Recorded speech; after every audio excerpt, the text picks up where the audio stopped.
Interlude. A long time ago, rain fell hard on an alien landscape, dissolving jagged mountain ridges in violet curtains as the planet turned into twilight. Assuming this was a planet at all, Anakin had gone to many strange worlds and seen things he'd never imagined as a boy in Mos Espa, but he'd never encountered a place as fundamentally bizarre as this. More than the inconstant weather, beyond even the gnarled trees that glowed in the night and islands of stone that floated inexplicably in the sky, this place felt strange in the Force. There was great power here. It seemed to permeate the air and seep up through cracks in the stony ground, and it was a power half-formed and easily malleable. Anakin had no idea if this power was born from the planet, if that was what it was. He remembered approaching the great, eight-sided double pyramid in his shuttle, only to be swallowed by light and wake up to sunshine and a lush jungle. Perhaps the power came from the planet, perhaps it came from the inhabitants. They, too, were unlike any beings he had ever met. There had been 3 of them. There seemed to be no other sentient or even animal life in this strange place. Living in his tall mountaintop monastery, an ancient long-bearded man called the Father.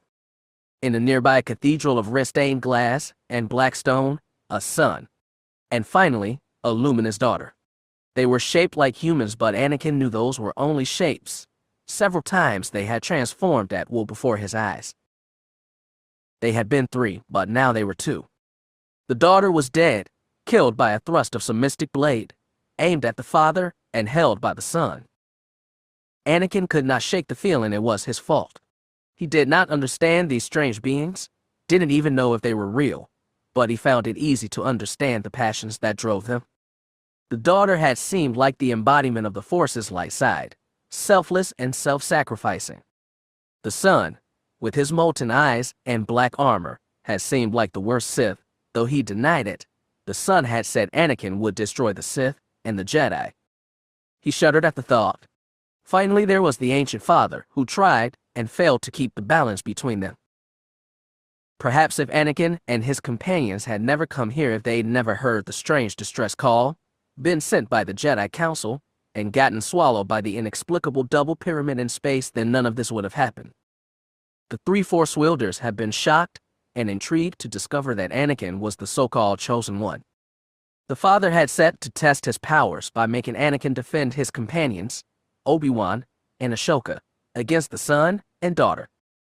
When Anakin had seemingly passed the test, the father had insisted that Anakin must stay here and replace him as balance keeper between the opposing children. Of course, Anakin had balked. All his life, the prophecy that he'd bring balance to the Force had filled him with anxiety and even revulsion. He wanted to be powerful, of course, greater than any Jedi alive, but he also shirked at the responsibilities the prophecy heaped upon him. If forced to choose between being the Force's savior and Padme's husband, he chose the latter, no hesitation.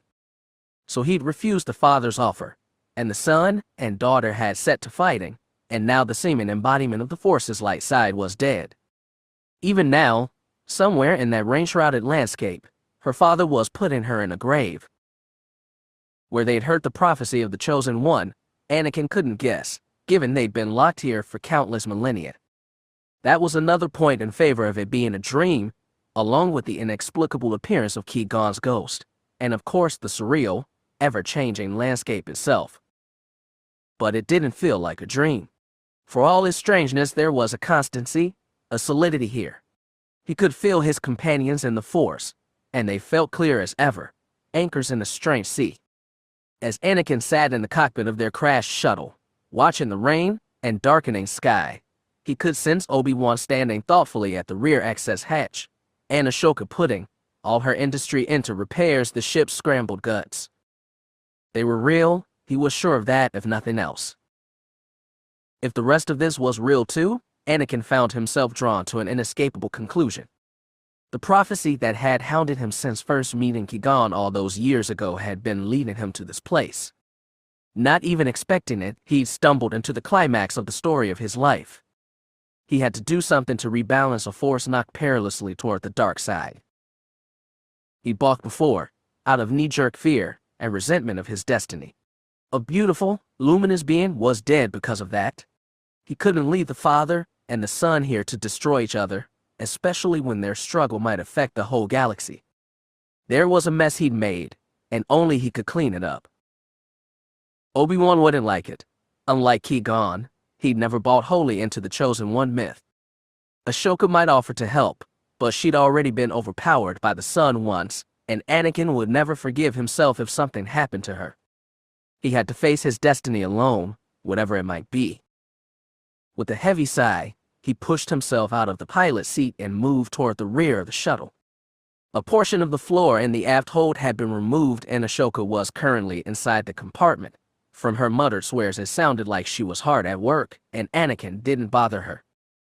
He wished they'd brought R2-D2 along on this mission. The little astromech droid had an uncanny ability to fix any conceivable problem, and would have been useful now. Over the years, Anakin had come to trust the droid as much as any person, maybe more than anyone besides Padme. He'd done his share of modifications on the astromech in that time, adding new instruments and tools to his arsenal and rewriting his memory storage algorithms to allow R2 to retain more experiential data. In some small way, it had made the droid seem more human. But for now, they had to make do without R2. Anakin went to the open rear hatch and saw Obi-Wan standing outside, protected from rain by the shuttle's cantilevered hull, watching waterfall with quiet, thoughtful consternation. It was a very Obi-Wan way to pass the time. Obi-Wan sensed Anakin come up behind him and said, "I'm getting a little tired of how unreliable the weather is here." Anakin sat down on the edge of the hatch. Some might say that's part of the appeal. Obi-Wan turned to face him. More softly, he said, "You did well, Anakin. How do you feel?" Anakin sighed. Facing Obi-Wan, who deserved only to break free of this place, he found it harder to stay the course he'd chosen. "I'm not sure we're doing the right thing by leaving. The sun is consumed by the dark side." He almost said, "The sun is the dark side." Maybe in some way he was. It was all far beyond him. But Obi-Wan shook his head. "If we stay, we may be used to the dark side's advantage." That was very possible. The sun had already possessed Ahsoka, pitting her in battle against Anakin and Obi-Wan. Thankfully, the young Togruta didn't remember any of it. When the Jedi Council had assigned her to Anakin as an apprentice, he'd resented it, but in time he'd come to appreciate, trust, and even care for her. He wondered if he wasn't paralleling Obi-Wan, who started training Anakin solely out of a sense of debt to Qui-Gon. All these years later, they were almost like brothers. As if summoned by his thoughts, Ahsoka popped out of the maintenance pit behind them. Pushing goggles onto her forehead and planting elbows on the deck grate, she asked, "Do you want the bad news or the really bad news?" Obi-Wan tried for good humor. "Well, let's try the bad news," laced with a little optimism. "We've got 2 cracked Euro pins, a busted power converter. The engines should be fired twice to dump debris, and the backup vents need charging." Sounds terribly downbeat. Ahsoka gave them a smile that was wry, almost impish, then ducked back down. As Obi-Wan went inside, Anakin saw an opening. There was no point in more hesitation. As Obi-Wan walked to the maintenance pit, Anakin went to the port-side storage closet and removed the repulsor bike from its restraints. As he nudged the small speeder toward the open hatch, Obi-Wan asked Ahsoka, "Can it be fixed?" From the pit, she replied, "I can reroute the primary initiator, well, the dampening vents, and that might get us enough power to break the atmosphere. After that, I have no guarantee she'll hold together. We'll take our chances. Better than staying here." Obi-Wan, looking thoughtful and consternated again, walked back outside. Anakin was right behind him and pushed the speeder bike over bare rock. Rain still pounded the earth around them, but in the distance Anakin could see another fast weather change coming up. Clouds parted to reveal stars, and 2 moons close together and brilliant. Ahsoka had talked about breaking atmosphere, like they could get free of this place like a normal planet. Given how they'd entered, Anakin doubted escape would be so easy, and that was another reason he had to go. "Where are you going?" Obi-Wan asked as he straddled the bike. "To see the father. I'm not convinced the sun can be contained here without our help. Perhaps we should make a stand." "Anakin, If I don't get the Father's blessing to leave, it will haunt me forever. If he left business here unfinished, if he turned his back on destiny and failed to fix them as he'd made, it truly would stay with him the rest of his life. Anakin didn't know what he could accomplish by speaking to the Father now. Maybe they might join forces to kill the Son.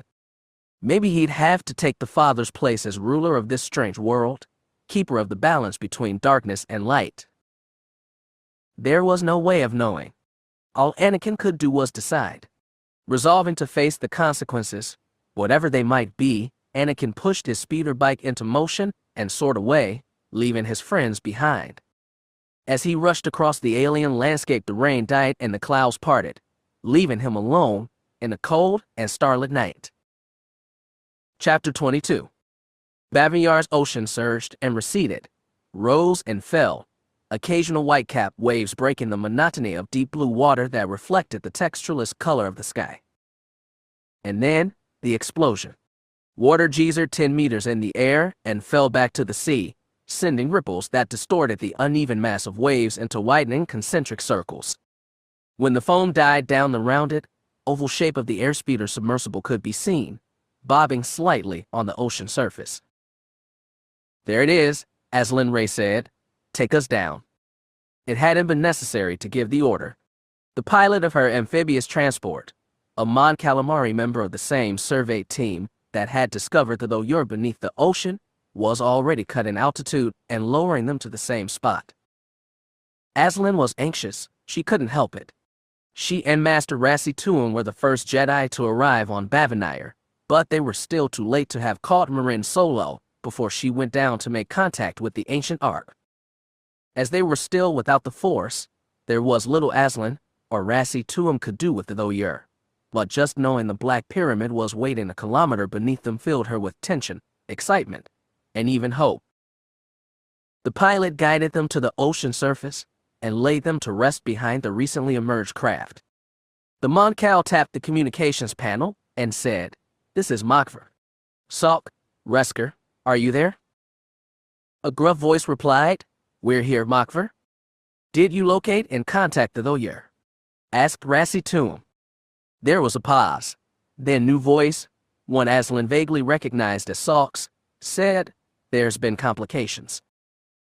Aslan should have expected that. "Can we speak to Ania Solo?" "Not right now." Another grave pause. "You'd better come aboard." Makvar nudged their amphibious craft alongside Salk's. The speeders were of similar models and magnetized their hulls to keep together on the churning waves. Instead of connecting via airlock, Aslan and Rassi Tuum had to get out of their own craft and step carefully across the water-flecked deck to the other. There was little room inside the cabin, and Rassi Tuum hovered in the doorway rather than try to squeeze his bulk inside. Aslan slipped fully through, and her eyes instantly locked on the gray-haired woman lying face up on the cabin's deck. It looked like she'd been hastily removed from her pressure suit, which hung deflated off the wall. Salk and Akorin, apparently Resker, crouched on either side of her while the assassin droid AG-37 had compacted himself to fit in the rear of the cabin. Aslan crouched next to Ania and saw the old woman's eyes were open, staring into nothing. Small tremors twitched her face and her fingers were trembling. Despite that, her breathing looked regular. "What is this?" gasped Aslan. "Did the Loyur do this?" "I think so," said Salk. After Ania went into her suit, she got close to the pyramid. This portal of light opened up and swallowed her. Maybe 30 seconds later, it spat her back out. "She didn't reply when we commented her, so we had to recover her manually," added Resker. Aslan wondered if the Corrin had any idea what kind of mission he'd been enlisted in. Salk added, "This sounds like what happened to Cade Skywalker after he went into the Loyur. They say he came out of it on his own after a couple of hours." "How long ago did you recover her?" growled Rassi Tuum. "Less than 10 minutes, said Resker. "I think we should get her medical attention." Aslan tensed. Whisking Ania off to a hospital would alert more people to their discovery, which was the last thing they wanted, and it sounded likely a hospital wouldn't know what to do with her anyway. "Fortunately," AG-37 said, "Free Agent has a competent sick bay where we can perform neural scans and evaluate her condition. Good idea, said Aslan. We'd better get her moving. I will go back to the other craft and tell Makra to return to base, said Rossi to him. Aslan, please stay with the patient. Aslan nodded and watched the catheter go. A minute later, the hatch was sealed and the other airspeeder detached from theirs. Resker moved to the front control panel and commanded their own to rise skyward. Once they'd attained a steady altitude, he fired engines and propelled them over the ocean on the long trip back to the nearest floating refugee camp. Aslan mostly watched Marin's rapid movements and unblinking eyes. Cautiously, she reached out to take one trembling hand and squeezed lightly. The shaking stopped, but Marin didn't squeeze back, and nothing else changed. What do we do now? Salk asked weakly. You heard what AG said. Get her to sick bay, and then get her stable. Hopefully she'll wake up in a couple hours. If not, we might have to risk a run to a hospital. He shook his head. All the doctors in this camp are used to treating Moncals and Corn. We might find some who are familiar with human neurology. But the real experts would be among the human-populated islands, like the capital Cephalia. That would definitely start ringing alarms. Aslan felt torn. Marin might be suffering serious damage, and delaying they might make it worse. But to take her to a human hospital would blow their secret wide. Take her to Free Agent for now, she said. Do you know how to contact the rebels? From the rear of the cabin, a G-37 said, we have that capacity. Then I think you should let them know what's going on and ask for backup. Salk blinked huge eyes. What do you mean? Aren't the Jedi coming to help? Yes, what Master Tuum and I are the only ones here right now. Some are coming from the other side the galaxy and won't be here for days. Aslan lowered her voice. And to be honest, we can't fight a war for you. Even when we did, I'll have the Force. She shook her head. There are always limits. The Resistance has very limited resources, a G-37 warned. They may not be able to help. We can at least ask. Do you really think Chalk will find out about this so quickly? Asked Salk. I've done everything I can to keep it secret. The Resettlement Authority has even barred the local government from these waters. I know. But word gets out. We don't know when there'll be a reaction, but there will be one, and we have to be ready. The Moncal nodded grimly. Aslan didn't need the Force to know what he was thinking. He'd come to Bovenire to find a peaceful life with his own kind. He'd settled into stable work the Resettlement Authority and maybe found himself a mate to raise a school with.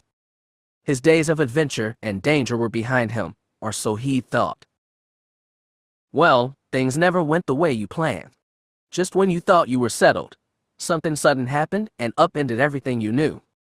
It was the story of Aslan's life. At this point, she was as close to used to it as could be, and whatever happened next, she was prepared to ride the waves. Hogrum Chalk's typical day was packed with annoyances, both routine and unexpected. The report of failure from Eli Horn had been neither of those things. Both pragmatic and pessimistic, he'd braced himself for any outcome. That Marasiah had escaped Malagra with the help of a ship full of U.S. Hinvong and a former Sith assassin had shocked even him. He had no idea what that could mean for the future of his government. If Marasiah had been alive all this time, why hadn't she helped the rebels? And would being chased off Malagra finally stir her to action? In theory, she could topple his government with a few select comm transmissions. In doing so, she'd spark chaos, possibly another war. Hogrum was in no mood, therefore, to deal with an unexpected annoyance. When his Aidastral Vale came into his office, saying that Senators Gayan and Jacovi were outside and demanding to speak with him, the regent barely held in a volley of curses. Astral had been an inheritance from Marasiah, and while she was competent enough in most tasks, she was too weak-willed and pliable to turn back insistent visitors. Hogrum would have released her for her position years ago, were it not for the fact that her brother Shadow was a Jedi. He'd hoped keeping her close and bugging her personal communication systems might give him hints as to what the Jedi were doing in their quest to bring back the Force. Unfortunately, Shadow Veo had turned hermit on a backwater world. Nonetheless, Hogrum kept a straw on, just in case. He was tempted to chase her out of the office now, but composed himself. An unexplained outburst would raise questions. More, he found himself curious. Moni again was, of course, the representative for the survivors from Dak, Moncal, and Quarren alike. Alan Jacovi represented the Farsteen sector, and specifically his homeworld of Bavanyar. Those two often butted heads over the resettlement operation, and he'd lost count of the number of times one had come to him complaining about the other. That they found enough agreement to come to his office together piqued his interest. So, settling a baleful look at a straw, he relented. "All right, Miss Vale. Send them in." The Twi'lek bowed obediently, then stepped outside. Mere seconds later, Gayan and Jacovi arrived. They might have agreed to come together, but they couldn't agree on who'd go through the door first. They smashed shoulders as they pressed through, but Jacovi reached his desk first. "Regent, thank you for seeing us on short notice." The senator, a middle-aged human with a trim, graying beard, exuded angry energy. But at least he'd remember formalities. "Senators, take a seat." Hogrum gestured to the two modest chairs on their side of the desk. Maybe if they sat down, they'd calm down. Gayan dropped into her set first. Jacovi reluctantly followed, but leaned forward so far he was inches from falling out. "Regent, I would like to express my government's firm displeasure with the actions of the Resettlement Authority." "With specific actions, Senator?" "The authority's cartographic teams have been granted license to chart our oceans between latitudes 50 and 70 degrees north, longitude 60 to 100 east of the meridian. Among 4 other habitable, aquatic zones, Gayan put in. We've already started construction of one settlement within that range." "Yes." On approval of the Federation Arbitration Commission, Jacovi wagged a finger. "However, they did not grant you permission to settle south of the 60th latitude. You've only been given a right to explore there." "And explore is all we have done," said the Moncal, quite reasonable. "If exploration is all you're doing south of the 60th, why have you refused to allow us passage in those waters?" "We haven't barred your people passage anywhere," insisted Gayan. "We've merely marked off portion of the ocean to be accessed with extreme caution." Cephalia's governor sent out several scouting expeditions, both air and sea-based, into the zone south of the 60th longitude and east of latitude 80. Jacovi turned a meaningful gaze on Hogrum. They were all turned away by patrol ships used by the Resettlement Authority. "And your people didn't try to force the issue?" Hogrum asked. "The confrontations were heated. We thought it best to withdraw and protest peacefully, to the highest channels." Jacovi edged back into his chair, as though he'd said his piece. Hogrum looked to Gayan. "What kind of safety concerns leads you to cordon off such a huge part of the ocean?" "Regent, I just finished speaking with the chief cartographer for the Resettlement Committee. He says their most recent expedition discovered a potentially volatile volcano breaking through the ocean floor. He insisted that for everyone's safety the area must be cleared until drones can estimate the risk of eruption." "A volcanic site. There." Jacovi shook his head. "My people have been on Bavanyar far longer than yours, Senator. There's never been any tectonic activity in that portion of our world." "That you have noticed. But as we all know, Senator, your people have been content to settle on Bavanyar's islands. You've left the vast majority of its ocean unexplored. Otherwise, we wouldn't need to do these charting missions in the first place. If there is dangerous volcanic activity in the region, why hasn't the authority published its proof?" "I can't say. I'm not a geologist. Are you?" "I expect they wish to survey the area further and make expert consultations before making a public statement." A little coyly, Gayan added, "Scientists are generally more patient than politicians."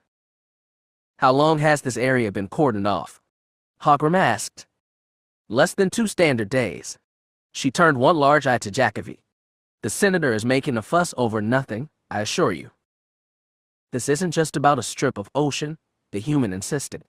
"As part of our agreement with Empress Fel, the Bavanyari agreed to cede ocean space to settlers from Dak, but not our right to access that territory.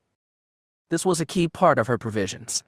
That ocean is ours as much as theirs, and we will not be forbidden access to part of our own home." Gayan sighed. "Senator, your people have never used those waters. It was never your home. Hogrum was used to this kind of bickering. After hearing the issue, he was almost glad a straw had forced the senators on him.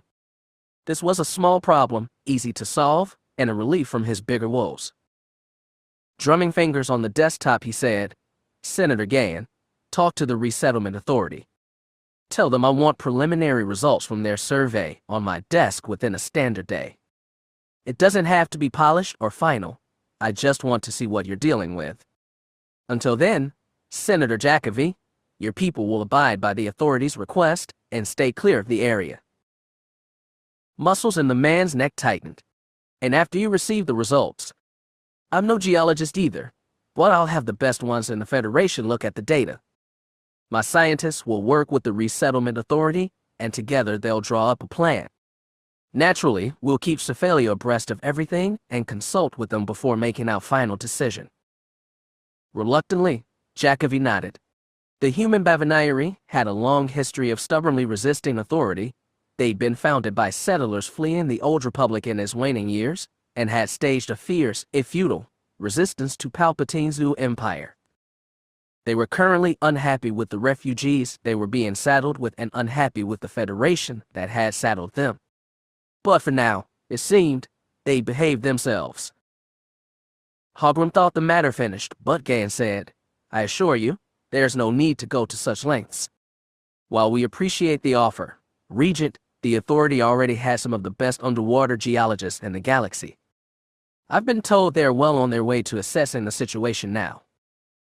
Then they'll have no trouble submitting a report for review by tomorrow.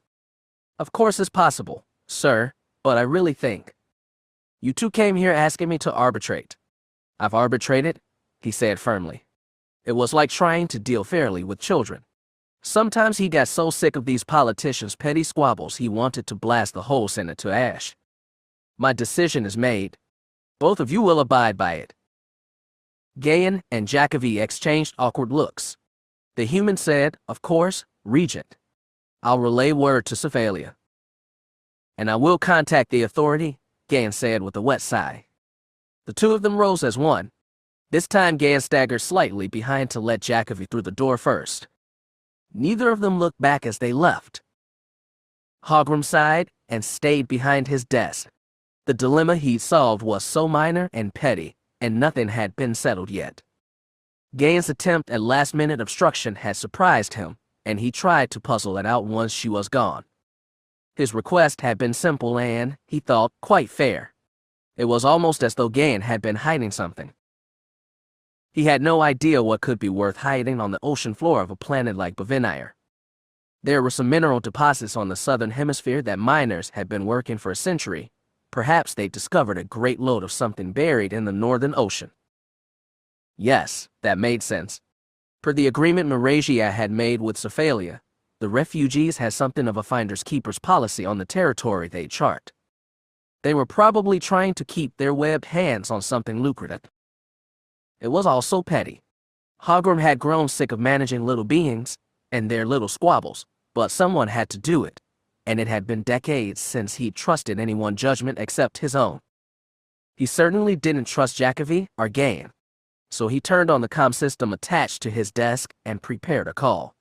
Though he nominally surrendered leadership of Federation intelligence on becoming regent, he still kept a direct line to many competent lieutenants in that organization. There were already some agents on Bavinayar acting as independent observers of both the human government and the Resettlement Authority. They could easily look into this, and likely bribe someone in the authority to pass along the real results of those cartographic missions. Then he'd compare them to what Ania Gayan would give him tomorrow and decide how much she was lying. Small beings, small problems, small solutions. Hogrum made the call and gave the order. Then, finally, he allowed himself to contemplate his greater threats.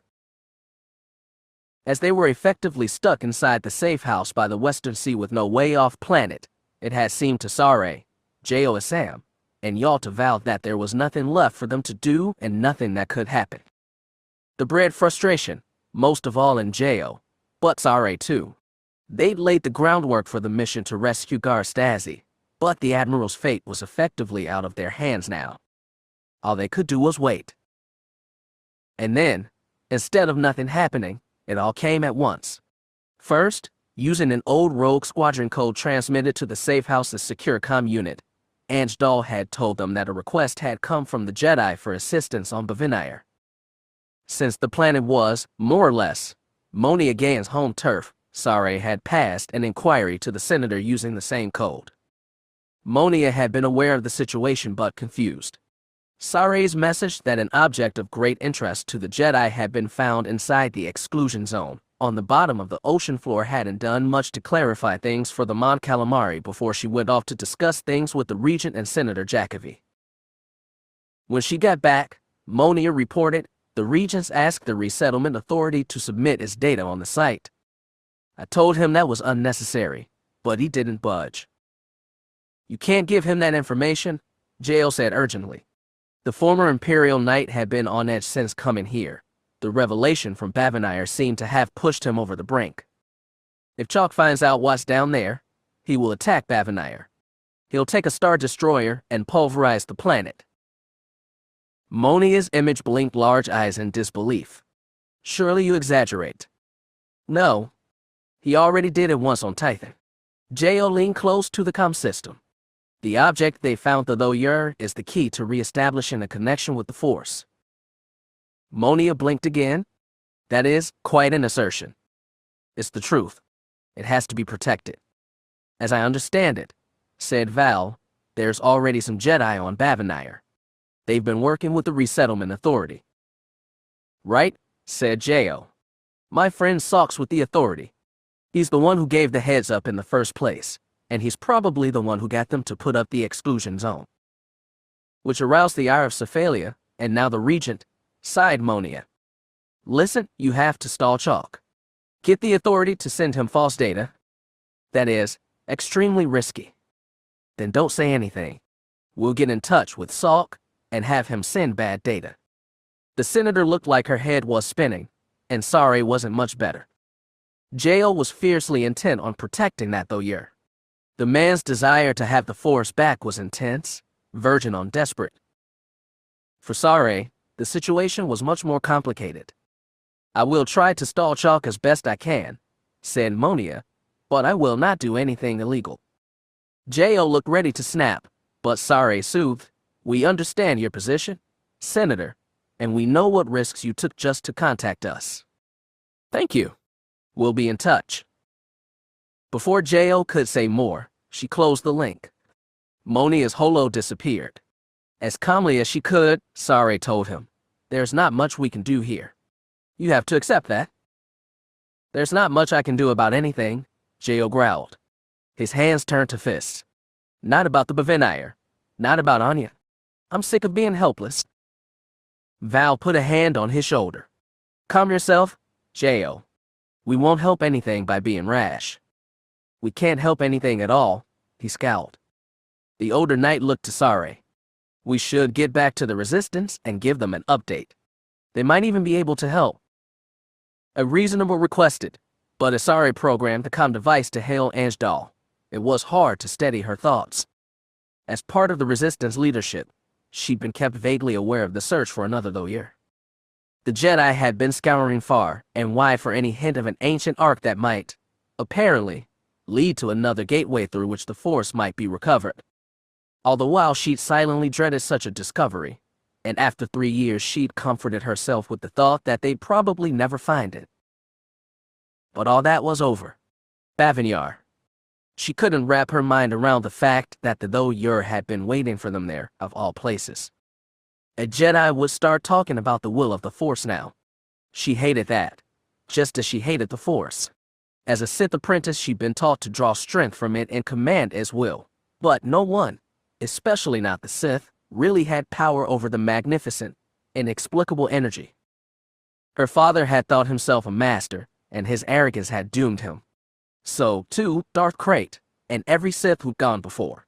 Sare knew the dark side, and she knew its intoxicating power that promised everything but delivered doom.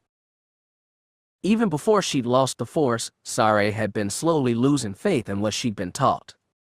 She'd imposed herself at Porat's side in hopes of using him, but his bravery and idealism had shown her pathways no Sith could have dreamed of. Later, he'd offered her love and forgiveness.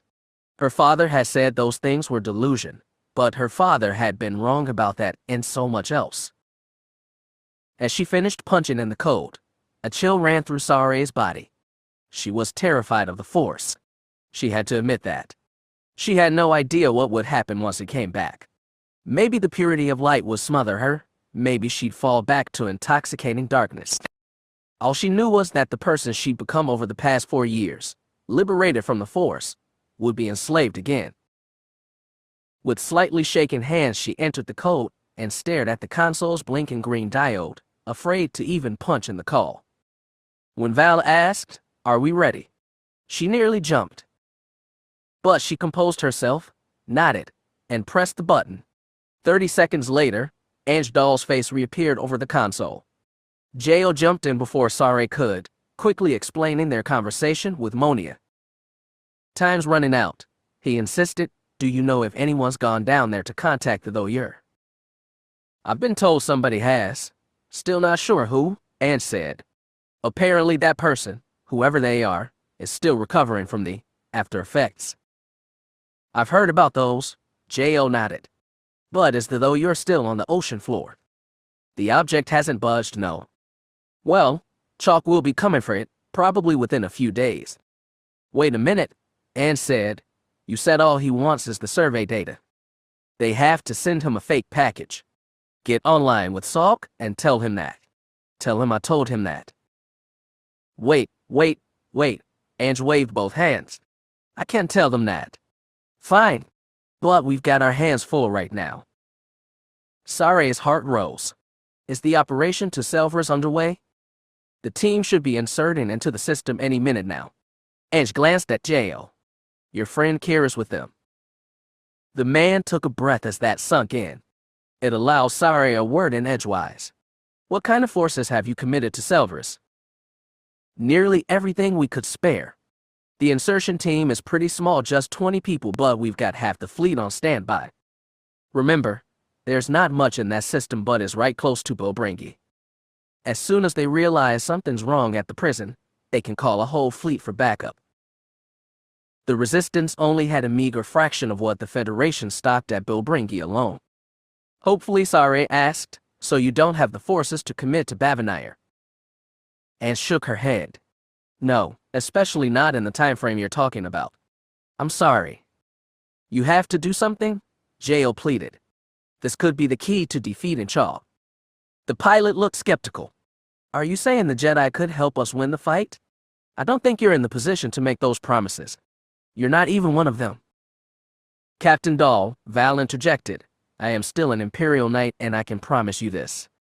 If the Force does come back to us, I will be able to share all I've learned. The Knights will never stand with Chalk, knowing all he's done." "That's good, Master Val, but we both know your Knights aren't close to Chalk like they were to the Empress." "She's right," said Sare with feigned regret. "I'm sure the Knights and Jedi will help all they can, but I don't know what it will amount to. Chalk has a whole navy on his side." Jo sighed. "Captain Dahl, let's be honest. The Resistance is weak. You can barely muster ships for one small battle. You can't win this war because you're not even fighting it. If we the Jedi and Imperial Knights do get the Force back, we can help you in ways you desperately need. That's worth at least a few ships." Ange considered. "You say Chalk will send a Star Destroyer to bust this, though your thing up. What do you expect us to do? Hold it back indefinitely?" "You might not have to do it at all. That depends on if we can make contact with the Lawyer, if we can get it to move or defend itself." "It can do those things." Jo looked uncertain. "I think it could. Once. Well, from what I've heard, it hasn't done much recently except collect seaweed," Ange said. "Listen, we're committed to Selva's. That's our top priority. But I'll talk to the other leaders about this." "You can't pull anything away from Selva's," Sare said. She told the two Knights, "I'm sorry, but rescuing Stazi has to be our top priority." "It is," Ange affirmed, "but we may be able to do something for Bavanire. We've talked a lot about our shortage of ships and what to do in an emergency. If we really need it, we have funds put aside for use on mercenaries." Mercenaries. Sorry, and Jo said it together, neither pleased. I'm sorry, but it might be the best we can do, said Ange. Right now you three sit tight. If you can keep a line open with Monia, good. We'll do what we can here. I'm sorry we couldn't do more. Reluctantly, they signed off. Val and Jo became sullen with the thought that their precious Thoyer would be overwhelmed, and with a chance to recover the Force. Sare was terrified that it wouldn't. Lost in their separate doubts, they fell back to restless waiting for the next burst of news. Whatever it was, wherever it came from, it was all out of their hands. Chapter 23. Strapped tight to the wall of the escape pod, Kyra found herself wishing, quite desperately, that she had a better view. The pod's cylindrical passenger section was a mere 3 meters in diameter, enough for 10 beings to cram into the circular couch shoulder to shoulder. Dead ahead of her was a Corellian sharpshooter named Nellis, who hadn't been good looking even before receiving the burn scar that colored the right side of his jaw and twisted his lip in a permanent sneer. From her angle she could barely even see Karashikuk. The big Wookiee was 2 seats over, and the snout of a Bothan named Gresk blocked most of his bulk.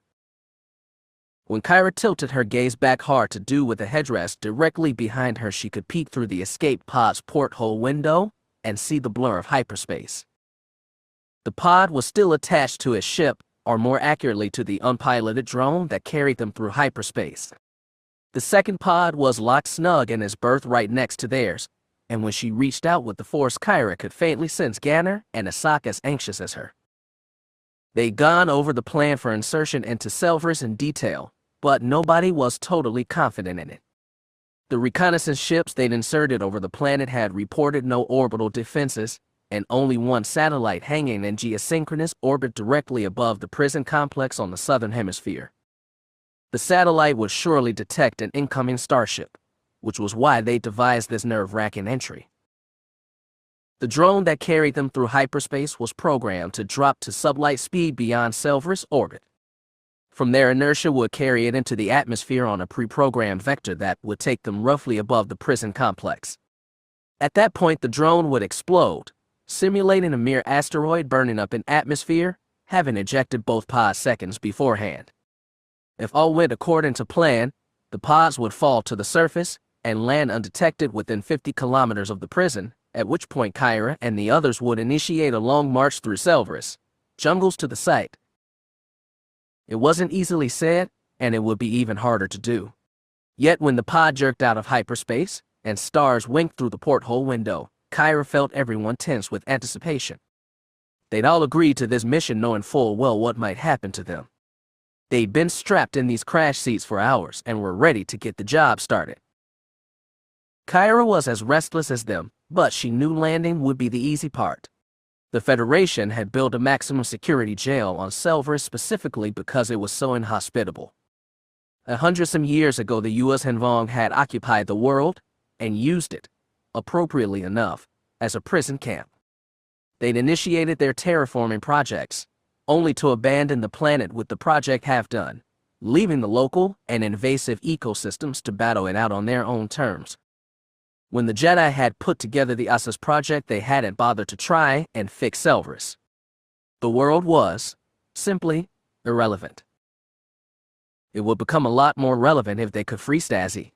Sare had passed them schematics of the prison, which would help a lot, but first they had to reach it. The jungle trek sounded like the most perilous part, and the pod's undercarriage contained a full supply of wilderness survival gear. Ganner and Asok's pod, meanwhile, contained weapons and the portable communications device they need to call for extraction.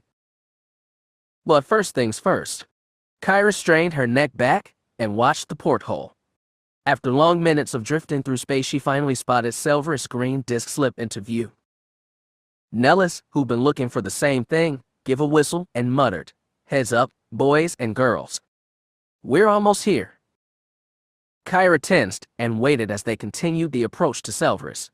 The carrion drone had been programmed to skirt the edge of the planet's orbit and then fall in, like a meteorite pulled off course by gravity. The planet slipped out of sight, but Kyra knew they were getting closer. The collective tension was thick in the Force. A thick-bodied, dark-completed human woman named Alacid grunted, want to place bets on who lands closer to the prison. You know it'll be us, Gresk said with mock bravado. I don't know, said Celis, the furry Genet on Kyra's left. Some of the boys on the other pod have crazy luck. I wouldn't mind landing further, actually, said Nellis. No fun waiting around for the others to catch up. There aren't woods you want to trek through, said Elastic. I'm not scared of some Vong plants. Are you? The woman scoffed. I ain't scared of nothing. That's the spirit. Nellis' lips peeled for a toothy smile. It was all nervous chatter. Kyra was officially the leader of this mission, but she let them talk. Some of these people probably wouldn't make it out of the job alive. Kyra just hoped that they got killed by the enemy, not by the planet itself. They deserved that dignity, at least. The pod's inertial dampened strained as the drone began falling in toward the planet. As Kyra's stomach surged against her chest, Nellis muttered, "Here we go." She looked back through the porthole and saw it filled with silverish green. The pod began to tremble, and so did the view. When she focused on the narrow band of vision, she made out not just jungle, but the blue speck of lakes and broad streaks of clouds. They looked dark with rain. She hoped they wouldn't have to land in a storm, but rough weather might help camouflage their landing from the observation satellite above. The drone was set to drop them and blow in second now. Kyra's heart beat faster, and she squeezed the straps of her restraints hard. Everyone else tensed too, waiting, praying they wouldn't get pointlessly blown up by their own ride. Each second lasted forever. Elastic whispered, "Where the hell is it?"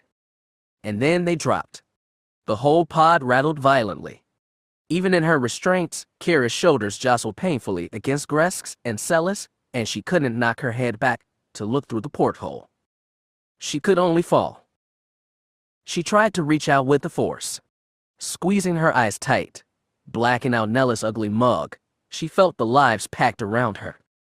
She felt Ganner and a sock in the other pod, falling farther away from theirs by the second but seemingly undamaged. And when she reached further, she felt the forest itself. Whereas the sentience beside her could be felt as individual minds, the jungle was just a broad swell of existence, every inch containing life and death and regeneration.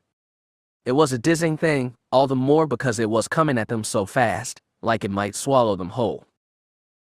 Kyra's eyes burst open at the sound of alarms. Somebody swore. She couldn't tell who. As the pod kept rattling, she shouted Nero. Report. The stocky skrilling commando was seated closest to the pod control panel. Twisting to check the readout, he said, "Landing Jet B's gone out." Jet B. Bottom port side, he confirmed. Kyra felt fear boiling out of everyone, even Karashakuk. Escape pods like this were programmed to compensate if one of the 4 direction jets malfunctioned, but there was nothing comforting in those alarms. She knew what she had to do. She pushed the alarms away, and the boiling panic too. She focused on the pod itself. Bottom port. Jet B would be the one beneath asset seat. Pumping smooth regular breaths through her body, Kyra cleared her mind, called on the force, and took control. When the other 3 landing jets fired, the whole pod jerked. Kyra grabbed Jet B and pushed it hard, imitating the expulsion of jets from the other 3 jets. The pod, off balance and starting to spin, righted itself. She felt it fall further, and the jungle grow closer. It was almost on them. She expanded her awareness to grasp hold of the entire pod and wrap the whole cylinder in an invisible embrace. She pulled it skyward, slowing its fall. Then they crashed into the treetops. Everything shook too hard to concentrate. She held onto her restraints and was jostled around like everyone else, but the violence of landing lasted only 10 seconds. Then, suddenly they stopped. The warning alarm stopped wailing. Lights shuttered on. A single pleasant chime sounded, marking successful landing. For a moment, nobody spoke. Then Gresk observed, "It seems we're not dead." A few laughed with released tension. Kyra said, "Okay, people, let's start deployment. First one's out, be careful." That meant Celis and Elastic. The Genet smacked the controls for the door, and it hissed open. Warm, damp air rushed the cabin. It smelled like scorched foliage, and which meant the falling pod had burned a hot streak through the jungle on the way down. Everyone unstrapped from the crash seats and filed out of the pod in order. Once she got outside, Kyra saw what she'd expected, a capsule half lodged in muddy earth, and a line of black devastation trailing behind them. Thankfully, the pod had landed as planned, with the cargo section facing skyward, and team members clambered over the still hot metal hull, opened it up, and began removing gear. Karash trilled something about the sky, and Kyra looked up. There were indeed clouds overhead, thick, tinted faintly violet. The air smelled like rain, but the surrounding plant leaves were dry. She hoped good weather held. As he slung his pack over his back, Nellis eyed Kyra cautiously.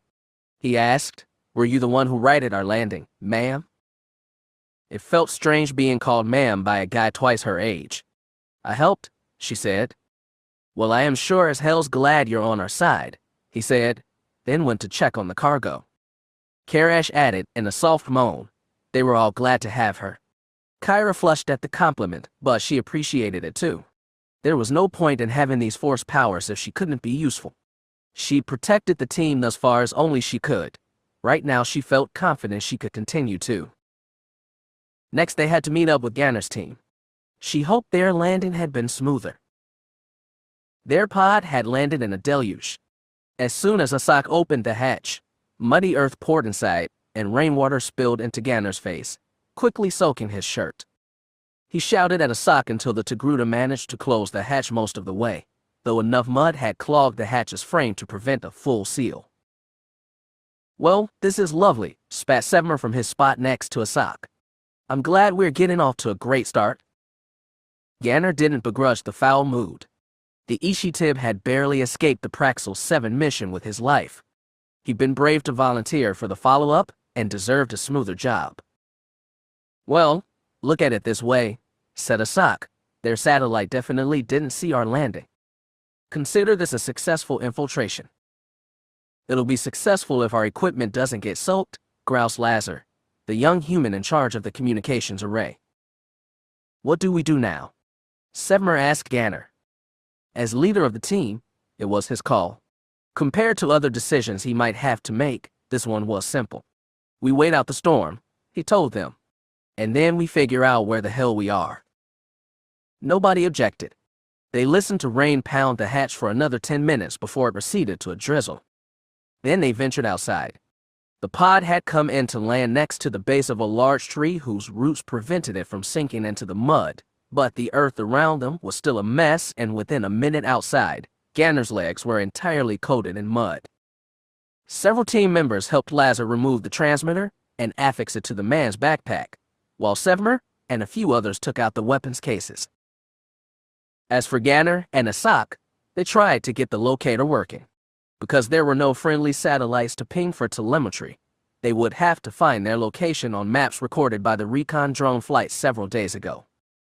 They'd have to explore the terrain first to do that, but the ground wasn't even solid right now. So instead he took out a simple compass and checked the readings. If they landed any place near where they were supposed to land, the prison complex was under 50 kilometers south-southwest. That gave them a direction to start in. So did the tracker Asak took out. It was the size and shape of a normal datapad, but he pulled out an antenna that sent out a transmission burst and waited for a reply from Kira's group. Ganner waited and felt tense as no reply came. There was no telling whether the other team had landed successfully. Their audio transmitters had very limited range to avoid detection, and the force, of course, no longer worked. Not for him and Asak. He distracted himself by giving orders to the others, though they knew perfectly well on their own how to strip all equipment from the pod and prepare the trek through the jungle. Some of the most rugged veterans in the Resistance had joined this mission. A few had served with Stazi for all of his 7-year solo war against Kade, and they were palpably eager to rescue their old leader. Ganner just wanted a victory. He got a small one when Asak's tracker pinged. He looked up from his datapad, grinned, and said, "It's them. Northwest-west? Looks like 25 to 30 kilometers. The pods were supposed to have landed closer, and the audio transmitters would only work within a 10-kilometer radius. But at least everyone was alive, and as Asok had said, they surely landed undetected thanks to the storm. The plan had been to rendezvous first, then head for the prison. There was no reason that didn't still hold. It would be a long trek, but that would give them plenty of time to chart the terrain and sync with the recon drone's maps. Within minutes, the clouds started breaking. Golden light lit up the thick air and started drying the mud. Falling into one single file line, they began their long journey through the jungle. Chapter 24. When the report from his operatives on Bavanire came back, Hogrum Chalk received it with restrained pride. He admitted that he'd made mistakes along the way, but in managing the Federation's intelligence and security services, he'd cultivated the best and most efficient operatives. Thus, while he'd given Moniagayan and the Resettlement Commission a full day to provide their data on the contested area, the report from his spies came back after 15 standard hours. When he actually looked at the report, Hogrum was stunned beyond words. The spies he set to work on Bavanire had no idea what they were looking at. Their notes merely commented on the unusually regular geometry of the object discovered on the ocean floor. The images and topographic data apparently obtained by bribing a member of the Resettlement Authority painted a picture of undeniable clarity. When Hogrum saw the close-up of an ancient, 8-spoke Dai-Bendu wheel carved into the pyramid slope, his heart skipped a full beat.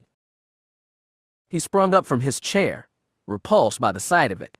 As panic filled him, Hogrum paced tight circles in his office as he tried to assemble his thoughts.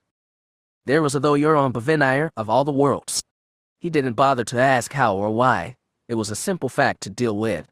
That the Resettlement Authority had blocked off the area meant somebody there knew what it was, and that meant Force users were on the way. They were small in number. Hogrum counted them off in his head. There was Eli himself, inbound from Milagro. He'd have to be contacted immediately and told to go to Bavanire. There was his foe and counterpart Kyra. There was that strange band of Force-sensitive US involved, with whom Marasiah had apparently joined it. There was Cade Skywalker, and there was Marasiah Fel. Any one of them could be reap disaster. Things were spiraling out of control. Hogrum felt like he was tipping over a void, and if he fell, it would be the destruction of everything he'd labored to create. He felt vertigo. There seemed no escaping the chaos to come. He struggled to calm himself. There were always steps he could take. Bavanire had to interdict it. The Loyur had to be destroyed. He could send any ship to blast the thing from orbit. Even Eli's frigate could do it. But the political repercussions would be disastrous. The Senate would demand an explanation why a Federation ship had fired on a Federation world. Dax refugees and the local Bavanire would unite to excoriate him. They might even try to stop his ships before they got a chance to fire. The Bavanire had just a small defense force, but the irascible humans would try to stop Eli if he intervened with silence, which meant they'd need more than a single frigate. They'd bring more, and Hogrum would have to be there, to own his actions and to see with his own eyes when the Loyur was destroyed. Some things a man simply had to do himself. Once he formulated a plan, Hogrum hurried over to his desk and turned on the comm. An infuriating 70 seconds later, the hollow image of Rough Yage appeared. The Admiral executed a quick salute, then clasped hands behind his back, expectant. "Admiral Yage, I have need of your fleet," Hogrum said. "You will prepare a special task force with the aim of interdicting the planet Bavanire." The Admiral had a good sapid face, but he couldn't conceal shock. "Bavanire, sir, does this have anything to do with the Resistance?" He'd been given an opening, so Hogrum decided to take it. "We've received reports that key rebel personnel are gathered on that world. We will spare no effort in seizing them. You, Admiral, will personally lead that force." "As you command, sir." "Familiarize yourself with Bavanire's local defense fleet.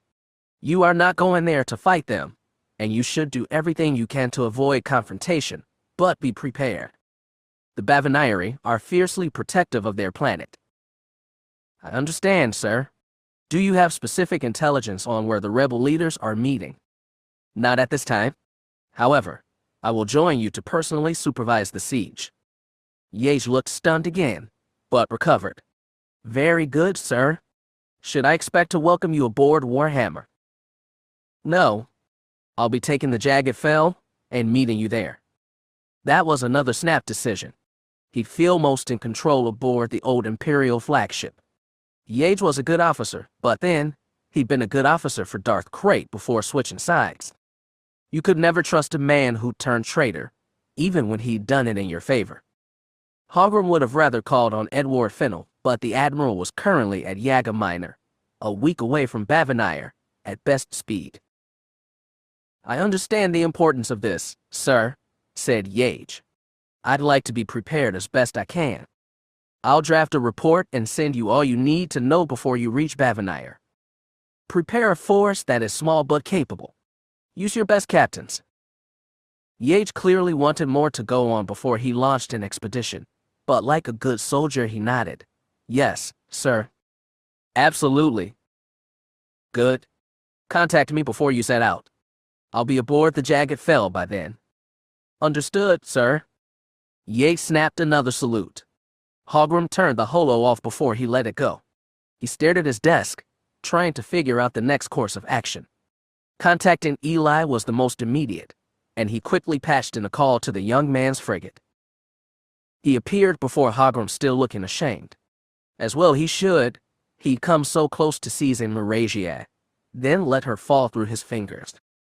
Hogrum explained the situation quickly and concisely, and watched shame turn to shock and then to determination on Eli's face.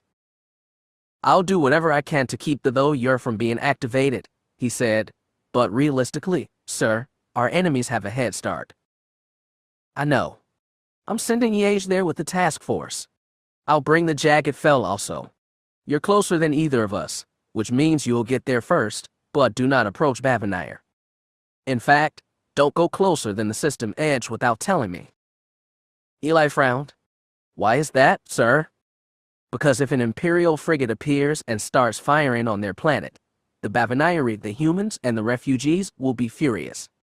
They might even fire on you with their ships, which aren't much, but together they could take silencer. Until Yage and I arrive here to stand back, wait, and observe every ship going in and out of Bavanire. And if I see Skywalker's Minok, or Katla's ship, Hogrum's scarred lips pressed to a scowl. If you are certain you can engage and skill, launch fighters, and intercept. Yes, sir. I understand. Eli looked ashamed, but even if he hadn't botched the Milagro mission, Hogrum would have given the same order. The politics of the situation were just too tense. The young man asked, "May I make a suggestion, sir?" Go ahead. I highly recommend you bring Ania Solo with you on the Jagged Fel. Given the people we're likely to find on Bavanire, she could be an excellent negotiating tool. In his panic, Hogrum had forgotten about the Solo woman, but Eli was right. She would be excellent leverage against her mother and cousins, as long as she was truly unable to use to the Force. Though she'd shown no signs of it and was currently under captivity without Isolamery nearby, he'd never allow himself to relax around any sign of Skywalker. With a few parting words, Hogrum closed the link to Eli. He allowed himself to breath. The situation could still spin wildly out of control at any minute, but he was giving shape back to chaos. He might even turn defeat into victory, so long as the Force was not with him. After another period of long waiting came another barrage of news. It was early morning in Galactic City when the Safe House's comm system started chiming. Jael, who'd been too restless to sleep, quickly pounced on it and turned it on. Yalta Val and Sare, both bleary-eyed, came in behind him to watch as Monia Gayan's holoimage appeared. "Thanks for calling, Senator," said Jael. "What's going on?" "Word's just come down," the Moncal said. "Hogrum Chalk has left Coruscant." Jael's heart tumbled. "For Bavanire?" "It's unclear. There's reports his shuttle is heading for the Jagged Fel." The longtime flagship of multiple Fel monarchs had mostly been on maneuvers around the Coruscant system since the end of the war with Krayt. From over his shoulder, Val asked, "What about the report you gave him?" "I haven't given any report because I haven't gotten one from the Resettlement Authority." Monia's voice shook with stress. "Chalk just left, with no explanation. Everyone's confused." "Do you think it has to do with Stazi?" asked Sare. The Mon Cal shook her head. It might, I just don't know. If Chalk is baiting another trap, he wouldn't need to go himself, said Val. General Yeager is manning the yards at Bilbringi. He's more than capable of handling whatever the rebels can throw at Selvaris, no offense. None taken. You're just being realistic, sighed Sare. There must be some way to find out where Chalk has gone. Master Val, you still have contacts in the Knights. I'm not sure who I can trust anymore, he admitted, and it may not even matter. As you've pointed out, Chalk keeps us at a distance. He probably didn't even take any Knights with him to the Jagged Fel. Jael threw up his hands in frustration.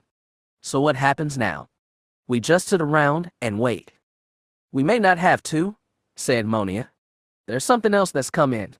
It hasn't reached official channels yet, but the Resettlement Authority on Bavanyar commanded me to say that a task force of 6 mercenary ships has shown up over the planet. So Inch had come through after all. Sari looked deflated, but Jael felt a surge of joy.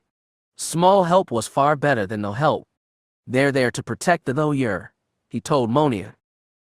Well, right now they're in a standoff with the Bavanyar Defense Force. They say they've been hired to protect an asset on that world, but the BDF doesn't trust strangers. But there's been no fighting yet. No. Right now it's tense, but quiet. What kind of mercenaries are they? Asked Val. Mandalorians. I don't think so. The reports would have said that. It said they have 2 frigates, a carrier, and 3 corvettes. That's not enough to hold back a Federation fleet, or even the Jagged Fel.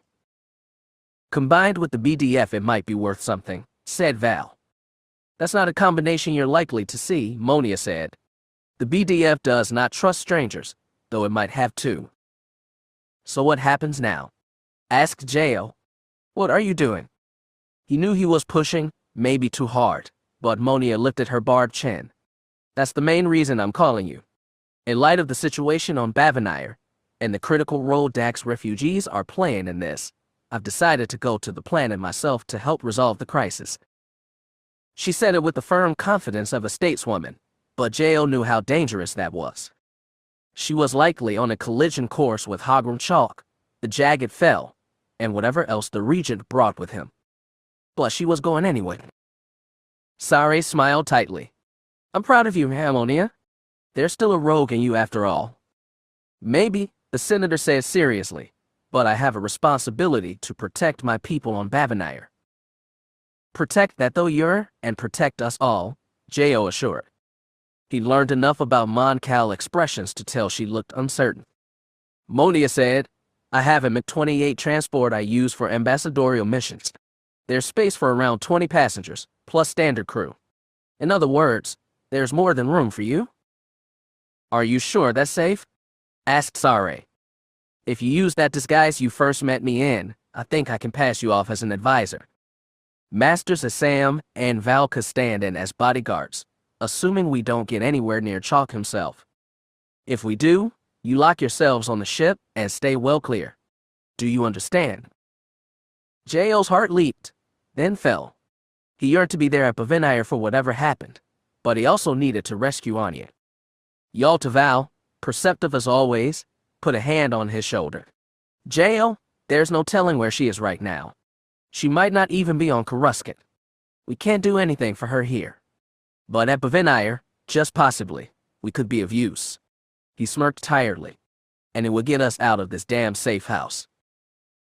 You told me you had a speeder bike, said Monia. I can give you a location to rendezvous with one of my aides. She can provide you with disguises and then take you to my ship, if you're still willing. Jael swallowed. It was a hard choice, but Master Val was right. I'm willing, he said. Anything's better than staying locked up here. Their eyes drifted to Sare. The Chagrian was staring at the floor, into something Jael couldn't guess. Face clenched tight, she lifted her head and told Monia, all right, I'm with you. Whatever happens at Bavanyar, I want to be there to see it. Marin emerged to consciousness with an inescapable sense of longing. The light of the ceiling placement overhead seemed to draw her out of the fugue state, but she left it only reluctantly. She felt like she was snared by a hook and dragged out of the sea, but that sea had been knowledge, and though its current had been fierce, she'd done her best to swim in it. Now all that was falling away. Planets on planets, stars on stars, millennia on millennia had felt so close she could touch them. Now they fell away, and so did her hope of understanding the Force, the centerpiece of her life. When she found herself fully above the surface, lying on her back in what she realized was the sickbay of her daughter's ship, Marin was left with only a few clear impressions of what she'd been through inside the Doyer. She remembered speaking to the ancient Jedi soul that had been inside. She'd begged for help, and Tasha Rio had insisted she could not give it, though in that insistence Marin had sensed a reluctance, perhaps even a fear. Rather than explain, Tasha had ejected Marin back into space and time. Marin continued to stare at the ceiling, thinking. She only moved after hearing a familiar tinny voice say, "It appears the patient has regained normal awareness. Please report to sickbay immediately." With effort, she put hands on the table, pushed herself to sit upright, and removed the IV drip they stuck in her right arm. A G-37 towered silently before her, watching with glowing vertically stacked photoreceptors.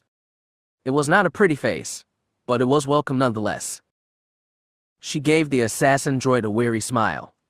"As you can see, I survived. And I am quite pleased with the fact," the mechanical monodone said. "Salk will be here shortly, as will several Jedi. Some of them got here. Good. What about Cade Skywalker? If they've arrived, I'm not aware. Do you require any assistance? A glass of water would be nice. I can provide one easily." A G-37 stomped away. He returned just in time to be joined by a flock of Jedi. The little sickbay felt suddenly crowded by the massive, furry bodies of the Cather Marasiah Fel and the Wifid Kakruk. Marin and Aslan race seemed puny in comparison. In between mouthfuls of water, Marin explained as best she could what she'd encountered inside the Doyer. She described the assault of so much knowledge, the sense of removal from space and time, and the half-ascended consciousness she'd encountered there. She watched their expressions wilt as she described Tasha's refusal to help. "I felt like that wasn't all of it," she told the Jedi. "It wasn't that Tasha didn't want to help. I felt like she did, and maybe even know a way how, but she was reluctant." "Reluctant for what?" Aslan sounded disbelieving. "I don't know." It was hard just to stay focused on her words. What they meant, Marin shook her head. "I can't say." Marasiah Fel growled. "Did you explain to the Doyer that it might be in terrible danger?" "I did. She sensed my urgency, but I gather it hasn't budged." "It is still unmoved on the ocean floor," said a G-37.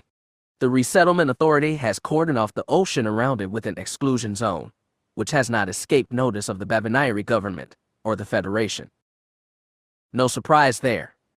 She tried to shake off the memory of infinity and focus on the here and now. "What kind of threat are we dealing with?" "Uncertain," said Kakruk, "but we've been told Chalk has left Coruscant suddenly. Maybe to come here, maybe on other business." "Ah, staying," she breathed. "And nothing from Cade or Skywalker.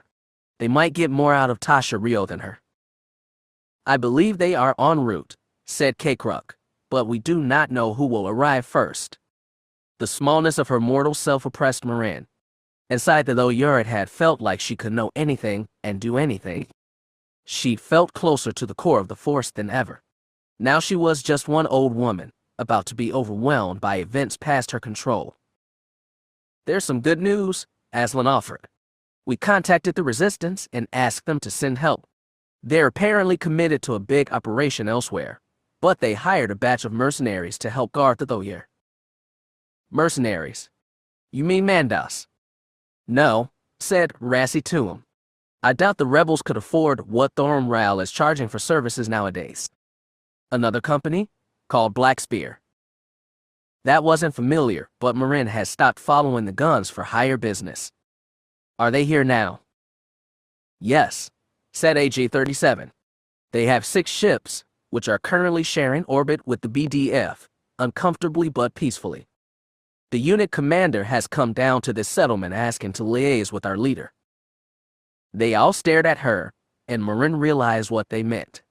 She wanted to tell Cade to take charge of this operation, but while the master was ancient and venerable, he could not touch the Force or communicate with the Doyer. Only one person here could do that. She was the sole indispensable person on Bavinire. Oh, hell, she sighed. I guess I might as well talk to him. Corrected Aslan. Are you sure you're fit for it? Just give me a few minutes. And a fresh set of clothes. Marin swallowed another mouthful of water. Then I'll be good to go. Once she changed out of the sweat-stained suit she'd worn into the Doyer, Marin left Free Agent with AG-37 and the 3 Jedi as company. Ania's freighter was one of many docked among the 4-square-kilometer sprawl of interconnected floating platforms that made up their refugee settlement. Beneath the platforms, submerged into the ocean, was a vast tangle of connected chambers and tubes housing some 70,000 refugees from Dak, a near-equal mix of Mon-Cal and Corn. Though she'd not visited them, Marin understood the submerged sections were cobbled together, cramped, and unlovely, frankly what you'd expect from a refugee camp. The topside wasn't much better. As she was led through the maze of platforms, Marin reached out with the Force and became acutely aware of all the sentient life humming beneath her, most of it totally unaware of the crisis that was about to be upon them. From what she'd heard, Hogrum Chalk wouldn't hesitate to sink the entire settlement if he thought it necessary. The lives of innocents hung on her actions. One hasty choice or misstep could doom them, and the only thing she had to guard against total disaster was mercurial advice from the Force. It almost felt like being a Jedi again. She was starting to remember why she'd quit the first time. Most of the ships docked on the platforms were tramp freighters and rugged haulers. Marin was, therefore, able to recognize the mercenary ship right away. The old Kuwait patrol craft had been modified and armed to the teeth. She counted 5 heavy turrets and at least 2 projectile tubes on the broad, angular ship. As Marin's group approached, she spotted a cluster of beings standing beneath his nose. Most were clothed in plasteel plates colored black, with a few precise slashes of gold on the shoulders and 1 gilded stripe across the breast. They wore no helmets, and while they clearly weren't Mandalorians, she nonetheless recalled that black was the Mando color for justice, gold for revenge. Something tensed inside her. As she drew near Salk, who'd been standing with the group, disengaged. The Mon-Cal hurried over to her and said, "I'm so glad you're all right, Marin."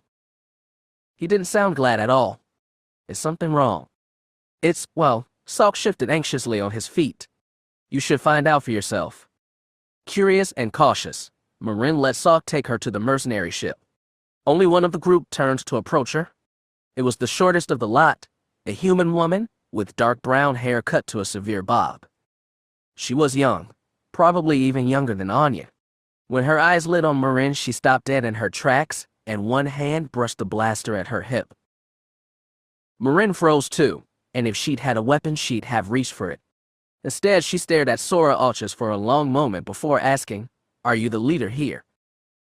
Palm on the butt of her weapon, Sora said, "I'm chief of operations on this mission." Marin swallowed and tried not to look at the blaster. "You're being paid to protect something of ours. Will you do that?" Sora's eyes narrowed. In the Force she emanated shock, confusion, and suspicion. Marin probably gave out the same. A long time ago, nearly 50 years back, Marin had killed Sora's grandfather. She'd become a nemesis to her father Yaga, just as Yaga had been hers, and though they struck an alliance to take down Darth Nil, Yaga had died shortly thereafter, executed by his own lieutenants after Marin's nephew Liam had provided them proof that their Mandalore had betrayed his murdered his predecessor, Churnin Ordo. They said Sora had been there and seen it with her own eyes. Marin had thought that long, tangled, unhappy era of her life was behind her. But she should have known the past was never truly past. Sora Alchus was here in front of her now, and somehow she had to deal with that. The fate of the Force might depend on it. She risked a step closer and lowered her voice. "I'm not responsible for your father's death. I didn't even want it. You probably think that's Usyk, but it's true." Sora stared. Behind her, the other mercenaries had noticed what was happening and were slowly drawing weapons. Perhaps, suggested a G-37, we should all agree to disarm before furthering negotiations. Marin could tell Sora wouldn't go for that. She pressed, I'm sorry for what happened to your father. And what happened to you? I had no idea Liam gave Thorm that recording. After her father had been branded traitor, Sora had run. She'd become Darmanda and struck out on her own. Probably she'd worked as hired muscle or as a bounty hunter for a little while before joining a non-Mando mercenary group and, with the skill and ferocity expected of a Mandalore's daughter, climbed the ranks. Marin didn't need to be told any of that. She could see it in the younger woman's eyes and feel it in the Force. The question was whether Sora would elect to continue the decades-long, often fatal feud between the Archer's family and Marin's own Skirata clan. It went all the way back to Marin's mother and Sora's great-uncle, but Marin had naively thought the story completed. Whether it was or not was in Sora's hands. Very slowly, the younger woman let her gun hand fall to her side, still close to the blaster but not on it. She asked, Where's your nephew now? I haven't seen Liam for years. After what he pulled, I told him I'm not working with him anymore. It was the truth. She emphasized it with the Force but doubted it would help. Sora was surely still Mando at heart, stubborn and hard to sway. This mission we were hired for, said Sora. What does it have to do with you? It's a very long story. Most of it's not relevant. Does it have to do with you being a Jedi? It does, but most of that doesn't concern you. All we want from your people is the defense of one target on the ocean floor. That's all. Sora tilted eyes skyward. You're expecting an attack from above. Yes. Probably Federation. This planet is Federation? The situation's complicated. I can explain all that if you're still willing to fight. Many mercenaries would take that as an insulting insinuation of cowardice. A good Mando certainly would. Sora didn't look defended, only skeptical. Finally she said, I asked for the boss on the ground. Is that you? Marin glanced back at the Jedi Masters, who remained silent. I guess it is. Sora's eyes were only on her, and she could feel the woman's personal feelings war with professional pride.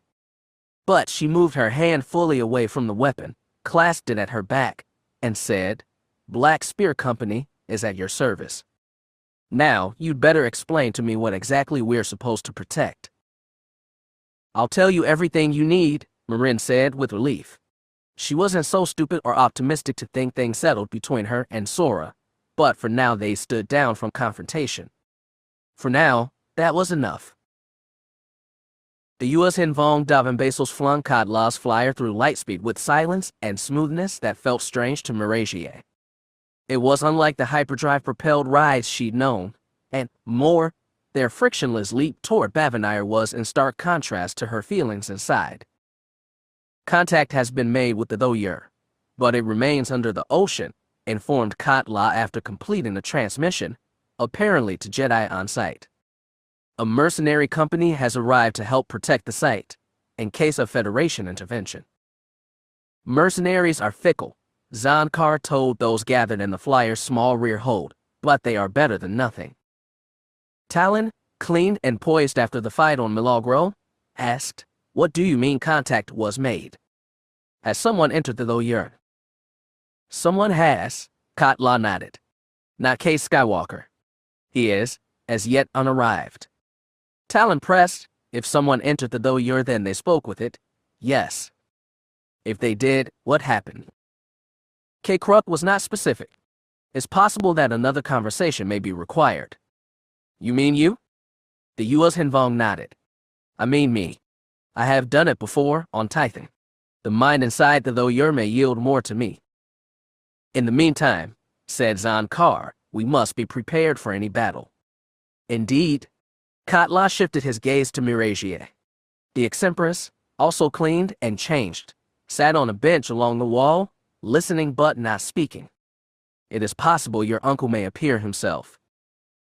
Marasiah was skeptical. My uncle tugs his puppet strings. He doesn't touch things directly. For something this important he might, said Talon. Marasiah snorted. The Twi'lek was as stoic seeming as ever, but through the Force she leaked desperate desire.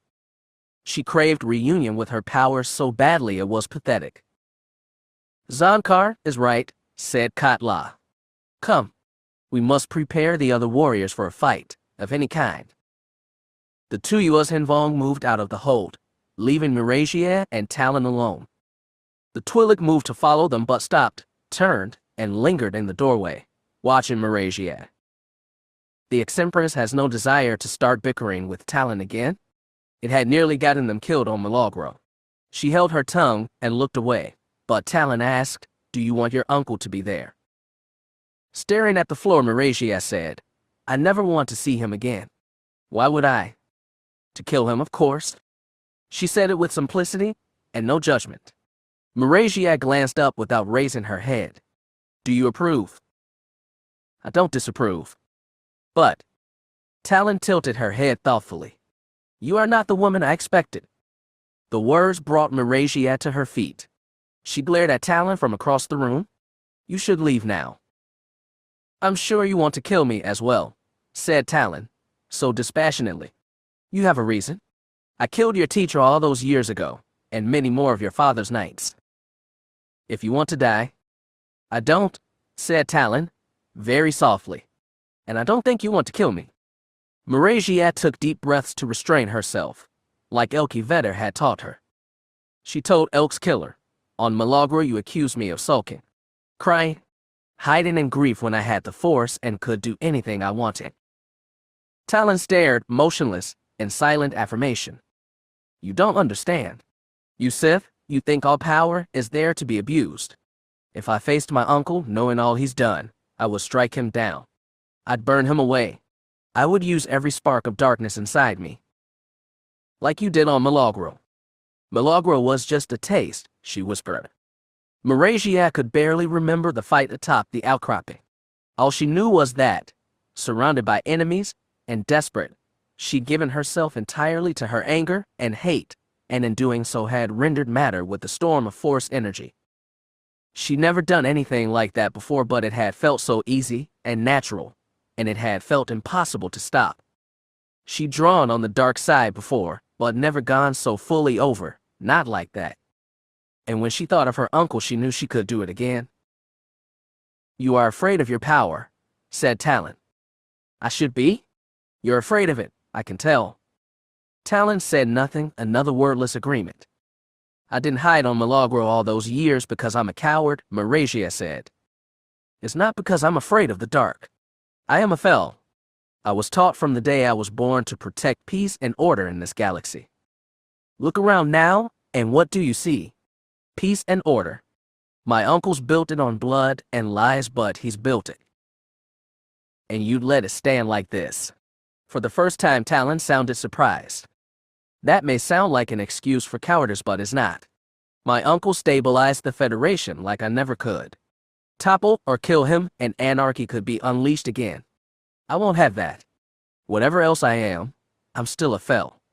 I won't destroy peace and order." Talon narrowed her eyes, weighing Marasiah's words for truth. Eventually she said, "All this time I have been with Katla, he has been trying to get me to discover who I am without the Force. He views it as a process of self-discovery."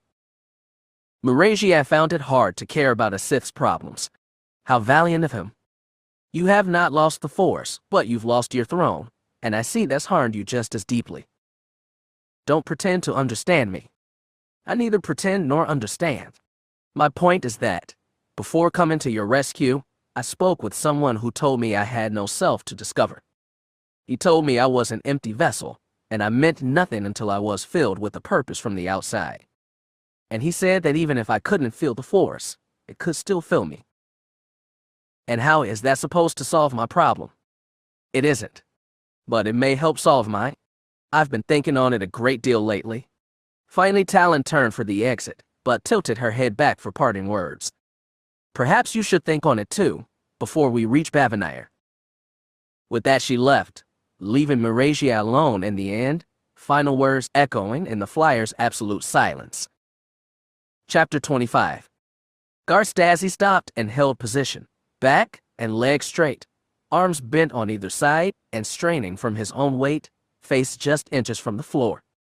Frozen in the bottom trough of a push-up, he could feel the burn on his biceps, abdomen, and neck. He stayed there for 1 second, 2, 3. He almost got to 10 before the strain was too much. He let his knees hit the floor first, then his elbows, and finally the tip of his hairless forehead kissed cold tile. His chest heaved as he labored for breath, then steadied. He pushed himself upright on his knees, stood. His green skin was damp with perspiration, and nearly every muscle in his body ached from the series of push-ups, lunges, crunches, planks, and windmills he'd put himself through. With the ache came adrenaline, and he smiled in the isolation of his cell. That meeting with Zagorian had lit a fire inside Stazi. Just seeing the face of his enemy after so long in isolation filled with him angry energy. For the first few days he felt like punching the walls, but now he'd shunted that restlessness into his new regiment. He kept in peak shape during his soldier days, then gone soft during his time as triumvirate. Prison had softened him more, and age was finally catching up with his body. There were only so many exercises he could do in his little cell, but he was determined to do them all. It was the only way to feel alive anymore. Having run through all of his repetitions and pushed himself to the limit, Stazi paced back and forth in his cell. He stretched arms slowly, then legs and waist. He felt alive now, but he knew it wouldn't last. He'd feel the walls crowd in on him soon enough, and the next time a droid slipped his bland meal through the slot at the bottom of the door, the full hopelessness of his captivity would hit him. But right now, while his body happily ached, Stazi felt all right. He could hope. The rebel raid on Praxel 7 had been a failure, yes, but it also proved that beings out there were still fighting to free him. They were few, outnumbered, and outgunned, but it had been the same with him 10 years ago. Zagorian had overplayed his hand and told too much. In his copious free time, Stazi had also scoured his memories and found the name Zagorian tucked away.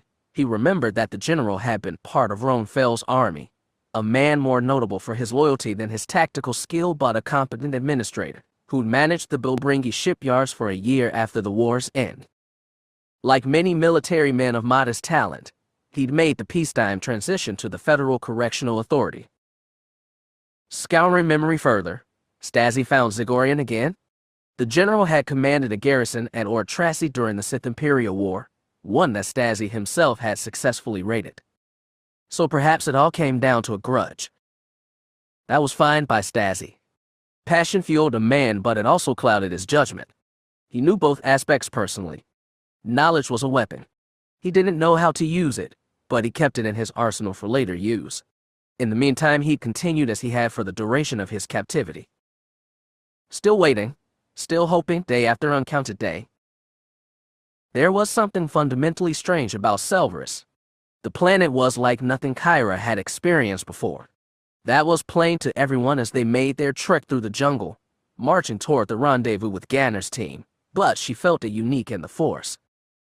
The forest was dense with life, almost oppressively so, but it was also peppered with gaps.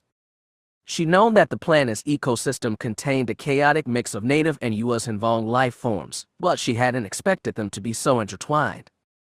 They'd pushed through a clump of tightly packed trees to get lashed at by gnarled, thorny vines hanging off low branches. Blades of knife-like Sinilac stalks would mix with soft native brush. Sometimes Kyra would glance up and see creatures winging in the sky overhead, but she couldn't feel them in the Force. None of this Vong life registered to her. Lobaka had once told her how disarmingly strange it was to encounter life that didn't appear in the Force. She never had that experience before. Now it put her on edge and made her balance Force abilities with her other senses. She was constantly on alert. The whole terrain felt hostile. The others seemed to fare better, if only because the jungle merely looked strange for them. Gresk and Celis, Abathan and Jennet respectively, were the group scouts, and they usually range ahead to chart the terrain, steering them clear of concentrated patches of Vong life. The most invaluable member of the team was Karash Chakuk. When he encountered trees tall and strong enough, the Wookiee would clamber up the trunk with natural ease and scan the terrain from the highest vantage possible. After a local day and a half of trekking, They'd been able to match their surroundings with the detailed topographic maps taken by the recon drones. Kyra placed their initial landing spot at 60 kilometers north of the prison complex, outside the ideal range but still workable. Based on their movements and ganners, and considering their pace so far, they'd have another 2 days of travel after the rendezvous. She couldn't wait for it to end. She could never feel at ease here. It was too patchy in the force. More than that, it was too damned hot. Even Karash, who'd been born for jungles, was overheated beneath his furry pelt. Worse than the heat was the humidity. Wetness in the air felt like an additional layer of clothes, and she hadn't stopped sweating since they'd landed. The sky was only rarely clear. More often, thick gray clouds swirled overhead, periodically dispatching bursts of heavy rain. Each torrent usually lasted less than 10 minutes, but they turn earth to mud and make movement difficult. Kyra found herself craving solid floors and recycled air. Even a prison seemed appealing. The bright point was that Ganner's team seemed to be moving steadily toward them. That meant they had no engine slowing them down. Hopefully their equipment was intact too. Kyra kept her team updated on their progress, with frequent estimates on how soon the two groups could join up. It gave them something immediate and attainable to hope for and kept morale high, despite everything else. Each team was carrying a portable communicator with a 10-kilometer range, and when the tracking device showed Ganner had entered that zone, she patched in a call. Just hearing his voice was encouraging, so was his report that all of his people and equipment were intact. Good news instilled people with new energy, and they began moving faster through the forest. It was late afternoon now, and the jungle was starting to be swallowed by its own shadows. With a little extra push, Kyra thought the two groups could rendezvous before nightfall and set camp together. Yet they couldn't afford to be hasty. The U.S. Henvong bioforms were still dangerous, and some of Selva's local flora could be too. In terms of fauna, they'd encountered less than what Kyra had expected. Avians, both native and Vong life, circled the air. Small reptiles scampered through the brush and leaped from branch to branch, but none of them were threatening. Several times they'd encountered paths worn through the brush by seemingly large bodies, but Kyra never sensed such creatures nearby, and they'd gotten no indication whether they were herbivores or carnivores. Still, it was one more reason to watch out. As they got closer to the rendezvous, it grew darker and harder to pass. Clouds obscured sundown, and a violet gloom settled in the forest. Celis, with his excellent Genet night vision, led the way, advising those behind on where to step carefully. Kyra listened to his words, but more she listened to the force. The area around them was dense with native life and barely scarred by the void of U.S. Henvong biots. With so many plants, insects, and small animals packed together, she had to strain a little to find Ganner and his company approaching, but she did. She felt their tiredness, their determination, their beleaguered hope. They were a perfect mirror to her own group. And because she could feel them, she knew when they'd arrived. At the last minute, Kyra pressed ahead past Celis. At the first sight of bodies moving through the shadows brush ahead, she raised an arm and gave a loud, high-pitched whistle. The approaching bodies stopped, one of them waved, and whistled in turn. After that, the two parties met like colliding waves. Sweaty, dirty, tired soldiers embraced without hesitation. There was backslapping, and laughter, and jokes, joyous relief in the mounting dark. At that moment, everyone believed they'd not only make it to the prison but rescue Stazi, and all get out alive. They needed that optimism, but Kyra tried to keep a level head. She asked Ganner, "What about all the equipment? I heard you had a wet landing. Is the long-range transmitter okay?" Lazar ran systems checks. "It's good. We should be set to beam a call out when the time comes." And injuries. Well, Asak got too close to one of the Vong biots. Whatever was in those thorns gave him nausea, but a standard antitoxin seemed to clear him up. That's good. In the darkness, she couldn't see Ganner's face, but she could feel he was evaluating her. She added, "I'm good. Thanks for asking. Have you gotten any feelings?" That was a vague question, but the Force was often vague. "The only feeling I've got is that this is a weird planet. It feels 90% there, thick and alive. The over 10% just isn't. It's confusing. Well, we're all here together now. That should help. I hope so. I give it about 2 days from here to the prison. She smiled in the dark. So far so good, right? Against his gloomy self, Ganner smiled back. So far so good. But let's not get ahead of ourselves. I know. Tonight we break camp. We'll deal with tomorrow when it comes. There was no need to lay out fires when the day's heat clung to the damp night air, but several glow lamps were laid out on the forest floor, providing just enough illumination for the 20 travelers to lay out their bedrolls and sleep on patches of clear, solid ground. The first night after landing, Ganner and company had been sleeping when the clouds opened up and doused them all awake. As he laid down the second night, he saw speckled stars peeking through black branches overhead. He hoped the clear sky would hold for the duration. The weather changed quickly on Selvrist. He searched patches of starlight to spot the 2 sentries set for the night's first watch, Lazar and Celis, the sharp-eyed Jennet from Kyra's team. Feeling comfortable with those 2 on watch, he allowed himself to lie down and surrender to rejuvenating oblivion. Sleep came fast and time left him. When it returned, it came with motion and noise and the sudden shock of fear, everything but light. Ganner sat upright in his bedroll and groped for his blaster. Clouds hid the stars and the forest floor was impenetrable black. He heard someone screaming and another wail that came from no sentient he'd ever met. The right corner of his vision caught the flash of a blaster going off. He turned, pushed to his feet, and ran toward it, rifle in hand. His eyes could barely make out what lay ahead. A creature, easily 3 meters high, had burst through the woods. Several humanoid figures stood before it. Their blasters went off again, and in the flash Ganner could see the 6-legged beast's hideous mouth, overflowing with long teeth-like spines, its clawed forward feet, and the Ishi tib stuck beneath them.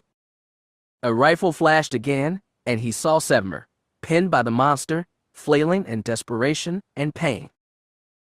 Ganner hefted his rifle high to make sure he didn't shoot a comrade, then opened fire. His blaster flared, the bolt smoke against the creature's thick green hide without tearing through it. The monster flinched at the annoyance, then tipped his head back and slammed it down. Spine stabbed into Sevmer's chest. He wailed in agony as the creature lifted him off the ground. Ganner and the others hesitated to shoot, though they knew he was already dead. Then a white blade hummed to life. Kyra leaped in from the side and thrust her lightsaber into the monster's flank. Now it wailed in a pain, a horrible high-pitched shrieking that stabbed Ganner's skull. Kyra winced for the pain but twisted her burning blade, scorching the creature's insides. Then it kicked it near its leg and pounded Kyra in the stomach. She went flying back, taking her lightsaber with her. The monster reared and ran, Sevmer's body still dangling from the spines that had impaled it. Ganner fired at his backside as it ran through the brush, knowing it was useless but refusing to let another death pass quietly. There was nothing he could do. The creature disappeared into the brush, victim in his maw. A few tried to give chase, but there was no point. Even wounded and carrying its prey, the creature was frighteningly fast. They could hear it crash through the forest until that sound receded to nothing. Ganner threw his rifle to the ground in frustration. Sevmer had volunteered for this mission after nearly dying at Praxel 7. He'd risked so much so bravely only to die pointlessly before even reaching his objective. It was a sad, stupid, pointless death. But at least Ganner hadn't had to kill the Ishi tib himself. The camp was abuzz with confused chatter. More glow lamps turned on, created patches of illumination. He saw Sok Dan rushing toward Kyra's prone figure and hurried to join him. The young woman sat upright with their help.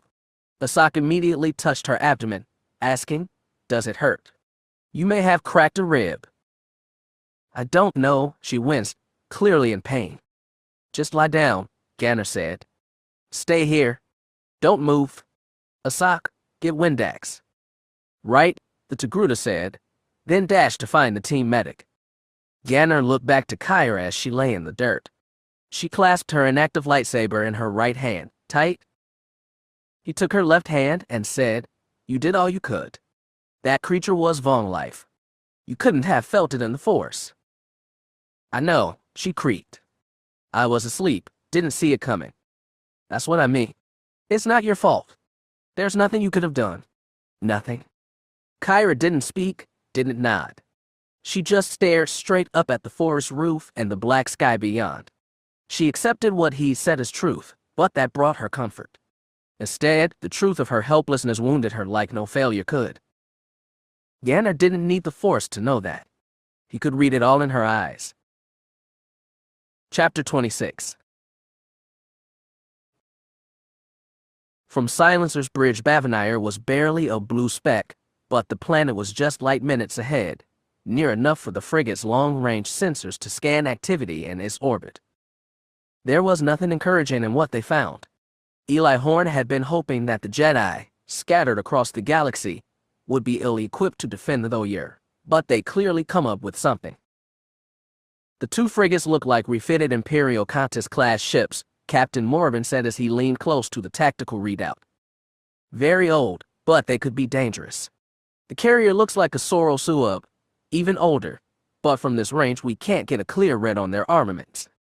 The Given turned to look at Eli. Rebels. That sort of scrappy force was the kind the Resistance might muster, though Eli had never heard of them acquiring twin Kantos-class frigates, and he'd been monitoring their fleets closely. Perhaps. Are they broadcasting identifiers?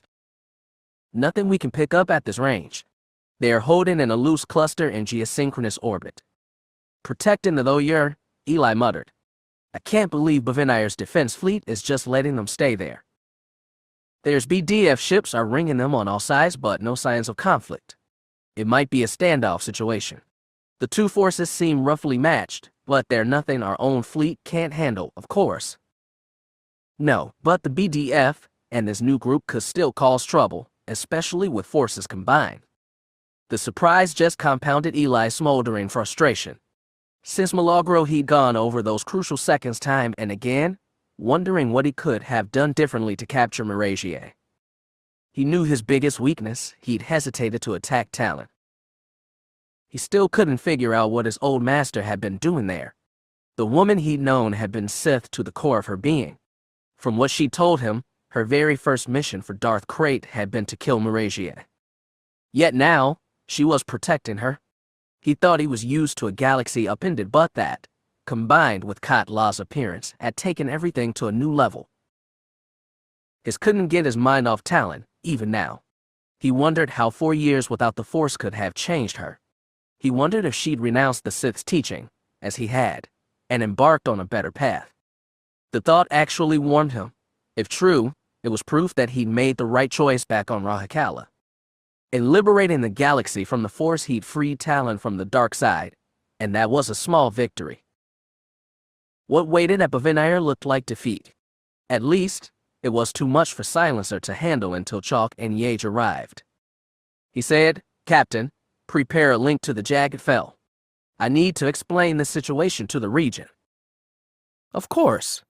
Morben snapped bony fingers, and the communications ensign began preparing the call. Just as Eli turned for the comm station, the tactical lieutenant called him back to the sensor station. The young Deveronian said, Sirs, we've just picked up a new reading. Another ship has exited hyperspace at the edge of Bavenire's orbit and is falling in toward the planet. Eli and Morben immediately crowded over the ensign's chair. The captain asked, Can you get a heading? Not yet, sir. What about the ship model? Asked Eli. Is it a Helix class? Checking now, sir. The Deveronian chewed his lip with pointy teeth. It does not appear to be a Helix class. In fact, our sensors are having a hard time telling what it is. Eli's stomach went cold. He peered at the ensign screen and saw the confused data. No visible thrust trails.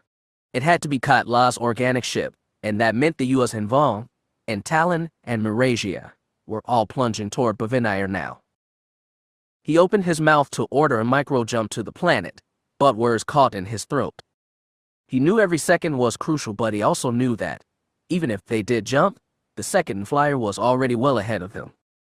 According to the sensors, the ship was even now falling toward the exclusion zone. The fleet holding position in orbit was letting it pass unmolested. If it weren't for those damn new ships, they might have intercepted Katla.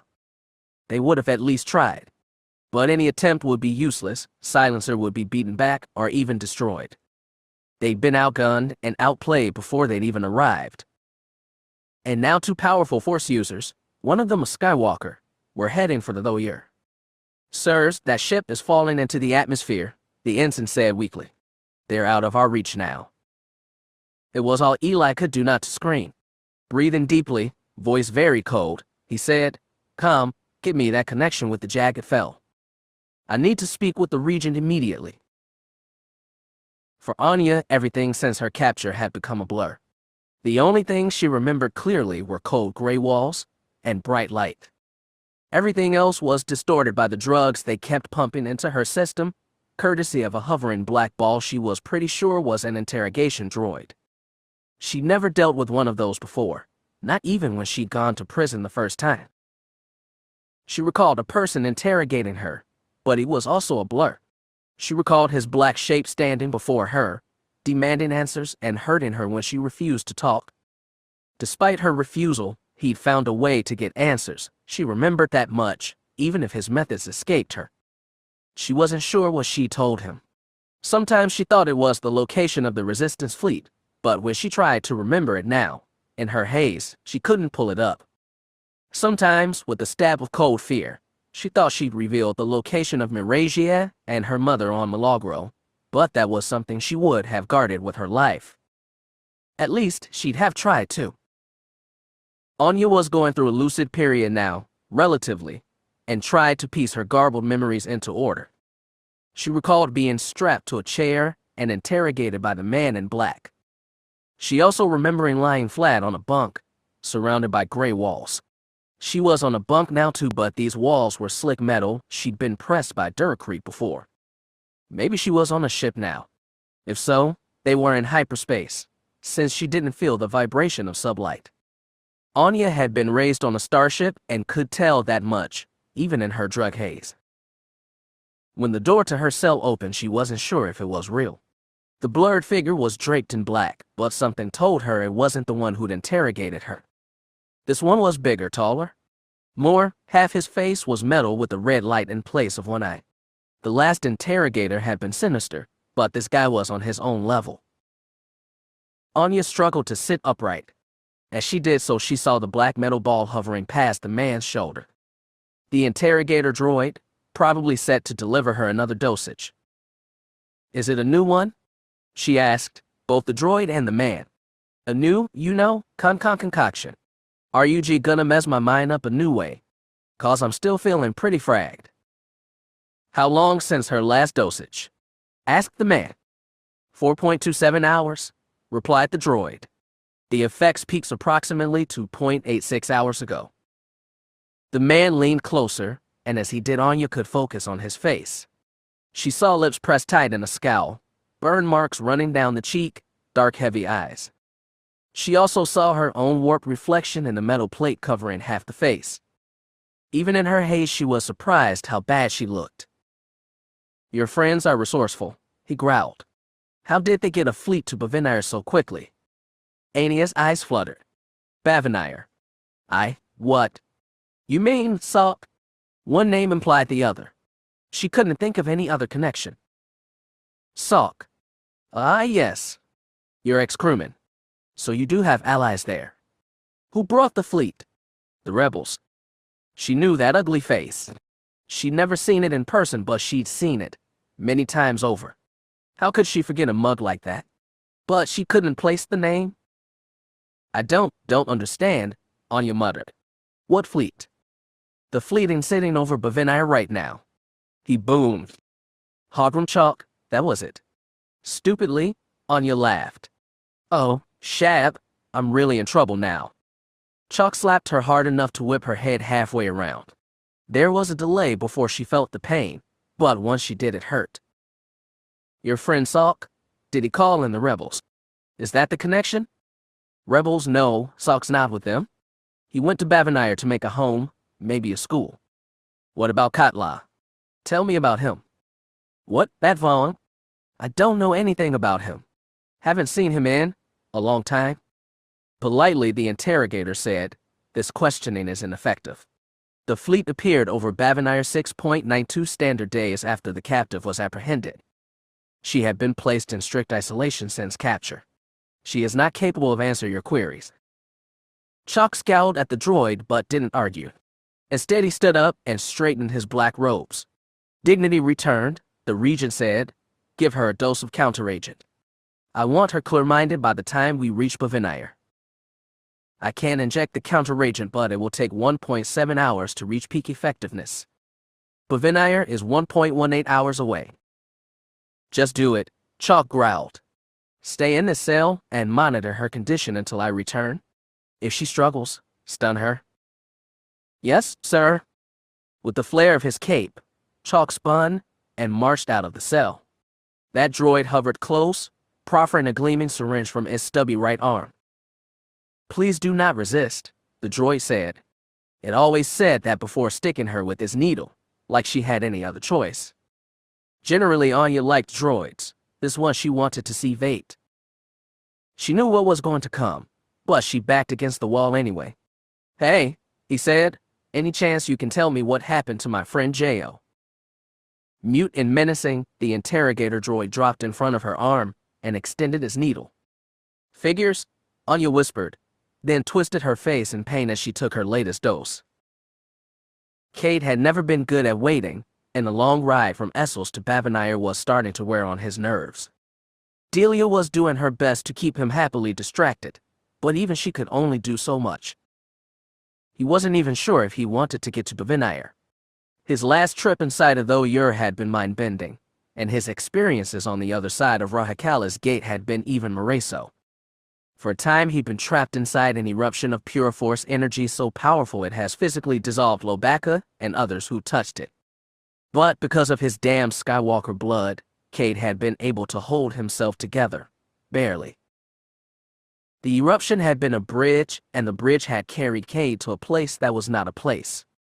Halfway merged with the cosmic force, he'd encountered the Wills, highly advanced beings that had communed so perfectly with the living force that they'd voluntarily shed their mortal frames and joined the cosmic. Yet Kade had been able to reach beyond even the cosmic force, to the higher plane that Marin called the unifying force. He'd been able to touch it and bridge all three levels of the force together, and in that timeless moment, before the Wills intervened, and before Lobaka pulled Kade from the eruption, he'd known that he could become that bridge, and in doing so open every last being in the galaxy to the unfettered force, as it had been 100,000 years ago. But the Wills had stopped him, and even with his Skywalker strength, Kade hadn't overcome. He still didn't know if they'd been right to intervene. Unleashing the Force on everyone could mean chaos. It could create 1 trillion more Jedi and 10 trillion Sith. Kade had never been a believer in the inherent goodness of sentience.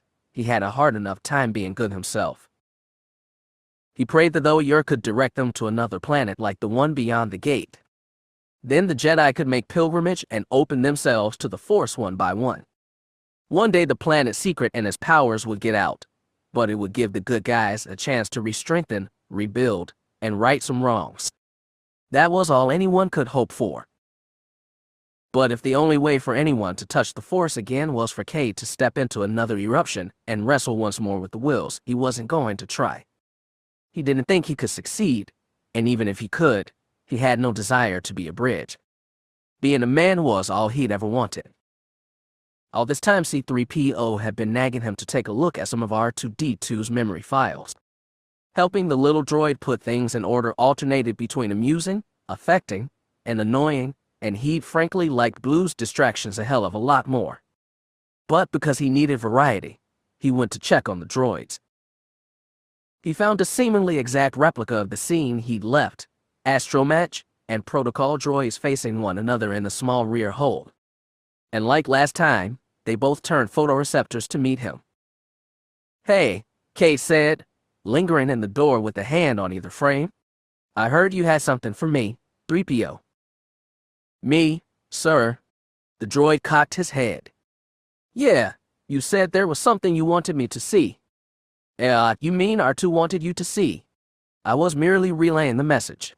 He was quite insistent. "Well, we still got a little while before we hit Bavinire. What have you got? R2-D2 whistled that Cade should have a seat and watch. It was never a good sign when somebody said you should be sitting down to hear some news.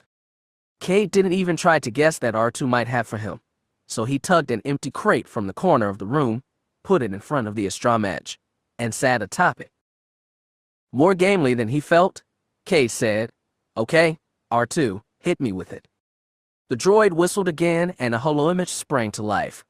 He knew everyone in it, but it took him a moment to recognize them. The first one he got was his grandmother.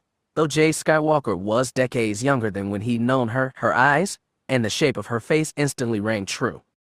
And if this way Cade, the boys with her must have been his father and uncle. Nat was maybe 10 years old, a big kid with a messy mop of light hair.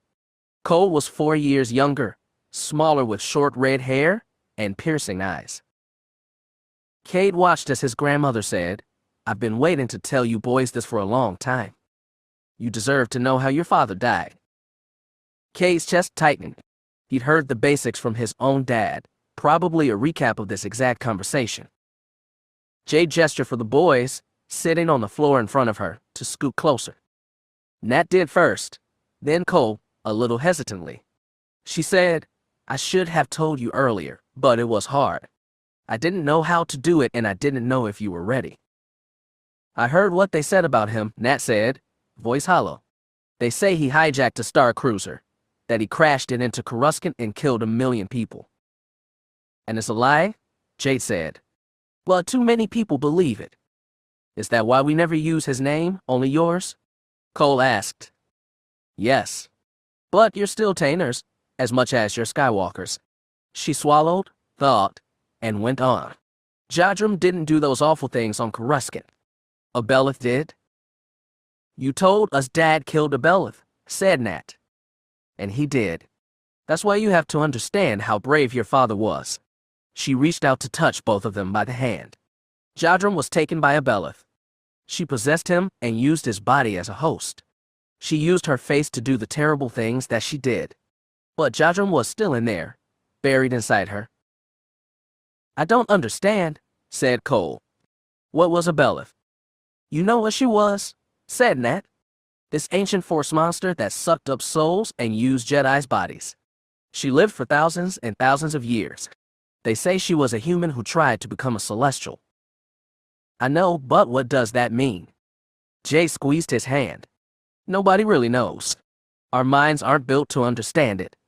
That also means we can't completely understand what happened to your father in the end. But know this, even though he was lost inside Abelleth, all churned around in a sea of souls, he was still your father. I felt him in the forest. I touched him and pulled him clear so he could take his body back from Abelleth for just a few seconds." She closed her eyes, as if seeing it again. "And when he did, he took the Mortis dagger and used the Celestial's blade on himself and Abelleth. If he'd hesitated for just a second, he could have failed and Abelleth would have taken control again, but he didn't. He was brave. The bravest Jedi I ever knew." The words were getting her choked up. Her children waited respectfully until she said, "That's why you should be proud of him, always. He was fighting an enemy he couldn't understand, one so powerful it could drown him, but he didn't give up. That's the kind of man your father was. Without understanding or thinking he could win, he did what was right. That's what we should all be in the end." She squeezed the boy's hands. Cole bent forward and Cade watched his father's small body tremble with sobs. Nat stared through the floor, lost in thought. Jade was crying too, thin wet trickles on her cheeks, but she was also smiling, a soft and loving smile. Cade had seen that smile on her many years later, but he felt like he was understanding it for the first time. When the holo winked out, Cade shuddered. He took a deep breath, sucking in his own tears, and told R2-D2, "You know, for a guy whose memories are fragged up, you can read a situation so well it's scary." R2 hooted sober agreement. It wasn't what he'd wanted to see en route to Bevenire, but maybe it was necessary. Skywalkers living to a ripe old age were few and far between. He strained to think of even one. His grandmother had died on Mustafar, his father on Ossus, Nat on Tavis, all of them battling the Sith. His great-grandfather Ben, he recalled, had also fallen to Sith, and everybody knew about Anakin killing Darth Sidious. "Hey, you tin can," he said, "you know what happened to Luke? I can't remember about him. Tell he died peaceful, huh? Just give me one quiet end." R2 made an uncertain noise, and C-3PO said, "We have still not completed collating R2's memories. Perhaps some information is yet to be uncovered, but as yet we haven't found it." "And you don't get it either?" "I'm afraid not, sir. Not in that encyclopedia you call a brain." "Excuse me, sir, but I don't call it a brain. It is a Syntech AA1 triple phase cognitive module. But no, I'm afraid that information is not in my databanks." "How curious." "Well, let me know if you find anything." With effort, Cade rose off the crate. "But only if it's a happy ending, why understand. I don't want any mopey stuff before we head into action." R2 whistled and C-3PO said, "We quite understand, sir, and we'll edit out all mopey stuff per your request, or we'll try, at any rate." "That's all I ask," Cade said. He left the room without looking back and decided to seek out Delia. He could use her kind of distraction after all. A thin layer of clouds had drifted over the refugee settlement, obscuring the sky with gray and darkening Bavanyar seas. As she stepped off Katla's flyer and onto the platform, water drops flecked Talon's vision, and she wiped them away, unsure if it was sea spray or sprinkle from above. She felt none of it on her face. That was covered in a pink-skinned masker, though as usual when she went incognito, her tattooed leku were obscured by the hood of her cloak. Marasiah Fel hid in a similar garb, and it occurred to Talon they might have been taken for partners or sisters, an unpleasant thought. Also venturing outside the ship were Katla and the Shaper Nayren, both in human-looking maskers. Their welcome party consisted of a Mon Calamari named Salk and Aslan Ray. The former Imperial Knight recognized her former Empress beneath the hood. Her eyes widened in surprise, but she said nothing. She gave no reaction at all toward Talon, probably figuring she was another masked U.S. Hinvong. Salk led the 6 of them across the platforms, winding around sets of docked cargo ships until they reached a parked freighter with a conical forward section and bulky aft thrusters. Talon recalled the ship as belonging to Ania Solo. The landing ramp was down and Salk took them inside the ship and down a corridor to his aft hold. Talon took in those assembled quickly. There was no Ania Solo, but her mother Marin was present, as was the assassin droid who typically shadowed Anya. Here, too, were a pair of powerfully built Jedi. The Cather's eyes passed over Talon, but Kekrux held on her. Even without the Force, the Wifid could see through her disguise. But the ancient master turned his attention to Marasiah. "It's good to see you well," he said. "Even better to see you here."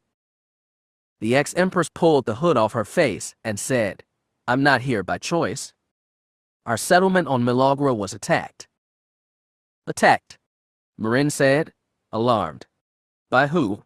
"The Federation. Stormtroopers and TIE fighters attacked us," said Nayren.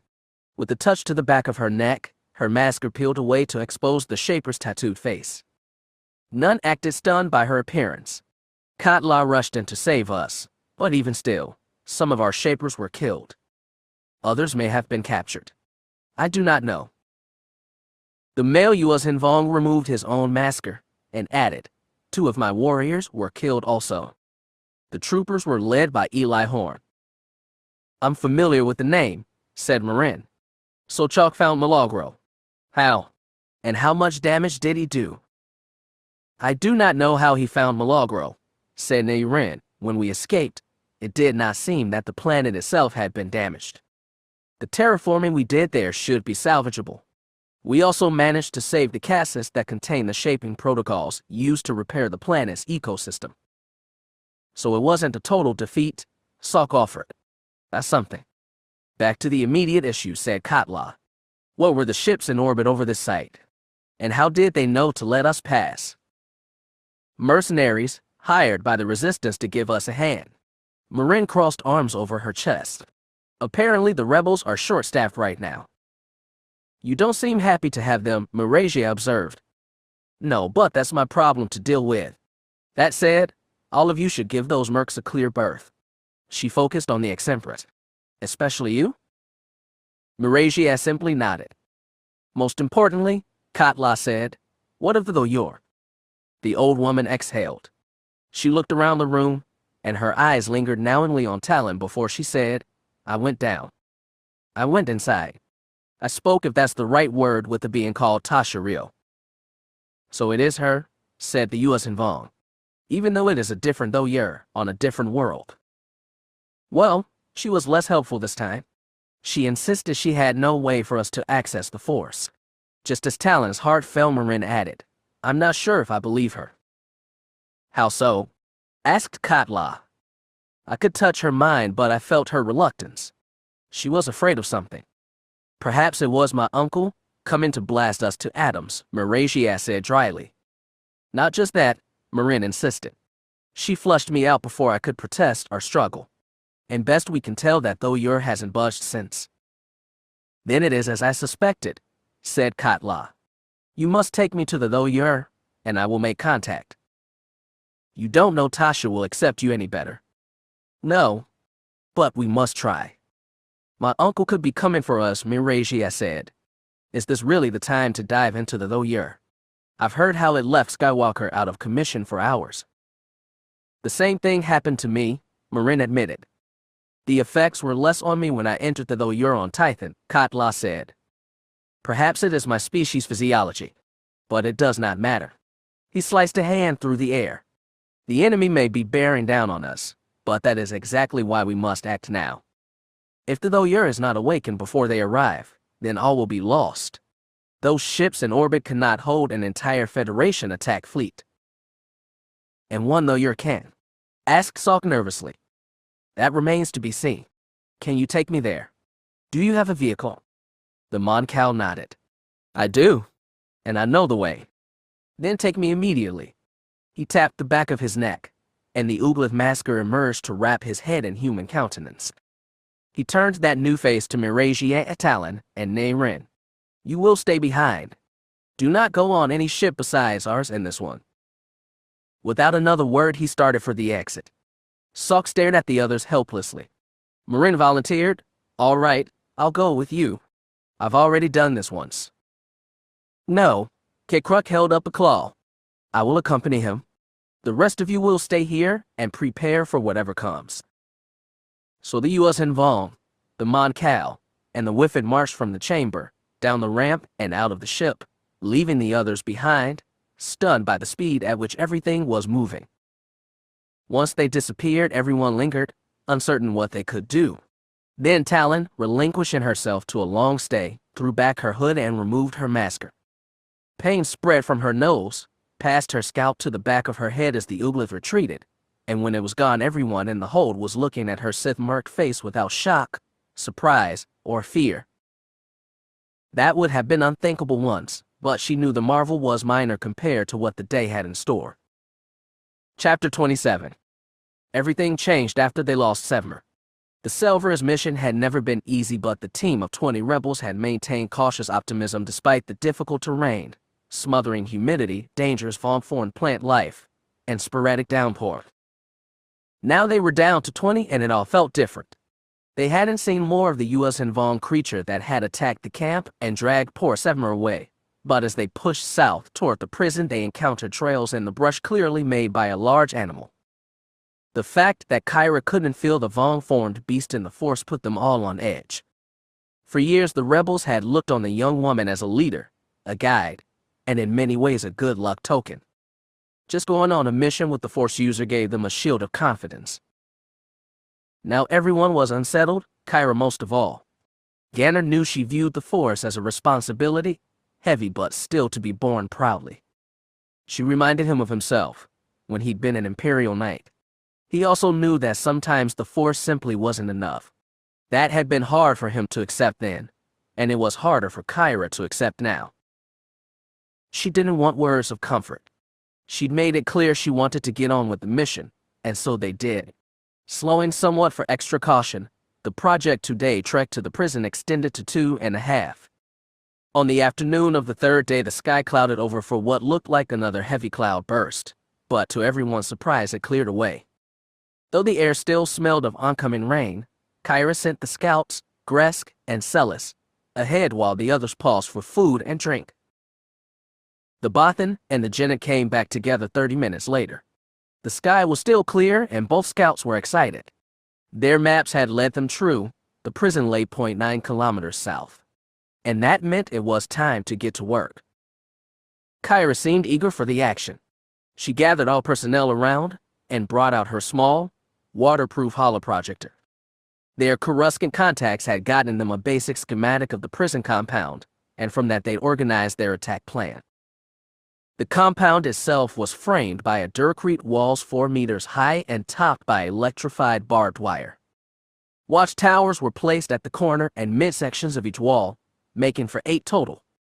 Inside the walls were several buildings, only one of which had solitary confinement cells. They didn't know which cell Stazi would be in, but they at least knew where to look. The one good thing about this place is that security is all about keeping people inside, Kyra explained. They're not expecting people to try and break in, and that gives us an advantage. You can see this gate facing the west side. We're going to split into teams. Nero and Elastis, she pointed at the Skrilling, and the human woman take the lead here. You've got portable missile launchers. Use them on the gate. Nellis, you're our sniper. Try to clear off the watchtowers. Hide in a tree if you can. Asak added, recon scans say they've cleared all trees within 10 meters of the walls. That way they'll see anybody approaching. Which works to our advantage too, said Kyra. The attack on the west gate is a distraction. If you can break it open, fine, but the big charge is going to come from the east. Ganner, this was your idea. You can explain the rest. He directed everyone's attention to the underside of the schematic and the 2 lit-up shafts streaking diagonally away from the compound. The prison gets regular supply drops, but it looks like it gets water from an underground aquifer. You can see the pipeline leading directly beneath here. What we're interested in is this other pipeline. According to these plans, it drops just 2 meters beneath ground level, then tunnels beneath the wall, and goes directly west a good 5 kilometers, maybe more. We think it must empty out in a collecting pool, or maybe an underground cavern. Windax, the team medic, frowned. What's it for? Waste extraction, Ganner said. Several people screwed their faces. All the refreshers in the compound lead to this one pipe. According to the schematics, is 1 solid meter in diameter. I am not crawling up that thing, said Gresk. That got a round of laughter, the first one since they'd lost Sevmer. You don't have to, said Ganner. Lazar, the young man in charge of the comm system, was also in charge of the second most valuable tech item they'd brought. He tapped a square metal case they'd hauled all this way. The remote-controlled probe in here is a 1/4 meter in diameter. It should easily be able to go through the waste extraction tube, even if it is, partly clogged. And then what? Grunted Nero. Sneak up a toilet. The probe is also loaded with 2 kilograms of pure beradium, Lazar clarified. Somebody whistled, impressed. When it's directly beneath the watchtower on the western wall, we'll detonate. Bye-bye wall, muttered Gresk. We'll attack them from both sides, so they won't be able to properly defend either breach, said Kyra. The building where they have Stazi is on the western side of the compound, so I'll be going through that end. That's our plan A if we can get through the west side. The east side team doesn't even need to go through the gate. Just keep them distracted and confused. Are we attacking after dark? Asked Nellis. That's the plan. Kyra looked at the sky. More clouds had drifted overhead, but they were pale and didn't portend storms. A great thunderhead could really mess with their extraction, but weather here was so unpredictable they'd have to chance it. They didn't break the group right away. Instead, they began moving south, with Gresk and Celis ranging ahead to watch the prison.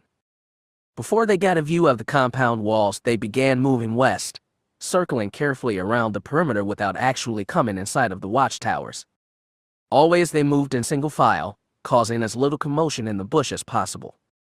Once they had to veer around a fat cluster of carnivorous, thorn-tipped Uas and Vong vines, but soon they positioned themselves on the prison's west flank. Taking the tracker that had originally belonged to Kira's team, Celis sneaked forward until he was at the tree line nearest to the wall. Safely hidden in the bush, he stayed there with the tracker. By matching the SAC-DAN's device with the Genet's, they were able to project the exact location of the Western Wall's central watchtower. After that, they got to work. Finding a low spot some 400 meters due west of the watchtower, they got out spades and began to dig. The wind was picking up, thrashing palms overhead, but the sky was clear. After less than a minute of digging in the hot sunlight, Ganner was soaking wet and so were the others. Whenever this mission ended, no matter how it ended, he'd savor the shower that came after. Karashikuk was the best digger. Though his fur was by now a matted mess of sweat, dirt, and scraps of snagged foliage, the big Wookiee plowed tirelessly through the dirt until his shovel tapped against the metal of the waste extraction tube. Soon they cleared away enough dirt to expose a full meter of the tube. After that, Kyra did the honors, if you could call them that. Straddling the thing, a boot on either surrounding dirt pile, she flicked on her lightsaber and cleaved through the tube. 3 flicks of the blade were all it took. Ganner thought they could handle any smell after a week in the jungle, but the stench was still staggering. Everybody cleared away except for Lazar. Pinching his nose with one hand, he picked up the controls for his probe in the other and commanded the little drone to rise from its open case. The gray metal sphere bravely lowered itself into the tube. Its forward light flicked on, then disappeared from view as the drone began pressing eastward toward the prison. The sky was clouding over again, and a fresh breeze blew, wet and almost cool. That definitely signified rain, and Ganner asked Kyra, "Is the plan still on?" She looked warily at the sky but said, "It's on. Team East, start heading around the prison. Gresk, go with them and lead the way. Everyone else, we stay here." "Should be just an hour or so till sunset," Nellis said. "Do we hold position and wait?" "That's right. Nero, you handle the comm. We'll signal when we are ready to start." By the time Team East gathered its supplies and moved out, Lazar had almost finished with the machine. He reported, "I had to push through several truly disgusting clogs, but I've matched the probe's location with Celis. It's directly beneath him?" "Well, don't blow it up yet," Kyra said. "Hold it there for now. Nudge it the last 10 meters once everything's in position." "Understood." He put down the remote control. "When do we update our friends?" Lazar was also in charge of the portable long-range transmitter. The device could broadcast over light years but had to be used sparingly, lest the satellite overhead pick up the energy bursts.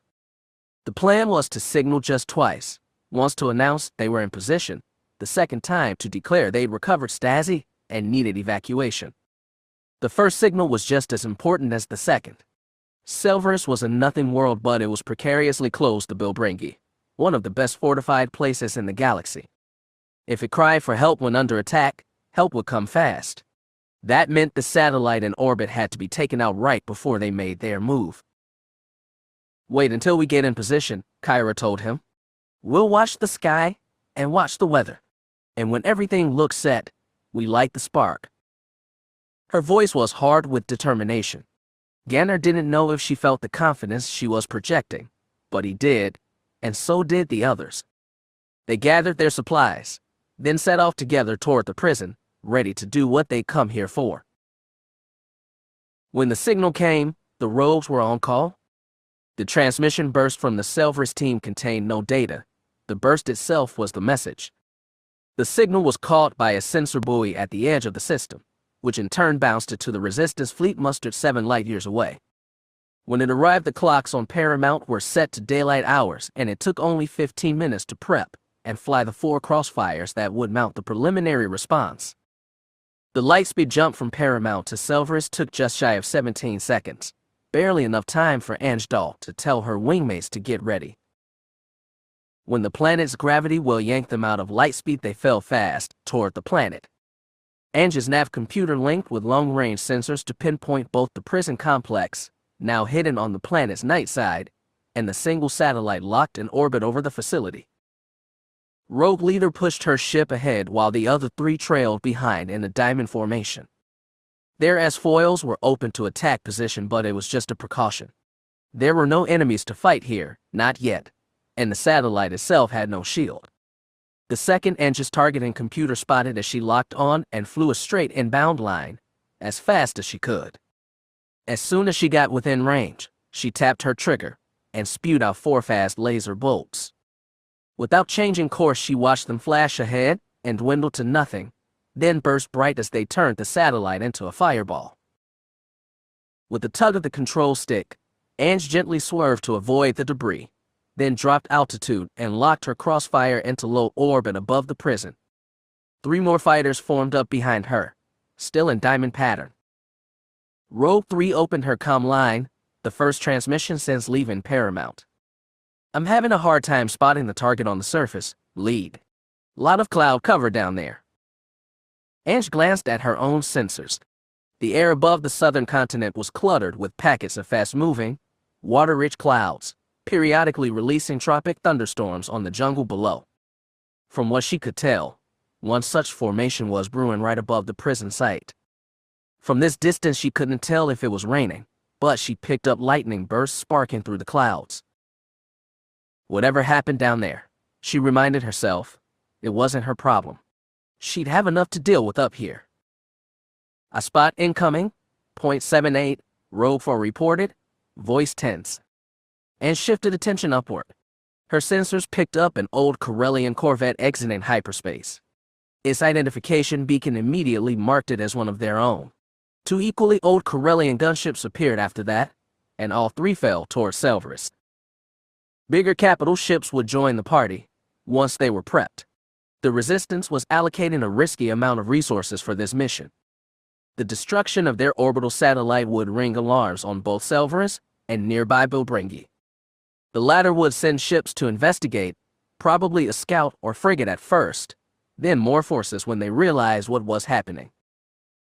Ange estimated it would take at least 35 minutes from first alarm to formidable response.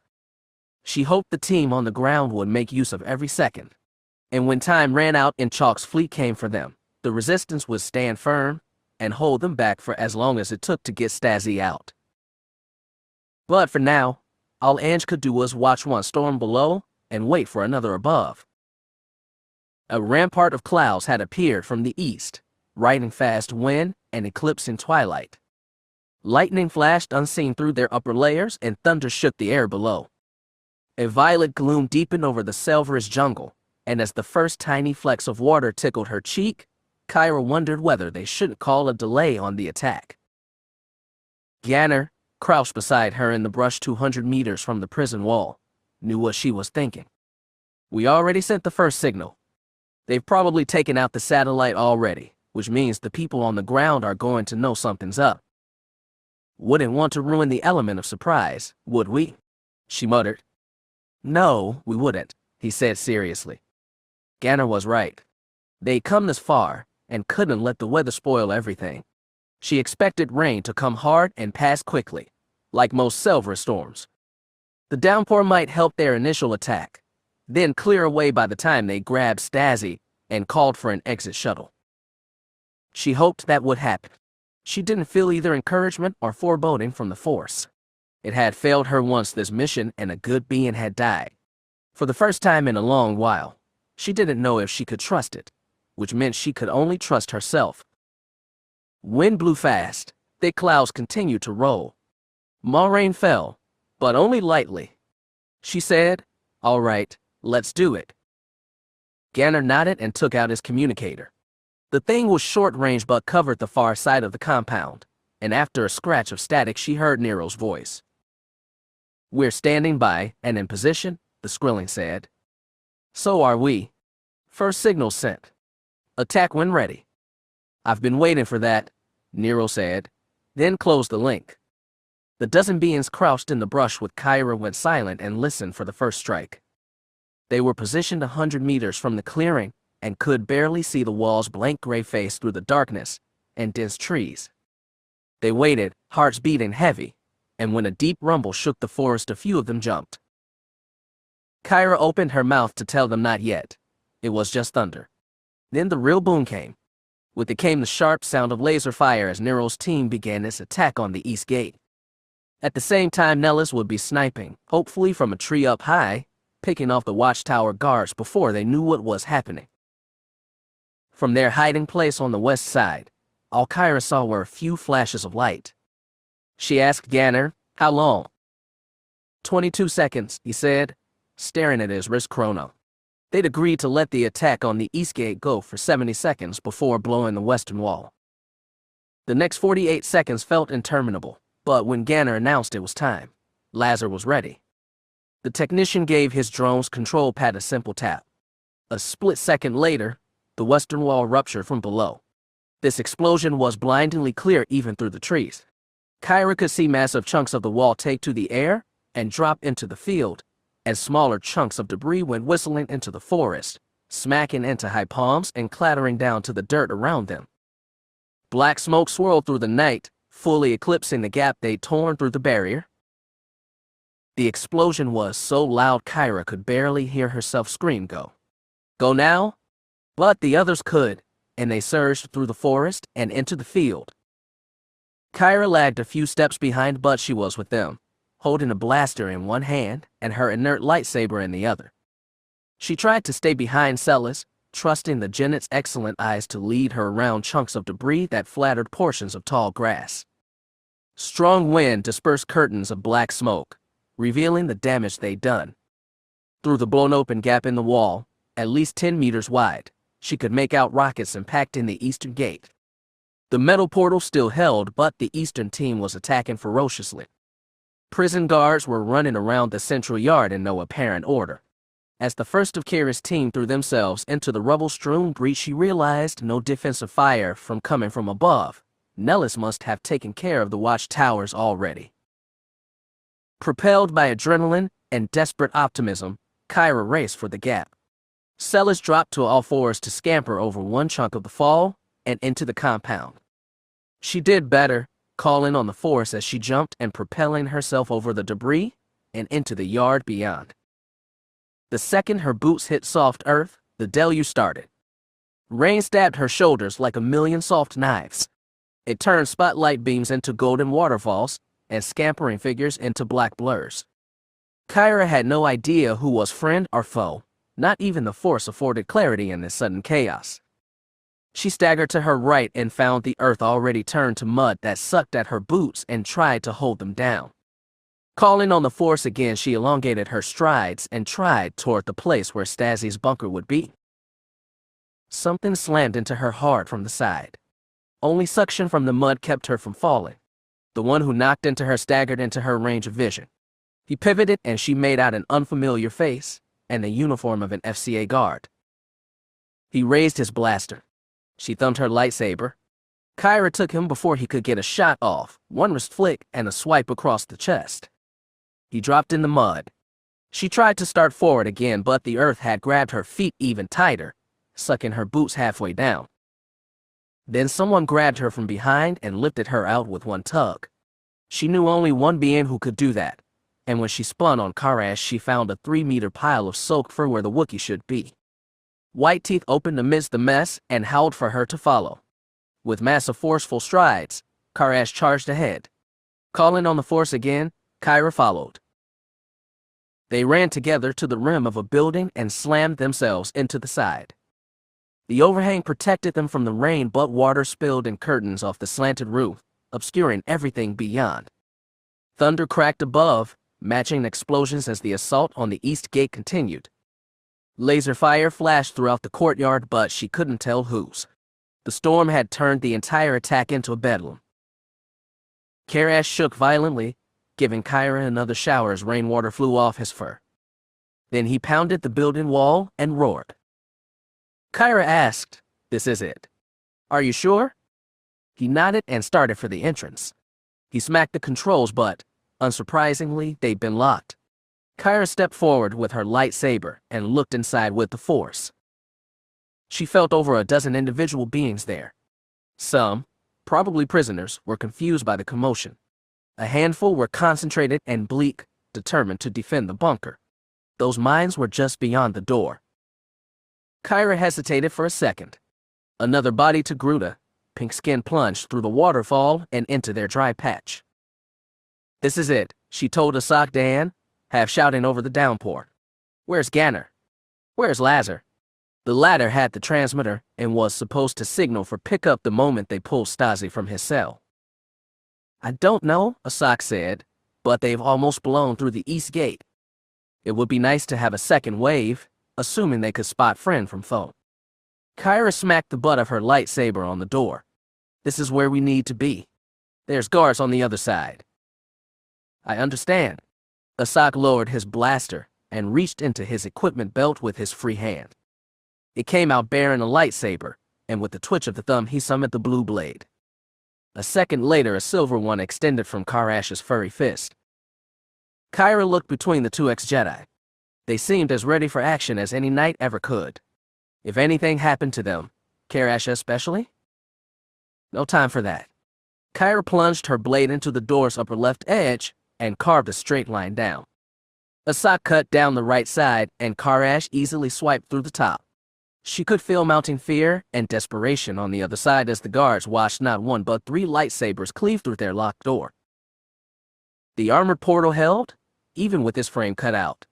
Kyra took a breath, forced her mind off all the rain and chaos, and found some inner stillness. Then she gave the door a fierce inward push, shooting it into the hall, crushing the first layer of guards. The second rank recovered from shock and began pouring rifle fire through the door. Hefting her saber in both hands, Kyra led Asok and Karash into chaos renewed. Chapter 28. The skies over the refugee camp had darkened, and misty rain came down in curtains, sprinkling puddles onto the web of connected landing platforms and turning the surrounding ocean into churning spray. Despite that, Aslan Ray stood outside beneath Free Agent's cockpit section, only partially shielded from the weather. The company inside was making her anxious. Alone she could have handled her former Empress, a not-quite-former Sith, and an old ex-Jedi who still commanded the Force. Altogether, they seemed to portend an unthinkable climax. As she watched the rain fall, she allowed herself to think of Ganner. She understood why he joined the rebels in their hopeless fight against Hogrum Chalk, but she doubted he'd find the purpose he needed there. She wondered if he was in the middle of whatever desperate battle had claimed most of the rebels' resources. Knowing Ganner, he almost certainly was. Even when he'd been an Imperial knight in the calm moral balance to his friend and Terry's, there'd been a recklessness in Ganner's nobility. He was a man who yearned to fight the good fight, but Aslan doubted any fight was wholly good, and without the Force, Ganner had no defense against the bad. She didn't feel comfortable asking the Force to protect Ganner, because she had nothing to pray to. All she could do was wait and hope. When she spotted a smooth hold, oblong airspeeder pierced the rain curtains and descend to a smaller landing pad nearby, Aslan wasn't sure it was the one Kade had taken out. Nonetheless, she trotted out into the rain for a closer look. She was 10 meters away when the side hatch opened, and the unmistakable form of Kade emerged. The Great Wiffic cradled a humanoid body in his arms. Kade Salk emerged behind them and closed the speeder's hatch. Aslan jogged ahead, kicking up spray from the thickening puddles. Before she reached them, Kade's limbs flailed. Kade lowered him and helped the U.S. Vong stand on shaking feet. "You're all right," Aslan said in surprise. But as she got closer, she saw Kade's hands were shaking fiercely, and he could only stand with Kade's help. His U.S. Vong physiology might be able to withstand the inside of the "though you're better than a human's," but it was still difficult for him. "Come on," Aslan said, taking up Kade's other side and hoisting his arm over her shoulder. "We need to get you back to the ship." And no," he stammered. "To my ship, mine." Even with 2 bodies trying to hold him, Kade veered away from Free Agent and attempted the longer path to his parked second flyer. "We'll stay with him," Aslan told Salk. "You go back to Free Agent and tell them he's back." The Mon Cal nodded and ran through the rain back to Ania's ship. Aslan and Kade stayed with Kade, supporting him on either flank as they moved to the flyer as fast as they could. Kade wore no uglet, and water poured down his leathery face. Thankfully, in this downpour, there was no one to see. An unmasked U.S. Vong helped across the docking zone by a scar-faced human and a Whitfit. When they reached the cover of the flyer, the landing ramp lowered and they hauled him inside. Other U.S. Vong crowded around and helped move their leader to the cockpit. Hands still shaking and stuttering all the while, Katla barked orders in his own language, incomprehensible to Aslan or Kakruk. The other Vong dropped him in one of the cockpit chairs and affixed a cognition hood over his face. The translucent mask, connected by tangled umbilical to the body of the ship, looked grotesque to Aslan, but she knew this was how US and Vong communicated with their ships. While the other Vong crowded around Katla, Kakruk pulled Aslan aside. She asked the Wifid, "Okay, do you know what the hell is going on?" No, Kakruk shook his long head. Katla entered the Thoyur through a portal of light, then emerged less than a minute later. We recovered his body and took him back as quickly as we could. He was, as you've seen him, awake and responsive, but jittery as hell and not explaining anything. Kakruk snorted. Just so. What's the hood for? This ship hasn't started up, so what's he doing? Calling someone. That is my impression. But who? I know. Nobody knows, except them. She waved a hand at the Vong.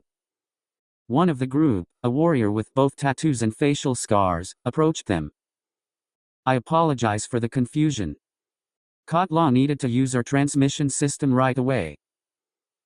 Aslan was so shocked by this one's perfect basic she didn't respond. Kakruk asked, "To whom is he speaking?" "Friends," the Vong said evasively. "And are they coming here?" asked Aslan. "That is unlikely. And probably extremely dangerous. However, we may need them." Aslan didn't understood what he was getting at. The Yuuzhan Vong looked between them and said grimly, "A Federation fleet arrived 6 minutes ago. Bavinir is now under siege." The task force spread out over Bavinir in a classic targeted interdiction formation for a medium technology world. Bavinir had no planet-wide shield generator and its ground-based anti-orbital defenses were limited to a handful of launchers on islands near Cephalia. The capital was currently not of interest and halfway around the planet from the true target zone in the northwest hemisphere, so when positioning his forces Admiral Yage wisely kept them clear of the capital's missiles. 60% of his ships hung above the target zone itself, though as yet none had ventured close enough to fire turbolaser blasts into the ocean. The planet's designated protectors were the 8 ships in the Bavinir Defense Forces, which currently hung in mid-level orbit and formed a loose halo around the half-dozen other warships Eli had warned about. Now that the Federation fleet was close to the planet, they were able to read identification signatures and determine those 6 ships belonged to the Black Spear Company, a mercenary band hired by undetermined parties. As of yet, neither group of ships had taken action against each other or the Federal fleet. It was a 3-way standoff, but if action broke out, the Federation ships would dominate and all sides knew it. Admiral Yage's Warhammer had pulled to the fore of the formation over the target zone and would, if necessary, lead the attack. Eli Horn's silencer edged close to the larger ship and was ready to leap into the atmosphere if it was necessary. The Jagged Fel hung back, protected by a screen of 2 star destroyers, 3 frigates, and numerous smaller support ships. Standing on its bridge, Hogrum Chalk could see the blue-white blaze of their engines arrayed in precise formation against the cerulean swirl of the planet below. As he watched, the ship's captain, a stout gray-haired human named Worgen, came up beside him. "Regent, Admiral Yage is requesting orders. Tell him to hold formation. Have communications prepare me a transmission with the mercenaries. I want to talk to their leader." "Understood, sir." Hogrum followed Worgen to the comm section. In addition to the usual staff of ensigns and lieutenants, all seated at their consoles in the rear port corner of the bridge, there was Astral Veo. The Twi'lek, blue in her white civilian clothes, looked out of place on the command deck. She met Hogrum's eye as he approached but hung at the rearmost console, where he'd tasked her to stay. He'd first thought against bringing her at all but had relented with the knowledge that he was already starting off a political firestorm on Coruscant. He couldn't deal with that now, but he couldn't ignore it either, so he'd charged Astral with manning that console and keeping an open line to his deputies in Galactic City. She'd inform him of emergencies and relay his responses while allowing him to focus on Bavinir itself. It had seemed the best compromise for a bad situation. The Regent turned to the primary comm console, ignoring her eyes on his back. Captain Worgen had already relayed the order, and the lieutenant reported, "Sirs, I've patched in the hail to the lead carrier. They've requested I hold." Hogrum growled deep in his throat and said nothing. The lieutenant shifted nervously as the Regent peered down his shoulder for another minute before the console lit up. "Ah, a response," the young man said, a little shrilly. "Their leader is ready to speak with you." "Where is the transmission coming from?" "It appears to be the carrier, sir." "Could they be relaying it from another location?" "Possibly, sir, but we don't have the equipment to track it right now." "Very well. Put him on." The lieutenant and the captain leaned back so Hogrum could move fully in front of the hollow projector. He was surprised to see the image of a short-haired young woman. Despite her smooth face, she looked appropriately mercenary, with black armored shoulder pads and hard eyes. "Are you the commander of the Black Spear Company?" asked Hogrum. "I am. You should know, Regent, there's no point in trying to outbid my current employer." "Is that so? Do they have more wealth than the Federation?" "It wouldn't do any good for our reputation to switch sides before the start of a battle." "That may be true. Tell me, Miss I did not get your name." "Sword Arches," she said, eyes hard. Well, that explained a little. Hogrum's spies had informed him how the Mandalore Yagud Arches had met his end, executed by his own lieutenants for treason. They had nothing to say about his daughter, but it was clear the young woman had amassed a respectable mercenary company of her own since leaving the Mandalorians. Respectable, but new and hard-pressed to prove themselves. Depending on Sword Arch's resolve, it might take a lot to break through her lines. That meant the BDF's role was all the more important. "Miss Arches," he said, "do you have any idea what it is you're charged with protecting?" He noticed nearby crew perking attention. The Jagged Fel staff, and all of Yage's people, were confused and curious about this mission, and Chalk had taken no steps to enlighten them. "I was hired to do a mission," Arches said. "I honor my contracts. I respect your professionalism, but you chose jobs poorly. All I want is the chance to drop one turbo laser volley at a submerged target. No settlements will be destroyed. No people will be killed. Just one simple volley is all I need." "You came prepared for a lot more than that." "I came prepared because you did, Miss Arches. My ships will shred your blockade if you force us to. For all our sakes, it would be better if you didn't." "You know my position, sir." "I'm sorry." "Then so am I. Goodbye, Miss Arches." On Hogrum's signal, the lieutenant shut off the transmission. Worgen asked, "Do we begin attack maneuvers now, sir?" "No, next we talk to BDF. If they're not in a treasonous mood, they should provide assistance." "Lieutenant, please." "Regent Chalk," said a soft, familiar voice behind him. Hogrum turned and glared down on his aide. "This is not the time, Miss Veo." Without backing down, Astral said, "I've just been bounced a priority message from General Yeager at Bilbringi. He insists you see it right away." Hogrum wanted to tell her off, but this was what he'd brought her for. Yeager was one of his best commanders, and while the man hadn't been appraised of the Bavinair situation, he'd know not to contact Hogrum except for the best reasons. "All right," he relented. "Be quick. The general reports that they've just lost communication with the prison colony on Selvaris. His message said the satellite was non-responsive and he'll dispatch a scout ship to the system."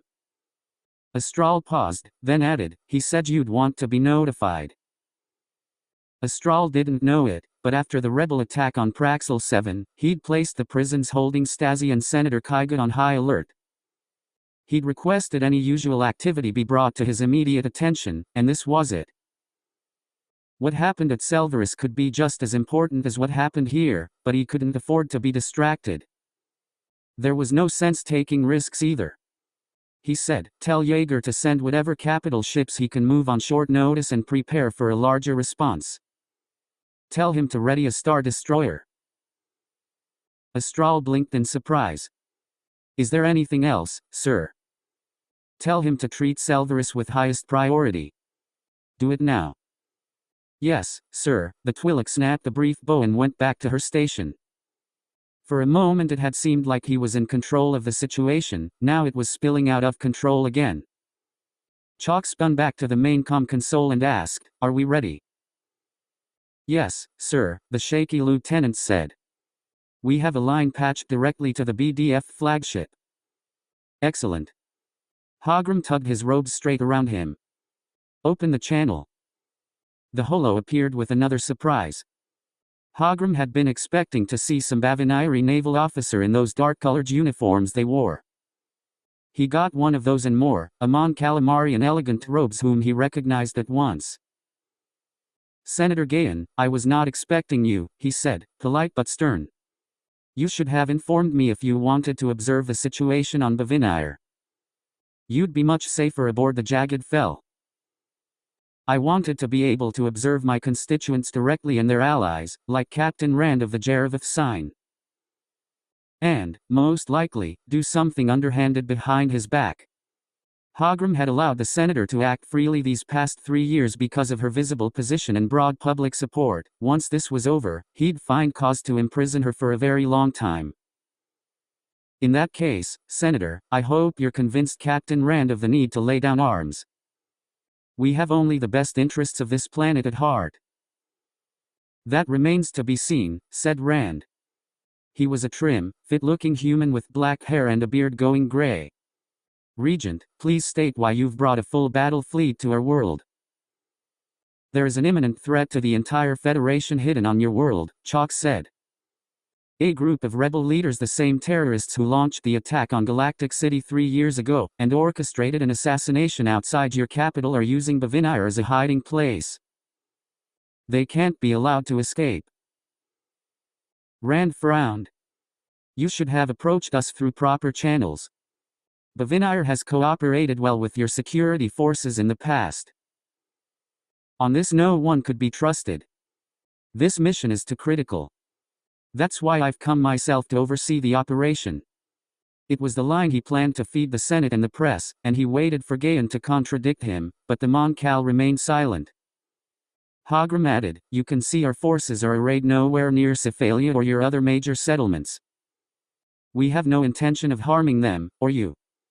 Our concern is solely with the rebel submarine base. It is your duty, as members of the Federation, to help us destroy these terrorists." That was raising the stakes, but Rand didn't flinch. "The Bavinir Defense Force predates the Federation, the Galactic Alliance, and even the Empire, sir. For 300 years we've guarded this world. Except for the 30 years you were chased across the stars, Palpatine. I know your history, Commander. I respect your people's pride and professionalism." He'd forgotten how tiresome these provincial patriots could be. "I'd hope you'd respect our sovereignty as well," said Rand. "You've allowed a band of mercenaries to hold position in your space without chasing them away. How do you square that with protecting sovereignty?" He scowled. There was much confusion as to who hired Black Spear Company, and why. "And can you illuminate me?" "I've spoken to their commander already. She's tight-lipped, determined, but also young. She has her own interests at heart, certainly not yours." "You ask me to trust that you do, sir." Hogrum was getting tired of this. "I am the regent of the Galactic Federation. I hold the interest of all worlds close. Do your duty as members of the Federation, Captain. Help clear away these mercenaries and let us rid your planet of terrorists. Do I have your guarantee that you will only attack the submarine rebel base?" Now they were getting somewhere. "I swear it, Captain." But Rand shifted uncomfortably. "I'll have to relay this to my government before I respond." Hogrum held back a growl. "Be swift about it. Don't give the rebels more time to escape. And Senator Gayan, I dearly hope you convince the captain to comply."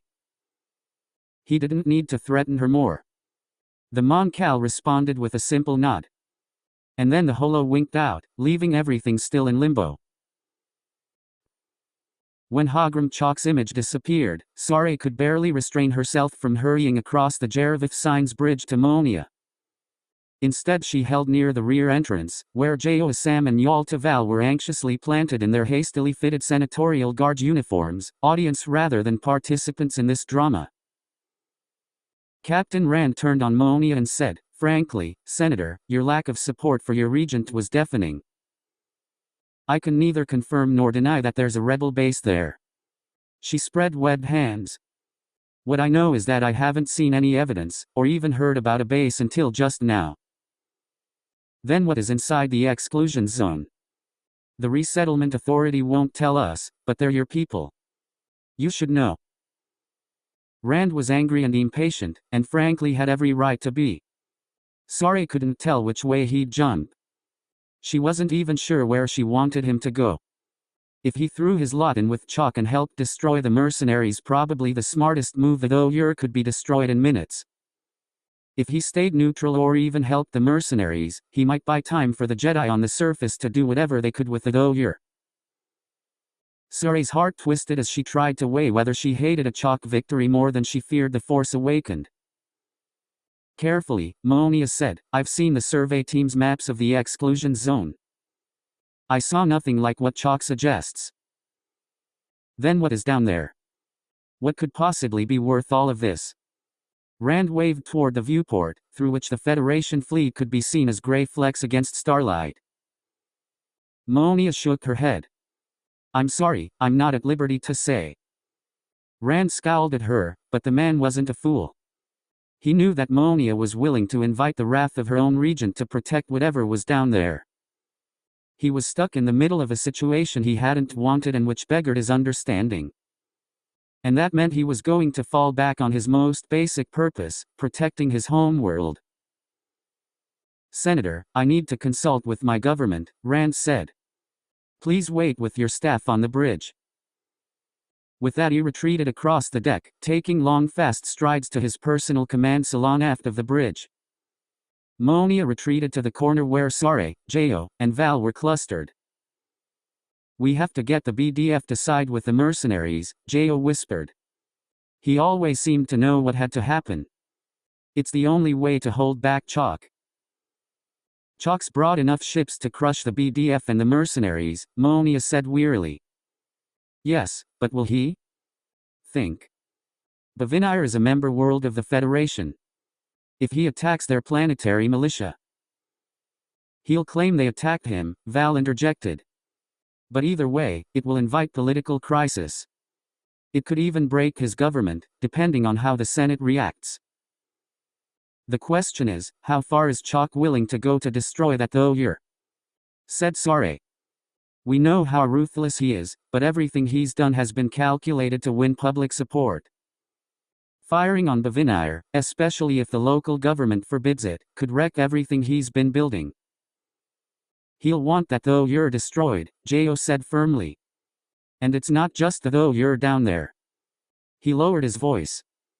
"There's Jedi, and maybe even Skywalkers." Sari had no love for Jedi and none of Skywalkers.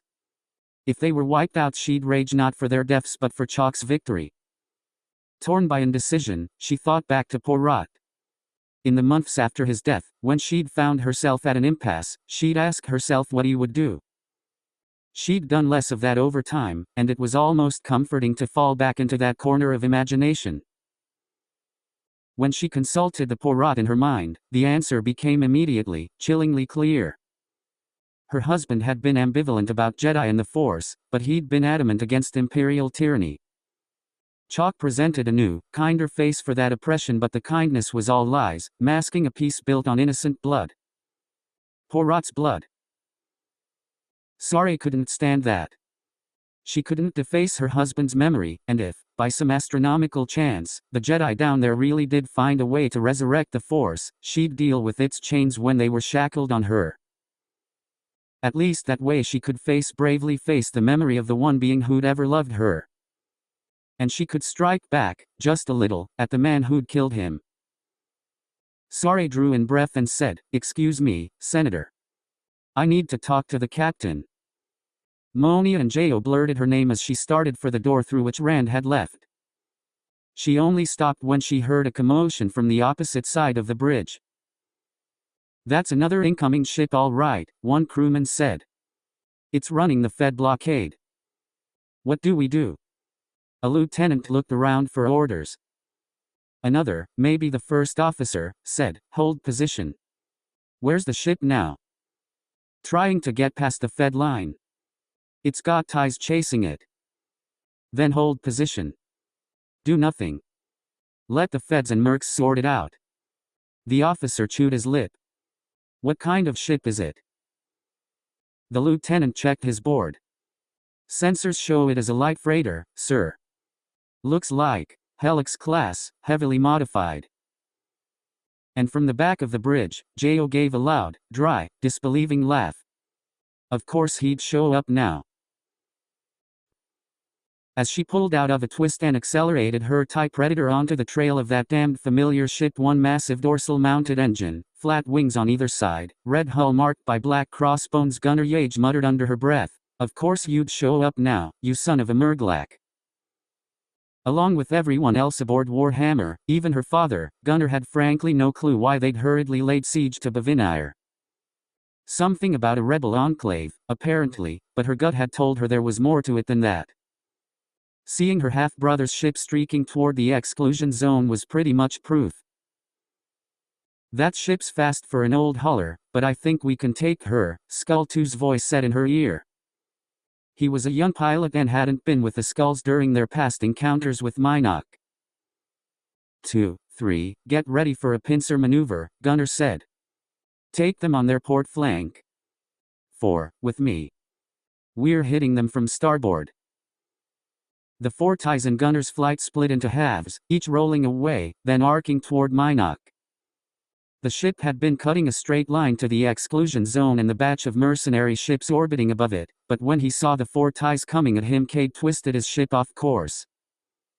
Easier for Gunner to catch up, harder for 2 and 3. "We'll take him first, 4, she told her wingman. "Stay with me." Gunner kicked power to engines. Minok was faster than it looked, but a TIE Predator was faster still. Cade saw her coming, of course, and adjust angle again to dive back toward the exclusion zone, flashing bright glare from his big engine at her viewport. Gunner had chased this ship before, and even flown alongside it at the end of the war with Crate. She knew what came next and nudged her ship downward, avoiding a spray of laser fire from Minok's dorsal laser turret. 4's response was delayed by a split second and he yelped, "Stang, they scorched me." Starboard solar panels hit. "Hold on behind me," Gunner said and glanced at her scanners. Skulls 2 and 3 were arcing around to come at Cade from his flank. In less than 1 minute they'd enter the firing range of those mercenary ships. Anything could happen. Scowling, she pumped a directional comm transmission vectored dead ahead. "Minok, this is Skull Leader," she called. "Damn it, Cade, answer me." There was nothing for 5 critical seconds before a static blurred groan crackled over her headset. "Why did it have to be you?" her half-brother groaned. "I was going to ask you the same thing. What are you doing here?" "This ain't exactly the time to explain." As he said it, Cade fired engines and streaked a straight line for the exclusion zone. He was gambling on getting to the mercenary ships before the Skulls opened fire. That alone made Gunner want to tap her trigger, but she said, "Cade, are there rebels here? What's going on?" "Ichuta, Gunner, if Grancha rebel bosses were here, you think they'd be using mercs to defend? You're an imp, but you ain't stupid."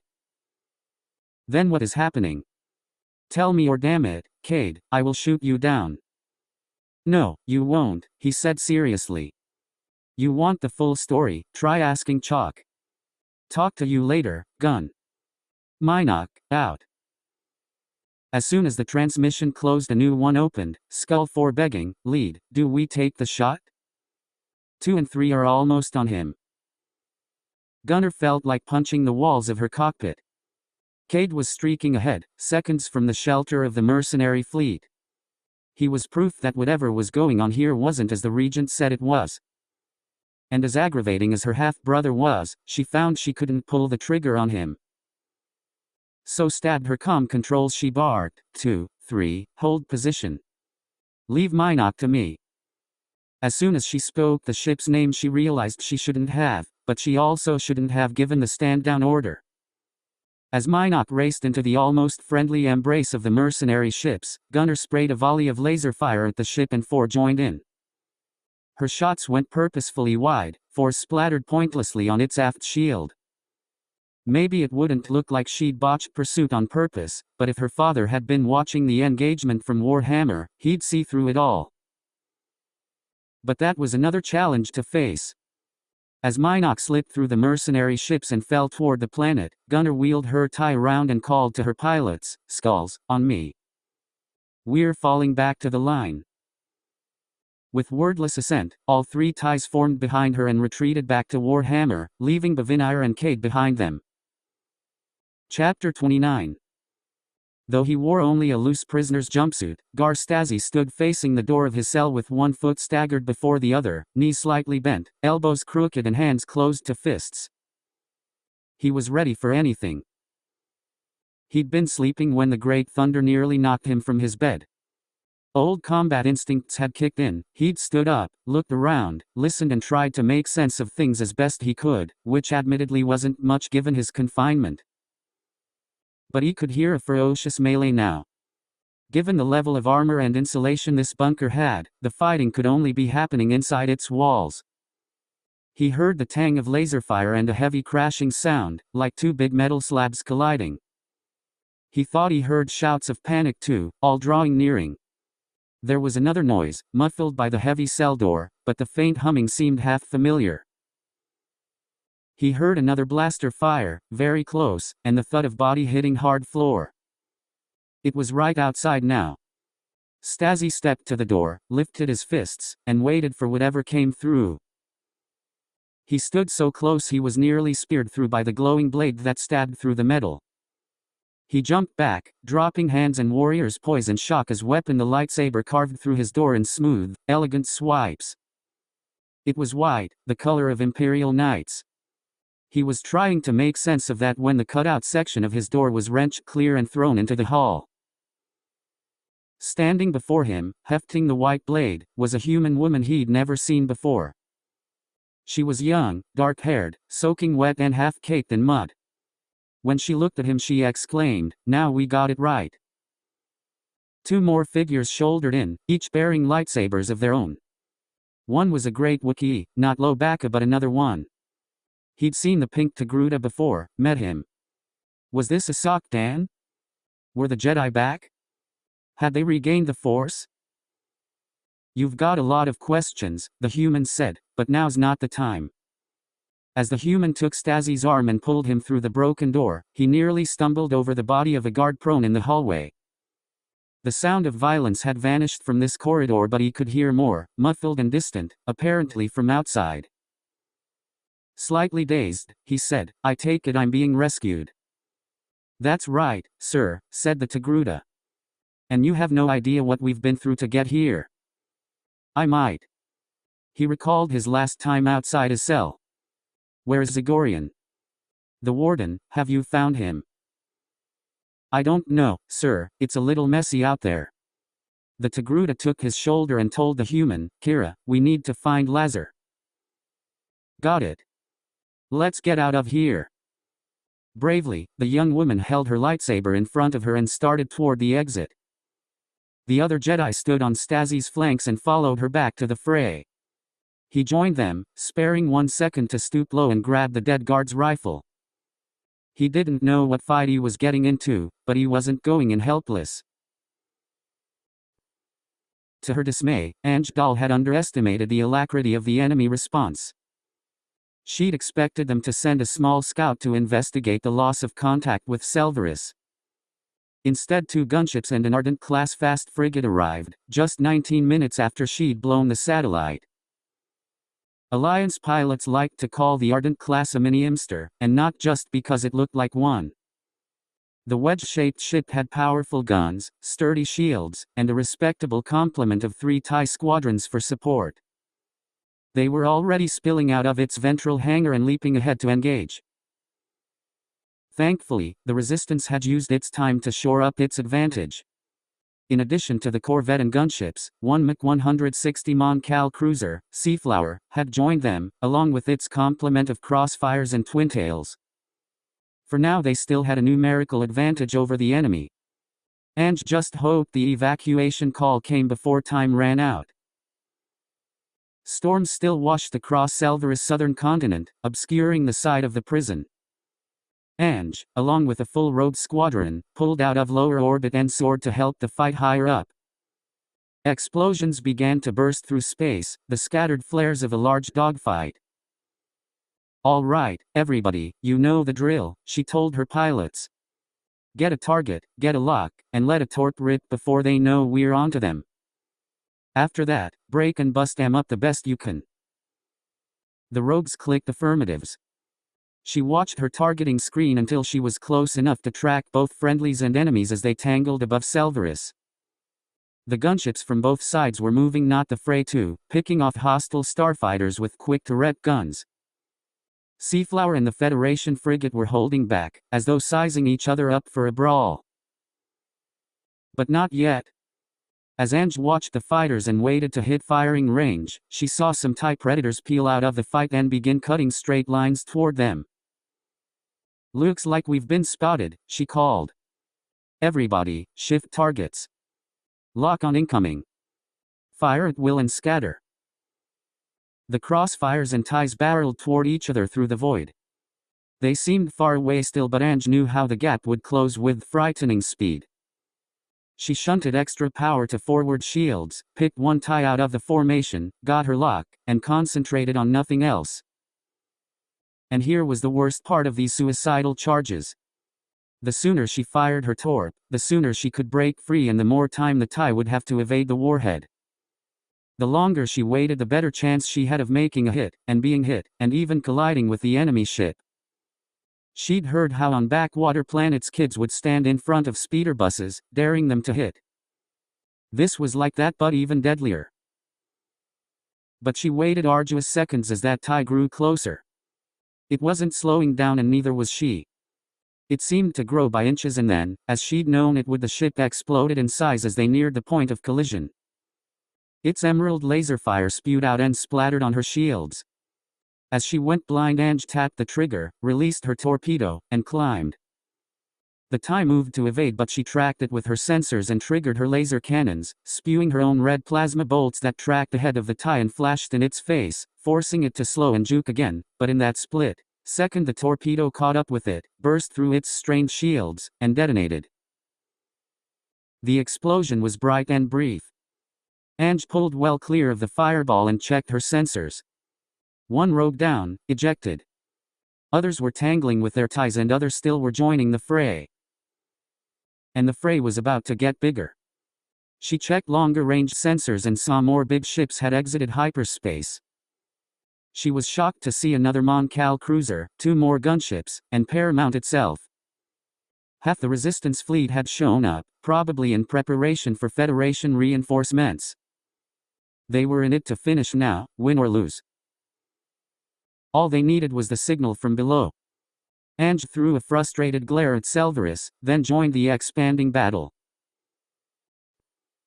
The downpour had stopped as suddenly as it had begun and left behind a mire. The prison's western wall had been blown apart and the eastern gate blown through. Chunks of debris large and small were scattered across the inner yard, many of them half submerged in the mud. All the while rain continued to fall, a light mist instead of a deluge, but enough to keep the ground and combatants waterlogged.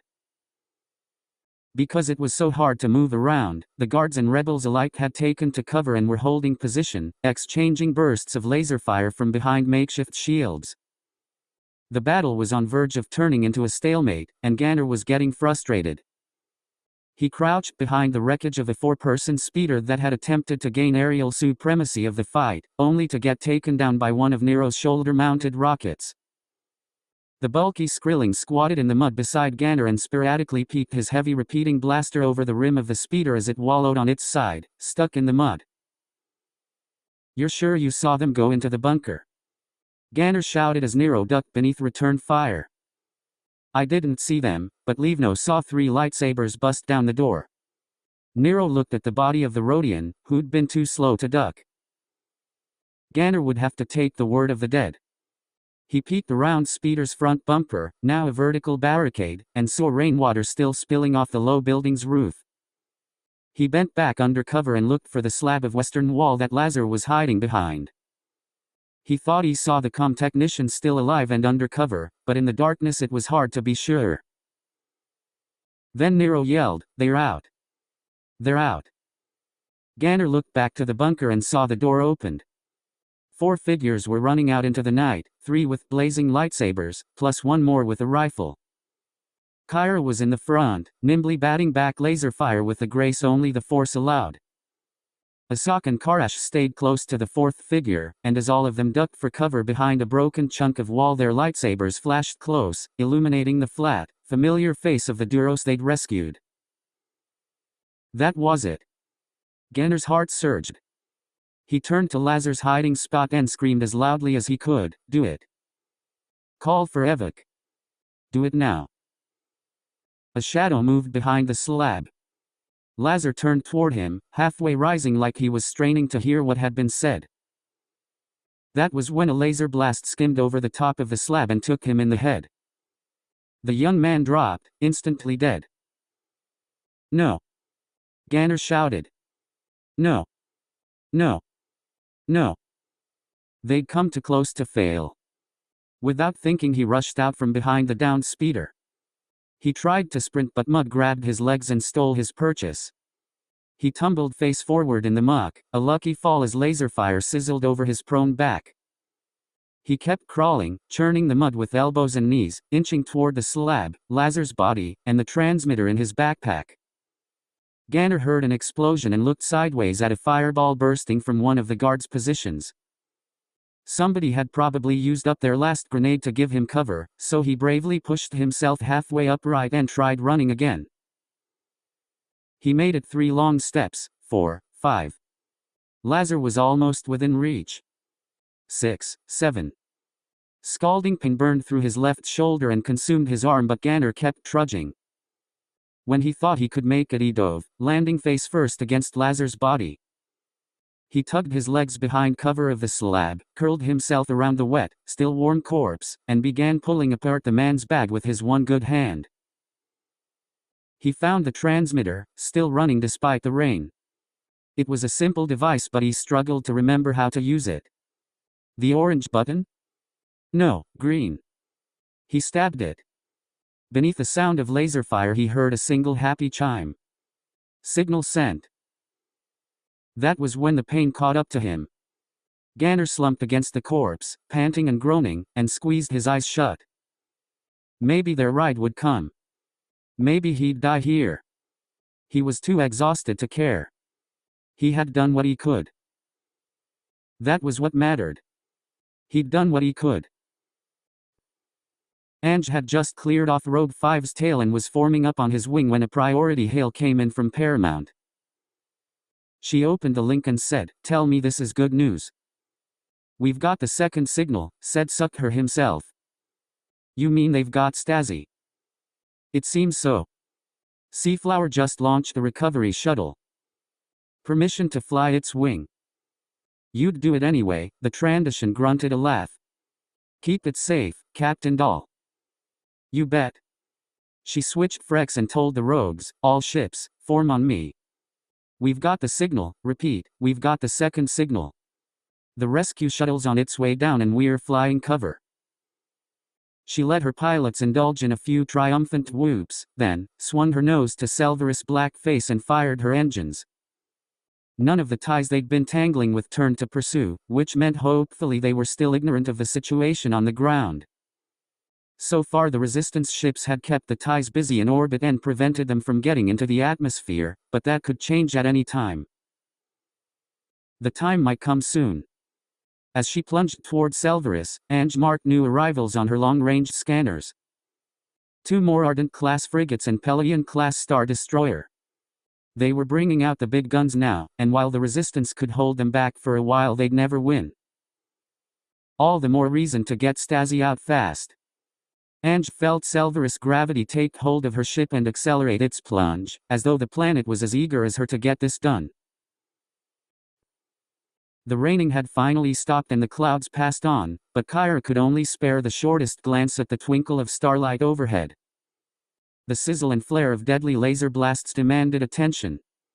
She hunkered with Stazi, Asok, and Karash beneath a piece of broken wall, and like the 2X Jedi she'd swapped her lightsaber for a blaster rifle and periodically sprayed shots into the muddy yard around them, vague suppression fire to keep the guards from advancing. She had no idea how many were left or how many had been killed.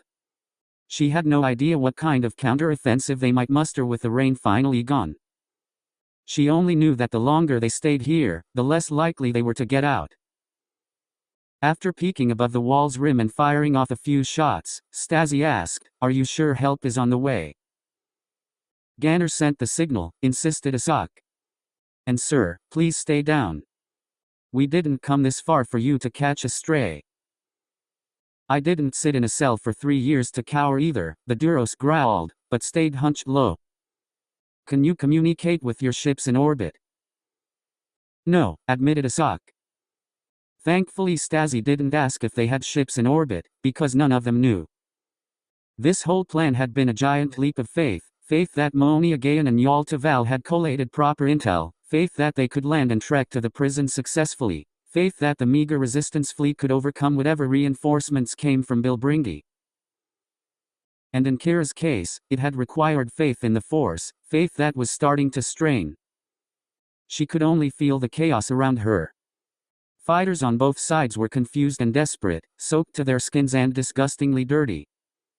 All of them wanted it to end, but none could lay down arms. A new sound joined the tuneless cry of laser fire, one so quiet at first she could barely pick it out, but it grew louder until she knew it for what it was. A starship, propelled by roaring thrust engines, was tearing through the air and falling toward them. Karash heard it too. He threw his head back and released a triumphant roar. The laser fire flashing over them didn't relent, the enemy wasn't ready to give up yet. Crouching low, praying they could hold just a little longer, Kyra looked skyward and saw approaching thruster glow. They swelled in size and the engine roar grew louder, and finally a spotlight swept down from and washed circles over the prison yard. Kyra knew exactly what to do. Without standing, she took out her lightsaber, ignited it, and held the white blade high. Karash and Asok did the same. 3 beacons waved the shuttle in for landing. The prison guards saw it too, and fire increased on them from 3 vectors. The crew of the assault shuttle saw it too, and the direct guns on its underside unleashed precise bursts of laser fire, taking out 3 enemy nests from above. They held back from shooting further, lest they risk friendly fire, but that was enough. Kyra and the others lowered their lightsaber as the shuttle swooped low over them. Repulsor jets kicked hot wind in their faces, and the searchlight was glaringly bright. Kyra had to keep between fingers to see the landing ramp swing down. A pair of humans in old Alliance uniforms appeared, waving for them to come. Kyra's first thought, absurdly, was how clean they looked. Stazi didn't hesitate. "With me?" he shouted and stood. Asok and Karash joined his charge, lightsabers blazing to protect his flanks, but the shuttle had done its job, clearing the most dangerous clusters of guards.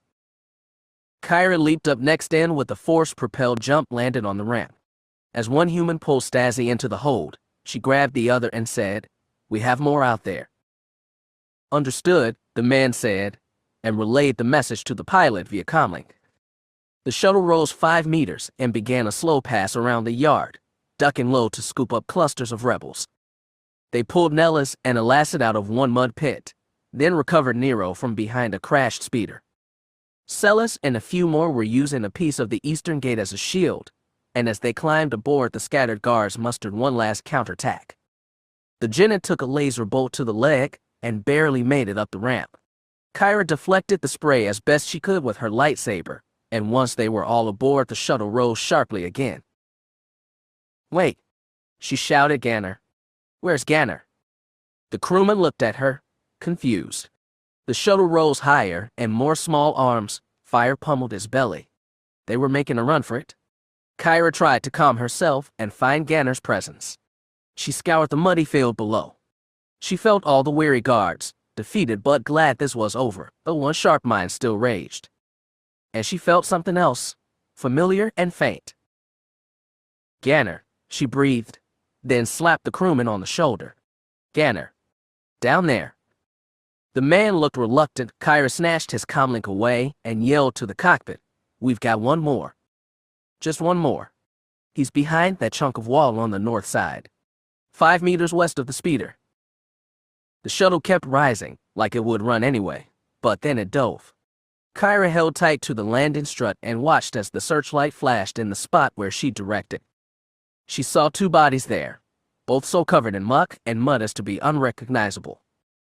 Through the force, she knew only one was alive. Before the shuttle even set down, she leaped and landed in the muck. She reached down and pulled Ganner's body off of Lazar's. He was wounded, unconscious. She could smell burned flesh but couldn't see where for the dirt in the dark. He was bigger than her, but she had the force, and clasping him around the waist, she summoned his power and hurled them both onto the landing ramp. They hit the metal hard and rolled onto their sides together. "Now," she shouted to the crewman, "take us up." He was happy to comply. The shuttle jumped skyward before the landing ramp even closed. As it lifted shut, spilling Kyra and Ganner fully into the hold, she spotted more engine flares outside, crossfires, protecting their wing. Kyra felt good about that, but they weren't out of it yet. She untangled herself from Ganner, staggered to her feet, and made for the cockpit, trailing mud as she went, but the rescued rebels had dirted the hold already. She got the cockpit in time to see them burn through the upper layers of atmosphere. When the stars became clear, she was shocked to see the battle flashing around them. It wasn't just starfighters tangling up there. It was Mon Cal cruisers, big frigates, even a star destroyer. When the Federation had sent back up from Bilbringi, they hadn't used half measures. Stazi, standing behind the pilot, said gravely, "All this for me." "That's right, Admiral," the Lieutenant pilot gave a toothy grin. "You have no idea how good it is to see you again, sir." Stazi didn't smile. The elation of escape was wearing off, and the reminder of what he meant to people was settling heavily on him. A few crossfires flashed thrusters ahead of them, and Anjdal's voice crackled over the comm. "Shuttle, this is Rogue Leader. Do you have the package?" "Package aboard," said the pilot, still smiling. "Do we have an exit vector?" Point 078 looks clear. As soon as you get out of the gravity well, run." Stazi leaned close to the comm. "Captain Dahl, we're almost clear. Tell the other ships to disengage and get out of here. Save as many people as you can." "Already on it, sir." It sounded like Ange was smiling too. To Kira's relief, they were steering well away from the battle zone. The rebels had effectively held off the Federation long enough to keep their exit vector clear. In less than 2 minutes, they'd veered fully away from the fight and had a clear view of the stars. "Tell me we are clear of the gravity well," said Stazi. "Absolutely," the pilot replied, and as though on cue, the group of crossfires ahead stretched long and disappeared into hyperspace. A split second later, they, too, joined the Haven Pass light. Chapter 30.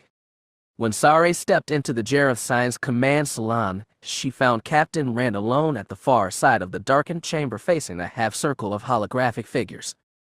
The man immediately spun on her. Alarm and anger flashed in his eyes, but he said with admirable control, "This is a private conversation." "Why are you here, miss?" "Leona Eris," she supplied, and added for the humans on the holo, "personal aid to Senator Gain." "The senator has made her case, or not made it. You have no business here. The senator sent me to deliver a message, one that has to be off the record." That bit was a lie, but it had the power of truth behind it. Rand gestured to the holos behind him. "This is the Governing Council of Babenire holding official Congress to decide our course of action. Their decision cannot be off the record.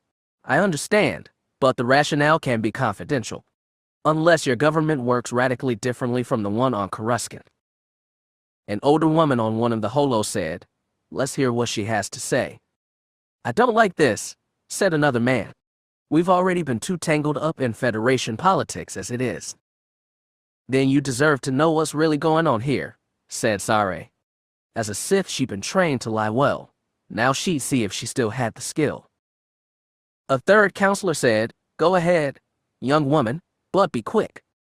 Sare folded hands in front of her and said, "As you probably suspect, Hogrum Chalk is here on a mission against his political enemies, specifically Senator Gain. There is no rebel base on Bavinire." "Then why the exclusion zone?" asked the old woman. The resettlement authority threw it up for exactly the reasons they claimed. Potentially dangerous volcanic activity was discovered on the ocean floor and had to be cordoned off for further research. "If they're researching," asked the skeptical man, "why haven't they provided us with data?" The resettlement authority was putting together information for Regent Chalk until Chalk launched his expedition to Bavinire before they got a chance to deliver it. In fact, he left Coruscant a good 9 hours before the deadline he gave Senator Gain to deliver to report. Your own Senator Jacobi can confirm that. "Then what is the point of all this?" asked Rand. "If there's nothing in the exclusion zone except a volcano, why bring a fleet here?" Regent Chalk, best we can understand, plans to fire into the exclusion zone from orbit, triggering the eruption. We suspect he'll then use the ecological disaster as cover to forge evidence and link Senator Gain and the resettlement committee with the rebel terrorists who attacked Galactic City 3 years ago. Senator Gain has been a thorn in Chalk's side for many years, and what you're seeing here is an elaborate deception to bring down her and her allies, perhaps even Senate Speaker Brighton. "I knew it," the oldest counselor said. "Coruscant has turned our planet into pawns on its political Dedrick board." "Then where did those damned mercenaries come from?" scowled another man. "Time for the big plunge. Purchased by Senator Gain and her allies. Naturally, they want nothing to do with the rebel terrorists who attacked Galactic City and still harassed the Federation. But something was required to prevent Chalk from carrying out his plan. If Senator Gain is arrested, what becomes of the resettlement authority?" asked the old woman thoughtfully. "It could be dissolved entirely," said another hopefully. Sari had to cut off that line of thinking. More likely it would be reformed fully under Chalk's control. "I know Cephalia has its problems with the refugees, but I promise they will get far worse when you're dealing with Chalk directly. You already see how heavy-handed he can be." "Yes, bringing the whole fleet is heavy-handed," said Rand, "but inviting mercenaries into our space is hardly better." "Agreed," said the oldest counselor. "This is not our problem. We should leave them to fight amongst themselves." "That's as good as handing the senator and your world over to Chalk," Sare insisted. "The mercenaries will fight against his fleet, but we all know they will lose. Then Chalk will attack your planet. He will fire on your oceans without your permission, which is far more than our mercenaries have done. He will savage your sovereignty, destroy people who could have been your allies, and hold your planet in a vice. Is that what you really want?" After a moment, the old woman said, "Your rhetoric is impressive, Miss Eris. You should consider getting into politics yourself." "I already have," said Sare, which drew a few reluctant smirks from the counselors. Captain Rand, however, was quite serious. "You're asking us to intervene in a dispute between Federation political factions. Bavinire has never wanted any part of that. All we've ever wanted is to be left alone." "That time is over, Captain." She looked from him to the Holos. "You want to be neutral in our fight. I understand that. You didn't ask for this crisis. But you cannot be neutral. You can't either side actively or passively with the people who want to strafe turbolaser fire across your world and burn your oceans to steam, or with the people who want to stop them.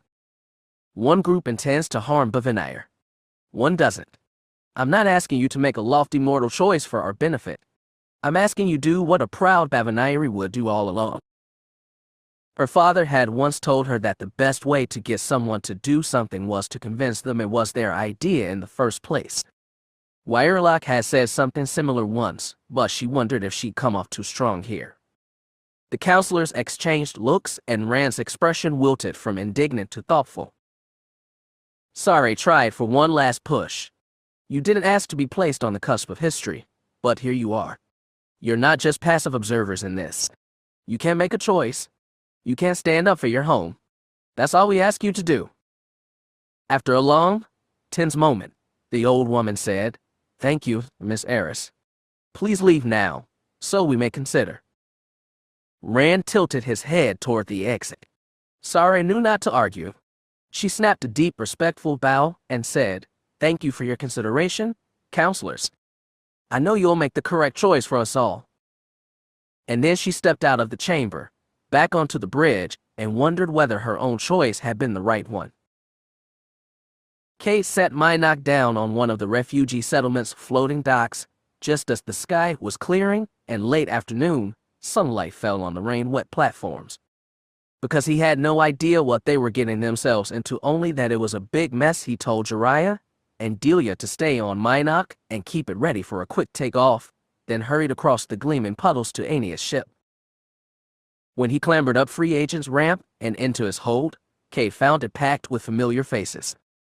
There was Moran on her feet, with a G-37 behind her like a stretched metal shadow. Nay Ren sat at a table across from Aslan. Kate Kruk and Rassi Tuum's bulky bodies filled another corner. Katla claimed a chair of his own. His eyes even marked Marasiah Fel, standing with her back to the wall, and Darth Talon facing her from the opposite side. Kate felt like somebody late to his own surprise party. "Gang's all here," he observed, then corrected himself. "Almost anyway. Where's Ania and her imp?" "Coruscant," Marin said, but Kate heard doubt in her voice. Before he could ask, Katla said, "I am glad that you have come, Cade Skywalker, but I believe there is little for you to do here." "Staying. I run a blockade to be here, and this is the welcome I get." He planted hands on his hips. "You do know they've got a fleet up there, right? As in the damned Regent." "Do you know my uncle is up there?" asked Marasiah. "For certain. I had a little chat with my half-sister on the way down. It sounds like he's there. Probably on the Jagged Fel."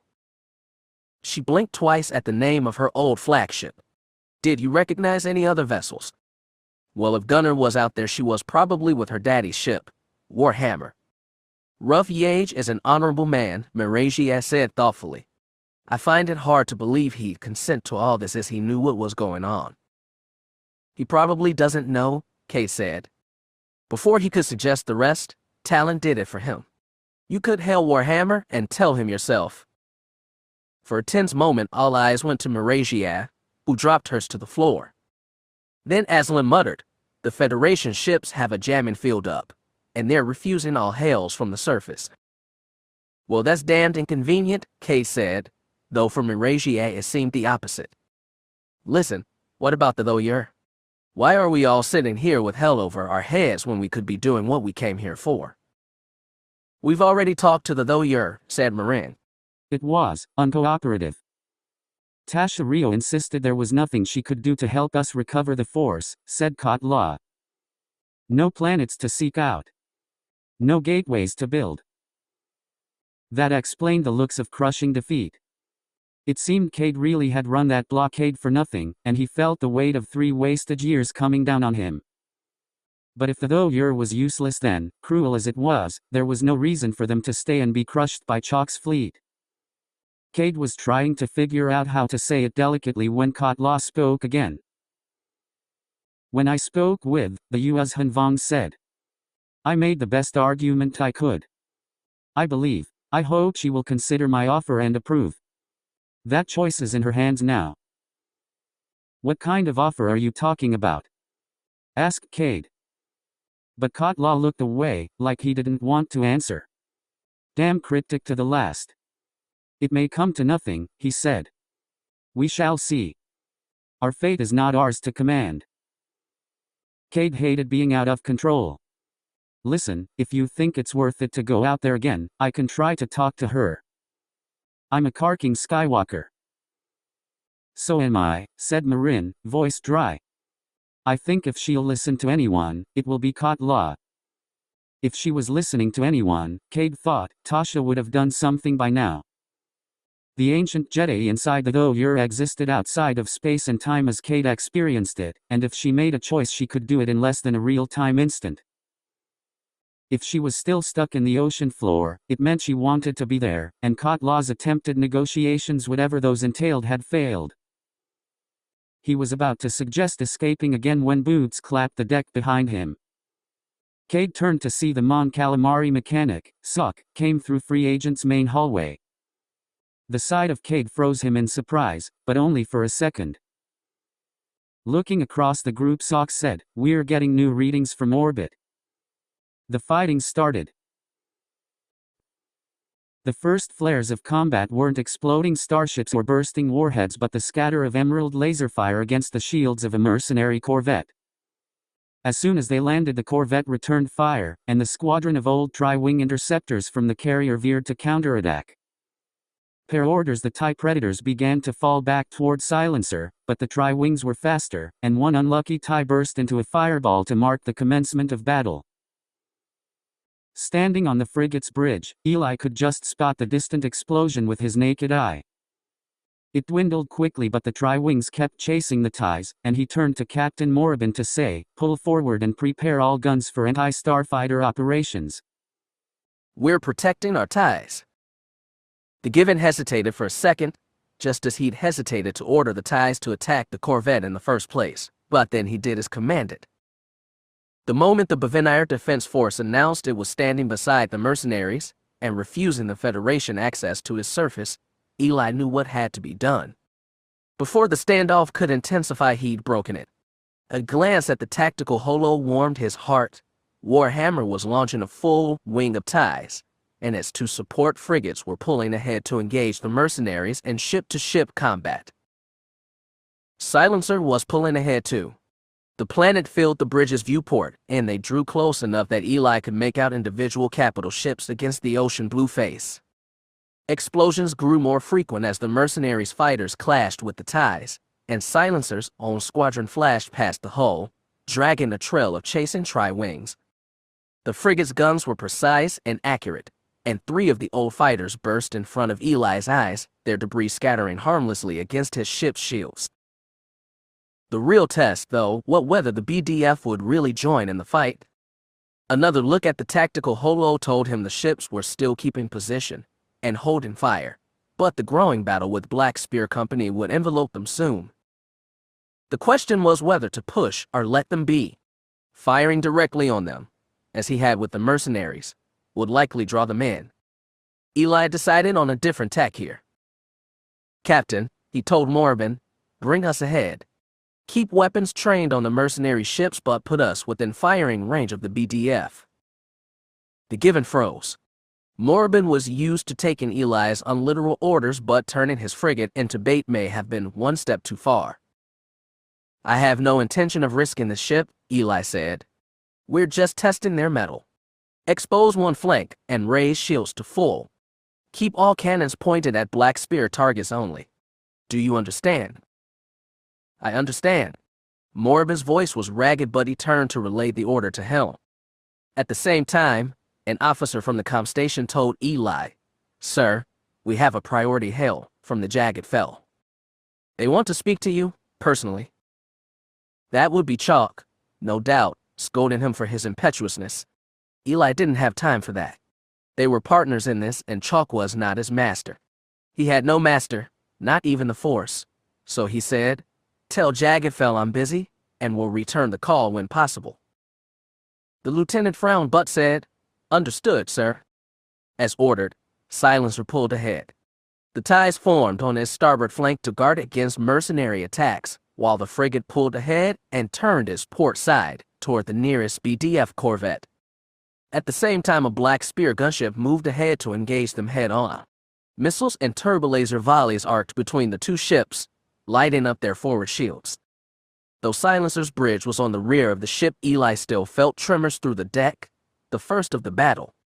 The mercenary gunship packed a strong punch for its size, but Silencer had superior armaments, and if the smaller ship continued the engagement, it would lose. Eli watched the tactical readouts and felt a thrill as the mercenary ship's shields were worn down to the breaking point. And then the lieutenant announced that silencer was taking fire against his port shields. His whole chest tightened, metal tested, bait taken. The BDF ship is firing on us, Morabin explained unnecessarily. This is no good, sir. We might break the gunship, but the corvette can punch our shields where they're weak. The Given's black eyes bored into Eli, imploring. With the scowl, he said, fall back. Have the ties cover us if we need it. Relieved, Morabin gave the order. Silencer spun his nose away from the gunship and accelerated back toward the Federation line, a full retreat. For a moment it looked like the battered mercenary ship would give chase, but instead it held position. The BDF corvette spewed laser fire against silencers aft shields but made no move to pursue. As they retreated from the firing line, Eli looked at the tactical holo. Admiral Yage's 2 frigates were fully engaged with the mercenaries now, and it looked like he was going to try and drive Warhammer through the heart of their formation. At the same time, the BDF ships were on the move, folding in on the frigates from their flanks and opening fire. The Bavanieri's reckless bravery surprised Eli and impressed him, but he'd have much rather seen them hold on the sides. The combined BDF and Black Spear forces still didn't have the firepower to hold back the Federation, but this was doomed to be harder than he'd hoped. It was everything Hogrum had been hoping to avoid. In a matter of minutes, the standoff had become a skirmish, which in turn exploded to full conflagration.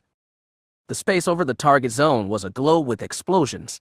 Not only had Black Spear Company held position, but the Bavanier Defense Force, through some logic Hogrum couldn't fathom, had decided to throw his lot in with the mercenaries against the Federation, their own government. That made them all enemies and all legitimate targets, but explaining this to the Senate would be difficult. At least Moni again had shown her true colors. If she survived the battle, he'd have no problem locking her away with Stazi, Kyra, and Nellerin. But the real author of this mess wasn't Gayan, but Eli Horn. He'd always known the young man might disobey orders at some point, but he failed to consider that he might act now, at the worst possible time. Not only had he charged the Black Spear ships, he baited the BDF into fully joining the battle, then run back to the shelter of the Federation line. And all the while he'd refused to answer Hogrum's hails. He'd pay for all of that, but not yet. Once the lawyer was atomized in his ocean floor berth, once Marasiah Fel, Cade Skywalker, Katla, and Darth Talon were all accounted for, there would be no need of Eli either. Whole body still tense with anger, Hogrum watched from the jagged Fel's bridge as the battle continued. 2 of Yage's frigates led the charge, but the BDF ships came at them from the flank, while their shields were already loaded with Black Spear's laser fire from the front. As Hogrum watched on the tactical display, a group of bold mercenary bombers swept in on one frigate from his unshielded side and dropped massive payloads on its command section. With a horrible flash, the bridge tower was disintegrated, its shield shuddered and died, and the ship began to drift in space. It didn't end there.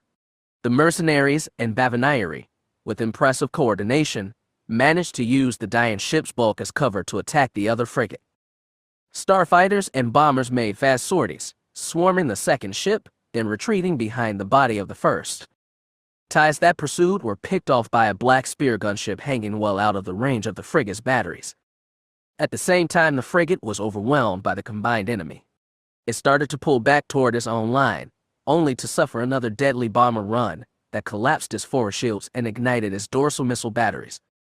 That ship, too, sputtered as the mercenaries and Bavanieri continued to tear at his body with constant laser fire.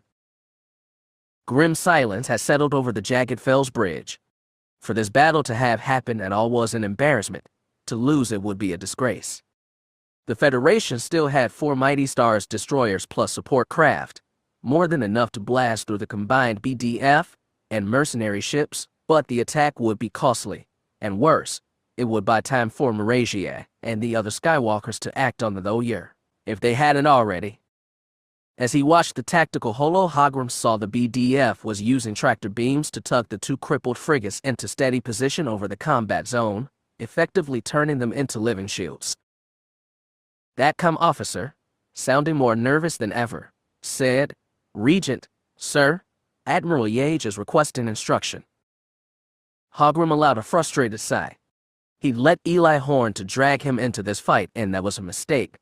Even worse would be letting it continue to its bloody conclusion. He was not an admiral and not a soldier. Hogrum excelled when commanding weapons more subtle than turbolasers.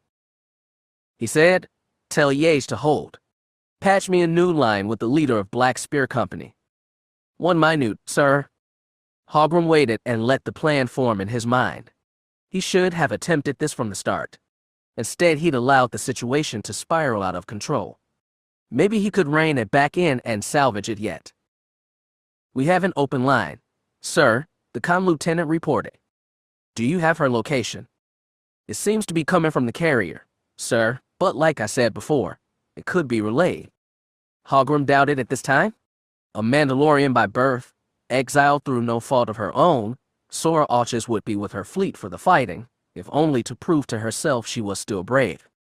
He stepped up to the console to see the woman's familiar face, young but harsh, replicated in flickering holo. "Begging for mercy, Regent." She had a cocky grin but an anxious tremor in her voice. "Hardly. The engagement was started by a rogue officer, without my authorization." "Well, that's too bad for you, but you can't stop this kind of fight once it's started." "Yes, you can. You, specifically, are going to help by opening a connection with your client on the surface. Otherwise, you are going to lose, and many more of your soldiers are going to die for no reason." Auchus hesitated, top teeth biting lower lip. Hogrum said, "I know how mercenaries work. You surely have a point person on the ground. Either tell me how to contact them or set your transponder to act as a relay. Either way, I need to speak with him." She considered. "That may take a minute to set up." "Good. I have preparation of my own to do. Hail me again when you can give a direct link with our client." He stabbed the button himself and killed the signal, stopping any argument before it started. More confident now, he picked his head up and called to his personal security officer. "Lieutenant Nexel, go down to the brig and retrieve the prisoner. Bring her to Captain Wergen Salam. Do it now." "Yes, sir," the stormtrooper said, and taking 3 of his subordinates hurried off the bridge. Hogrum looked around the deck. It seemed like everyone was watching him, but as he turned toward them, they all looked away. Everyone except Astral. "Regent, sir," the Twi'lek said, "are you trying to negotiate an end to the fight?" "Yes. It never should have started." Relieved, she glanced out the viewport at the laser flash and explosions. "Do you think we can start a ceasefire now, just as a preliminary? If you told Admiral Yates to, he could." "No. Let it rage for a little more." He glanced at the battle. "That way there will be no mistaking the stakes when I negotiate." "I understand, sir." Her disappointment was plain. She was soft at the core, weak like her Jedi brother. Just as he thought he should have left her on Coruscant, she added, "We've also received a hail from Senator Eldon, sir. He's asking about the situation here." Eldon was the unofficial leader of the Senator's pro-Imperial faction, probably looking for the best way to spin this. Hogrum would have given it to him, but he had bigger concerns. "Tell Eldon we appreciate his efforts and I'll get back to him once this is settled. And Miss Vale, you're to stay at your post. Stave off any more inquiries from Coruscant. Do not interrupt me in the captain's room under any circumstances. Is that clear?" Astral nodded timidly and turned back to her console. Hogrum was glad to have that settled without argument so he could turn his attention where it belonged. A woman as soft as her would have no stomach for what was about to come. There wasn't room in Free Agent's cockpit for everyone to watch readouts of the battle taking place in orbit, but Marin had quickly claimed her spot in the co-pilot station to follow every bit of it. She'd been surprised when the Federation had started its attack and shocked when the Bavinir Defense Force joined with Sora Auchus to prevent the frigates, ties, and star destroyers from reaching the planet. It seemed that the Baviniris' prickly defensiveness of their homeworld had played in their favor. All the while she'd waited anxiously for any sign that the Ur was awakening, but nothing came. Not from the Force and not from sensor buoys they'd placed on the ocean above it. It seemed that Tasha Rio had refused their pleas, which made the valiant stand in orbit pointless. And then AG-37, strapped in his pilot seat like he was ready for liftoff, reported, "We are receiving a hail from the Black Spear command ship." Sora then? She and Marin had parted on cool but civil terms, which was frankly all she could hope for. The Force had been frustratingly unhelpful when trying to figure out the younger woman's motivations, and Marin was surprised she stood so firm in the face of a larger Imperial force. As soon as Sora's face appeared on the holo projector, Marin said, "Thank you, Commander Aux. You've been putting up a brave stand, and you've been well worth the money." "Good," said Sora curtly. "I can't build up my company's reputation by running from fights." Marin hadn't expected Sora to be fighting this battle for a nobler reason. The fact that she was so honest about it brought a wry smile to her lips. "I'll make sure to recommend you if we get out of this." "I'm not calling for pleasantries. I've just received a request from Hogrum Chalk himself. It sounds like he wants to parlay." Behind Marin, out of range of the holo transceiver, Kade muttered, "Bastard bit off more than he can chew." In an even lower voice, Marasiah said, "He can still chew us all up. Don't doubt it." Ignoring them, Marin told Sora, "If he wants to talk, I'm willing." "Good. I'll relay the transmission shortly." Sora's image disappeared and Marin looked to the beings currently crowded behind her, Kade and Marasiah, Katla, Talon, and Kakruk. It was quite a gathering. If the Regent knew everybody they had crammed in here, he'd try all the harder to vaporize them. She said, "You'd better clear out and make sure you're not in viewing range. I don't want to tell Chalk anything I don't have to." "What do you expect to gain from negotiation?" asked Kakruk. "You mean besides time?" She glanced at Katla, who still wouldn't explain what he told Tasha Rio or what help might be coming. "I don't know. I might be able to sound him out and find how much he knows. I figure he never planned on this turning into a full-blown battle, since he'll have hell to pay for it back on Coruscant. He's probably trying to defuse this." "Little late for that," said Kade. "I think we—" He was cut off by a chime from the comm. Marin made a shooing motion. "Get back. Into the hall, all of you. Go." The five of them packed into Free Agent's main corridor, where the others' passengers were already crammed. With just herself and the co-pilot spot and AG-37 at the controls, Marin took a deep breath, braced herself, and opened the transmission. By now, everybody in the galaxy knew what Hogrum Chalk looked like: black cape, scarred face half covered in metal. There was something about his soul working that many considered hard, but to Marin looked a little sad, maybe because she could still remember, very faintly, what he'd been when they first met, a 14-year-old Happen refugee, not yet scarred but confused, frightened, shadowing his big sister for comfort. To her surprise, Chalk recognized her as well. "Marin Fel," he said. "It has been an extremely long time." She stared at that hard holographic face until she found something to say. "I haven't gone by that name in almost as long. Right now, call me Marin Solo." "Ah, well, that is timely." Without explaining why, he continued, "Am I to understand that you're the leader of this operation? That you hired a band of mercenaries to protect though you're at the bottom of the sea?" "Sora Alches and I have a history," she said. She wasn't going to elaborate or mention how the rebels had pitched in the credits. Hopefully Chalk drew the wrong conclusions. "I know you're a descendant of Skywalker, and therefore have the Force. You should have made contact with the though you're by now, yet we see no sign of it. Would you care to explain?" "No, I wouldn't. And she couldn't if she wanted to. You should already know that this standoff is pointless. The object you've quested after for 3 years has given you nothing. Right now, thousands of beings are dying to protect an object of no value. You are wasting their lives, Miss Solo, not me. I'm giving you a chance to call your mercenaries and order them to stand down. I will be even more generous and allow you time to withdraw from the planet before we initiate orbital bombardment." Marin could almost hear Marasiah in her ear, telling her not to believe anything Chalk said. The BDF might not react kindly to you bombing their planet, judging by how they're acting now. The Bavanayari can always be beaten into submission. Oh, you mean like Palpatine did? I won't let you derail the conversation. Do the right thing, Miss Solo. End this pointless death now. Marin looked at that stern face and saw no hint of mercy. Yet even if she had, she realized she'd have turned him down anyway. The lawyer was their last chance at recovering the Force. It was her best hope of understanding the power that had governed her whole long, strange life. If she left it to be obliterated, there'd be nothing left to live for. And through the Force, she felt that those clustered in the hall behind her Yuuz and Vong, ex-Jedi, ex-Sith, and even ex-Empress all felt the same. I'm sorry, Marin said. I can't do that. I expected so much. Chalk gave a tiny shrug. Fortunately, I was prepared. He took 2 steps back, allowing the holo to show him from the waist up.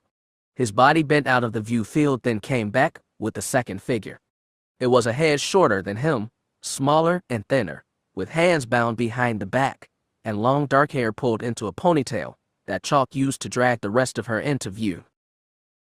Marin's breath stopped as Chalk jerked her daughter's head up, revealing Ania's bruised face. Staring right at the holo transmitter, the Regent said, I have your mother on the line, Miss Solo. Can you see her? Ania's eyes fluttered. When she spoke, her voice was slurred, like she'd been drugged. Mom, is that you? Marin couldn't even speak. In the past hours, chaos, she thought she'd imagined every possibility, but she'd never thought of this. Say something else to her, Chalk commanded. Tell her to order her mercenaries to withdraw this instant, or I will snap your neck. Stop. Marin's voice was so weak even she could barely hear it. Do it, girl. Chalk yanked Ania's hair so hard she yelped. At least give your mother some last words to remember you by. Ania tried to balance on shaky legs. Her eyes met her mother's through the holos and her mouth flexed to speak, but no sound came. She seemed as paralyzed by fear as Marin, but then she twisted her head toward Chalk, twisted her face to a sneer, and said, I hope you rot in every hell, you shablachacker.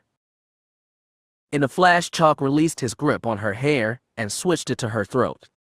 Ania gasped and writhed as his strong one-handed grip lifted her by the neck, picking her off her feet. Her hands were still bound at her back, and she tried to kick for him, but Chalk's reach was too long. All she did was flail his cape. And Marin still couldn't speak or move. All she could do was watch her daughter die. Enough. A voice boomed behind her. Stop this. Now. Lowering Ania so her toes touched the ground but not releasing her throat, Chalk stared at Marasiah as she stood over her aunt's shoulder. Let Ania go, the woman said, with all the authority of an empress, or everyone on and over Bavanire will know that I am here, and what you've done. Chalk was gratifyingly speechless, but only for a moment. I've instructed every Federation ship to ignore hails from the planet.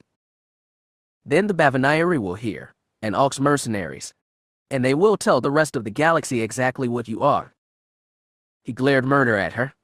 What do you want in return? Release Ania? In exchange for what? I came here for the lawyer, not you. And now you have both. That object in the ocean is a dead thing. We tried to enter it and communicate with it, but we failed. You can't expect me to take your word on that. No. You can't see for yourself. I can't prove it to you. Marasiah held out both hands, wrists pointed up as though offering them for shackles. Her voice cracked as she said, Let Ania go, uncle, and I'll surrender. You can't put me back in prison, and on my word, I swear I will never leave it. His fingers dug into the muscle of Ania Solo's neck, and her windpipe strained hard against his palm. It would take just a small squeeze to crush them. After so many frustrations, he wanted to crush something, but Hogrum stayed his hand when he saw Marasiah in the holo field. At first glance, he barely recognized her. The regal white streak in her hair was gone, replaced with curtains of messy brown.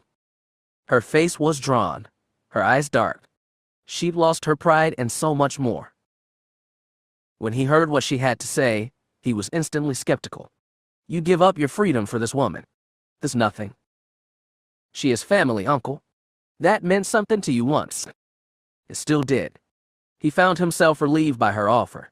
It meant he had a chance of capturing instead of killing Elia's child. A smaller stain on his conscience.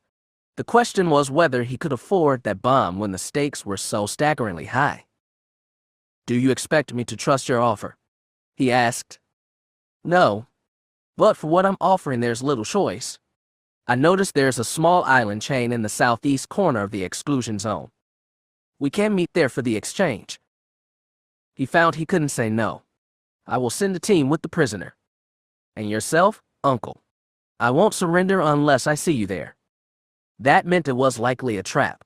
He stared at his niece, and at Marin's shell-shocked face beneath. "Miss Solo," he said, "order your mercenaries to stand down. The BDF also. My people will honor the ceasefire."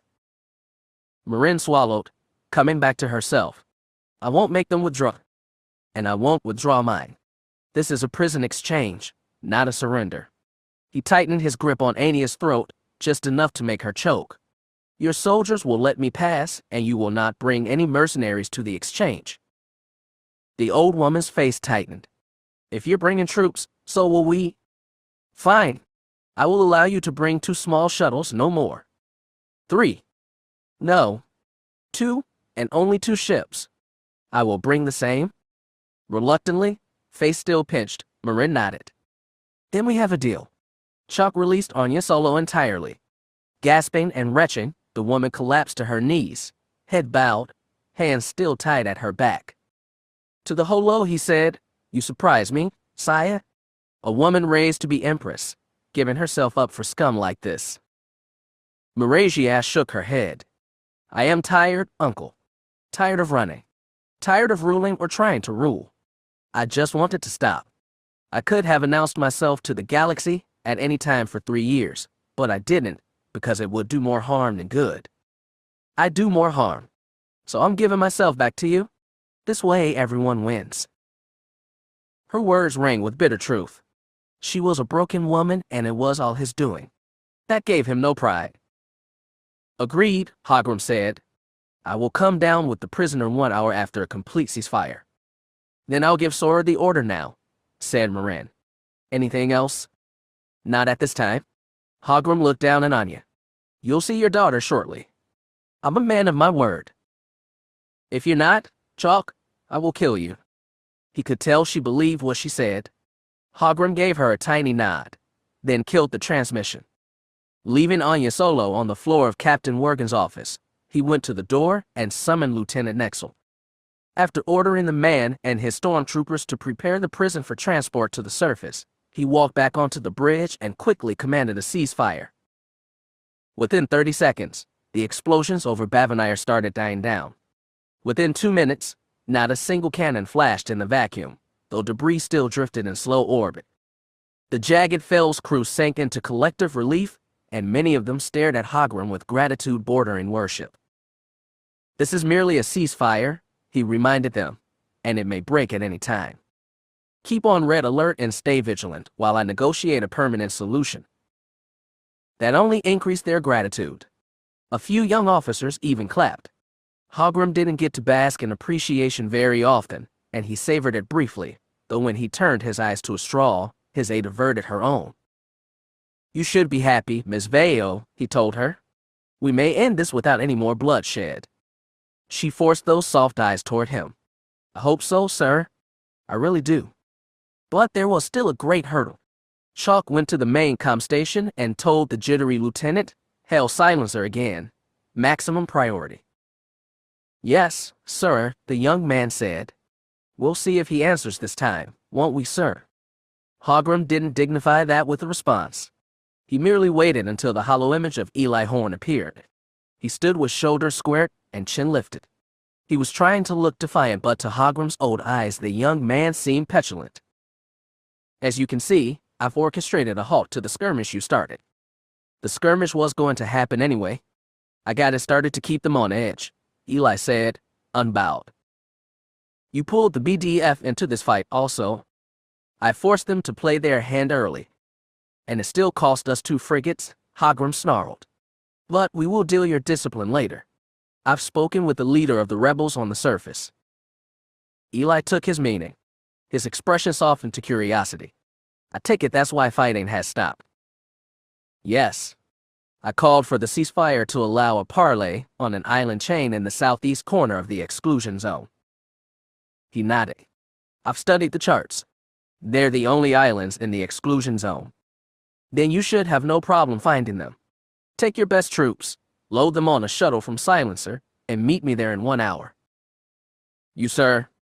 Yes, me? We are going to be doing a prisoner exchange. I will be handing ours over personally, and I will need your skills to guarantee we secure theirs. Eli didn't understand all of it, but he understood enough. As for the rest, let him guess. Ignorance might prevent him from getting rash and fouling up this stage of the mission too. Will this exchange help our ultimate objective, sir? According to the rebel leaders, that objective is of no use to either of us. Not that I trust their word.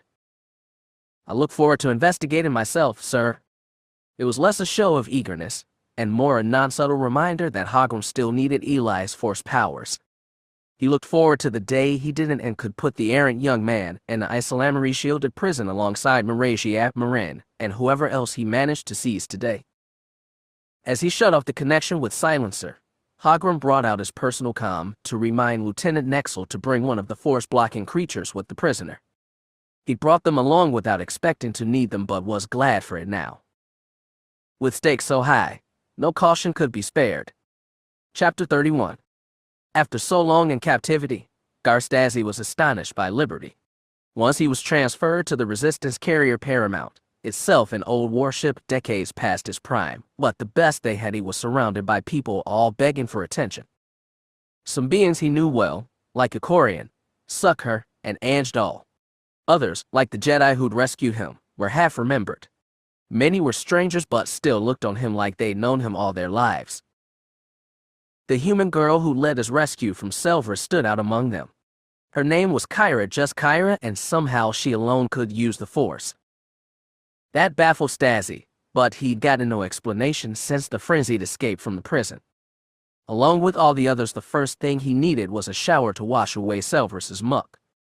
The ship's captain, an unremembered human named Starrett, escorted him to a spacious cabin that might have been held in reserve for him, and once he had cleaned himself, Stazi stepped out to discover a Galactic Alliance uniform waiting for him. Most of these rebels wore such clothes, advertising their partisan allegiance, and somehow they found an outfit that matched Stazi's measurements perfectly. Despite everything, it felt good being back in uniform again. When he stepped out into the hallway, he found that curious human waiting for him. She was clean from head to toe this time, and wore a dark jumpsuit rather than an Alliance uniform. The lightsaber at her belt drew instant attention. Instead of recognizing that, she saluted. "It's good to have you aboard, sir. I'm to escort you to your briefing. I think it's going to be a long one." "I imagine it will," agreed Stazi. "Did you volunteer to be my escort?" "I did," she admitted, slightly abashed and suddenly almost young. "Please walk with me, sir." She led him down long hallways. While his crew kept it clean, Stazi's eyes marked rust stains along the bulkhead seams and subtle warping in some metal plates. If this was the best the Resistance had, he despaired for them. Kyra outlined briefly the state of the galaxy. Hogrum Chalk still reigned supreme on Coruscant, with the Alliance-led Senate cowed to submission. The military was in the grip of Imperial admirals, though the Alliance's Slosser still commanded a fleet in the Outer Rim, which had been mopping up remnants of the SS Siruak and Nagai for the past 3 years. It was clear Chalk wanted them far from the core. Kyra also explained the lengths they'd gone to rescue him, including the abortive attempt on Praxel 7, of which he already knew. She also said that, barring a few exceptions, the Force remained silent across the galaxy. "I notice you are one of those exceptions," he said. "Are you a long-lost part of the Skywalker line?" "No, sir." "Then how can you use the Force?"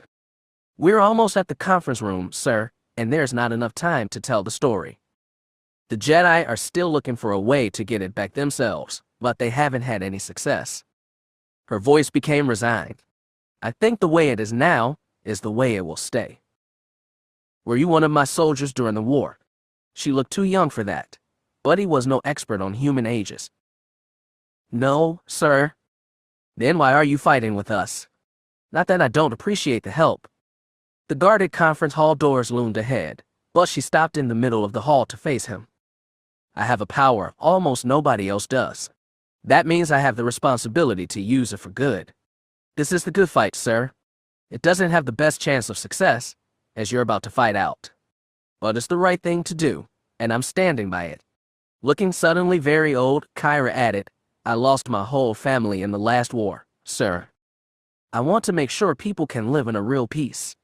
A just peace. Her voice cracked as she said it. This stranger had poured a bit of her heart out to him. Stazi reciprocated the only way he could, with a light touch and confident word. I appreciate what you've done here, and I swear I'll try to honor everyone you lost rescuing me. I'm glad, sir. He removed his hand from her shoulder, turned, and faced the conference room doors. Well, let's get the long briefing started, shall we? When they walked through the doors, they found themselves in a room with Sucker, Icorian, Anjdal, and a few of those half-familiar beings. The transition and the drawl did most of the talking, first explaining to Stazi the layout and position of their fleets, followed by a summary of financial resources and supplies available. He'd known theirs was a desperate operation, but the sum total was still depressing. Stazi tried to keep disappointment from his face. He knew very well how much all these beings were depending on him to summon a miracle. After years of isolation in which only his own worry mattered, the weight was frankly suffocating. What about the situation on Coruscant? He asked. Do we have any allies among the Senate? It's been very risky to reach out to them, the Icorian cautioned. You know Chalk is a master at intelligence gathering. He's watching all his political enemies. So we have no one in Senator Brighton's office. No one in Slosser's fleet either. Slosser's people have been passing us low-level intelligence for a while, but we've had to rely on other sources for critical intel, including your location, sir. We got that one courtesy of Senator Gayan, Anjdal put in. A little smile graced her face at mention of the ex-rogue. Stazi was relieved some of his old allies still remained on Coruscant. As a military force, the resistance movement had no hope of victory. The only hope was discrediting Chalk and retaking the government from within. Monia is a new asset, and said, but she helped find your location, sir, with the help from an Imperial knight, Yalta Val. I know him. Does Chalk realize Val has turned against him? Angie's smile wavered. This is where it gets complicated. While we were rescuing you, other things were going down. In fact, I think they're still going down. That's why we're on our way to Bavinire. Bavinire. What's happening there? Stazi saw Kyra straighten in curiosity. This was news to her too. After a go-ahead nod from Icorian, Ange plunged in to explain it all. She talked about the emergency call they'd gotten from Sare Darrell, and how a standoff was even now holding over the ocean world. From the latest intelligence, it sounded like a mess, with the Federation fleet commanded by Chalk himself standing off against an unlikely alliance of resistance-bought mercenaries and a local Bavinire defense fleet. Apparently Monia herself with Sare, Yalta Val, and another ex-Imperial knight in tow had gone to the planet as well. But why? Pressed Stazi. What in the blazes is so important about Bavinire? How could refugee settlement rouse up all this? It's not about the refugees, said Anch. It's about the Jedi, and what they found in the ocean there. What did they find? Kyra asked urgently. Did J.O. explain? Did he give it a name? He did, and trailed off, trying to remember. I think the word he used was, though, The younger woman's jaw dropped. After a moment of shock, she swiveled on Stazi. Sir, that thing can be our link to regaining the Force. We have to protect it. We've already purchased services from Black Spear Company, at considerable cost, Icorian said edgily. And our forces are still recovering from the battle at Selvaris. Our losses were minimal. You said it yourself, Kyra said. Why would we be heading to Bavinire if we weren't going to reinforce Black Spear? We've started in that direction, because it is a long trip, and in case Admiral Stazi did want to intervene. And because General Sucker supports intervention. The drawl gave a tiny sigh. However, I'm skeptical it would be worth the cost of a full engagement. Our sources tell us Stazi brought a task force commanded by Rough Yage. That's one of his best admirals. We have to help. Kyra pounded the table with her fist, making ants jump. Chalk and Eli will stop at nothing to destroy that Thoir. They'll commit a whole fleet. They'll burn the planet. That's how badly they want the Force to stay dead. Stazi didn't get a chance to ask who this Eli was. Sucker growled, the standoff is still ongoing. Our sources suggest a ceasefire, but we are still over a standard day away from Bavinire. There's no telling what the situation will be when we arrive. Eyes turned to Stazi, offering him his first decision. He understood so little, and they were asking for so much. He never loved the Jedi. They operated on different rules than the military, and when he was honest, he admitted that the Duros part of him resented them for the Asas project. Even if the Sith done the sabotage, it had been Jedi hubris that had ruined his homeworld and 99 others. But he'd been placed command of a navy that was fighting a war it could not win. To have any success against Chalk, they needed to look at unconventional methods. For Chalk, no military man, to have gone to Bavinire himself proved as though whatever it was, scared the region to the core. And that reason alone was enough to decide him. Continue on course to Bavinire, Stazi told them. I want a situation room set up where we can monitor live feeds from the planet. I need to be able to adapt my strategy minute by minute. If you can firm up a connection with Senator Gann, all the better. Sucker didn't hesitate. The general sprung from his seat to get things started. Others stirred to motion after so long sitting, and listening. Stazi rose to his feet, stretched blood to his limbs, and admitted to himself that he'd missed the thrill of prepping for a combat situation. Nothing quite made one feel alive like unknown danger. Beside him, Kyra leaned across the table and asked Anj, you said J.O. went on the team to Bavinire, didn't you? I did, she nodded. I spoke with him when he was on Coruscant. And what about Ania? Did she go with him? Or did she leave some other way? The name Ania rang in Stazi's memory, matched with Solo. He wondered what strange road this Kyra had taken to where she was now. Anj's expression fell.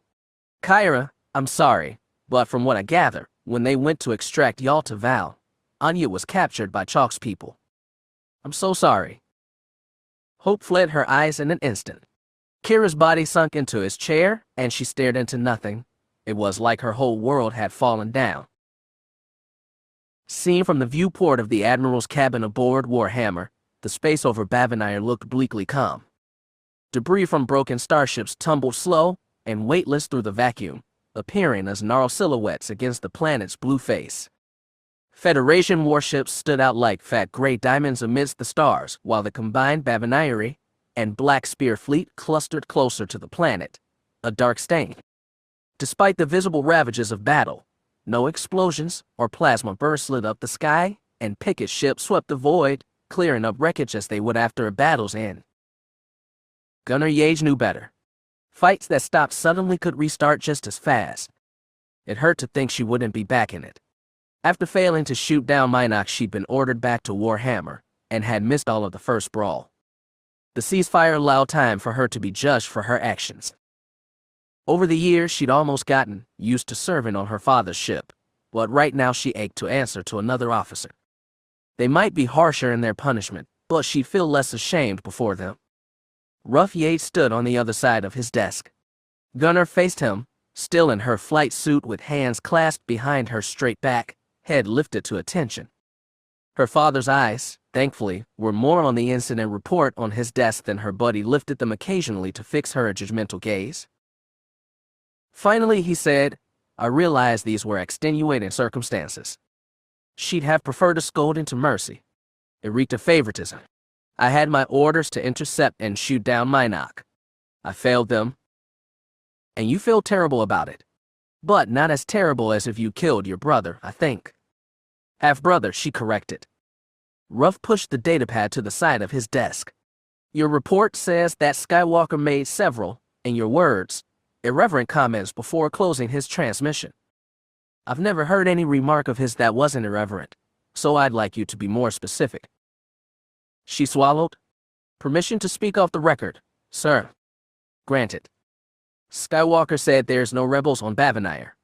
If there were, then they'd be defending themselves with their own ships, not mercenaries. I'm not a fool, Gun. The thoughts crossed my mind as well. Has Chalk told you anything else about this operation? Anything more specific? The pre-mission intelligence report I received was lacking the usual rigor. Skywalker said if I wanted to know the truth, I should ask the Regent. Ruff arched a brow. Are you suggesting I ask for you? No, sir. I'm just repeating his words. I see. Gunner, this mission is less than ideal, but I will still carry it out. Despite all the irregularities, there is nothing overtly wrong here. It's not as though I'm being asked to burn the planet to ash. His voice got hard as he said it. Gunner knew what her father had done on Darth Krait's orders, and how he still hadn't forgiven himself. Then we'll let the matter rest. She drew herself straight. What's to be my punishment, sir? There will be a mark on your record, of course, but I see no reason to bring this incident under full review. Mercy, then? Am I to return to command of Skull Squadron? Frankly, Gunner, we need our best pilots in the seats because there's no telling what may happen next. The Regent himself is about to go down there. For a prisoner exchange, he says, but I don't think. He was interrupted by a chime on his desktop comm unit. Ruff tapped the button. This is the Admiral. Is this urgent? We're receiving a high-priority transmission from the Jagged Fel with the Regent's authorization code. A voice buzzed. Should I patch it through? Of course. I won't keep him waiting. Ruff glanced at his daughter. Last words before he departs, I expect. Should I step out? I think that would be a good idea. Before Gunner could even turn, the desktop holo projector flickered on. Instead of Chalk's grim countenance, they saw his Twi'lek aide. Miss Vale, this is unexpected, said Ruff. Do you have a message from the Regent? Yes, sir, but not in the way you mean. Vale looked nervous. Her voice shook slightly. The Regent doesn't know I'm making this call, and please, sir, he can't ever know. Miss Vale, if you're asking me to. Sir, just watch the recording I'm about to send and do what you think is best. Please, sir, that's all I ask.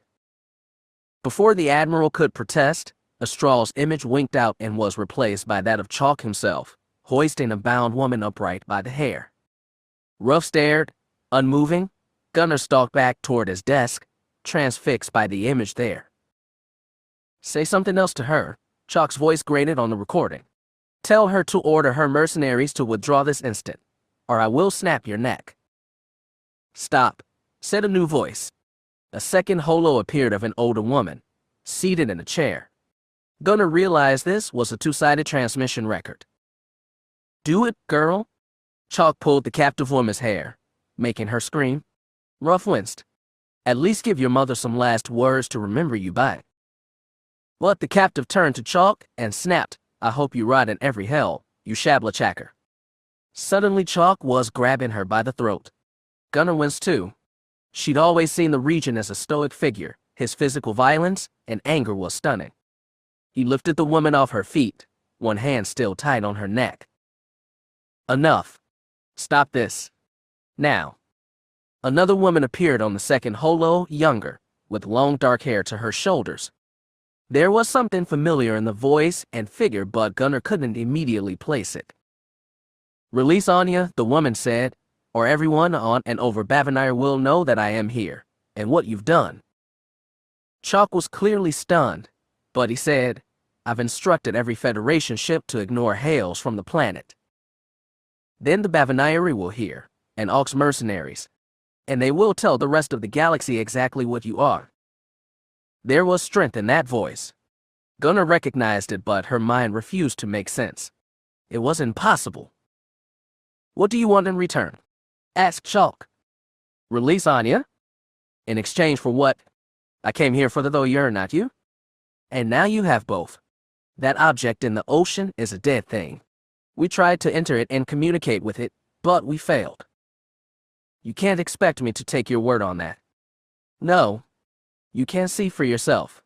I can prove it to you, the Empress said. Let Ania go, uncle, and I'll surrender. You can't put me back in prison, and on my word, I swear I will never leave it. Located 180 kilometers south-southeast of the submerged Thoyer, the sole island chain in this portion of Bavanire was a collection of cooled volcanoes where black rock jutted up from the sea and was clothed in greenery. Toward the eastern side of the chain, the mountains leveled out, and at the very end, two small blunt peaks were bridged by a white sand beach 8 meters, white at its narrowest point. Foamy surf lapped slowly on either flank. Wide frond palm trees dotted the higher ground and ringed both low hills like garlands. It was a deceptively calm sight for a prisoner exchange. Past the edge of one foothill, on solid ground covered by tall grass, sat Minok and Free Agent. They decided there was no point in hiding what Chalk probably already knew. The Regent's insistence that they bring only 2 ships to the exchange had given them excuse to hide Katla's flyer. The organic ship was tucked away amidst the trees 3 islands west of here, and they hoped its unusual construction would camouflage it from basic scans. Marasiah hoped it would stay in hiding. She hoped her uncle wouldn't try to renege on his deal, and she hoped her companions didn't act on foolish ideas of rescue, though they probably would. She knew full well by now where hope got you. When she's spoken to Hogrum via transmission, she's spoken honestly. Tens of thousands of people had already died pointlessly for her sake. If she exposed her uncle's deeds, she'd cause even more. She was sick of ruling and sick of running. In Hogrum's prison, perhaps, she'd have peace. They tried to talk her out of it, of course. Kade had done it with his usual snarky comments. Marin and Kade Kruk more seriously. Katla had been oddly silent. If he was expecting his mysterious help to arrive, he was giving no hints. The U.S. Hinvong was inscrutable to the last.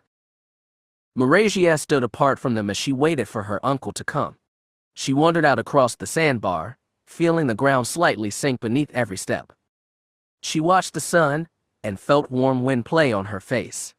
She and Antares had enjoyed a vacation on this world just days before his death. Beautiful water, beautiful weather, and each other.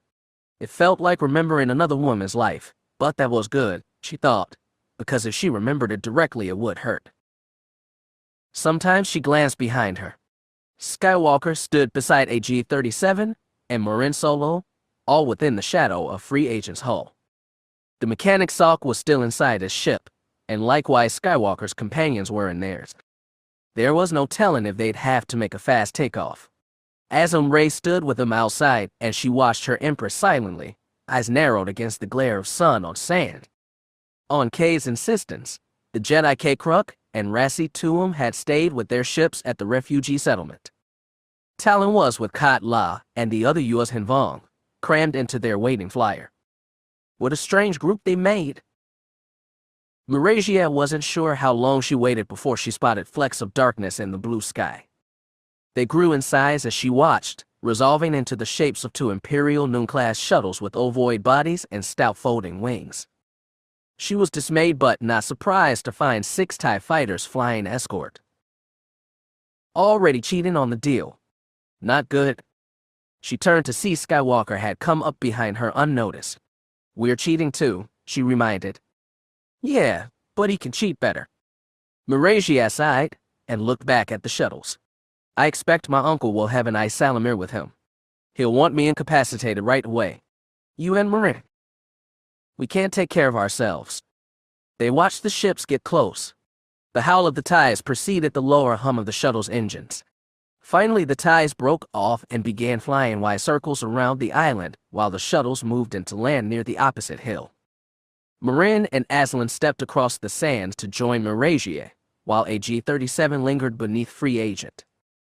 If it came to a fight, the assassin droid wouldn't need to be close and to make his shots. Both Imperial shuttles lowered ramps. A full dozen stormtroopers walked out of each, but they didn't range far. Once they were clear, a young man dressed in black stepped out of the right shuttle.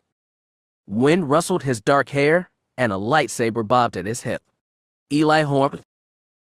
From the second ship came a taller, older man, still in black, with a metal plate covering half his scarred face. Marasiah's heart clenched.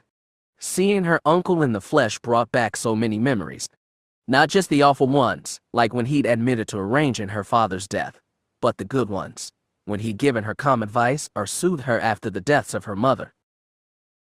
That the same man had been capable of both roused her great anger in her. Each side of Hogrum seemed to betray the other, making them both more monstrous. She'd given herself to her hate before, most notably on Milagro. If she surrendered to it now, what could she do? Destroy both shuttles perhaps, killing Chalk and Eli and Ania too. She'd make her father in his worst moment look like a saint. If the darkness inside her wasn't so strong, so tempting, maybe she wouldn't have had to hide for 3 years. If she hadn't discovered her suppressed skill for hate, it all might have been different. Cade put a hand on Marasiah's shoulder, jarring her. "You sure you're okay with this?" "I told you not to interfere," she whispered without looking back. They watched as new figures emerged from Chalk's shuttle. First was a stormtrooper with a yellow animal strapped to a rack on his back. Next came Ania, hands bound in front of her.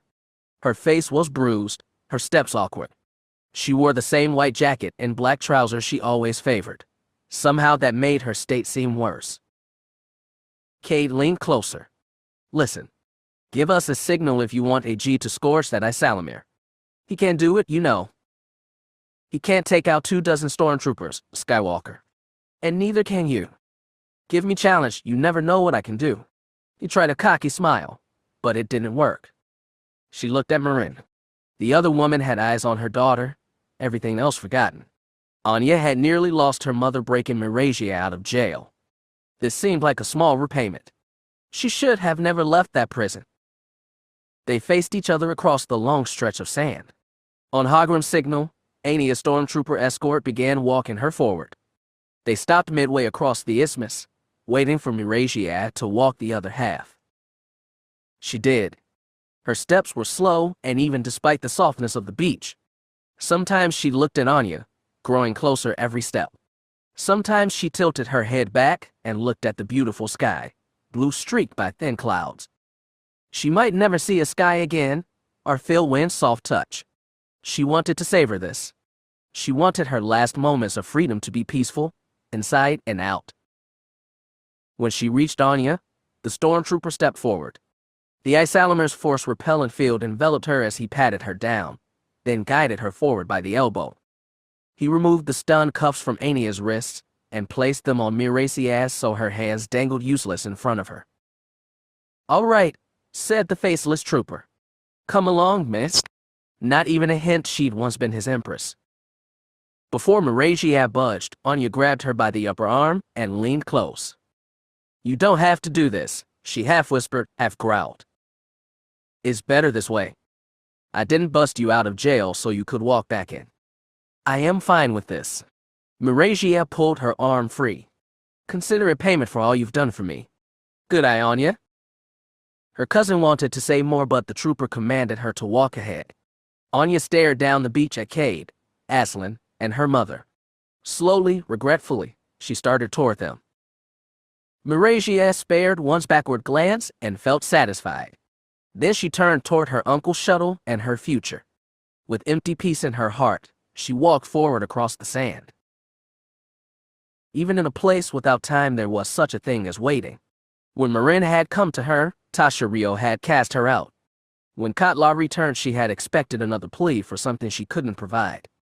Instead, he'd brought her something she hadn't expected, something she hadn't recognized at first because after so many timeless millennia inside the though she'd forgotten even the possibility of its existence. Katla had shown her something new. Tasha knew from their first encounter that Katla was from a race born in a distant galaxy that had never heard of Jedi, never had the Force locked away by the wills, and never had it dispensed and diluted through midichlorians. Yet they'd been expelled from the Force anyway after collectively falling to the dark, and the US Hanvong had voyaged for centuries through the lonely black between galaxies until coming to this one. They'd arrived as conquerors, wreaking unimaginable devastation, until being defeated by the Jedi. After that they had secluded on Zanima II, Ascension planet and seat of their destroyed homeworld, in isolation from the rest of the galaxy. Katla had described it as a century's crawl to redemption.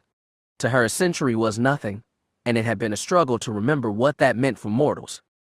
He'd been the first of his kind to rediscover the Force, with Zanima Sekka's help, and when he first entered her low on Titan, she'd been staggered by the purity of his connection with the Force, unreliant on midichlorians.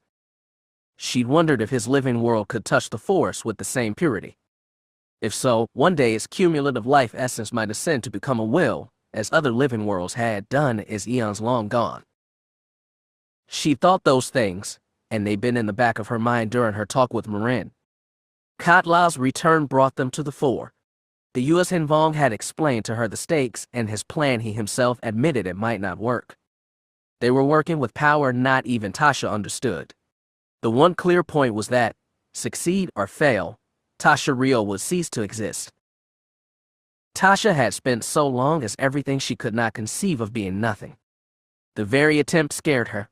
She'd long dismissed fear as something for mortals, and was shocked to feel that again too.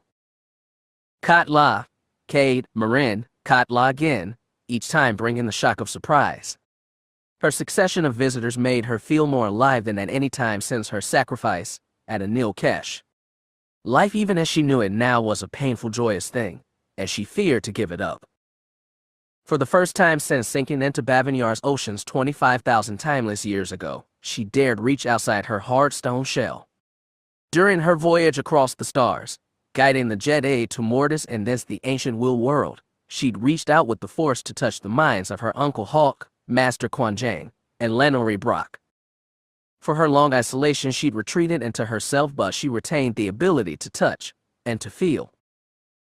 When opposing fleets arrived over Bavinir, she'd sensed it as a penumbra of tension. When the battle had joined, she'd felt the explosion of anger.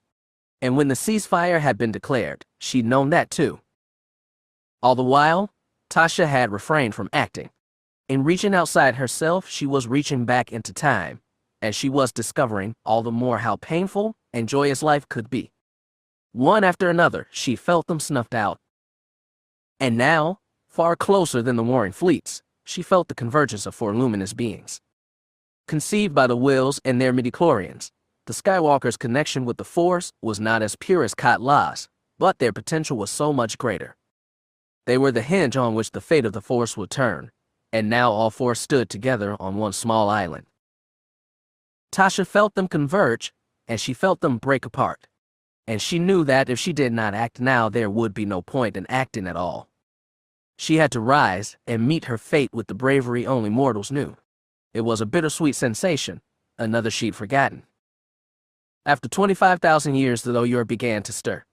It was half buried on the ocean floor, walled by layered sediment and crusted by coral, and it was no easy task to emerge. Calling on the Force, Tasha commanded the ocean floor to tremble. She felt the earth's grip loosen, and with a powerful wrench she commanded the black pyramid upward. With a great tear, the Loyur broke free of his prison, and Tasha Rio soared toward water-blurred light. The sun beat down hard on Ania's sweat-damp skin, and the churning sound of surf seemed to grind against her brain, still aching from the drugs her captors had pumped into her. Standing dazed on the beach, she looked forward to see her mother beckoning with her eyes. Twisting, she looked back to see Marasiah led away in chains to the black-shrouded form of her uncle. It wasn't right. Ania's whole self raged at the injustice, but she had no idea what to do, and no strength act if she did. All she could do was stand in the sun and watch Marasiah go with the feeling of utter failure. Marin came to her, as did Cade. They took her by either shoulder and started pulling her toward Free Agent, where AG-37 and Aslan Ray waited. "We have to do something," she told them both. The bastards got the upper hand. Cade waved at the sky, and the TIE fighters swinging slow circles around their island. "I'm sorry, but it's not right. Just come on, Ania," said her mother. "We'll help Marasiah somehow." But Marasiah didn't want to be helped. That much was clear, and despite all she'd been through, Ania's cousin was as damned stubborn as when they first met. Ania looked at her again, longingly, as Marasiah was led up the sandy isthmus toward Chalk's waiting shuttle. And then the boom sounded. It was distant, but it rolled like a shockwave through the salty ocean air. The whole island seemed to shake. Everyone stopped and looked in the direction of the noise, even Marasiah's captors. There was something to see. A tiny speck hovered on the horizon. As they watched, it drew closer, and the speck resolved into a shape with 4 sharp corners, suspended 10 or 20 meters above the waves and growing larger every second. Ania didn't see any thrust glow and heard no engine roar. All she made out was the rending of air as a massive object flew through the sky at a speed past sound. "Oh, cark me," Kade gasped. Before Ania could ask what was happening, he and Marin both shoved her down. All 3 of them crouched in the sand and watched. The TIEs rushed to intercept the approaching object, but beams of pure light, not laser bolts, just light, flashed from it. 3 TIEs burst to flame instantly and tumbled into the ocean. The other peeled away frantically. And then, without any apparent deceleration, the object shuddered to a half directly overhead. The whole island trembled like it might fall into the sea, and Ania stared at what must have been the year. At that moment she felt bowed not in fear but reverence, prostrate beneath a black diamond eclipsing the sun. Interlude. A long time ago? He bent to touch one knee to the floor, but he could not feel the bite of cold tile. His chest moved with intake and release, but air moved through tubules and metal pipelines instead of lungs. It was not like breathing at all. He lifted his head and vision panned from floor to the throne before him, but everything was framed through black goggle rims and relayed to digital implants inserted into ravished cornea. "You have done well, my young apprentice," creaked the wizened monster on the throne. "Thank you, my master," said the creature who had been Anakin Skywalker. Darth Vader could not quite call himself a man. "Truly, you have acquitted yourself well," continued Darth Sidious. "I'm sure you understand it was a test. After all, Anakin Skywalker possessed so many fond memories of the planet Naboo, especially those with his beloved Padme." Just hearing that name from those withered lips filled Vader's black, empty chest with rage. But he stayed on his knee like a good servant and said, "The Naboo dissidents had to be exterminated, my lord. Their queen is dead." Yes, that young girl was idealistic to harbor so many fugitive Jedi, and foolish. Inspired, no doubt, by the late Amidala, his mouth twisted in another sick smile. "I am glad you were able to administer Imperial justice where it was needed." Justice was not a word even Vader would use for the slaughter on Naboo. His mind flashed back days to the nighttime attack on Theed. That bright and noble city had been draped in snow and scarred by battle. Its grand plaza, down which he'd once paraded beside Padme, was in memory littered with bodies of stormtroopers, royal guardsmen, dead Jedi, Queen Apalana herself. Even the noble mausoleum to Padme Amidala, which he'd visited in a moment of weakness, had not escaped undamaged. "Tell me, Lord Vader," Sidious pronounced the title with sadistic relish, "do you wish any reward for your services? As you know, I am not ungenerous." Vader knew that. Like the dark side he embodied, Sidious offered the relief of concealment and the comfort of illusion. He had equipped the corpse of Anakin Skywalker with the tools to pretend he was a man. But Vader did not want to pretend. "I do have a request, my lord." Good, Sidious chuckled. "I am so glad to see your ambition is still strong. What do you wish for, apprentice?" "I wish to never go to Naboo again." "Truly? You mean you don't wish to see lovely Theed, or the memorial to your dear Padme?" Stifling anger best he could, knowing his master still felt and relished it, Vader said, "No, my lord." "Very well, Lord Vader. I will take your request under advisement." Which meant he would drag things out, pretending to honor it for a time, perhaps for years, before finding pretext to return Vader to that world. Just as the dark was generous, it was patient. It planted seeds and waited a long time before letting them sprout. Because the blossom was a long way off, Vader asked, "How may I serve you next, my lord?" "The Jedi are still our greatest threat. Your old teacher Obi-Wan still eludes us, as does Master Yoda. They are your highest priority." "I will spare no efforts, Lord." Other anger smoldered in his chest. Hatred for Obi-Wan, brother, friend, betrayer was one of those. What of other resistance to your rule? Pitiful rabble. The Bavanayari rebels have been crushed. Moff Tarkin and Admiral Screed are pacifying the western reaches as we speak. There is resistance in the Senate, of course, but I have the fools well in hand. Our enemy is now what it has always been. The Jedi, Vader said. No, you fool, Sidious snapped. Our foe is the Force itself. For centuries the Sith have exerted ourselves against it, first subtly, then with growing confidence. My master and I inflected our will on the Force itself, before I killed him. Sidious cackled happily. Now we are triumphant, but we must be vigilant to ensure that triumph. After all, Lord Vader, the Force may yet strike back. The boy called Anakin Skywalker had been told he was the weapon commissioned by the Force to defeat darkness. Growing up, the weight of that prophecy had been suffocating. Obi-Wan and Padme had been his only means of escape. With his friend and lover, he had sometimes pretended he was a normal man. Vader still didn't know if the prophecy had been anything besides Qui-Gon's delusion. Once, during the heart of the Clone Wars, he thought he was completing his destiny by confronting the father, son, and daughter on that strange alien world. The son had already killed the daughter. After the father killed himself, Anakin slew the son, and once all three great Force wielders died, their planet, if that is what it had been, crumbled and crashed and disappeared in a flash of light. Anakin and his companions had woken up in an undamaged shuttle in deep space, with no trace of the eight-sided monolith that had drawn them in. It had been a surreal experience, and Anakin had come out of it with gaps in his memory. He'd been ready to dismiss it as a dream, but his companions remembered many of the same events. Further, after their reported incident to the Jedi Council, the archivists on Coruscant had combed the records for any corroboration of what they found. To his surprise, they found a few scattered references on millennia-old records to a strange world, dubbed Mortis by one ancient Jedi, on which three Force-wielding beings of father, son, and daughter existed in precarious balance.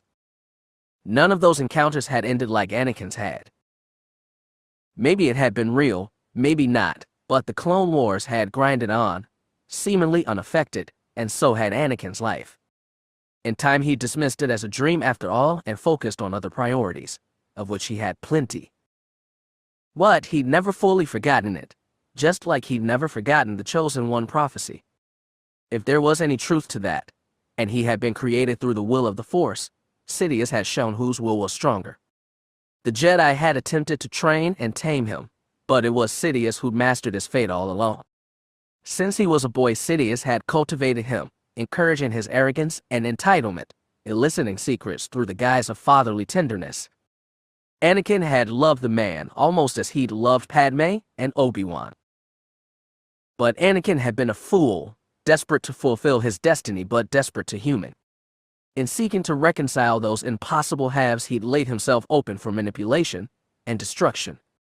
Ultimately, he'd received the end he deserved. It was good that Darth Vader was beyond all that.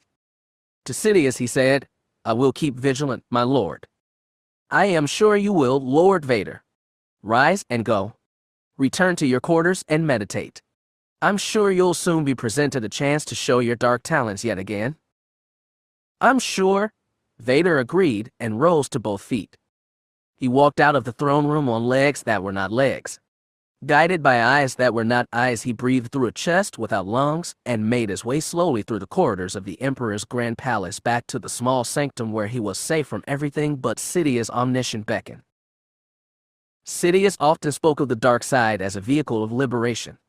Vader tried to keep that in mind. Anakin Skywalker had not had a happy life.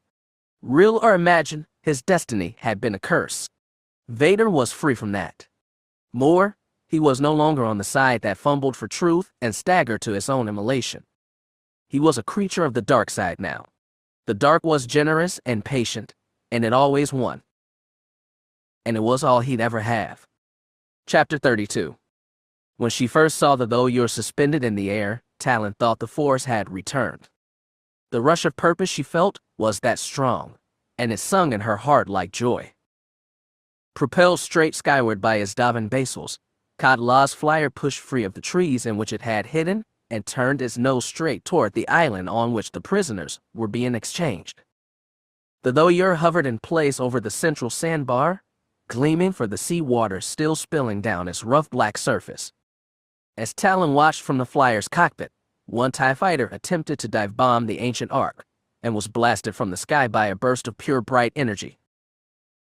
The Thoyer was alive. Talon thought she could feel it, but as she calmed herself, she realized it was her own excitement. The Force hadn't come back to her, not yet, but it was so close. As the flyer's pilot shot them toward the island, she turned to Kade. "What did you tell it? How did you get it to rise?" But the Yuuzhan Vong ignored her. Staring not at the Thoyer but at the beach below, he declared, "Quickly, we must save the Empress." Talon looked beneath the ark to see chaos breaking out on the beach. She caught the flash of small arms fire, some directed up toward the Thoyer while other bolts danced back and forth across the sandbar. As the flyer swooped low, blaster bolts were directed at it too. The craft banked in a tight circle, and Talon looked down to see a crowd of stormtroopers gathered around one tiny dark-haired figure they were hauling toward a shuttle. She also saw another figure, black-clothed and solitary, standing with an ignited lightsaber in hand. "Protect Marasiah," Kade called. "Retrieve her, quickly." The flyer decelerated, lowered altitude, and prepared to deploy help. Talon still had no love for the ex-Empress. Despite having the Force, she wallowed in self-pity and failed righteousness. But for the Force to return to the galaxy, they might need her. So as a group of Yuuzhan Vong warriors raced down to the flyer's hold, Talon joined them without hesitation, lightsaber in hand. The landing ramp had already been dropped, and the flyer swooped low over the beach. The cluster of stormtroopers saw them coming and turned to fire. 4 Yuuzhan Vong, armed with amphistaffs and thud bugs, leaped from the flyer, using the Force to soften their landing. Talon had no such aid, but she threw herself into the air anyway. Even without the Force, she could use her body perfectly. She bent her knees, straightened her spine, and held her lightsaber ahead of her like a scarlet spear. She landed perfectly, boots on the shoulders of one trooper, blade through his helmet. As his body dropped, she kicked backwards, landed on the sand, ducked beneath a volley of bolts, and reared up, spinning her saber in a perfect circle that cut down 2 more troopers. She didn't have the Force, but she had hope. Talon had never realized what an amazing thing it was. The beach was in full chaos now. The 4 Yuuzhan Vong had almost reached Marasiah. Talon was further away, closer to the middle of the sandbar than the shuttles. Troopers behind her were exchanging fire with Cade Skywalker. She caught a flash as Ania Solo's assassin droid dropped one from long range. Ania Solo was charging ahead with impressive speed for an old woman, seemingly determined to get to Marasiah. Kade's flyer was coming around for another pass, this time to recover the ex-Empress, though a TIE had dropped behind to nibble at his aft. Talon scanned the chaos for Hogrum chalk and couldn't spot him. But she did see Eli Horn, charging through the surf toward Marasiah, white saber blazing. Talon rushed to intercept him. One long leap propelled her to the edge of the beach, and she landed in a spray of wet sand. It splashed on Eli's black armor, and he skidded to a halt. The young man snarled and hefted his lightsaber defensively. Talon slashed at him, and he blocked, then nimbly counter-thrust. She had hope, but he had the Force, which gave him definite advantage. The second flyer soared low overhead. Talon jumped away from Eli and twisted to watch as the craft dropped over the beach, hovering on soundless diving bases so Marine and the 4 Yuuzhan Vong could shepherd Marasiah onto its ramp. The flyer shook as that one pesky TIE continued to harass it, then soared skyward. The ex-Empress was saved. Good. Now Talon had to save herself. She turned back on Eli, whose face was twisted in anger. He shouted at her, "Why are you doing this?" "Why?" "That's why," she shouted back, thrusting her saber toward the Thoyer. "But why you?" His voice cracked. Talon caught a flash of green in the corner of her eye. She made the mistake of twisting her head toward it. Eli followed her gaze and got a split-second warning before Cade Skywalker charged at him. He caught the older man's blade on his own, then jumped back, now calf-deep in foamy surf. The tide was sucking all their feet into the sand, and Talon had to wrench hers forcefully out. Looks like things didn't do according to plan for you, kid. Cade bared his teeth. And oh, look, your boss is leaving you behind. Eli dared glance at the shuttles. The one Chalk had arrived on was already pushing up on repulsive gusts. Stormtroopers were pouring back into the second one, preparing for a strategic withdrawal. Don't make us do it the hard way, Kay said, but he hefted his lightsaber to attack. So did Talon.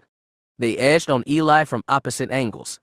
The young man looked back and forth between them, frantic, angry, and desperate. Talon didn't need to force to know he'd fight them to the end. He had nothing to live for if he failed here. But perhaps she could disarm him. Unlikely sympathy for her old apprentice moved her. Talon took the first step and thrust sharply at Eli. Feet stuck in the surf, he twisted awkwardly to deflect, then twisted again toward Skywalker. And then a great wave surged from the sea, washed across the beach, and swallowed them all. Mystical ancient force magic was beyond Ania, and always had been.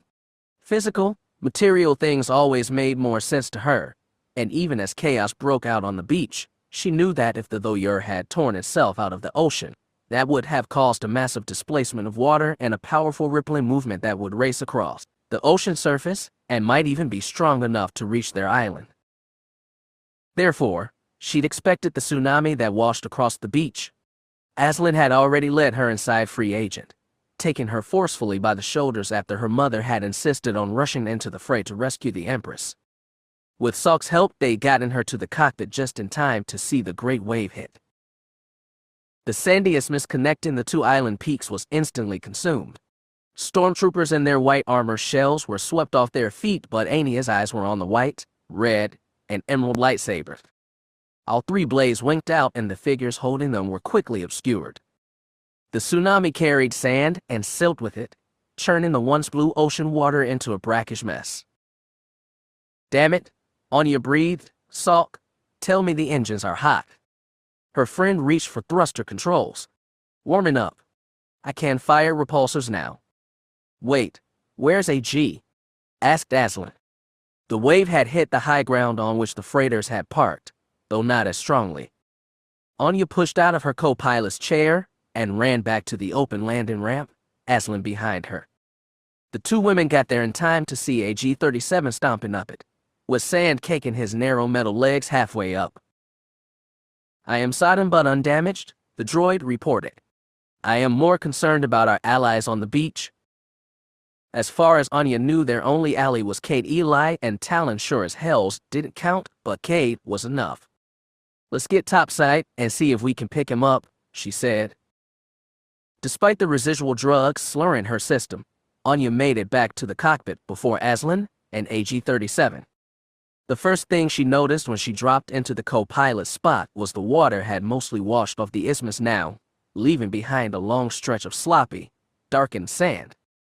Then she noticed both Federation shuttles had taken off, and then, finally, that the Thoyur had tripled its altitude and was now much smaller in the sky above. Think that's our cue to get out of here? Ania asked, looking at the high black diamond. We got a hail from Kotla. He says he's got Marasiah and it's time to punch out. Salk swiveled back to look at AG. You can't do the honors. The Mon Cal and assassin droid switched places as quickly as possible. Aslan stood over the back of Ania's chair, scouring the beach. I see him, she declared. I see Cade. Ania followed her stabbing finger to see one man with messy bright hair rearing out of the foam on the beach's north edge. Yet as AG-37 prepared for takeoff, Minot got there first. The big red freighter roared to life and lurched toward Cade, skirting the beach so low its repulsors kicked up a storm of sand. They've got him on your side. Tell me we can take off now. Our allies seem to be accounted for, reported AG-37. Closing landing ramp and firing engines now. And with that perfectly droid-like, stomach-lurching agility, AG propelled free agent upward. The island fell away beneath them and Ania could see was though you're still rising in the sky, the second flyer flanking it, and the perfect ocean beneath. For a second her head swam with the realization that despite the dire straits they'd been in just minutes ago, they'd all gotten out of it safe and intact, each and every one of them, and they all had the lawyer and the Force to thank for it. Hey, G, Ania said breathlessly.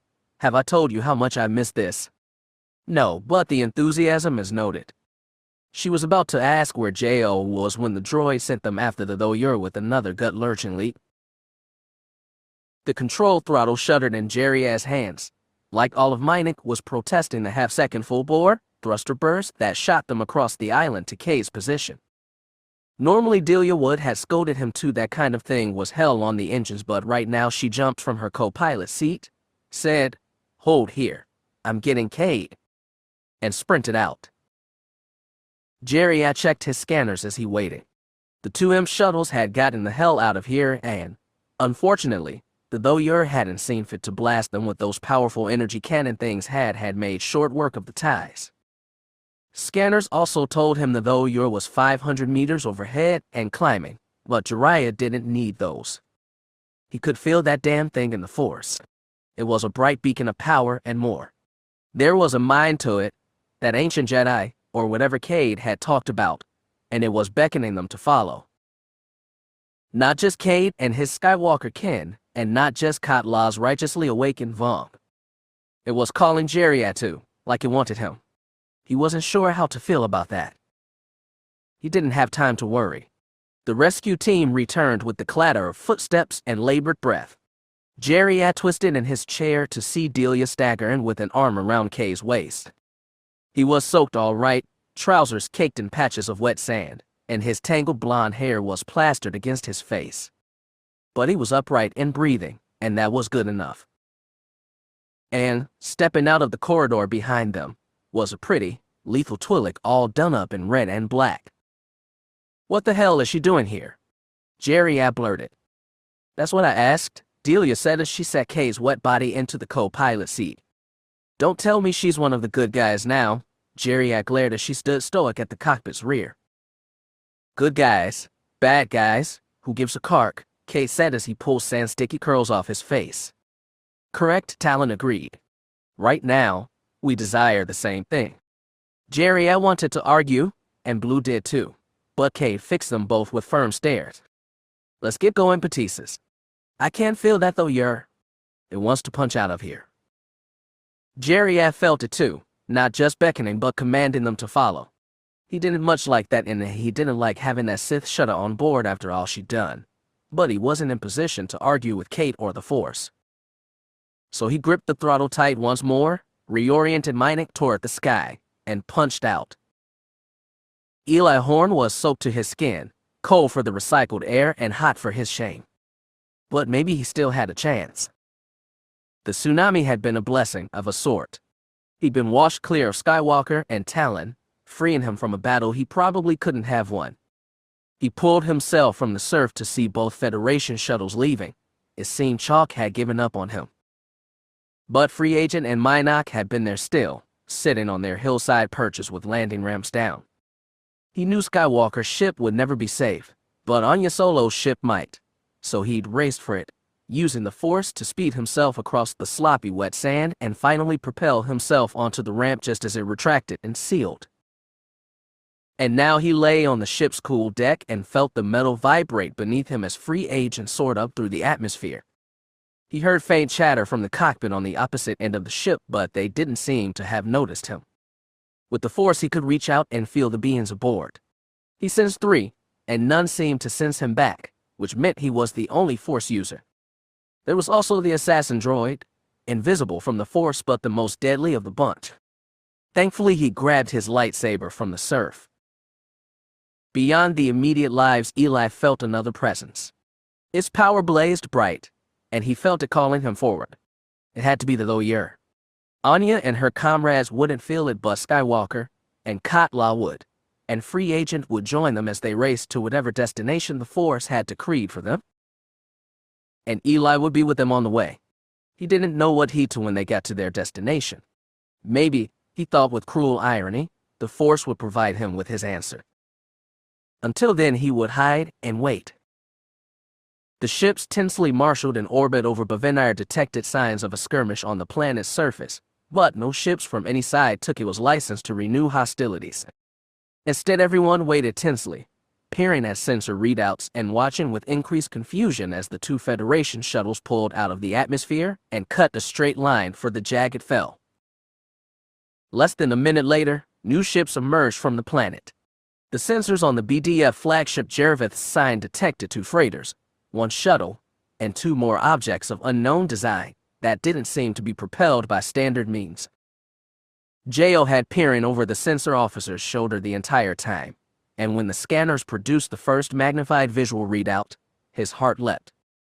The tracking camera showed only tiny specks moving against Bavignar's surface, but he instantly recognized 2 from Minok and Free Agent.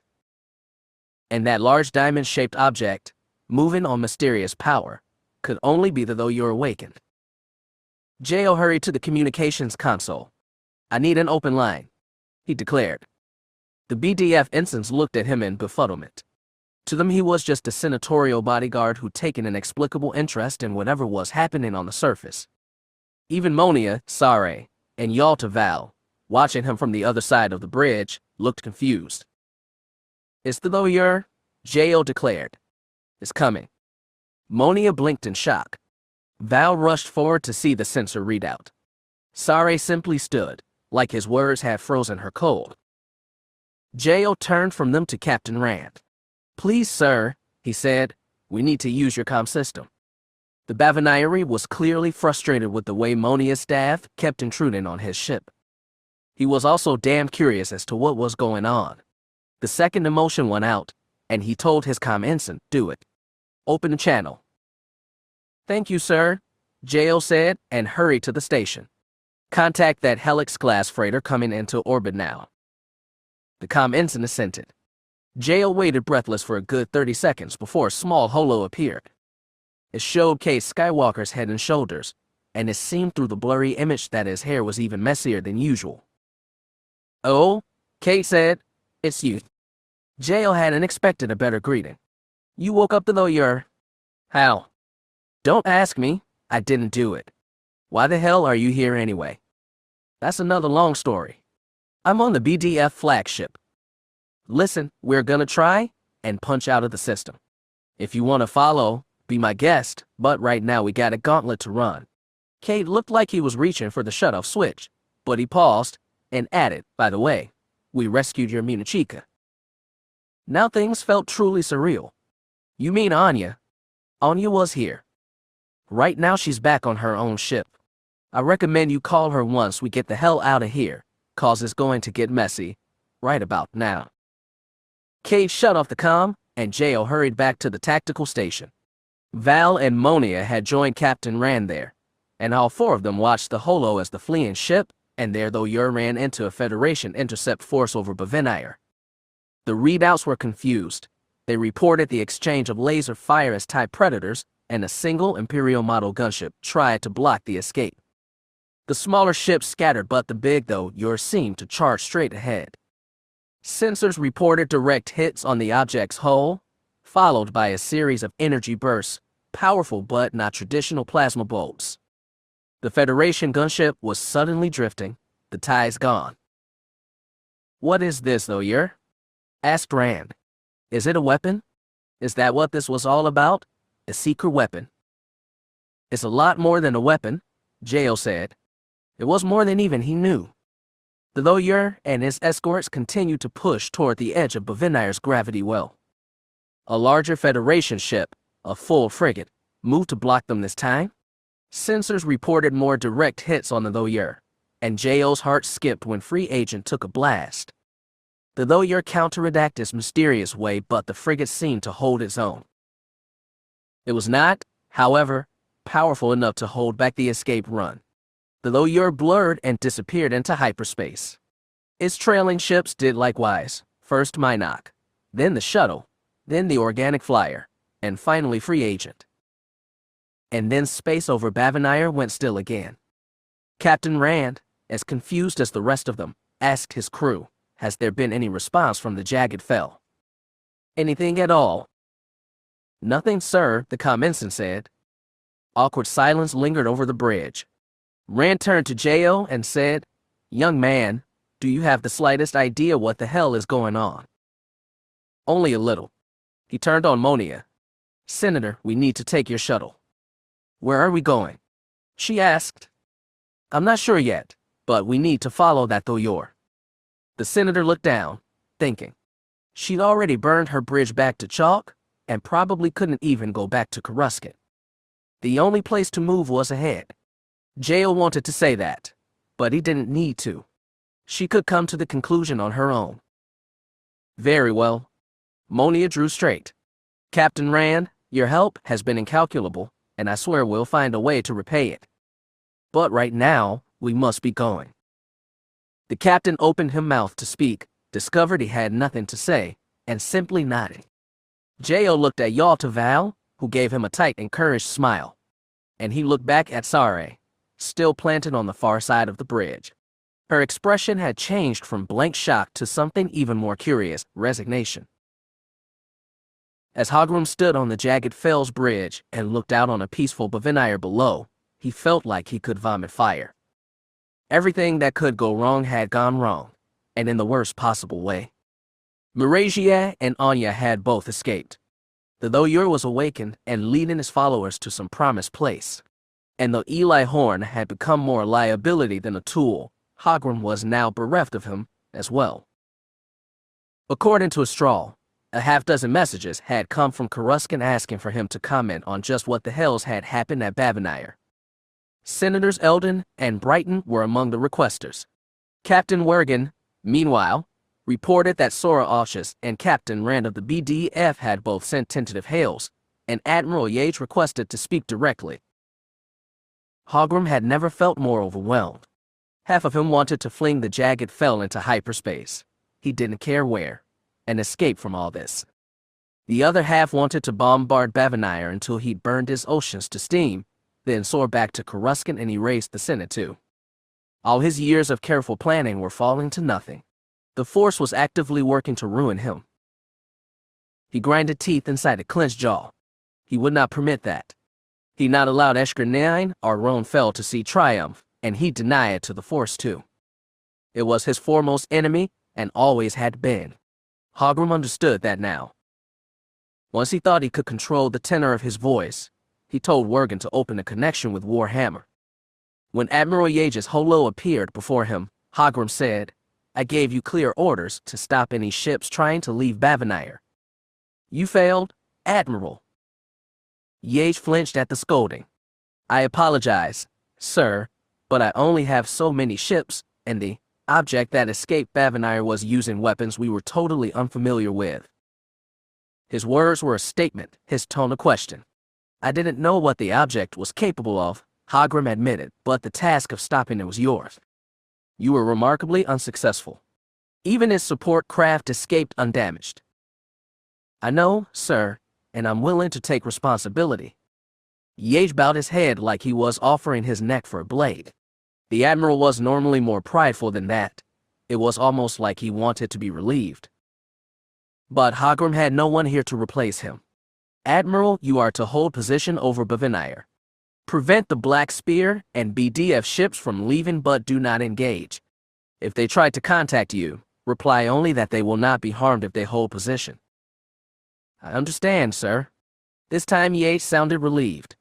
What will you do with the jagged Fel? Scouring the Senate from Coruscant's face still tempted, but he wasn't ready to do it yet. His rational mind still reigned in panic and anger. Barely. For the moment I'll hold position with your fleet, he said. I will tell you when my position changes. Yage nodded. Thank you for keeping me informed, Regent Chalk. The Admiral was acting strangely. Likely he distrusted being kept in the dark on so many things. As long as he stayed loyal, Hogrum didn't care. He shut off the link and took a breath. He was aware the eyes of the bridge crew were on him, seeking guidance. He had none to give, but he still had to look strong. It was the least a leader could do. Captain Wergen, he said, I have need of your study and your comm system. The man saluted. You have it as long as you need, Regent. Hogrum still had options. He put his spies galaxy-wide on high alert for sign of the Thoyor. He continued to track resistance activity. He might still salvage this. He had to believe that. But as he started for the exit, Astral said softly, Regent, sir, a message came from General Yeager when you were down on the planet. He'd totally forgotten about Selvers. What was it? I'm not sure. The General insisted it was for your eyes only. I've stored the message in your private data file. Hogrum braced himself. Thank you, Ms. Veo. I'll review it immediately. He allowed the hands at his sides to clench to angry fists as he stroked toward the captain's salon. As he stepped through the door and prepared himself for another disaster, his mind lingered on his last sight of Astral. He glimpsed her face in passing through the corner of his eye, but her expression snagged attention. It had been, inexplicably, a tight-lipped smile. Marasiah was free and alive. To her surprise, she was pleased by that. She'd walked toward her uncle's shuttle with a black satisfaction. Then chaos had broken out and she'd been swept into this organic flyer by Ania Solo and a herd of US Vong. She'd watched from the cockpit as they chased the Voyeur out of the planet's atmosphere, and when the ancient Ark had battled with Federation ships, she'd marveled against herself at the giant double pyramid's dreamlike agility and inexplicable weapons. And all the while she'd felt it in the Force, leading them on, apparently speaking directly to Katla's living ship and guiding it into hyperspace. It had been a reign of action and stream of marvels, and for the first time since Entari's death, maybe longer, the Force seemed a thing of magic again. Marasiah tried to temper hope. As they sailed through the lightspeed blur, she asked Katla, "Is the Voyeur guiding us, or did you guide it?" "I would say both. I offered a location for it to flee to, but I did not know if it would go there until it leaped to hyperspace. We are now on that course." "So we're going to a sanctuary?" asked Marin. "I hope it will be more than that." "What are you hoping for?" prodded Marasiah. "I cannot say. I don't even know if it's possible." Despite everything, the US Vong was still evasive. "Do you think this Voyeur can open us up to the Force again?" pressed Marin. That time he refused to answer at all. Marasiah growled, "I hope your sanctuary is well hidden. My uncle will stop at nothing to find us now." "It's a big galaxy," Marin muttered. "And Hogrum can reach anywhere." "Calm yourselves," said Katla. "Rest while you can. The journey to our destination will not be long." Marasiah knew better than to ask for more. There was no space for seclusion on the cramped alien ship, but she tried to be alone within herself. It was difficult. She'd not been around this many Force-sensitive beings in years, and she had to remember how to wall herself off from their feelings. At least Marin devoted herself to solitary meditation. Katla's not-long journey still lasted nearly 10 hours. He knew when the end was coming and called Marasiah and Marin both to the cockpit. Standing past the shoulders of seated pilots masked by cognition hoods, they watched the swirl of hyperspace fall away and a great starfield fill their vision. The Voyeur flashed into existence a second later, followed by Minok, free agent, and one Jedi shuttle. "Where are we?" asked Marin. "A star system." Katla exchanged words in US Vong with his pilots, then said, "Yes. It has no proper name and no habitable worlds, only a cartographer's designation." "What sector are we in?" Marasiah asked. "By standard chart, the Delanda." That was in the Outer Rim, and though the name was familiar, Marin couldn't recall a single system there. The stars panned to the side as the flyer angled toward a light point brighter than the rest. With no standard sensor boards, Marasiah felt helpless and cut off from surrounding space. She resigned herself to waiting as their strange US Vong ship moved through the system. She didn't even notice the planet at first, as they approached from its night side face. When it partially eclipsed the brightening glare of the system primary, she reached out with the Force to sense life on that planet. There was something unusual about it, something Marasiah couldn't place, but Marin sucked in breath beside her. "What is it?" she asked her aunt. "Do you know this world?" She only nodded. Marasiah watched as they circled partway around the planet, revealing its daylit side. Most of the sphere was covered in rich green swathes, punctuated occasionally by enclosed sea and expanses of dry brown. As they drew nearer, US Vong crowded into the cockpit. Marasiah found herself packed on all sides, and every being emanated anticipation and reverence. Then, finally, she understood. "You've let the though you're home," she told Kade. Indeed, the U.S. Hinvong was almost smiling. "Do you feel it?" Zanima Sekhet sends his greetings. Chapter 33. There was so much life, and it shocked Tasha Rio to the core. The entire planet before her blazed with the power of a single existence, unlike anything she'd experienced as either a mortal or as the Thoyor soul. The knowledge gifted to her by the ones of Mortis had told her about worlds so rich with the living force that they attained collective communion with the cosmic, shed crude matter, and ascended to become wills. They'd done so by touching the force purely, without the limits of relying on midichlorians as conduits. Zanima Sekhet, a wandering stranger cast out by another galaxy, had alone regained that connection. The mind called Sekhet was still young, far younger than hers. Indeed, her ancient mind since that living world was in many ways a child, still groping for understanding of itself. Its raw power, however, was unlike anything Tasha had ever encountered. Just being in his presence was humbling. She felt to reach out to the new arrivals. It passed over the 4 starships quickly, but it probed her with curiosity. Tasha had spent too long in isolation, not only from space and time but from other life forms. The escape from Bavinire had reminded her how desperate and rich mortality could be. Now she relearned another joy as she discovered Sekhet, and Sekhet discovered her. Reaching out with the force, she spoke without speech, saying, "I am Tasha Rio." And in the same way the great world replied, "I am Sekhet. The one called Kade led me here. He says you helped open him to the force again, and can do the same for his people. I cannot promise, but I pray you are right." She sensed this trepidation, not just toward the task but to her. "Kade thinks I can help you, and you can help me. We're both alone in the galaxy, the only ones of our kind. Perhaps together we can do what we couldn't alone. I have the knowledge and you have the strength." Still hesitant, Sekhet asked, "What do you think I can do for you?" And she told him. Tasha repeated the theory Kade said raised on Bavinire, and expanded on it, pouring in knowledge instilled in her by the ones. When she was done, Sekhet said, "You ask so much of yourself." His empathy warmed her. "I ask much of you, too. There's no guarantee it will work. I know.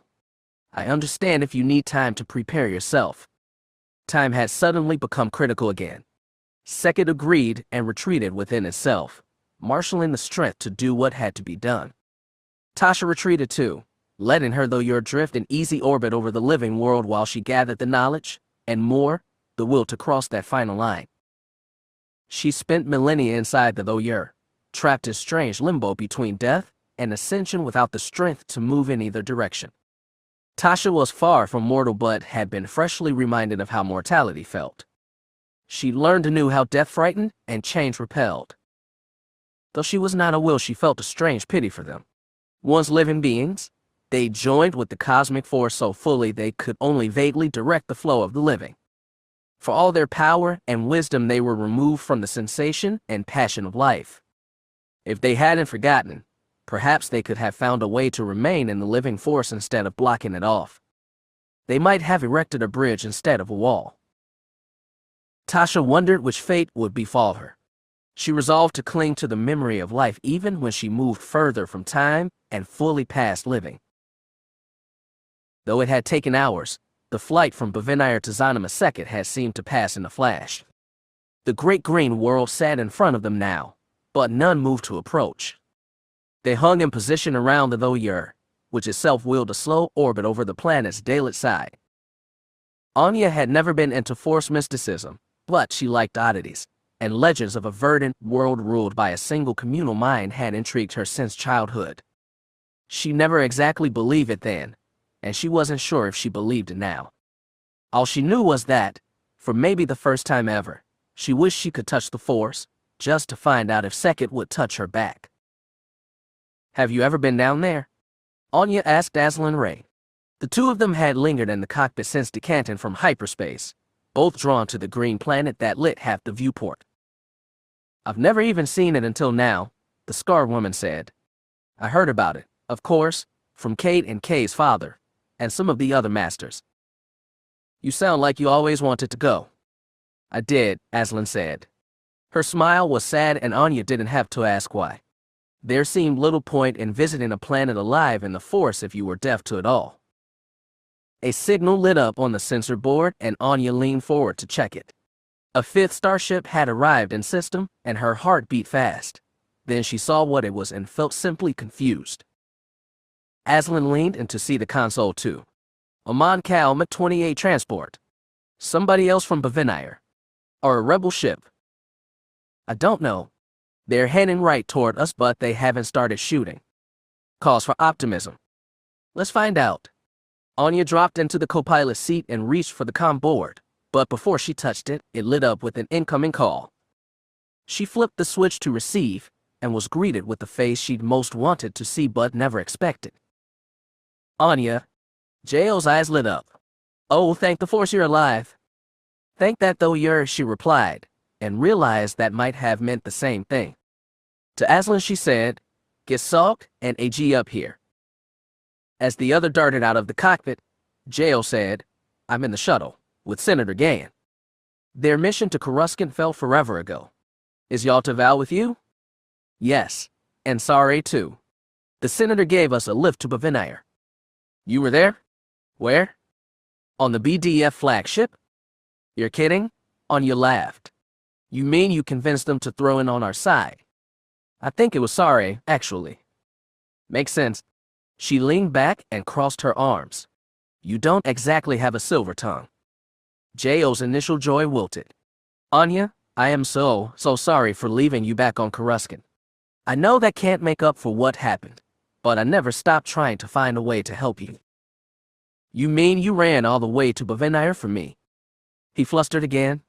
Well, not technically, since I didn't know you'd be there. Though that was why we came. Plus, well, the Senator's business. She laughed. You definitely don't have a silver tongue.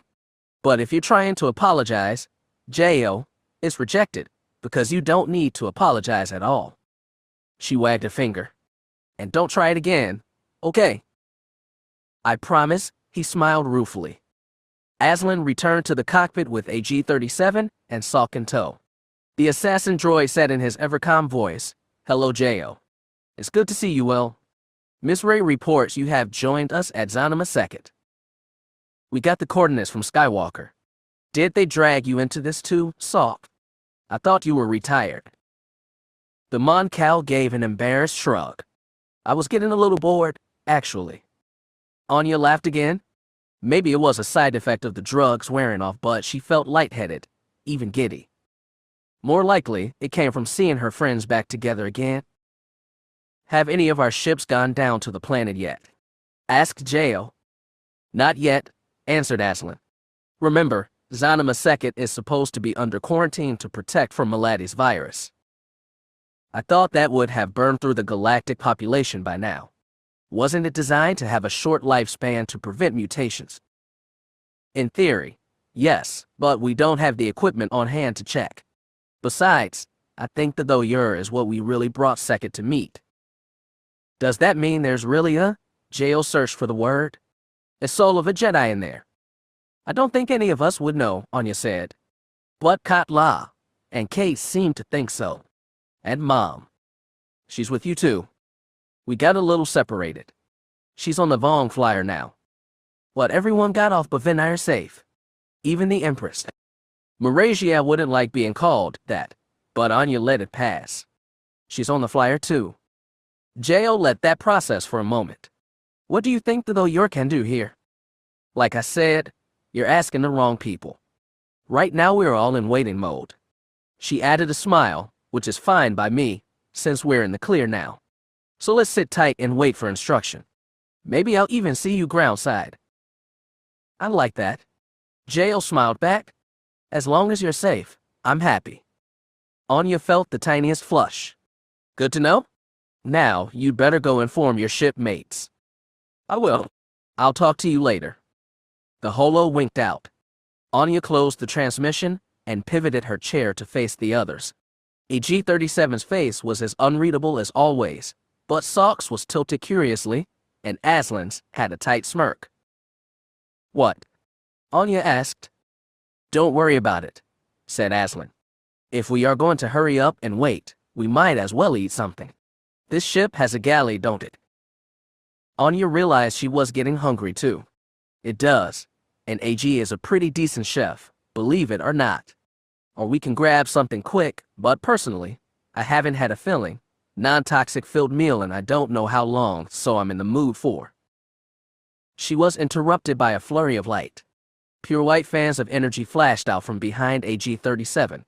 Before the droid could react, a slash of sparks erupted across his neck, another down his right shoulder, a third down his left.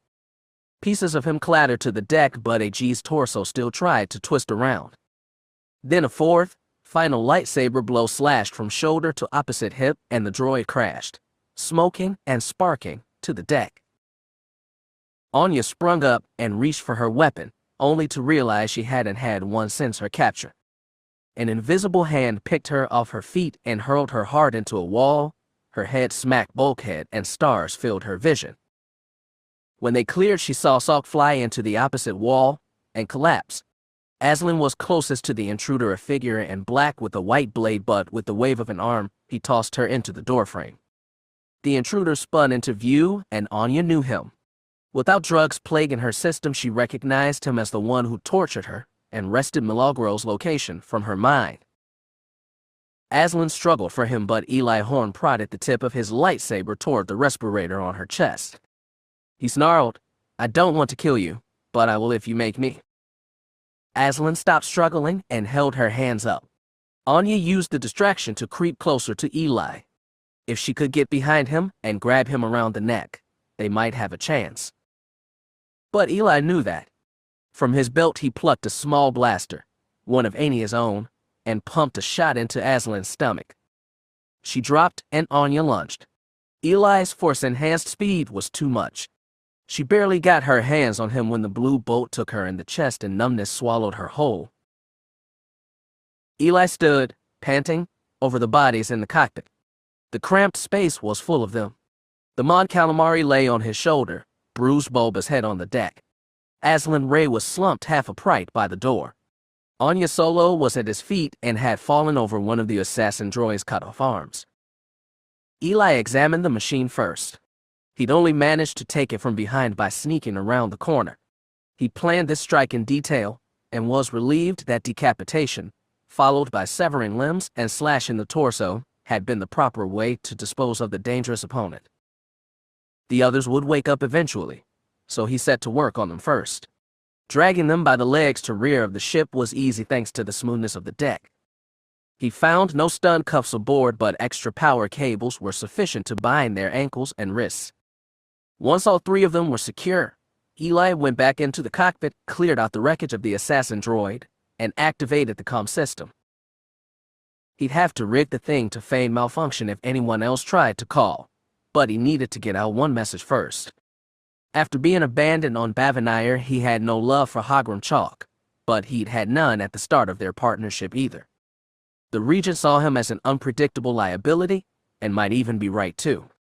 It didn't matter. Eli's one and only goal hadn't changed in 3 years.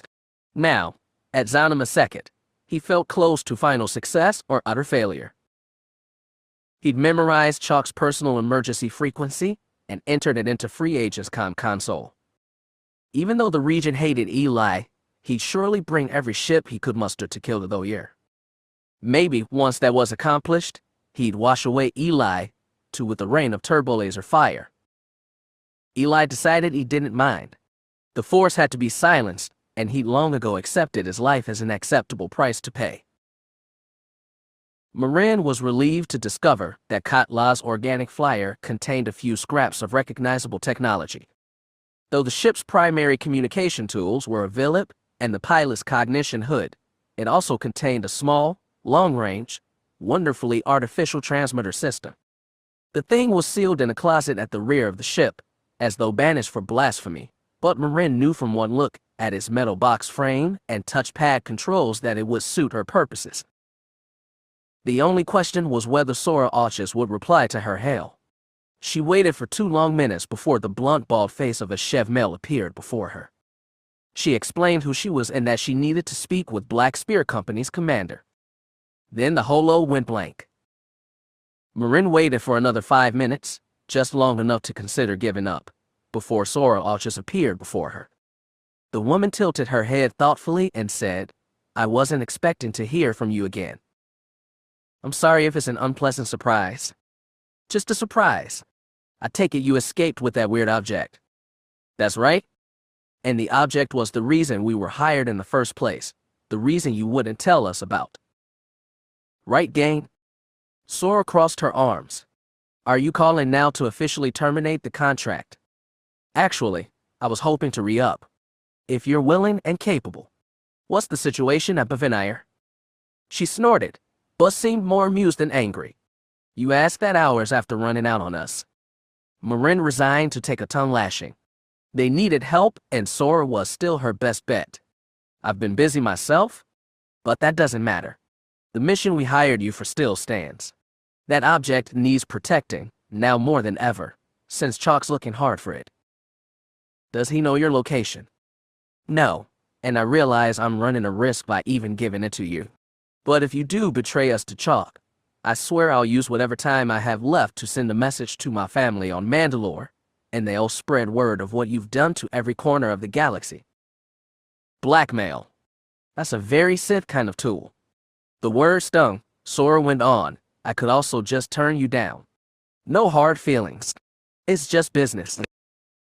"You can, but then you won't get paid more. Are the rebels still good for the money?" "If they aren't, I am. I raised plenty of credits for my war against your father. It was risky even bringing that up, but Sora took it without flinching. If this succeeds, I'll give it back to you. All of it." "How much?"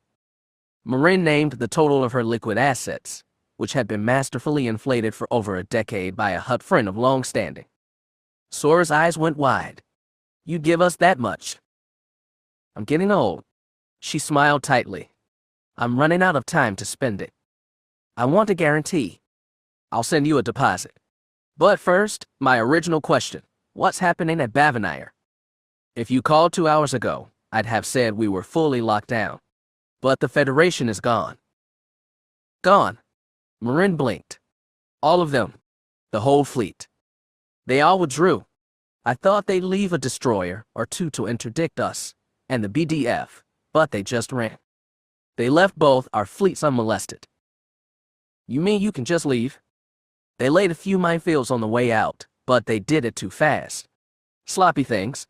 The BDF's already clearing them out." Marin hadn't expected Chalk to move so quickly. He might have been racing back to Coruscant to head off an uprising in the Senate. That would be ugly, but it was preferable to the other option. Pointedly she asked, "If I give you an initial deposit from my personal credit account, will you bring your ships to the location I specify?" "The objective. Same as before. Protect the object. We call it a though." The younger woman didn't care what it was called. Sora frowned thoughtfully. "My father would spin in his grave if he knew I was making a contract with you." "Your father was a true Mandalorian. He didn't need a grave, just the mandame. And a fat contract if he could get one." Sora's expression softened. "Do you really believe that?" Marin was well aware that Yaga had been declared Darmanda for his crimes. She also knew that ban had been passed on to Sora. Putting honesty into her voice, she said, "He valued family above everything else. I heard he even protected you with his last breath. Aliite Orion. So yes, I do think he was Mando." Something flickered across Sora's face, a burst of static or a tear. Then she said, "All right, old woman, you'll get your guns. But I want payment up front." Marin smiled. She was happy to give.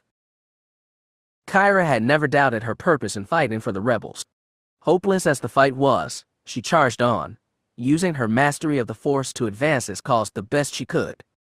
The Force didn't solve every problem, but it gave her an edge over other beings, and she couldn't just ignore that. She had to do right by the incredible gift she'd been given. That was still true, but somewhere along the line she'd made a mistake.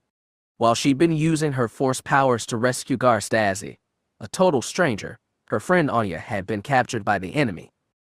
And Kyra hadn't even known. She felt sick at the thought she might never see Ania again. The older woman had rescued her from wrath and debt slavery on Socorro. She'd opened Kyra's eyes to the breadth and possibility of the universe and given sage advice when Kyra needed it most. She owed Ania more than she could put into words, and she'd utterly failed to pay back the debt. Kyra knew she couldn't just rush off and save Ania, force powers or no. She had no idea where her friend was, and the resistance fleet was rushing towards Bovenire besides. Anger, anxiety, recrimination, and impatience all ate at her during the too-long journey. Kyra tried to distract herself by joining Asajj Dan in a sparring match, and by visiting Ganner Creek as the wounded man floated in his Bacta tank, but that only did so much. And then, when they were just hours away from Bovenire, she was called to Paramount's Situation Room. She hurried from the carrier's recreation deck to the chamber just aft of the bridge, walking quickly and outright sprinting when the corridors were empty. She was still bursting with anxious energy when she stepped into the chamber and saw Stazi, Sucker, and Ange all standing before the holo display in the center of the room. A set of 4 glowing electric faces were turned toward them, and Kyra hurried around to the front of the projector to see Jo and Sare. The bearded human must have been Yalta Val, and the Mon Calamari was Senator Gan. Kyra wanted to bleat out to Jo how sorry she was she hadn't gone with him to Coruscant even after he'd made the offer, and how she'd do anything to save Ania, but Sare was currently speaking. We've gotten confirmation from the mercenaries that they've entirely withdrawn from Bovenire. Only the BDF is still there, the Chagrian was saying. Good, said Sucker. That matches our reports.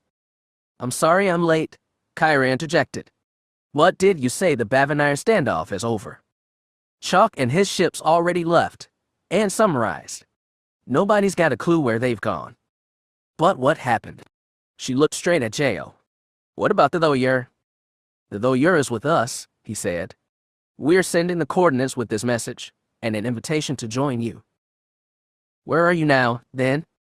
The star system doesn't have a name, but the planet's called Zonima Second. Kyra felt dizzy. Everything was changing fast, again, and her mind couldn't keep up. You brought the Thoyur there. That's right. I think they're getting to know each other right now. And you think, together, they can. She couldn't get herself to say bring back the Force. I don't know. What's happening now is well beyond me. But we could use defending. Marin says she's called in Black Spear Company. I hope they get here in time. You mean in case Chalk is coming? As Jo nodded seriously, the doors to the Situation Room opened. Stazi walked in on long strides, looking frankly resplendent in his Alliance Admiral's uniform. Kyra and the others shuffled away from the holo so he could stand directly in front of it. Stazi's mere appearance mustered surprised noises from Jo and Val, a relieved sigh from Sare, and a salute from Senator Gan. Admiral, sir, the Mod Cal said, it's very good to see you, Hale. It's good to see you, Ania. It's good to see you all. And stepped in to summarize the situation once again. Stazi's eyes went wider with each revelation, especially when he heard the name Zonima Second. It seems we are working with forces that are quite beyond my understanding, the Duros admitted. Chalk may be coming for Zonima now, Jo said. Please, Admiral, this planet could need defenders. I'd heard that world could defend itself. Or are those just stories? Sir, your guess is as good as mine. Stazi snorted. Well, Master Assam, I give you credit for honesty. What do we do? Asked Sucker. Change course for Zonima Second. Without hesitation, the Admiral said, yes. Give the order to the whole fleet. Kyra was pleased by his quick response. Captain Steris did a quick calculation and reported an ETA of 9 hours, more than Kyra would have liked, but at least they were on their way. Stazi took Ange and sucked her aside to begin planning strategy, and for a moment Kyra was alone, in front of the holo. She looked down it and tried to find the words she needed to say. Jo, I heard about what happened on Coruscant. I am so sorry I didn't go with you. I thought getting Stazi back took precedence over everything. Kyra, it's all right. She shook her head violently. No, I never should have done that. Ania wasn't there when I should have helped her. Kyra, wait. And that is my fault. Her voice choked. I'll do anything to get her back. We'll do it together. But Jael's face turned to smiling. Kyra, we have Ania back. We rescued her on Bavinire. And yet again, Kyra's world flipped around. She's safe. It's a long story, but yes, she's on free agent right now. She's got AG and Sulk with her. Oh, Jael, that's amazing. Weak with relief, she braced herself against the console. A giddy, wheezing laugh escaped her. I think I might be able to sleep again. Then rest up before you hit Zanima second. There's no telling what things will be like when you get here. Right? Maybe I can call free agent too. I actually just got a message from them. Their main transceiver's down. Something about damage they took fleeing Bavinire. He gave a tiny shrug. But you'll see her yourself soon enough. A cloud of unknown threats darkened her thoughts. I hope so. Be a little confident, Jael said, smiling again. After today, I think it's safe to say the Force really is with us. As the Jagged Fel's helm officer counted down reversion to real space, Hogrum chalk stepped all the way to the forward viewport. For once, he didn't care what the ship's crew thought as they watched him. His heart pounded, blood in his ears, and his whole body tensed. Though he'd done everything to abjure the Force and his mystical thinking, it felt as though his destiny would be decided in the next few minutes. When the count reached zero, hyperspace disappeared. Stars filled the viewport, and in its center sat a single emerald sphere. As Eli had promised, this was Zanima second.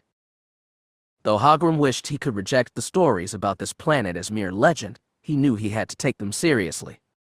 They said it could muster the raw power of the Force itself to create luminous, deadly coronas that defended better than any planetary shield. With the thought, the living world could wipe out an entire fleet. Hogrum didn't plan to win a war against Zanima second. He didn't even want to fight it. All he cared about was the lawyer. He stalked over to the tactical station and asked, "Have you located the object?" "We have, sir," said Captain Wergen. "It's holding steady in mid-level orbit. It appears to be guarded by the same craft that escaped Bavinire with it." "Has it reacted to our presence?" "Not yet, sir. None of them have." "Good. Come, get me Admiral Yates." By the time Hogrum got to the comm station, the lieutenant had already made the connection with Warhammer. Rough Yates didn't wait to be addressed before saying, "Regent, are we still ordered to destroy that object?" "The lawyer, Admiral. There was no point in hiding the name. That is your highest priority. Designate all available ships to its destruction." Yates had brought 3 Star Destroyers and a wealth of support ships with him, and that didn't even count the Jagged Fel. Their target was a handful of freighters and 1 ancient ark. Such a force would have seemed like overkill in any other circumstance. Now Hogrum wondered if it would be enough. Before Yates could say so, Hogrum reminded, "Your ships hit and damaged the lawyer at Bavinire. It is not invincible. The Jagged Fel destroyed one in a previous encounter. You may sustain losses, but you will attack until it is destroyed. Is that clear?" "Yes, sir. But there is another issue.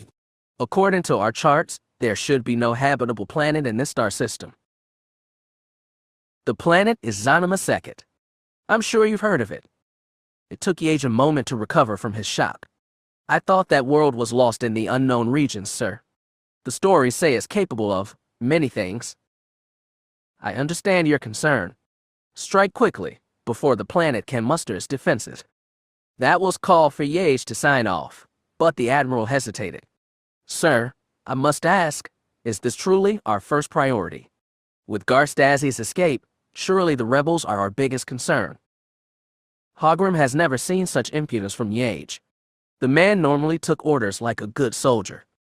All that has changed is that the rebels now have one escaped criminal in their ranks, one who, I might add, has been completely unaware of the strategic situation in this galaxy for 3 years. Our other fleets can handle that pitiful threat. Yours will handle this one. Do you understand? Finally, he got the point. Yes, sir. Warhammer will lead the attack. Good. The Jagged Fel would join you. Yage nodded, the only sign of approval he'd gotten the whole conversation. The holo turned off and Hogrum relayed the attack order to Wergen. On the captain's signal, the Jagged Fel began to accelerate towards Ania Solo. The Thoyer was still too far away to be seen, but Hogrum knew it was out there. He could feel it as surely as if he had the Force again. He watched the tactical holo and saw, to his relief, that Yage's ships were moving ahead too. 4-star destroyers and their support craft against such a tiny target seemed ludicrous, but Hogrum would spare no effort. He didn't know what his enemies hoped for in bringing the Thoyer to the living world, only that if he failed to stop them, everything he'd built would collapse. As the fleet fell in deeper toward the planet, Hogrum watched the tactical holo. Despite the doom veering on them, the Thoyer and his guardian ships didn't flee. Hogrum saw it first with scorn, then with suspicion. And then the tactical lieutenant announced, "Sirs, we've picked up new vessels. They dropped out of hyperspace behind us." "How many ships?" asked Wergen. "Scans show 6, sir. They appear to be the mercenaries from Bavinir. Send 1-star destroyer to hold them off," Hogrum ordered. "Everyone else, attack the Thoyer." His booming command sent the crew hurrying to comply. The mercenary ships would be a handful for one destroyer, but he'd spare no more than necessary to destroy the Thoyer before it and Ania Solo enacted whatever they had planned. He'd come so close to victory, so close. He'd never let vermin mercenaries steal the future from his grasp.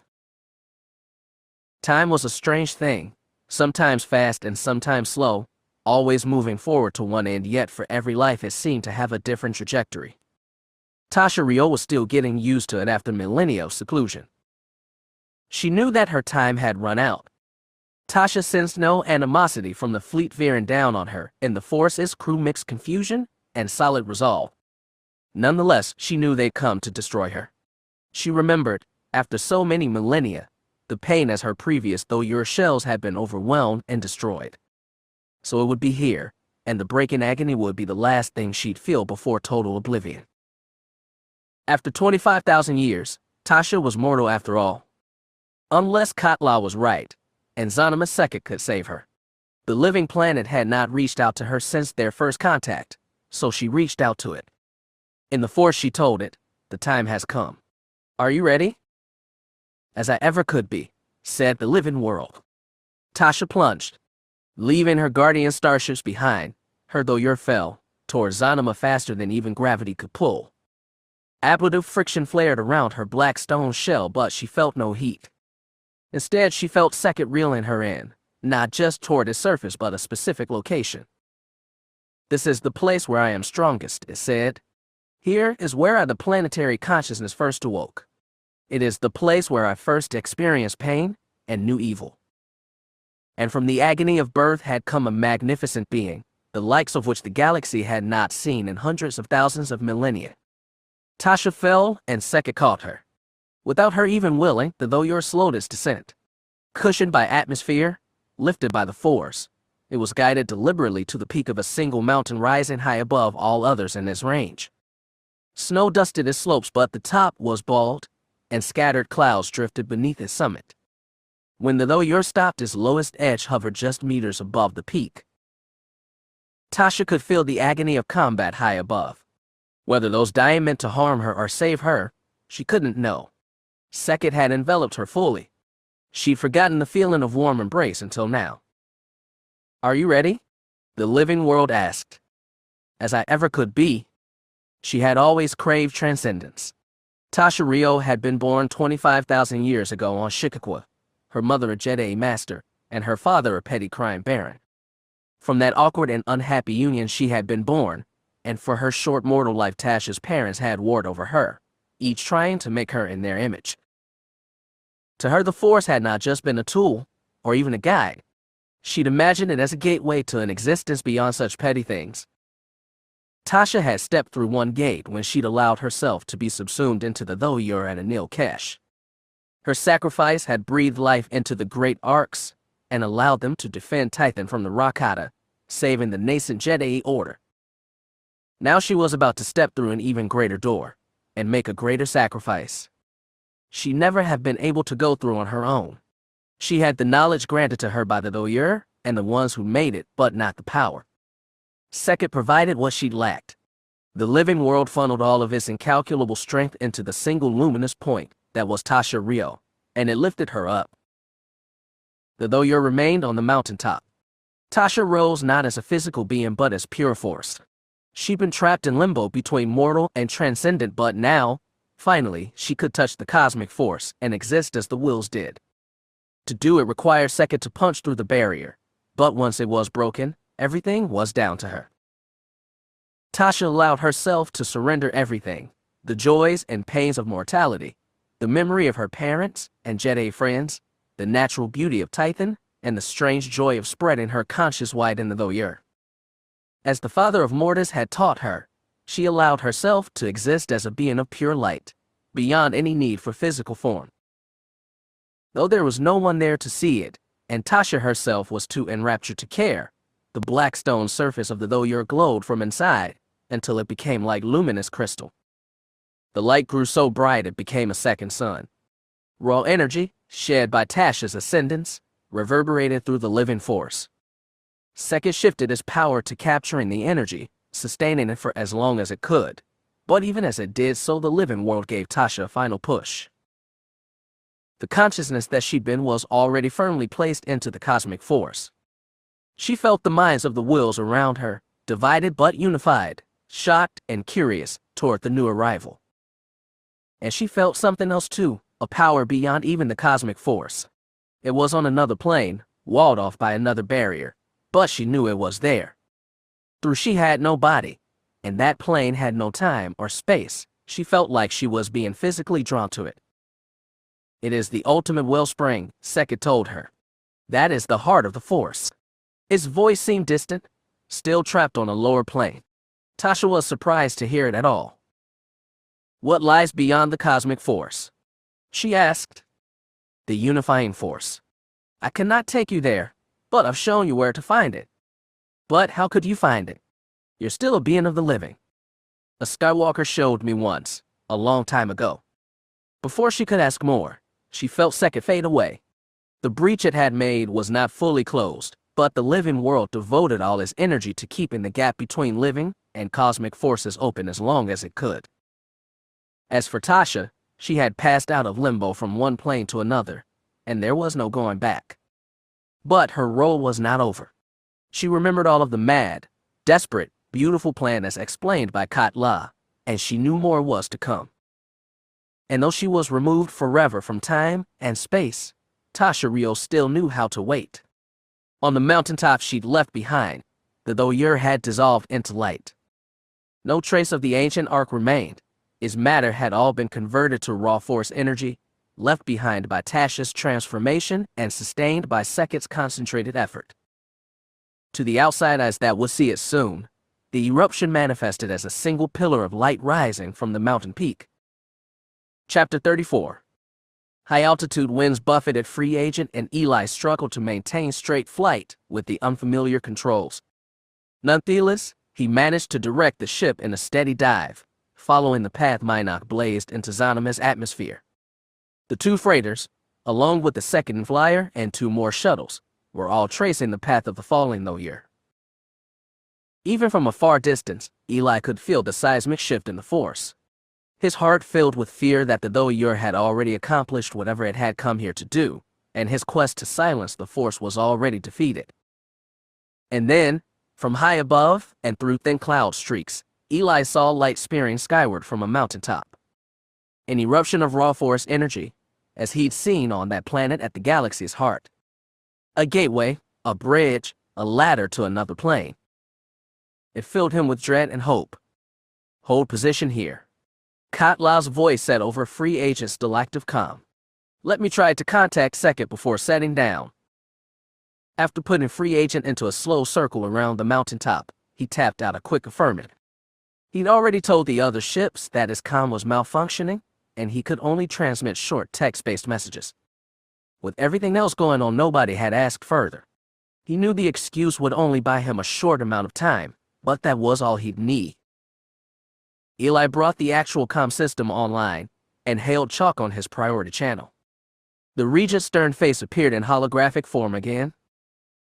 "You need to send troops down here immediately," Eli snapped. "What happened to the Thoyer?" asked Chalk. "We've entered lower orbit but haven't found anything on our scanners." "The Thoyer ascended." "What? What does that mean?" "The Thoyer isn't here anymore. Look for an energy emission on a mountaintop near my location. Use visual scanners if you have to. That's what we need to land troops around. Cordon it off. Don't let anyone get near." Chalk sidestepped out of the holo for a second, then back in. "We can bombard the mountain from orbit and turn it to slag." "I don't think you can. This eruption is like what I saw on that ancient planet, the one I told you about. It's pure energy and connects to the higher planes of the Force. I can't go inside it, but Skywalker can. Send landing craft. Send ties. We have to secure the mountaintop."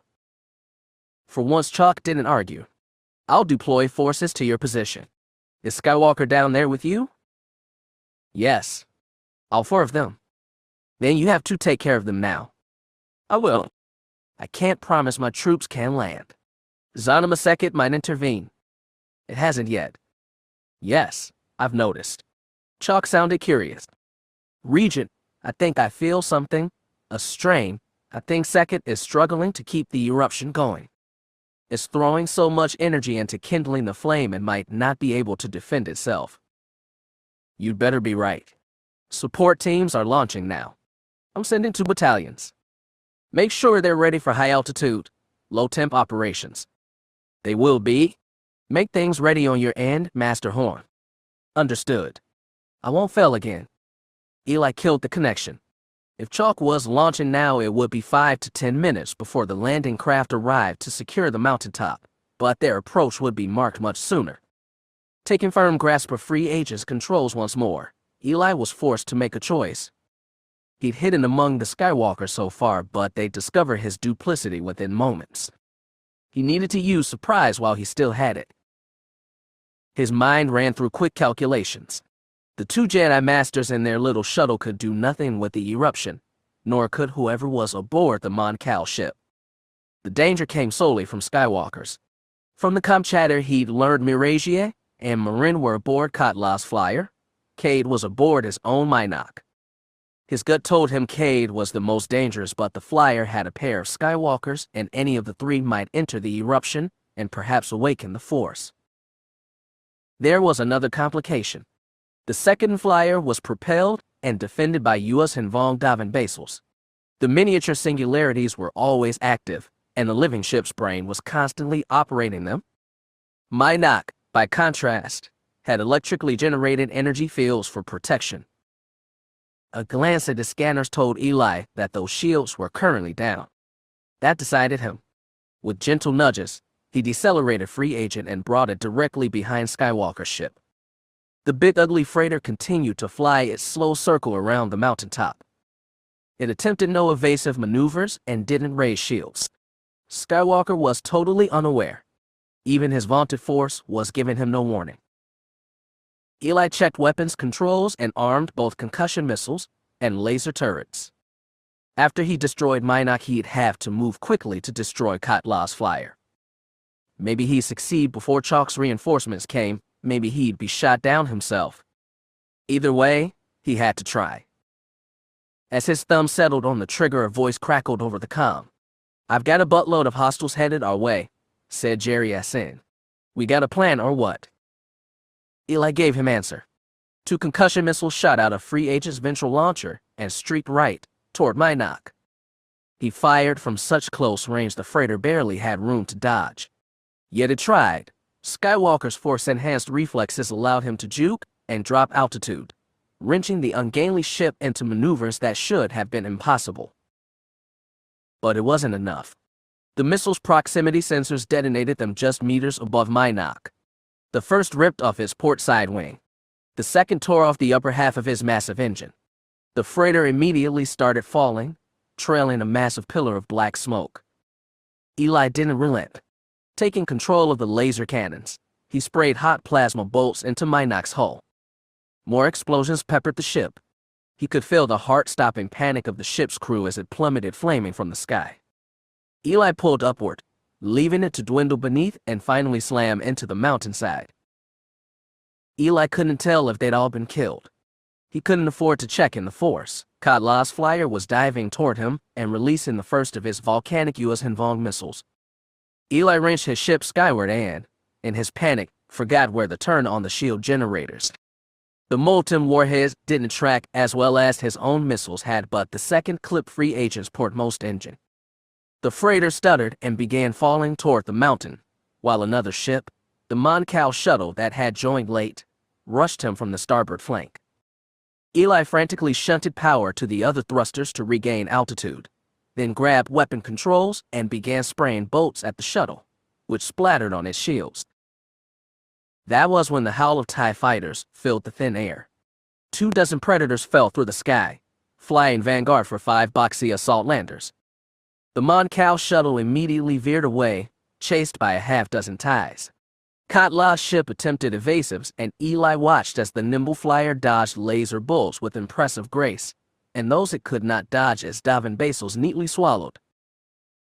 But even that ship was not invincible. The odds were simply too high against it.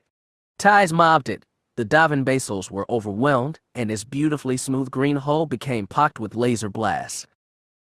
Eli swung free agent around to track its fall with his eyes as well as sensors. The organic ship swung into a curve and disappeared behind the side of the mountain, but it had fallen well beneath the peak and on the opposite side of Minok's crash site. He checked his scanners and found the Jedi shuttle no longer on them, while the Moncal one was trailing smoke and being harried far from the mountain. Suddenly, it was just him and Chalk's forces in the air. Eli realized, with mild surprise, that the Regent hadn't ordered them to shoot them down too. He set the comm system to broadcast on all frequencies and said, "This is Eli Horn aboard the freighter designated free agent. Do not fire." A crisp voice replied, "This is Colonel Reyes of the 102nd Infantry Division. We copy, Master Horn.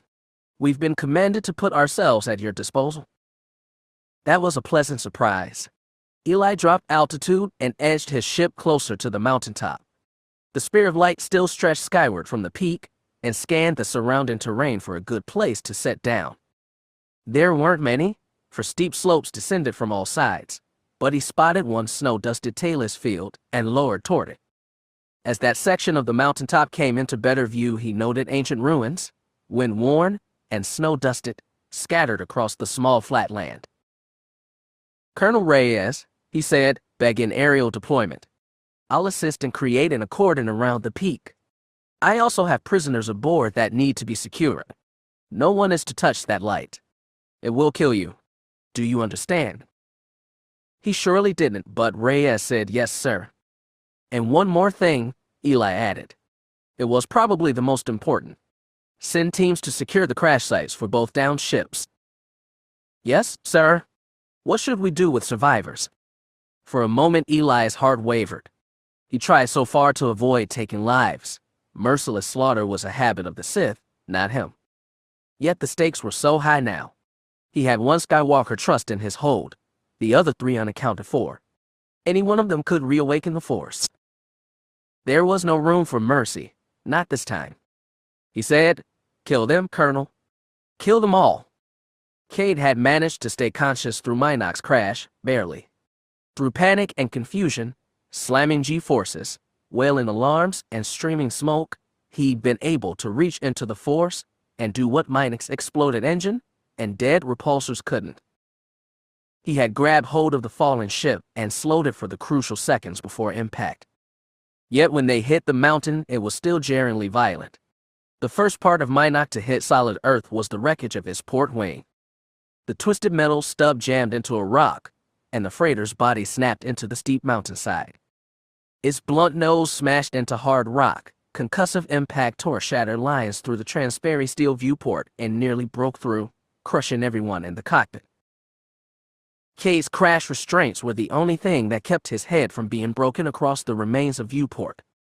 They'd finally come to a stop, but the lights had all gone out, even the red alarm beacons, and the air smelled like smoke.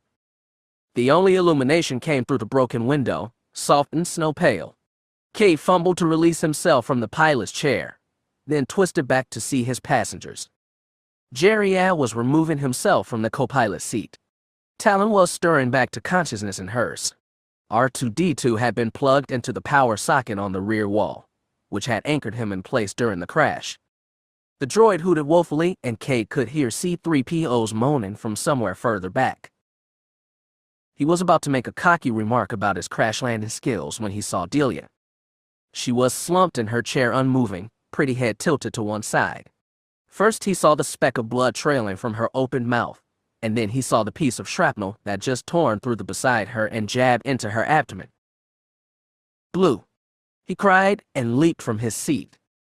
Cade crouched over her, touched her face, and felt her with the force. Her presence was there, but already so faint, and when he examined her further, he felt that the shrapnel had towned deep into her gut, slicing vital organs. No, he repeated, and tried to find the strength to heal her. He'd done it before. For everyone else, he had to draw on the power of the dark side to mend their broken bodies, but for Delia alone, he could use the light. He'd cured her of Darth Maladi's vicious infection on Wayland, and he could do it again. But in his panic, he could barely remember how. He focused on memory. Images flashed through his head, replaying all the times he stayed with him despite his self-loathing attempts to push her away. She'd loved him when the whole galaxy was turned against him, and when he couldn't stand himself. She loved him whether he was a bounty hunter, a death stick junkie, an assassin, or a Jedi Knight chasing across the galaxy on damn fool crusades. She'd been true blue every step of the way. He never figured out why. He prayed he'd still have the chance. Holding all those memories close, Cade set to heal her. First he put a hand on the shrapnel buried inside her. He faintly heard Jerial warn him, but he yanked the metal out anyway. He felt more pain fill Delia's body, felt it as though it were his own, but he bore that pain for her, taking it into himself. Cade could handle pain. He'd been through a lifetime's worth. He stared deep inside her and found the torn tissue and scorched cells, and drawing solely on the Force's light side, he pulled the gaps together and wove them tight again, commanding cell to bind to cell one after another. As he healed Delia, he seemed to pass beyond time. So deep into the Force he was leaving got their bodies behind. He felt that eruption of raw Force power trying to draw him near, beckoning as it had on the other side of Rahakala's gate. He hadn't intended to let himself to sucked into the cosmic Force back then, and he didn't intend it now, but other options seemed to be dwindling. There had to be some other way to bring the living Force back. He wasn't ready to give up on life yet. When Cade felt he'd finally healed Delia's worst wounds, he withdrew from her body and from the Force. Energy fled him, and he slumped onto the debris-strewn floor of Minok's cockpit. When he looked up, Jerial went bent over Delia, feeling her pulse. "It's steady," he marveled. "You healed her?" "Yeah, I do that. You gotta teach me that one day, Cade." "Really don't think I could." Listen, with a groan he pushed himself off the floor. "I did what I could for Blue, but she gonna need mending. Even if there ain't power in sickbay, there's still bandages, back to injections, all that. I don't think we should move her. We gotta bring them up here." "Yeah, if we can get to sickbay." Jerial looked down the black hallway snaking toward the ship's rear. He yelled, "Hey, 3PO. You dead yet?" A tremulous voice replied, "It appears I am still functional, sir, somehow." "Good. Let's get some meds," said Cade, but as he started for the door, Talon's hand lashed out and grabbed his arm. He tried to tear it free, but she held it tight. Still sitting in the passenger's chair, the Twi'lek raised her other hand and gestured to the cracked viewport. "It appears we have company." Though the mountainside obscured most of their view, Cade could see the boots and calves of white-armored stormtroopers along the top of the window. "Oh, that's just fraggin' great," he sighed. "Any chance we can just play dead?" asked Jerial. "Not damn likely. They're here to finish us off." Talon released him and pushed out of her chair. "We must take the fight to them?" He wanted to argue with her, but the witch was right. He looked at Delia, wounded and unconscious in her chair, and yearned to remain with her. But that wasn't in the cards. R2, he said, stay with Blue. Watch her. Jerry at Talon, you're with me. The droid whistled affirmative. The others moved quickly, gathering lightsabers and blasters. They stepped carefully through dark hallways to the airlock, which was sealed tight despite the concussive blow that had partly impacted the adjacent bulkhead. Cade wasn't sure if Mynock would ever fly again, and his heart went out to the ship his uncle had labored so hard on. But survival was the first order of business. Cade used the Force to push the airlock open, letting in cold wind. He'd remembered to throw his black long coat on and hoped that would be enough. Cade reached out with the Force and sensed at least a full squad of soldiers, but none of them were near the airlock. To the others he whispered, "We come out blazing, got it. Talon, you and me go on the offensive. Jerry, you hold here and pick him off with your blaster." "Got it." "Got it," his friend said.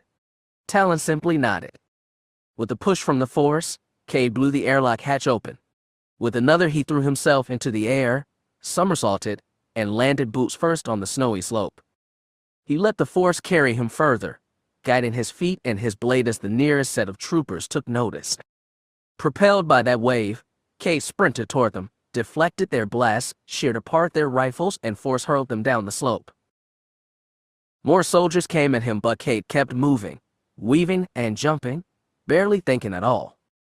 He dropped easily into the Force again, and a small part of him wondered if the eruption blazing upslope wasn't fueling him with his energy. Cade barreled into 3 more troopers and cut them down. Though he didn't see it, he was aware of Talon attacking her own foes without mercy. She had no Force to guide her, and a few blaster bolts skimmed her shoulders painfully, but she kept fighting, cutting down trooper after trooper. And Jerry, relying on instinct as much as his new power, crouched by the airlock and fired off precise sniping shots, sometimes picking off enemies coming at Talon and Cade from behind. What a team they were, Cade thought with faint amazement. When their enemies were all down, the battle stopped, and so did the current between them. Cade was panting hard, and his lungs hurt. He realized how much a strain the cold, thin atmosphere was taking, and not even the Force could sustain him indefinitely. "All right, back in the ship," Cade creaked. "Get us some air. Get Blue her medicine." "Wait." Talon grasped his arm and pointed upslope. Rising ridges obscured the top, but the bright eruption was easily visible. So too were the pair of Federation dropships coming into land. "They will capture and hold that peak," she said. "We will lose our only chance to access the eruption. Though your will have sacrificed itself for nothing." Cade wanted to argue, but he could feel second strain in the Force. The living planet's immense power was the only thing sustaining the bridge left behind by Tasha Ryo's Ascension, and it could not do so forever.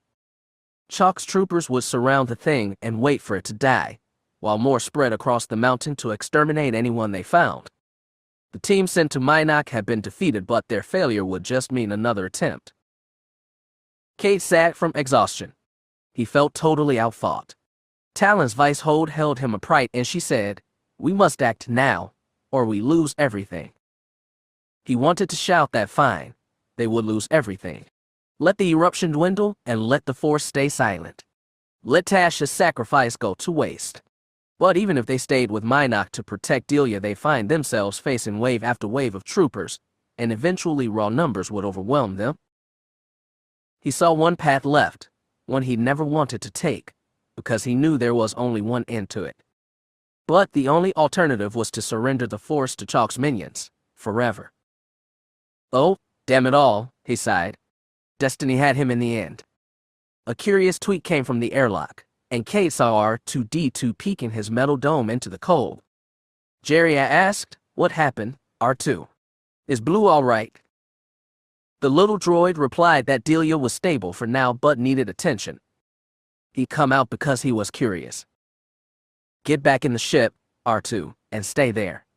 Cade waved the droid back toward Mynock, and, reluctantly, he used his leg jets to fly back inside. Cade followed, leading Jerry inside too, but Talon remained out in the cold. Ignoring her, the two men made their way back to the cockpit. Kade stopped at the crew lounge's supply cabinet on the way to bring out 2 respirator masks with portable air canisters. "Are we really going back out there?" Jeria asked. As they stepped into the cockpit, Kade turned and grasped his shoulders. "Not you, brother. You gotta watch over Blue." "Me? What? You think you're gonna run off and make me play doctor? Better you than 3PO. Somebody's gotta do it. And what? You're gonna run out there with Miss Sith and head him off. Basically." He tried a cocky grin he didn't feel. "Don't worry, I'll be back in no time." "Damn it, listen." Kade pulled him in for a hard embrace. He slapped Jeria's back and said, "Don't draw this out, you wormhole. I ain't aiming to die today." "You'd better not," Jeria whispered as they pulled away. Kade squatted next to Delia, still unconscious in her chair. He cupped her face with one hand and used his thumb to brush away the blood trailing from her mouth. Then he leaned forward and kissed her lips, unresponsive but soft and warm. He wished she were awake to remember this. He wished he had some good parting words to give her. But there was no time for any of that. He could feel destiny pulling him again, up toward the bright mountain peak. It was destiny he'd never desired, and he wanted to fight it, but there was no time for that either, no time for anything but action. Beside him, R2-D2 hooted concern. "All right, enough." Kade stood tall. He hefted his blaster in one hand, the oxygen tanks in the other. His lightsaber dangled from his belt. "You guys man the fort. I got some business to take care of. Be back in a little while." They ascended the slope quickly, with long running strides. Oxygen from the portable tanks fueled their lungs, but their bodies were propelled by something greater, up toward the flaring light pillar at the summit. It was not the Force. Talon was reasonably certain of that. Kade might have been drawing on it, but the power still denied her, even when his fountain had blazed so close. Despite that, Talon felt stronger than she had since losing the Force, maybe even longer. The eruption was a destination and goal. It was strength and purpose she'd been lacking for so long. The Daibendu elder had been correct. All this time she'd been an empty vessel, but now she felt filled again. Even though she couldn't hear the Force's call, she knew she was being beckoned, and knowledge alone gave her everything she needed. They were halfway from the crash site to the peak when they encountered a squadron of troopers coming downslope, probably to investigate Minok. Kade and Talon moved swiftly. Though she could not sense him, Talon knew he felt her and relied on him to watch her back as she cut down the soldiers. Some blasts she could deflect with her lightsaber. Others were too fast and they skimmed her shoulders and legs, adding more pain. But even the blaze in her jagged nerves made her feel alive. And all the while Kade continued to battle, knowing that allowed her to move fearlessly through the fight. A long time ago, during Kade's training in the Sith Temple, they joined in sparring matches against Krait's war droids. The Force had bound their minds together during the fighting, allowing them to cooperate and defeat the deadly machines, but all the while Talon could sense he'd been hiding his reservations about joining the Sith. Now there was no such discord. United in single purpose, they battled as one until all their foes were strewn at their feet. It was a union she never expected, but Talon was infinitely glad for it. Taking a moment to reaffix the breath mask to his face, Kade asked, "Ready for round 3? "Of course," she said. "Good answer." And he took off, using the Force to propel him fast up the slope. Talon knew she was being challenged and reveled in it. She charged after him with pumping legs and heaving lungs. As they rose higher, the air grew even colder, and the dusting of snow dissolved to reveal dried volcanic rock, alternately smooth and jagged. Using the rougher patches for footholds, Talon surged ahead and nearly caught up with Kade. The light pillar seemed so close now, and as its base surged into view, so did the cluster of stormtroopers gathered around to protect it. There were scores of them. 20, 30, even 40. Some were setting up heavy repeating blasters. Others were throwing down sandbag barricades around the eruption. And amongst them, giving commands, was a sole figure in black armor. Eli Horn must have felt their presence in the Force, for he turned a half-circle to stare at them across the distance. Wind stole the sound of his barked order, but Talon didn't need to hear it. She and Kade charged upward to meet the enemy. As she ran, she felt her strides grow longer, her leaps higher, through no power of her own. Kade was using the Force to help her make the final ascent. That would have wounded her pride once, but she was grateful now. Herself did not matter, only protecting the eruption and reawakening the Force. That was her strength and her purpose, and with it Talon felt filled to overflow. She charged one gun in placement, knowing Kade would take care of the other. Stormtroopers dropped to their knees to fire. She twisted her blade in front of her, deflecting hails of laser bolts with fans of light. She jumped and danced and moved on pure instinct alone, taking the lives of those who take the Force from her. Yet as she battled, she realized her motivation was not selfish. The power glowing at her back filled her with awe, and she yearned to be of service to it, not to further some grand design like Lord Crace, but simply for the act of serving. Her stand here would decide the fate of the galaxy forevermore, and it filled Talon with elation like a Sith could never know. The Force was moving through her now, unfelt but certain. It propelled her over a group of kneeling soldiers and onto the ground beside the gun emplacement, which she cleaved in half with the two-handed downward saber slash. Behind her, just meters away, beautiful empowering light exploded toward the sky. She wanted to turn and stare into it forever, but she couldn't, not while it still needed protecting, so she lunged toward the nearest cluster of enemies. Fire was coming at her from all sides now. Though she danced and twisted and flashed her fans of light, laser bolts were getting past. They scorched her shoulders and arms, one bolt cracked into the right side of her hip, and she staggered. That was when Eli appeared. He lunged at her, white blade crashed against red and forced her down the slope. Surprise and the force of his attack knocked Talon off balance. She lost footing and slid down.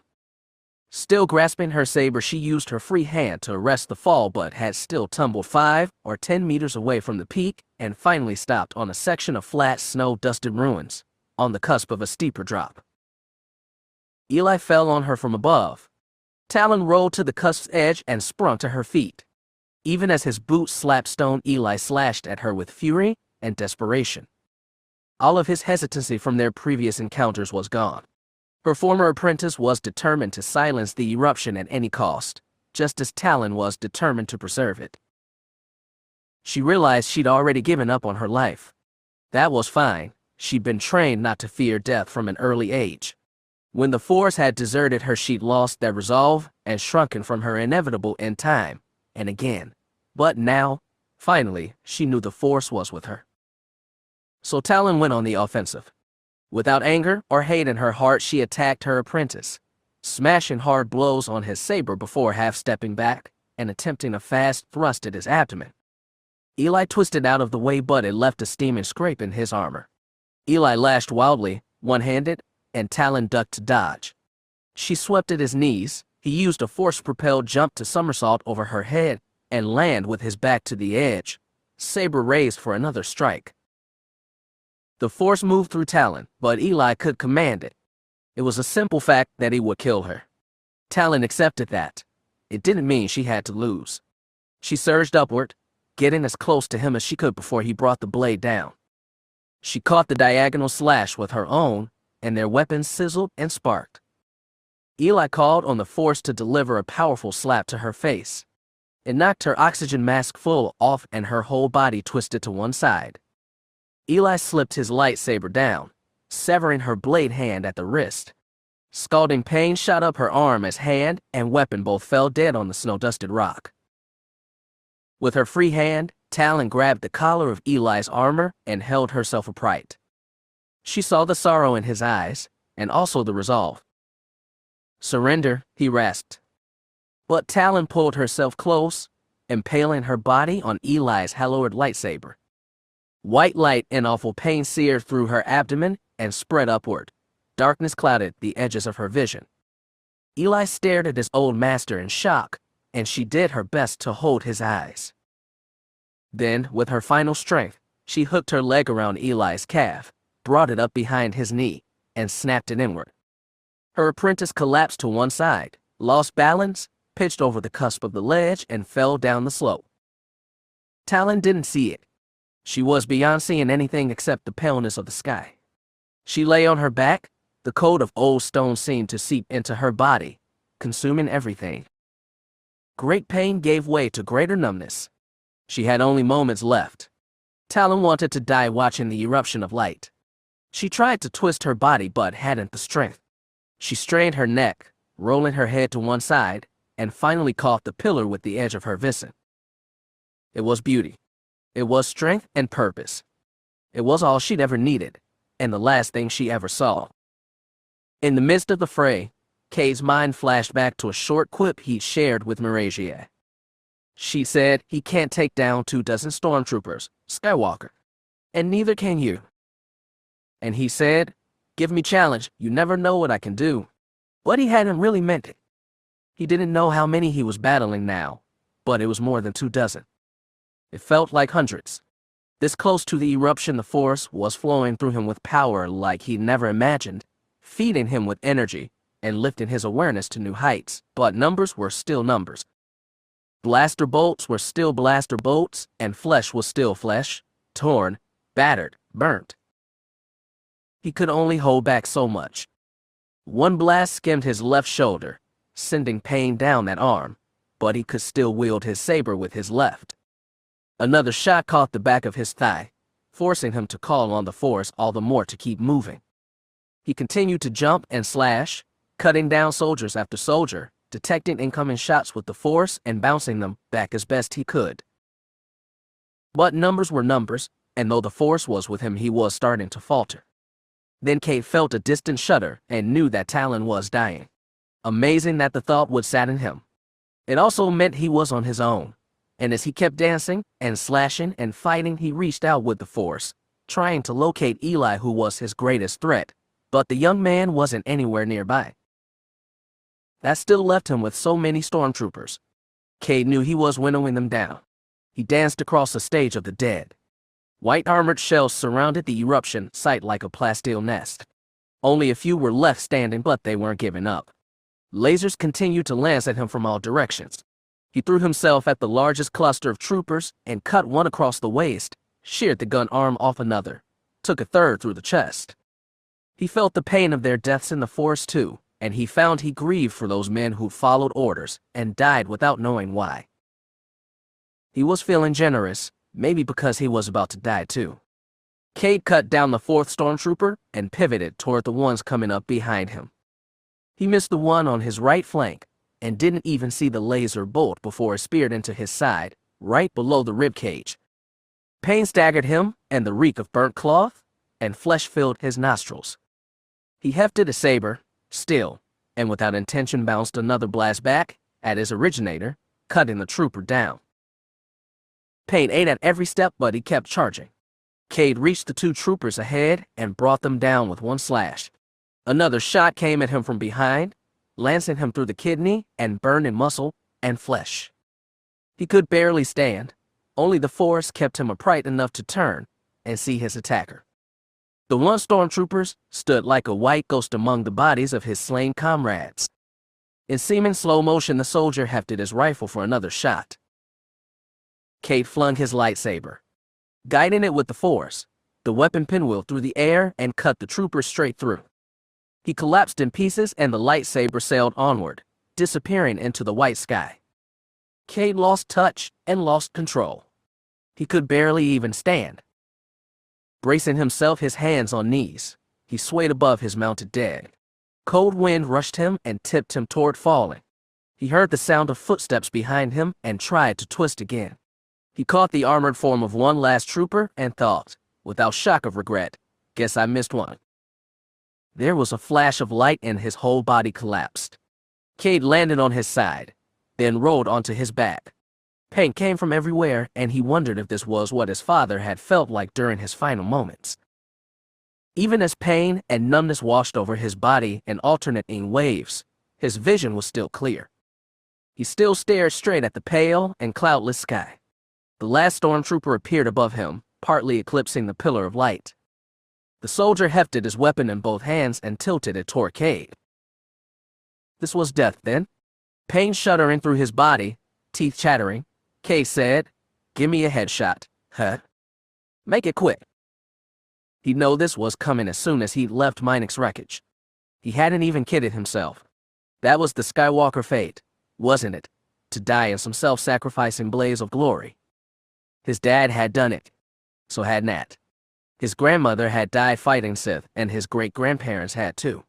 And every Skywalker knew how Anakin had died. The only missing piece was Luke, but he was sure that guy had died by violence too. It was all part of the pattern. So this was his fate. There was so much he wanted to be different, but there was no point wanting now. Cade closed his eyes and tried to be at peace with the Force. His reply came as an electric tang, but not that of a blaster rifle. He opened his eyes again and saw the stormtrooper jerking above him like a puppet gone haywire, blue sparks leaping from armor plate to plate. Then the trooper's body fell across Cade's, adding more pain. Red filled his vision, and he thought he was going to die right there, broken body crushed by the weight of another, but something grabbed the prone trooper by the leg and dragged the body off Cade's. And then, finally, R2-D2 rolled into view. As the little droid retracted his grabbing arm and shock baton, Cade couldn't help but smile. He creaked. "I thought I told you. Stay with the ship." R2 blurted an insistent negative. "Figures. Shoulda switched you for a droid that followed orders." The Astramech hooted and shook his domed head. Cade found strength to touch R2's leg. "Thanks for coming, but you're a little too late. I can't move, R2, unless you brought a full medkit." The droid made a mournful noise, but then released a higher, hopeful whistle. "Wait, what? Memory? You found a Karkin memory?" "R2, buddy, this ain't the time." But R2-D2 whistled insistently, and a holo appeared above Cade's head. The droid adjusted the projection angle for Cade's low vantage point, and against the sky resolved the image of an old man with white hair and beard slumped in bed. Figures crowded around him, but the holo was centered on the man, and though his vision darkened at the edges, Cade could make out that face clearly. It was warped by time, but he knew those eyes, and he knew the voice too. "It's all right," Luke Skywalker said. "Don't be sad. I can feel the Force calling to me. It's like words from an old friend." A little light-haired girl beside the bed said, "We don't want you to go. There's so much for you to do." Cade's heart clenched at the realization it was his grandmother Jade. "The Jedi are strong now. You don't need me." Luke smiled tiredly. "But you're right. I do have a lot to do. But it's all ahead of me. I can feel that too." "What do you feel, Dad?" asked the man holding Jay's hand. "What's ahead of you?" "So much mystery. So many answers." Luke's tired eyes went wide, like he was seeing something wondrous. "This isn't the end, just a change. And over there, there's still work to do." "Grandpa, what do you see?" creaked Jade. "Oh, it's beautiful." Luke's eyes widened and he lifted a hand. He seemed to be reaching toward the camera, and the recording caught R2-D2's confused warble. And then his arm dropped to the bed. His eyes closed and his head rolled to one side. The recording played in total silence as Luke's body faded to nothing, leaving only soft sheets and crumpled clothes behind. The holo disappeared. Freezing wind howled overhead, but Cade could barely feel it. Parts of his body were already going cold. At least one of us ended it right, he thought. That knowledge gave him satisfaction like he'd never expected. As he waited to die, Cade stared at the sky where the holo had been, at R2-D2, and the pillar of light. And he knew that damn droid had played that scene for more than just comfort. It was instruction. Not for the first time, Cade wondered if the Force didn't move through that little barrel of bolts too. He hadn't come so far just to fade away on the mountain. There was one more thing to do, and no reason not to do it. Finding the Force, and with it just a bit of strength, Cade dug elbows into stone and propped himself partway up. His chest and stomach ached with every motion, and his lungs burned, and he said, "R2, just help me a little further." The droid understood. Maybe he understood better than anyone, better than Blue or Jerry, better than Cade himself. Maybe that was why he was here now, at the end. R2-D2 extended two grasping claws and helped pull Cade further upright. He wrapped arms around the blue dome and pulled himself up until he was on his knees. R2 rolled ahead toward the eruption, and Cade led himself by dragged. Stones tore his trousers and ripped skin on his kneecaps, but he couldn't feel them anyway. Soon the eruption was meters away. It was just like the one he'd entered before, a brilliant plume that flickered but not with the wind. It gave off no sound whatsoever. It was surreal and frightening, an intrusion on this plane of existence from another, but it was the final door he had to pass through. Pushing himself fully erect, Cade said, "That's enough, R2. I can't take the rest on my own." He hoped it was true. The power of the eruption gave him a little more strength, and though every bit of him hurt, Cade released R2-D2. His legs buckled, but he remained standing under his own power. He twisted as much as he could, looked back into the droid's reflective eye, and gave R2 a weary smile. "It's been a hell of a ride, buddy. Wouldn't have missed it for anything." And then, one painful step after another, Cade Skywalker staggered into the light. Chapter 35. The light seemed to be everything, bright enough to overwhelm all shape and thought, but there was more to it than that. Cade knew this. It was not his first time touching the cosmic force. The second time he understood it better. He knew the power and intentions of the wills and his own capabilities. He knew the destiny that had been pressed on him as a Skywalker and the necessity of embracing it. And Cade knew that this time, there was no going back. The last time he'd been here, the staggering nature of the immortal plane has coalesced into images, metaphors his human mind could comprehend. He'd imagined himself inside the great convocation hall of the Jedi Academy on Ossus, standing on the podium from which his father had orated so many times and looking out on sprawling benches filled now with the formless shadows that were all he could make of the wills. It was different now. When the light receded and the dream world emerged, he was no longer in the great empty chamber. Instead, he was on a forest path. He was crowded on either side by tall trees, dense brush, and more. He heard the snap of hungry jaws and lash of cracking whips' vines. He looked around this place that was no place and saw writhing, thorn-studded tentacles bursting out of tree trunks. He saw fierce creatures lurking in the brush, their eyes glowing angry red, their bodies deformed by ugly yorick coral growths. This was Wayland as it had been after the failure of the Ossus project. Cade could still remember the escape through this nightmare landscape that had nearly killed him and his father, Shadow and Nayren. That had been the moment he knew for sure that nothing would ever be the same. He felt the thrill of remembered fear as he looked around the imagined forest. From the lashing vines and deranged, half-formed beasts, he felt the wills pressing around him. They were no longer formless shadows. Instead, his mind made of them something far more fierce. The wills were ancient and formidable, and their collective consciousness had controlled the cosmic force and guided the living since the galaxy began, but they were not the whole of the force. There existed something even greater than them, and when they created a Skywalker to counter the depredations of the Sith, they'd birthed Anakin with unplanned powers. When Cade had tried to touch that power before, the wills had violently restrained him. He was invading their territory again, and this Wayland nightmare landscape was a manifestation of their hostile intent. Yet though Cade stood in the heart of their forest, he was not attacked by them. He looked around and realized he was standing on a straight slash of burned earth. It was as though a missile or crashing starship had ripped through the forest, leaving a straight line of devastation in his wake. That devastation was a path, the only one Cade could take that would not end with him being devoured by the forest of wills. There was only one way to go, and that was forward. Hostile plants and animals snapped at him but never reached onto the burnt path. He was safe here, but did not know where it might lead. He expanded his awareness to look through the wills for the unifying force. He remembered the strength and purity of his power from the last time he'd touched it, but he could feel none of it now. The power of the wills was oppressive. There seemed no escape from them. And suddenly he was not alone. Far ahead on the straight-cut path was another figure, small and shrouded but standing free of the lethal forest. Cade hurried toward it and felt its presence as he drew nearer. The mind felt newer, younger. He could comprehend it in ways he couldn't grasp the ascended minds of sentient planets and celestials. He'd even spoken with it before, on another plane. Soon he was close enough to make out the shrouded form clearly. His head lifted, revealing the face of a young, gray-skinned Twi'lek. Her lips were curved in a gentle smile. "You know me, Cade Skywalker," said the shade of Tasha Rio. "Let me guide you."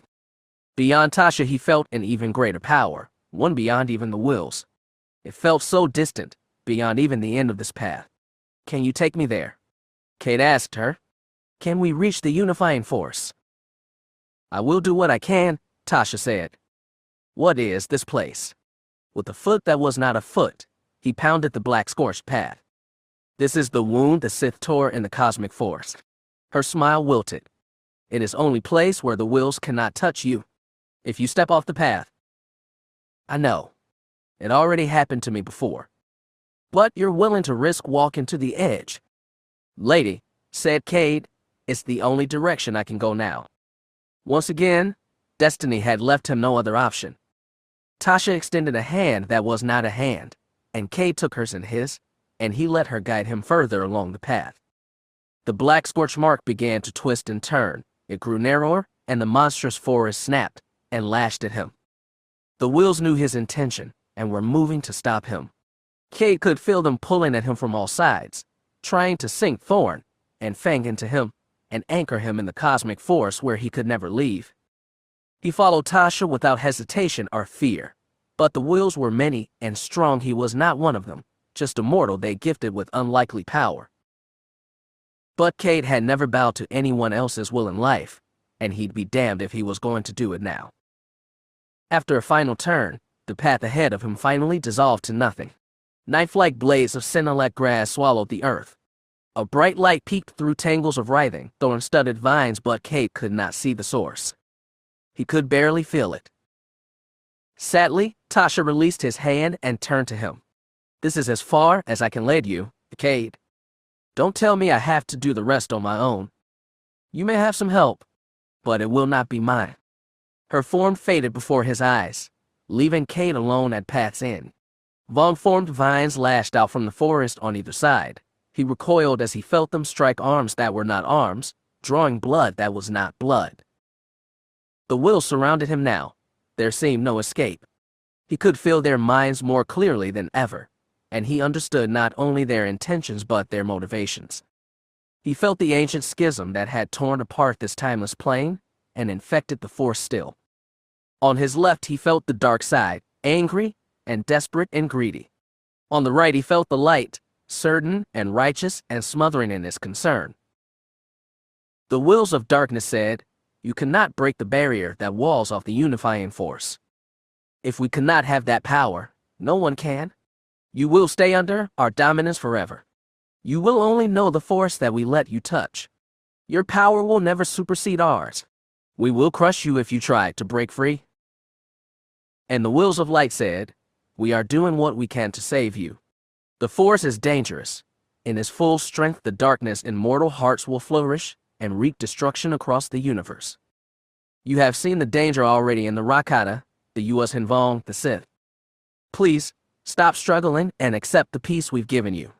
Fight more and you'll only cause your own ruin." Just as those two opposing sides had united to create the Chosen One, so they united now to keep the last Skywalker from breaking the silence they cast. And though Cade carried the Chosen One inside him, he was mortal still, and their power was simply greater than his. A crushing sense of failure spread through him. After defeating so many evils and accomplishing so much, he'd finally reached a barrier he couldn't break. And that was when another consciousness emerged from the cosmic force, small but strong and so familiar. "Don't give up," his father said. "We are here for you." And suddenly the forest in which Cade was caught disappeared. His imagined physical form seemed to dissolve as well, and was suddenly inside an even worse memory, a roving eye forced to watch as Cade Skywalker stood on the catwalk connecting the landing platform to the Jedi temple on Asas. The jungle burned around them, smoke filled the air, and the sky was red as blood. Stormtroopers and Sith charged at him one after another. He built a rampart of the dead, but they continued to throw themselves at him. Stray laser bolts and skimming lightsabers tore at Cade's flesh, and he commanded the Force to keep him upright. and still the Sith kept coming. "The Force is your guide even now," his father said. The voice was like a whisper in the ear Cade didn't have. As he watched his father cross blades with Darth Nihil, Cole told him, "I knew there was no hope for me, but I stood my ground so you and the Padawans could escape. I knew you were the future of the Jedi more, the future of the Force. And I was right." "I can't do this, Dad," Cade protested. "It's just too much. I told you we are here for you. Skywalkers give to Skywalkers. All Skywalkers. We sacrifice for one another, but even when we are gone we stay with one another." And a new, familiar mind said, "Don't be afraid, boy. We've all got our part to play." And suddenly Cade saw another battle. He knew this one too. Bodies littered the floor of the Jedi Temple on Tavis. Smoke and fire filled the air, and the whole building shuddered from the pounding of Imperial turbo laser bolts. Cade saw himself, lightsaber in hand, battling faceless Sith troopers, the worst of Darth Krayt's evil alchemy. And he saw his uncle Nat, barely recognizable for his brown Jedi tunic and Marin's gold-bladed lightsaber, unlike the simple mechanic he'd pretended to be.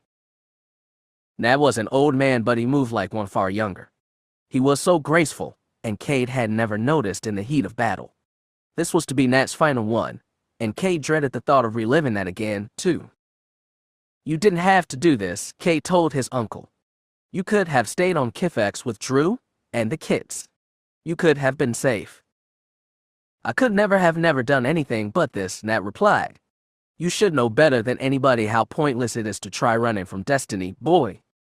This was mine, making my stand where I belonged. Saving your ugly hide. I'm sorry. And I say don't be. Skywalkers give to Skywalkers, and every sacrifice matters. If I hadn't saved you on Tavius, you'd never be able to do what you're doing now. I'm trying to do it, but I don't think I can. We're lending you our strength," Cole soothed. "It's still not enough." "It will be," a third voice said, and Cade knew it as his grandmother's. The battle on Tavis vanished, replaced by yet another. This one was smaller, with just 3 figures battling along the span of a rough-hewn bridge, suspended over an endless gap. A scarred woman with emerald skin and scarlet lightsaber blazed dark side energy. Battling her were a red-haired man and blonde-haired teenage girl. Cade had never seen this fight. It had happened decades before he was born, but he knew it instantly. "I lived a long life," Jade told him calmly as her younger self struggled against the Sith's lightning blaze. "Longer than my father, my husband, my sons. Are you? In my time I knew so many people, but I only learned the truth about so many of them in their final moments. In dying they defined their lives." "This isn't final, and is not a moment," Cade told her. "There is no time here. Here is forever, and we're building a bridge across it. But I'm just not strong enough. Stand firm, and we'll be with you. See this moment. This defined my father." Cade watched them battle on the bridge, father, daughter, Sith. The Sith became a storm of lightning, a brilliant ball of darkness. She fell on Ben, forcing him to his knees with her powerful saber swings, while Jade ran at her from behind and leaped. The Sith blasted her with a lightning volley. Jade flew through it, protected by her father even as the Sith brought her blade down on him. Ben's body vanished, not the Force. Jade landed on the Sith saber first, spearing her into the chest, and flew through as her body vanished in one last flare of hate. And even then, already part of the Force, Ben protected her. "Not all people are defined by their deaths," said Jade. "This defined me as well." He watched Jade fall to her knees before the burnt scraps of her father's robe, pick up his lightsaber in both hands, and cradle it to her chest. "Skywalkers give to Skywalkers," she repeated. "I understood then, and it made now inevitable. You stand now where no Skywalker ever has," said a new voice, one Cade had never heard before, but he knew it to be Ben's. "In dying we passed into the cosmic force, not like the wheels but like a drop dissolving into an ocean. Your presence here has roused us all again. The ocean has become a drop." Cade felt their power flowing into him, giving resilience against the wills. He felt Call's serious resolve, leavened by Nat's wry affection. He felt Jay's age-earned wisdom and Ben's happy release from tragedy. "We can't stand with you, Cade," Ben said, "but we can't give you everything." As always, one more voice said, "Your fate is up to you." Cade knew that well. "Where are you, Luke? You want to show me something too? I know it's not going to be your hour of dying. R2 just showed me that, and it was a lot nicer than any of theirs." "I know," said Luke, "but I like to think I earned it." And somehow, Cade could hear his ancestors' wry smile.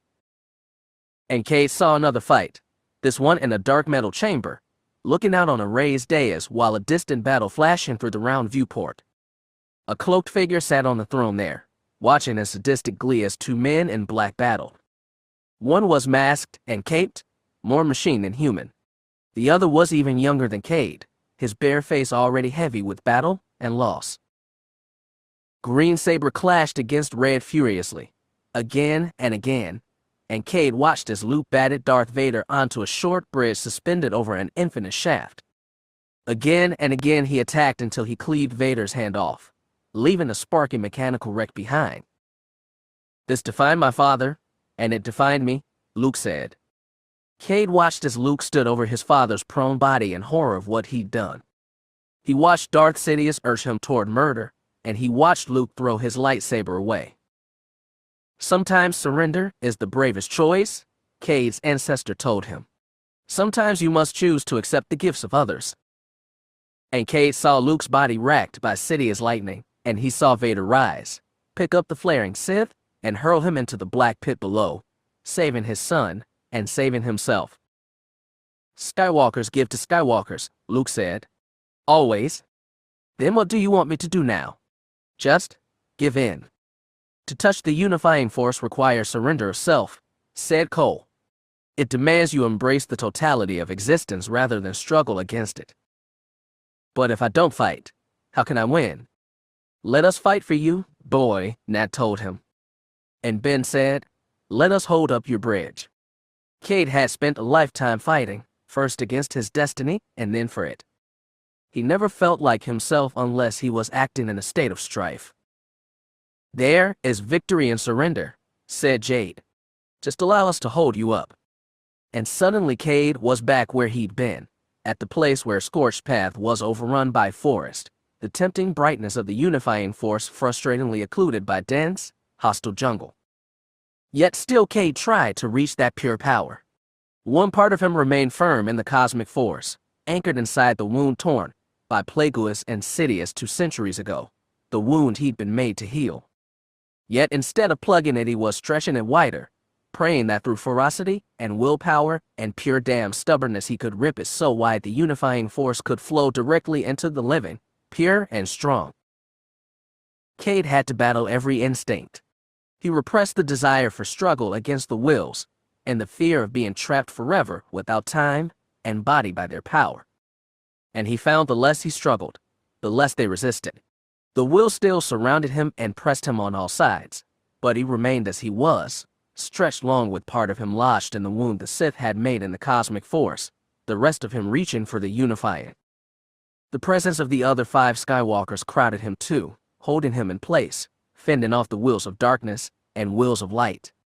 They extended the path a little further, brought him a little closer to the source of everything. He could see it, even feel it, but Cade could move no closer toward it. He was like a half-finished bridge cantilevered over a river, helpless to reach the other side. "This can't be it," he told his ancestors. "I still can't get to the end." "We already told you that you don't have to do everything by yourself," Luke admonished gently. "Patience, Cade. There are others yet to come." Chapter 36. Wind-blown ash flecked her vision. The air smelled of burning things, and the crackle of laser fire was incessant, but none of that distracted Ania Solo from what she felt in the Force. All around her was a cacophony of desperate beings. Beyond them she felt the dying of the organic flyer that they'd barely crash-landed into the low forested slope. And beyond even that was the emanation of raw power she felt blazing at the high-off mountaintop. The power called to her, drawing her on, but Ania stayed put behind the cover of one thick-trunked tree. They were surrounded on all sides, and had no place to run. The flyer's U.S. Hinvong pilots had put them down as nimbly as possible and commanded the living craft's diving basils to angle skyward to continue swallowing bolts poured onto the landed craft by overhead ties. That had given its passengers Marasiah, Fel, and his U.S. Hinvong time to run into the surrounding forest. The flyer had done its job valiantly, but once everyone escaped, its diving basils were finally overloaded and the ties chewed the ship to pieces with repeated strafing runs. That hadn't been the end of it. Though they tried to scatter into the forest, their escape had been noticed. Federation assault shuttles had dropped to the canopy overhead and dozens of stormtroopers had rappelled down to the forest floor. Despite their flyer's sacrifice and every effort at escape, they were trapped. And that immense blaze of force power still called to Marin, promising answer to all her questions. Kade's warriors itched to take the battle to the enemy, but they also had to protect a dozen of Nayren shapers. The scientists had been crowded into a small crevasse for their own safety, good for defense but hard to break out of. The warriors crouched behind tree trunks and stone shelves along the crevasse rim, hurling thud bugs at the stormtroopers who were coming at them from all sides. The warriors had good throwing arms and force powers to aid them, but the troopers had the dominant position and longer range. As she crouched behind a tree, returning fire with her own blaster, Marin spotted one U.S. Hinvong fall to a sharpshooter's headshot, then another. Marasiah, sharing the same thick trunk, had grabbed another blaster and was shooting into the forest, not even aiming, just spraying desperate laser blasts. Marin could feel the emotions boiling off the younger woman, none of them good. The black hate inside of her was welling to the surface, and Marin had heard how it had been unleashed on Milagro. Marasiah had been on the brink of darkness, and despair since losing her husband and throne. Her only defense against them had been to seek inner emptiness, effectively death within life. "You don't have to give in," Marin shouted to her over the continued crackle of plasma bolts. Marasiah ducked fully behind the tree and stared at her in disbelief. "What else can we do? We will not survive this. There's still ships up there, the mercenary fleet. And Jo said Stazi is coming too." "It doesn't matter," Marasiah snarled. Hogrum was the planet surrounded, and second won't or can't defend itself. Instead of arguing more, Marasiah peeked around the trunk again and fired more bolts. Marin was about to join, but she caught a flicker of white through the trees to her left. Rather than shout warning, she reached out with the force and touched warning on the closest group of U.S. Hinvong. Their leader, the surprisingly eloquent Zan Kar, spun 90 degrees to throw thud bugs right into the approaching stormtroopers. One soldier went down, but the others ducked behind cover and began firing on Zan Kar's group from the side. Some bolts sizzled high, and Marin had to grab Marasiah by the shoulders and pull her down. "Let me go." Marasiah twisted away, rolling through the dirt. "Stay back. I will take them. I'll take them all." "No." "There's another way." "Not for me." She strained to sit upright. Her young face was so very sad. "Let me fight the only way I can." Marin felt her tip toward darkness and despair. Marasiah was ready to give herself willingly, to embrace it and draw out its destructive power. She'd given up on everything, even the pretense of light. And then a new shock rippled through the force. Marasiah felt it too and spun around, looking. More laser fire flashed through the forest, but not near their crevasse. Beneath that sharp tang, Marin heard the loud, low drone of Repulsorlivs, and when she looked up, she saw a transport blocking out part of the sky. The U.S. Hinvong figured out what was happening before Marin. Zan Kar called out to his warriors, and they rose to their feet and charged. The two women moved cautiously out from behind their cover and saw warriors bearing amphistaffs racing through the woods, taking stormtroopers from behind with thrusts and slashes. At the same time, the troopers tried to defend themselves against the newcomers, but laser blasts cut sharply through the forest, downing one after another. Within minutes, the stormtroopers had fallen. The new silence was tense, and Marin finally understood why. She charged through the forest until she spotted Kade's gray-haired head. The warrior was standing his ground 4 meters from a set of black-armored soldiers who trained their rifles on him. "Hold fire," Hold fire, Marin called. We are friendly. The soldiers hesitated. Despite coming to the rescue, they seemed confused. Likely they hadn't expected to help a bunch of us involved. Then Sora arched his shoulder to the front of the group. The young woman looked at Kade and his warriors, then at Marin. You're welcome, she said, then signaled her troopers to lower their weapons. Thank you, Marin told her. I didn't realize we'd called for help. You didn't, but we marked your ship go down from orbit. And if you get killed, we're not getting the payment you promised. Marin smiled. How mercenary. Thank you. Sora scanned the forest again, and her eyes lit on Marasiah. There was no surprise in them. Marin figured she'd been listening and when relaying their transmission with Chalk. That meant she also knew Ania was involved in all his. Ania. Marin remembered free agents shooting down Minok before turning his guns on them. The only explanation she could think of was that the ship had been hijacked, and that meant her daughter needed rescued. We've got about 20 people, Marin said. We're going to need a ride out of here. I know. I saw what happened to yours. And we're going to need more help. When you were inbound, did you see my daughter's ship? You know what it looks like? I saw it, Sora confirmed. Parked near the mountaintop. It was in a lot better condition than yours, or that Helix class that went down. Did you see what happened to the Jedi or Mon Cal shuttles? Marasiah asked.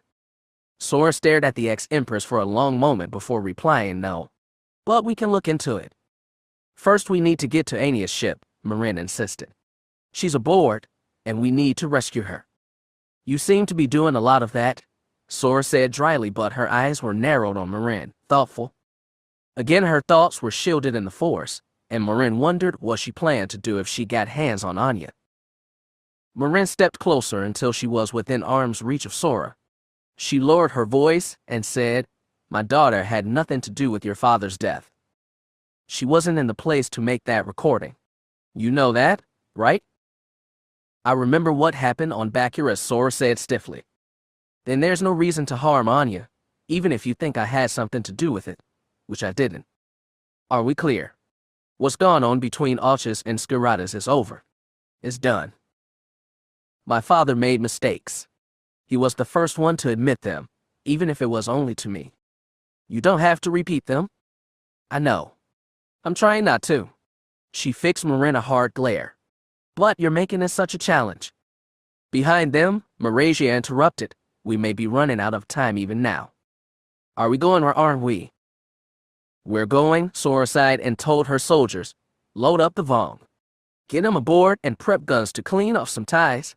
Looking at Marin, she said, We've got a mountain to climb.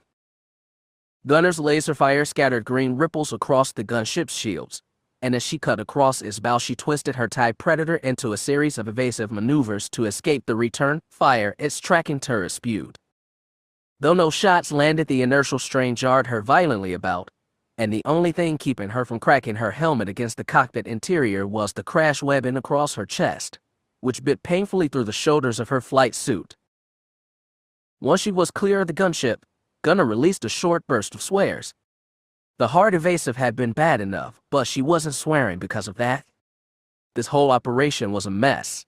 The hollow transmission they'd received from Astral Val had gotten no follow-up and no explanation.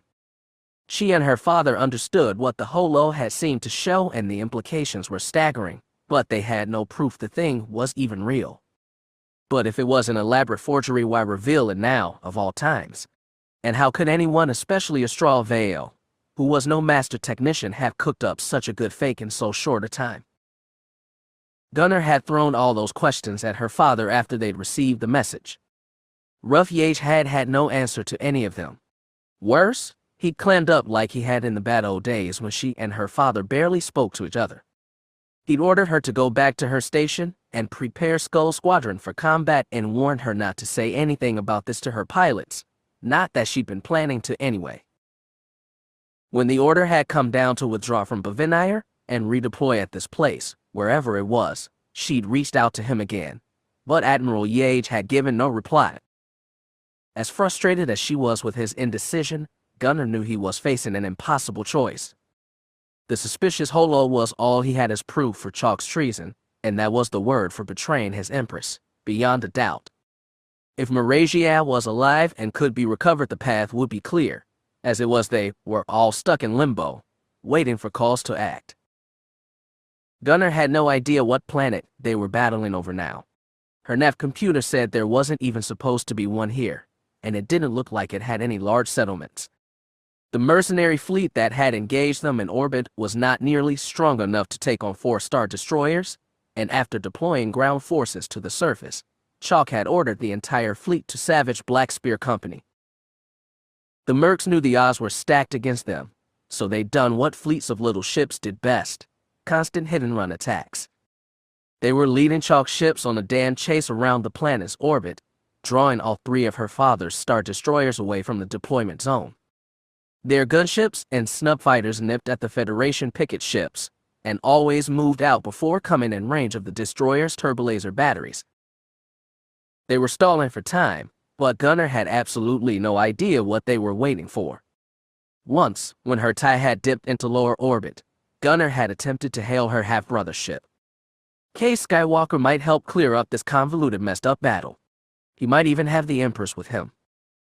That he was probably the key to all this was incredibly annoying, and as she tried to hail Minot, Gunnar had braced himself for the dismissive snark in his voice. But no reply came, which could have meant he was ignoring her, or busy, or shot down and killed by that first wave of TIEs and landers Chalk had sent to the surface. Stuck up here chasing gunships, Gunnar didn't and couldn't know. If she dared be honest with herself, she'd admit she was worried about the Slimo. After losing her mother, it didn't seem right to lose her brother too. That would mean a whole half of her family of herself was gone.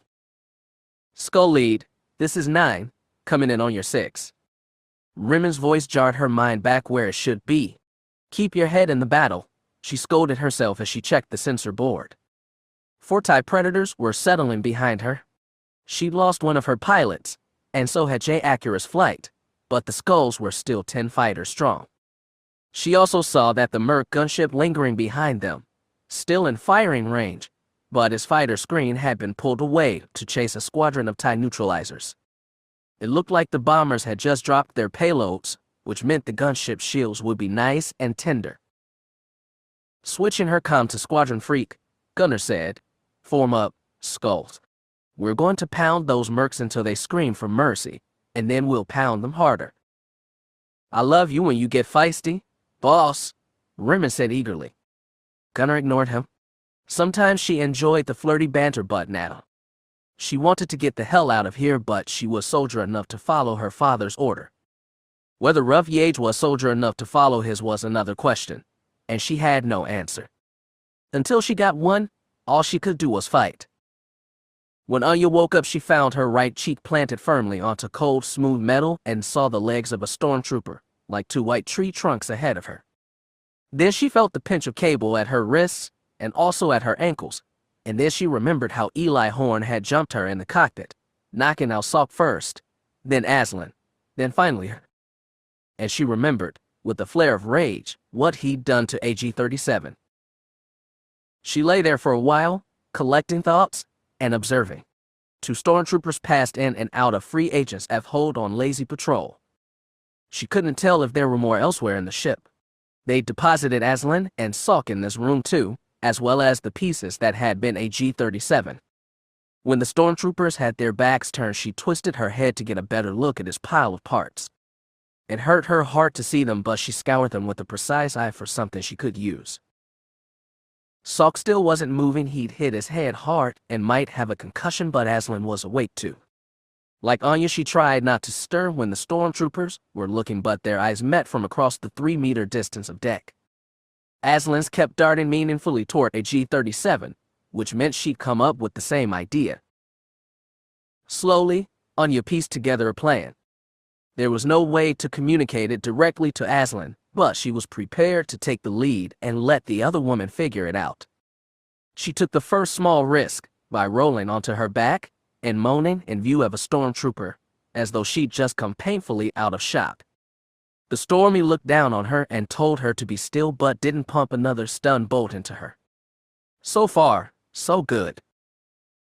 She waited until he switched with the other guard. Aslan did the same thing, drawing the Stormy toward her with his back to Ania. While that Stormy threatened, more aggressively, to put a kill shot in Aslan's chest if she didn't shut up, Ania used legs and elbows to push herself across the slick deck and reach AG's remains. She twisted to grab a piece she'd had her eye on, the upper portion of his arm, where the shoulder joint had been burned through by Eli's saber and left a sharp scorched edge behind. The trooper above Aslan was still here. He kicked her in the stomach and told her against to shut up or he really would blast her. This time Aslan stayed still, and by the time the trooper looked back at Ania, she'd resumed the same position as before with the piece of AG-37's shoulder blade now hidden between arms and stomach. She waited until the other trooper took his round in the hold before she got to work, slowly but steadily sawing through the cable around her ankles. It snapped easily and she gave Aslan a tiny nod to signify her feet were free. When the first trooper came back, Aslan curled in a fetal position and moaned softly. The trooper stood above her and shook his head. "Come on, I didn't hit you that hard," he said. Ania sprung to her feet and leaped on him from behind. The binds around her wrists were still attached, but she pulled arms wide enough to slip the cable across the front of the trooper's throat like a garrote. Choked too hard to cry out, he dropped his blaster and tried to free his neck. His partner didn't seem to notice the clatter, and when the trooper went limp, Ania slowly lowered his body to deck. She kicked the sharp-edged shoulder piece to Aslan, who caught it and began cutting herself free. Ania grabbed the rifle awkwardly with her still-bound hands and pointed it at the door. When the second trooper walked in, she dropped him with a stun blast before he knew what was happening. There was no hiding the noise, but by that time Aslan had cut her wrists and ankles both free. Ania tossed her the rifle and took the shoulder blade back to free her hands. She worked quickly, footsteps were pounding toward them, drawn by the blast. Aslan quickly skirted up to the stunned trooper and kicked his rifle back toward Ania. She scooped it up, and both women, fully freed and armed, scattered to opposite ends of the room to get a full range of fire. The approaching troopers, 2 or 3, by the sound of them, saw the bodies of their comrades and paused. Ania, deciding to press advantage while they had it, stalked up to the threshold, stuck her head through the opening, and fired a spray of kill shots. She got one trooper in the chest and ducked back. Her ponytail lagged a split second behind her head and the smell of burning hair assaulted her. She fell back and took cover, so when the other 2 troopers rounded into the chamber, they blasted the wall behind her. They missed Aslan entirely, and she took them down with 2 precise shots to the back.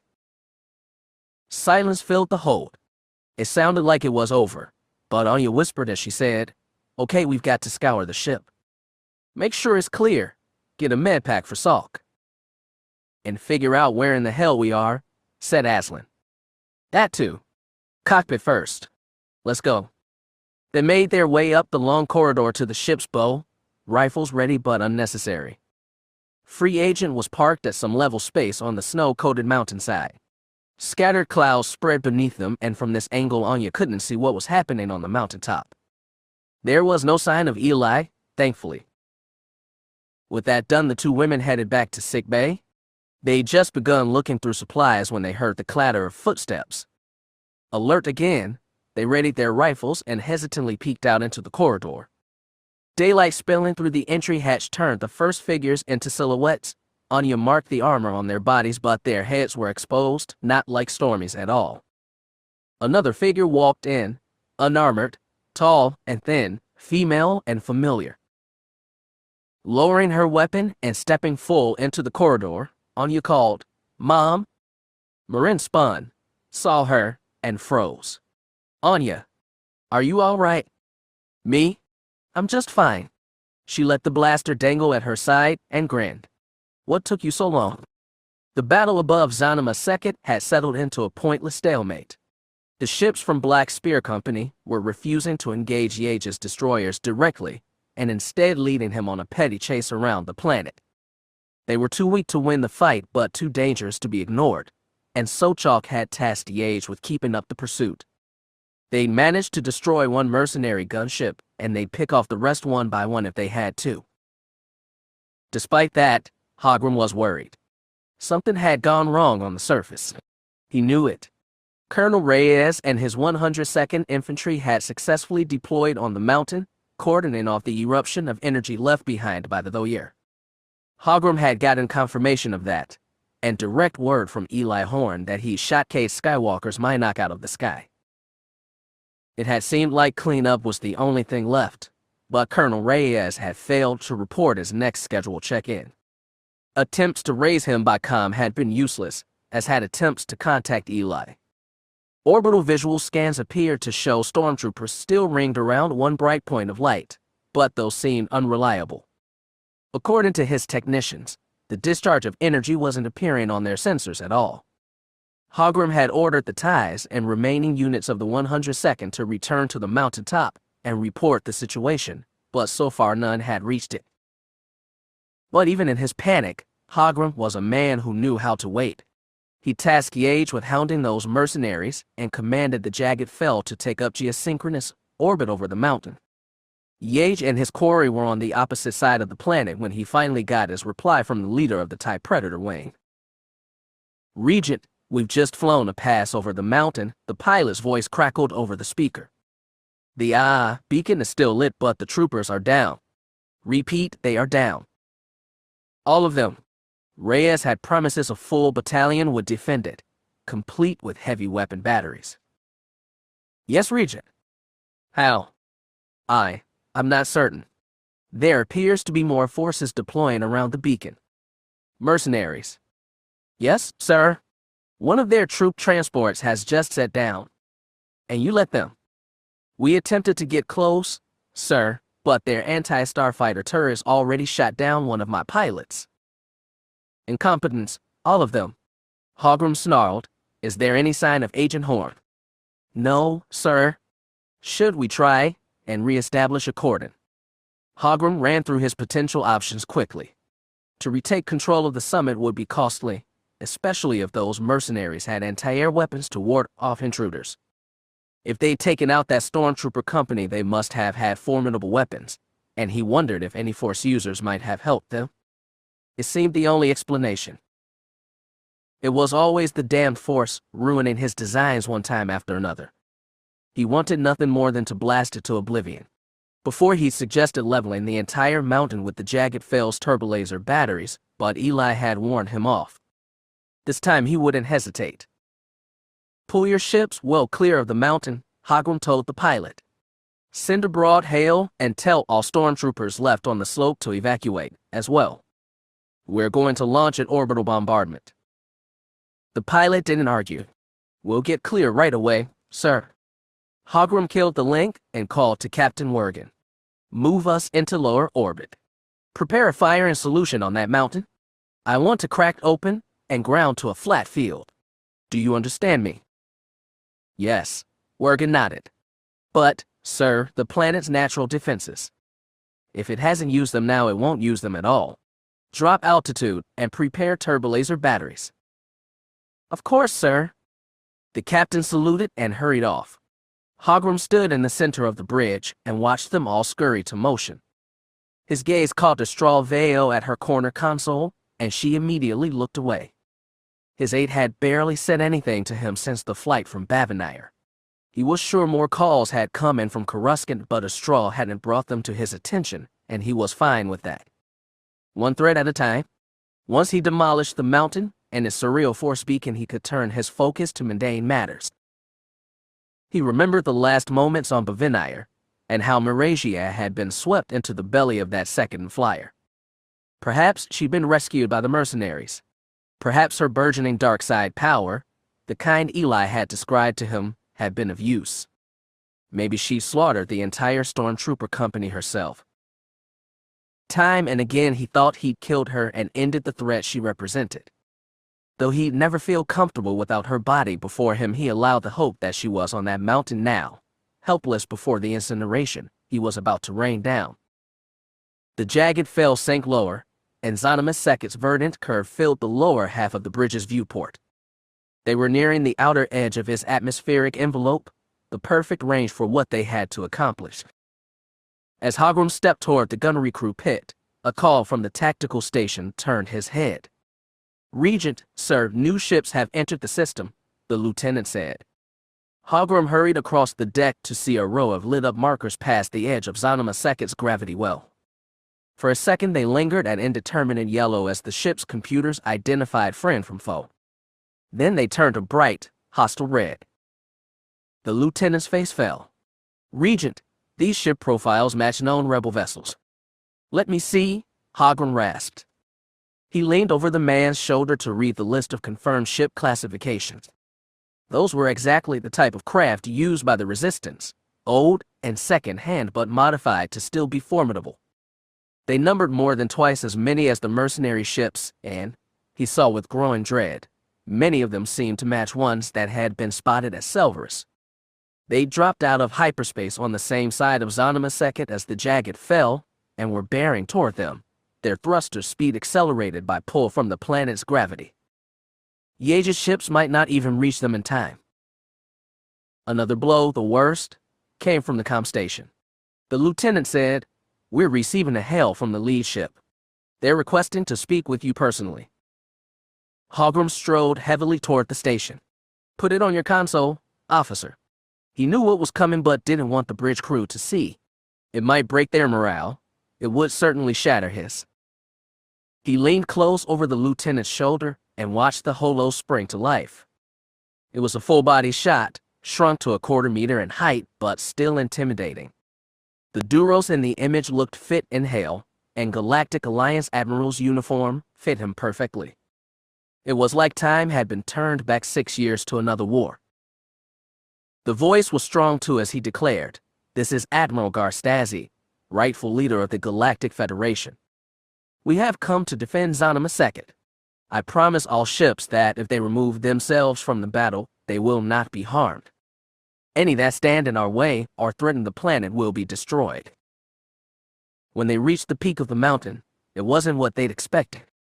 A massive complement of stormtroopers, perhaps a full company, had been stationed at this mountaintop to prevent it from being taken. They were dead or broken, all of them. White armored bodies lay scattered across the bare rock, many in lightsaber-scorched pieces. A few repeating blasters slumped on their tripod mounts, unmanned with barrels cleaved off. Close to the center, stormtrooper bodies were piled waist-high like a barricade, though from the way the bodies were entangled it was clear they'd fallen naturally. Cold, fast wind had carried away the stench of death, leaving the mountaintop frigid and sterile. Marin saw all of that but barely noticed. She was drawn toward the pillar of light spearing soundlessly toward the sky. She started walking toward it on her own, leaving behind the U.S. Henvong, Marasiah, Ania, Aslan, and Salk, the last of whom moved as in a daze and bore a big white bacta patch over the injured side of his head. The barricade of dead stormtroopers seemed to wall off the source of the eruption, but it would be an easy thing to vault the waist-high barrier and step into the light. And it called to her so strongly. Cade Skywalker had explained how great and terrible a fountainhead of pure force energy was. Since hearing it, Marin had dared to imagine the experience and even craved it. Being near it and feeling its emanations filled her with awe. She was distracted by a high electronic whistle. As though emerging from the mounds of bodies, a single white and blue astromech rolled toward them across the rock. Anya trotted forward and dropped to one knee beside the droid. "R2, what's going on? What happened here?" The droid gave a series of warbles and chirps, first enthusiastic, then serious. "Ah, Stang, on your side," and looked at the light pillar. That idiot. Marin didn't need to be told. Cade went inside. R2-D2 hooted sober affirmative. Marasiah came up alongside them. Is he still in there now? Katla joined them and peered into the light, eyes narrowed. "I can sense some of Cade Skywalker, even now. It is as before, I think." Marin felt the U.S. Henvong reach out, probing the eruption with the force. The light responded. Its thick pillars seemed to flicker at the edges, though the core remained luminous. Marin peered as well, reaching out with the force to seek hints of Skywalker. She knew the man less well than Marasiah or Katla, but she thought she detected hints of that reckless, irascible bravery. R2D2 beeped something else and Ania translated. He says Cade was badly wounded in the fight. He was dying when he walked into the light. Then he had no choice, muttered Marasiah. But he exists within the eruption, Kade said. I can feel him. He is part of the cosmic force, but he has not fully left the living. I feel as though. Something else flickered in the light pillar, not at the edges but the core. For staccato milliseconds, Marin could see a human body. Cade's body levitated in the light, trapped and suspended between planes. What is he trying to do? Marasiah asked. What does he think he can accomplish? What we brought the Loyur Tazanima to do, Kade said gravely. Awaken the force. Wait, you mean he's trying to open the force to everyone? Ania said in disbelief. It is everything or nothing, the U.S. Vong said. I knew that after my second meeting with Tasha.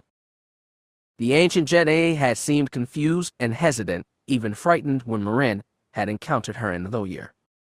Now Marin fully understood.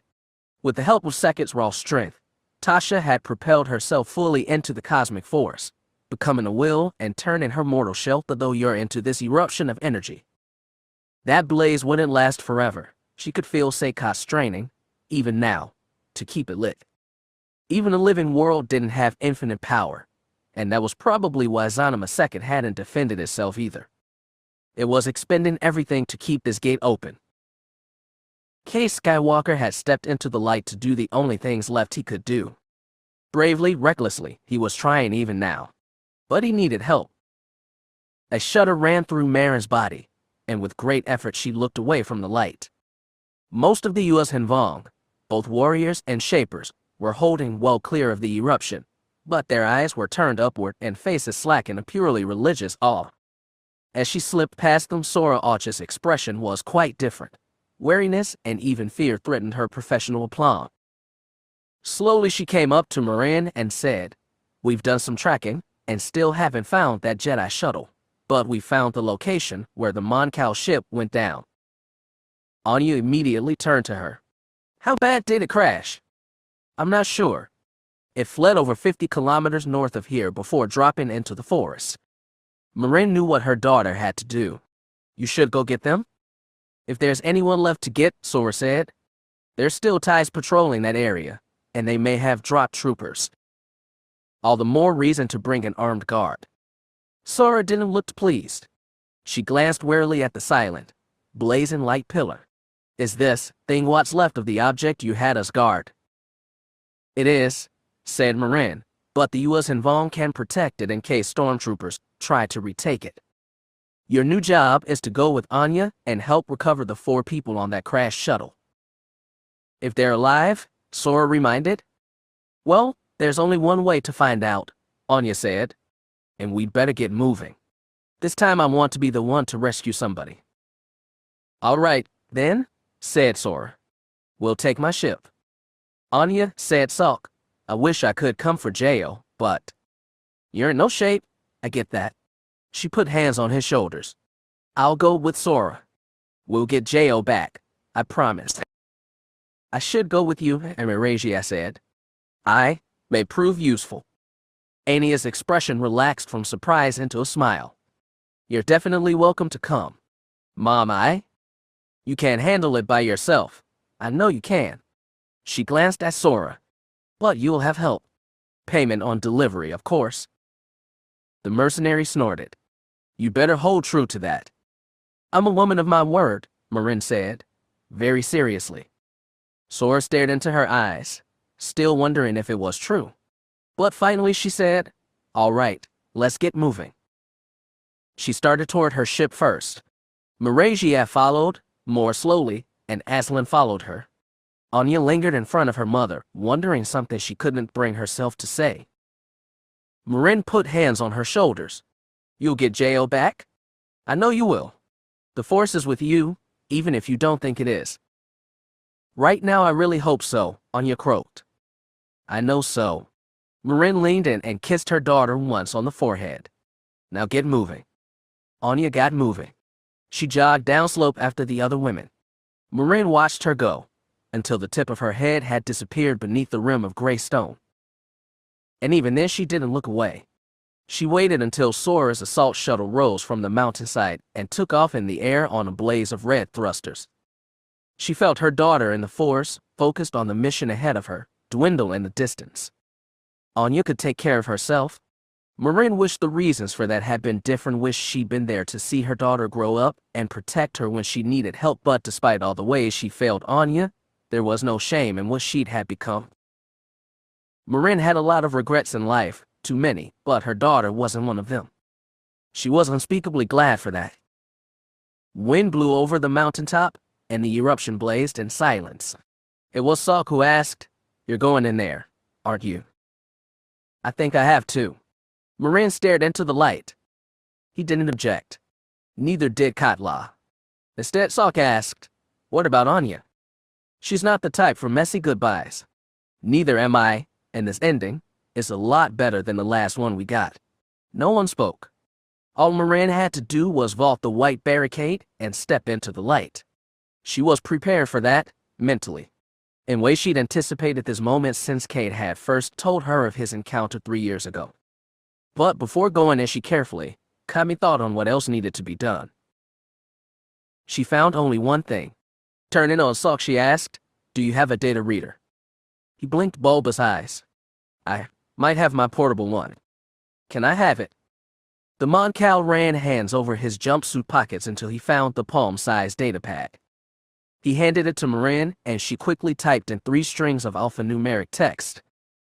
"This is the routing number and access information for a credit account," she told Salk as she handed the data reader back. "It has all the payment Sorolachs will need." "Are you sure you can trust her with Ania?" "I think I can, actually." Just saying so brought a smile to Marin's lips. It felt like weight being lifted. Salk clutched the data reader to his chest. He stared at Marin and tried to find something to say. "It's all right," she told him. "This is good. Really. Do you want me to tell Ania anything?" Marin lifted her head and looked back to the light. "She knows how I feel. She is my daughter." Then she stepped away. No one moved to stop her, and no one said a thing. Marin clambered over the barricade of bodies. Inside the wall, the geyser of light felt so close. It seemed to envelope everything, but she wasn't inside it yet. Marin stared at it, and for a few stuttering moments thought she saw Cade Skywalker, suspended in the light, still locked in struggle with powers beyond knowing. Best not keep him waiting. Without hesitation or fear, Marin stepped forward. She was ready to understand the mystery. Chapter 37.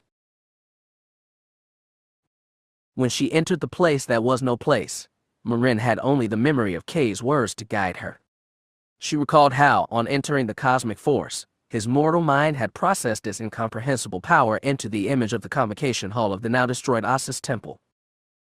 That was how she knew that she was not, in truth, standing on the salt, flat desert of Lorcan on the edge of Mandalorian space. Her surroundings were unbearably vivid. Sunlight was blinding on the Great Plain. Hot wind tingled on her face, and she could even smell the saline reek in the air, stronger than any oceans. And worse than all those things, she could see what lay directly ahead of her. The Mandalorian freighter had left a black streak through the salt pans white as it crashed. Smoke still rose from its body, wrecked but mostly intact. She could even sight the circular side hatch through which she had stepped through nearly 50 long years ago. She had no idea why the Force had brought her back to this, perhaps the worst moment of her life. If she hadn't stepped through that hatch, if she hadn't called on vengeful hate to kill Canerachus in front of his son Yaga, there was no telling how her story and the galaxies might have been different. She was standing now at the very start of the straight black scorch line. She wanted no closer to the Aux crashed ship. Instead, she stepped away, onto white salt flakes that crinkled beneath boots that were not boots. As soon as she was out of the black, the desert attacked her. The air, already hot, became scalding. Whirlwinds kicked up the desert skin and turned salt flecks into tiny missiles that pounded her face, tearing skin that was not skin and drawing blood that was not blood. Marin found herself surrounded on all sides by minds that were vast and ancient and powerful, singular identities, but also the parts of a whole. Blindly afraid for the life she'd just given up, she staggered back into the freighter's wake. In an instant, the wind and sand fell away. Marin didn't understand. It was as though she'd stepped into somewhere that had been prepared for her and made safe. Strangely enough, you've got the Sith to thank for that, a voice that was no voice told her. It was soft, gentle, female. She knew it as Tasha Rios. With eyes that were not eyes, Marin saw a single shrouded figure standing on the far end of the crash line, in front of the freighter's still sealed hatch. Is this the cosmic force? Marin asked Tasha. Is that where I am? Yes and no, Tasha said. The Sith tore a hole in the cosmic force. The Wills couldn't fix it themselves, so they created a Skywalker. Anakin destroyed Darth Sidious and removed his stain on the living force, but there was still a hole in the cosmic that stayed unfilled. The cloaked figure extended a hand, gesturing to the black trail. This safe place was made by Sidious himself. Ironic, isn't it? What do you want me to do here? You know where you need to go, Tasha said, and behind her, unwilled, the hatch to Kaner Archer's freighter swung open. Marin froze in place. She feared what lay beyond that door even more than she feared the Wills' punishing desert storm. I know it's difficult, Tasha said, soothing, but this is the only way ahead for you, and there is no way back. Marin knew it was true. Despite that, feet still planted, she looked behind her. Past the black scorch mark there was only desert, white and hostile. She could still feel the wind and heat crowding her. If she stepped off the path, it would overwhelm and destroy her.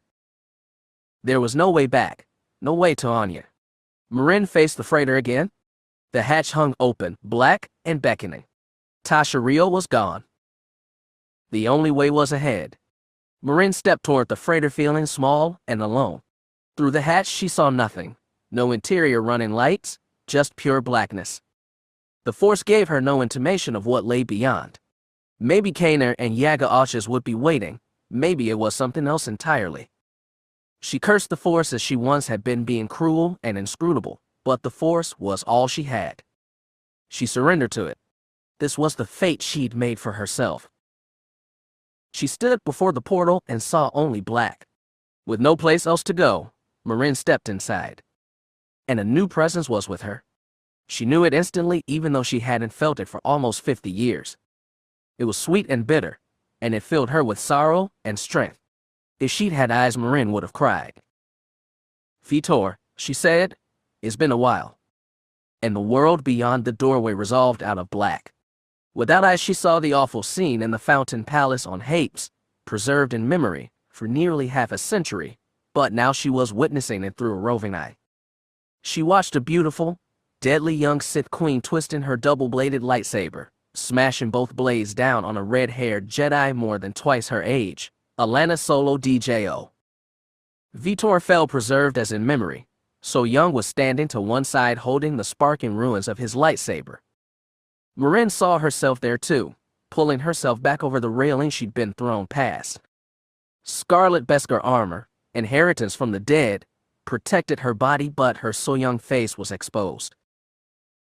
Marin could see her own shock as the Sith knocked Alana's weapon out of her hand, backstepped, and prepared her saber for a thrust through the heart. And she watched, as helpless and frozen as her young self, as Vitor lunged ahead and allowed the blow meant for Alana to take him instead. Strength failing but standing firm, he grabbed the Sith's weapon in both hands, freezing her in place so Alana could deliver the ending blow. With the vision's eye, Marin watched him smile in dying triumph. I don't regret that, Vitor told her. Do you? I did for a long time, Marin admitted. So long, I should have saved you. Then I couldn't have saved Alana. The Force granted me that vision. It told me what my destiny was, and only through knowing could I fulfill it. What you just saw was the defining moment of my life. And maybe she thought of her own. But which Force? What told you to die? The Wills. This unifying force. The Force is the Force. It's layered but whole. Then why are we struggling now? Why am I being attacked? The Wills sense you stand with Cade Skywalker. He is trying to tear a hole through the Force, to restore it fully to the galaxy beyond. To everyone? Yes. Either all the Force awakens or none of it. Then we'll change everything. Does that frighten you? Doesn't it frighten you? She felt warmth from Vitor, as though he was grinning. I'm beyond fear, Marin, and a lot of other things too. And you're going to help us in this? I already am. We already are. Even now a line of Skywalkers stands around Cade, guarding and protecting him, holding his unfinished bridge erect. He said he was tearing a hole and building a bridge. Destruction is creation. Vitor filled her with soothing, passing on the feeling of wisdom and confidence that felt so unlike the young man she'd known 50 years ago. Visions promising death had tortured him, and he'd raged against the Force itself, but now he had embraced it fully. Is this asked what we were made to do? As Skywalkers. The wills made us to plug the hole in the cosmic force and bring balance to the living. Maybe the unifying force worked through the wills to make this moment. Maybe this is what we do on our own. Does it matter? She wanted to say it did, but somehow, in this place beyond place, there seemed no contradiction between acting her own will and that of the Force. She'd placed herself in opposition to it for so long, but finally, she realized the only way to understand the mystery was to place herself at his mercy. Only then could she know the pieces Vitor had.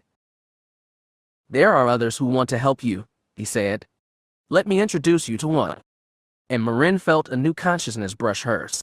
It was unfamiliar but strong in the Force. A Skywalker, no doubt. It was weary but dignified, calm but impassioned, bent by suffering but made for resilience. It was the kind of soul that could carry the weight of the entire galaxy. And, Marin sensed, it once had. This is our great-grandmother, Vitor told her. This is Leia. Wonder filled Marin as a new vision came. She saw a broad-windowed office looking out on Coruscant in flames. Skyscrapers toppled and organic dropships fell from the sky like meteors. Old starfighters and U.S. Henvong coralskippers chased each other through the veils of smoke that blackened the sky. It was the end of the world, an apocalypse unlike anything even Marin had seen in her long and troubled life. And standing in front of the window, looking out on the slaughter, was one small woman, brown hair streaked with gray, face heavy with intimate grief. She spoke into an audio transceiver that broadcast her words across the besieged planet and beyond. She promised it was not the end and urged all the people of the New Republic, the government she had built, to hold to hope in their darkest hour. It was my darkest hour too, Leia told her. The voice was husky but soothing, a little, Marin thought, like her grandmother Jaina's. My planet was falling. My government had collapsed. And my son Anakin had just fallen in battle. I wanted only to run and hide and mourn in private, but I could not. I had to stand, face the destruction, and rally those I could to our cause. That's awful, Marin said. You should have been able to be alone with your grief. I've had many griefs, and I've always had to stand up again. I lost my other son too, my parents, my homeworld, and too many friends to count. But I always stood up to face the next challenge. Do you know why that was, Marin? She felt the answer. Because you weren't alone. I had my brother, my husband, my daughter Jaina, and you have us. Well, what am I supposed to do here? Am I supposed to fight? I don't understand what the wills are, or what the unifying force is. How can I succeed when I don't know how to win? And a third voice, like Leia's but more familiar, said you can fight without fighting. There's more to life than being a sword. Marin knew that was what they called her grandmother, the sword of the Jedi. She braced herself for the scene to come. It seemed to her the defining moment of Jaina's life could only when she plunged a lightsaber into her brother's chest and killed her beloved twin. But the vision that unfolded Marin was totally different. Instead of a vicious battle, she was surrounded by lush verdure. Sunlight dappled layers of leaves that rustled in wind, and birds chattered high overhead. A grassy clearing sat surrounded by high forest, and through its gap one could see the faded bulge of a scarlet gas giant. She'd seen that swirling red world once too, from the misty jungles of Yavin 4. Sitting on the clearing were 3 teenagers, 2 boys and a girl. They reclined in the grass, alone together, savoring peace and silence.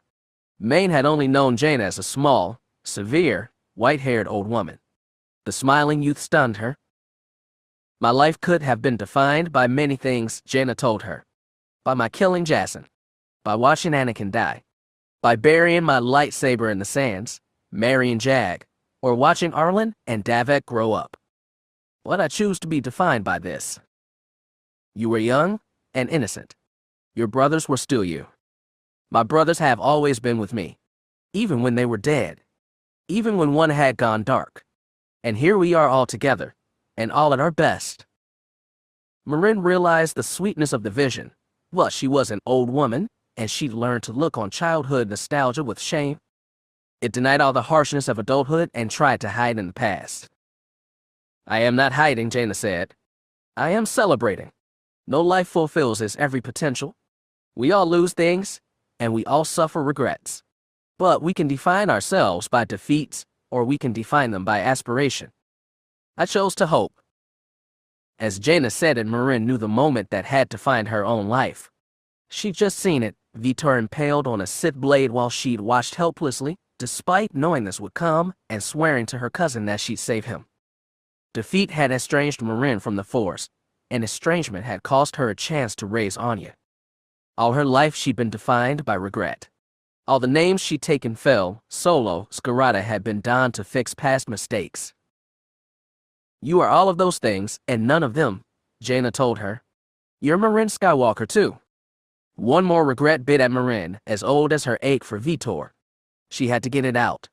I'm sorry I wasn't there to see you before you died. I was so far away. I was doing things I should never have done. Don't you know I forgive you that? I did, Marin admitted. Though she put on a hard front, her grandmother could forgive anything. Then it's time you forgive yourself, Jaina said. Marin found that here, with Jaina, Vitor, Leia, and the other Skywalkers at her side, she just might be able to. So she asked them, if I'm not defined by regret, what does define me? Now, said Cade. And now is always. And suddenly she was back inside the Fountain Palace on Hapes, standing on one edge of the bridge Vitor had died on. Vitor was gone, so was Alana and the Sith they'd slain. Half of the bridge was missing too. Marin stood near the platform's jutting edge, looking at the unreachable door on the far side of the gap. There was a glow there, strong and pure, greater than any light she'd known but wholly unreachable. And standing beside Marin was Cade Skywalker. Are we safe here? She asked him. Safe enough. The other Skywalkers are helping us, pushing the tier the Sith made a little wider. But we still need to get over there, to the unifying force. Cade gestured to the distant blaze, and she caught a hint of characteristic smugness. We're not just filling the hole. We're tearing it wide open. How can we reach the other side? You're getting closer already, said a new voice. Marin recognized it too, and suddenly Tasha was on her other side, peering at the light with a longing that matched Marin's own. Do not fight. Do not struggle, said the Jedi. Just be what you have always been and you will reach it. And for the first time since entering this strange plane, Marin felt the whispered breath of pure force, unlike anything she'd known before. It still feels so far away, she said. It is, Cade told her, but it's getting closer. We still need a little help. Marin's peace faltered. She felt she'd attained something she'd sought all her mortal life, but their ultimate goal was still beyond them. She wondered what else was required to reach it. She wondered if her daughter would have to pay a price. And so there was no longer peace for Marin, nor joy or triumph. Most of all, there was no bridge. No bridge yet. Chapter 38. Treetops rushed them and turned to blurs as the assault shuttle shot above the forest canopy. So close Ania was afraid they'd crash and burn against a straight jutting trunk. Sora Alcha said they were flying low to limit detection from the TIE predators prowling high in Zanamasak's skies, but she couldn't shake the anxiety that the ex-Mandalorian was trying to get her killed. The shuttle's cockpit was crowded with bodies, including the two armored pilots, Sora herself, Ania, Marasiah, and Aslan. Ania leaned forward to watch the sky, and her heart fell when she spotted a plume of smoke on the horizon. That's our target. Sora eyed Ania. You've better brace yourself for anything. Ania swallowed and glanced at Marasiah. In a near whisper she asked, "What do you feel?" Her cousin drew brows together, concentrating as she searched the forest for signs of life. Ania ached to have that power herself. If J.O. had been hurt or killed, she'd never forgive herself for letting Eli hijack Free Agent. Marasiah hadn't answered by the time the shuttle pulled up and performed a slow, careful circle around the crash site. Ania leaned over the pilot's shoulder, and when she looked down, her heart fell. The Mon Calamari ship had cut a black slash through the forest on its way down, and the impact site was a ball of burning wreckage, barely recognizable as an ovoid spacecraft. Flame leaped almost high enough to catch the mercenary ship, and it was clear the entire shuttle had been enveloped in flame. Nobody could have survived that, the pilot said brusquely. Ania looked to Sora. We have to go down and check. Even if her voice caught in her throat. Even if it's just bodies. If they went down with that thing, they'll be burned to a cinder. And we can't stay long. Those ties will spot us soon, if they haven't already. We can't just leave them down there. Sora wasn't going to bother arguing. She turned to the pilot and opened her mouth to order him away, but was stopped by Marasiah's hand on her shoulder. The former Empress said, "There's someone alive. I can feel it. In that fireball." "No, but they're close. You'll have to be more specific. Pull up. Give me a better view." The pilot looked to Sora for permission. Reluctantly, she nodded. He wheeled the assault shuttle higher and performed another slow circle, tracing a broader circumference around the crash site. Marasiah took Ania's spot behind the pilot, staring downward, but it seemed like she was looking not at the woods but through them. Sora was looking anxious, checking the co-pilot's scanners for signs of incoming ties. Just when it looked like she was going to give another retreat order, Marasiah stabbed a finger at a patch of trees. "Right there. Take us down." "There's no place to land," groused the pilot. Marasiah turned to Sora. "Your people can't do aerial deployment." "We can. It's not the best for bringing up injured." Ania wasn't going to deal with Sora's deliberations anymore. "We'll find a way," she declared. "Aslan, let's go. Anybody else we can get would be great." Ania hurried out of the cockpit and down to the shuttle's main hold, not daring a hopeful look behind her. A dozen Black Spear soldiers were down by the landing ramp when it opened on cool wind and tree tops, and none of them moved to help Ania and Aslan deploy. She wasn't going to lose J.O. because some damn mercs were too lazy to earn their pay. "Come on, Shabuire," she snapped. "Give us some fiber cord at least." The swear lit a small fire under them. They pulled 2 strings of cable attached to ceiling-mounted reels and gave the handles to Ania and Aslan. This would have to do. As they got ready to slide down the landing ramp and deploy, new footfalls entered the hold, and Ania looked up to see both Sora and Marasiah entering. The mercenary leader pointed at 3 of her soldiers. You, and you, go down with them. Alice, bring a medkit too. You don't know what you're dealing with. And you should grab Marasiah's arm. Keep your royal butt on this ship. If you can, use some of that force magic to reel them back inside. You understand?" Marasiah nodded curtly. Ania, simply glad her cousin was lending a hand at last, waited for the other 3 soldiers to pull down their own fiber cords. When everything looked ready, she was the first one to jump. Ania gripped the handles and tied as she dropped straight down into the forest. Something, a gust of wind or help from Marasiah, nudged her away from a borer tree's thickest patch of needle-pointed leaves. Other leaves poked at her clothes and made small slashes on her face as she was dropped to the forest floor. As soon as she got down, a laser bolt sizzled over her shoulder. Ania dropped and shouted, "Hold fire! Hold fire! It's me, Ania. We are friendly."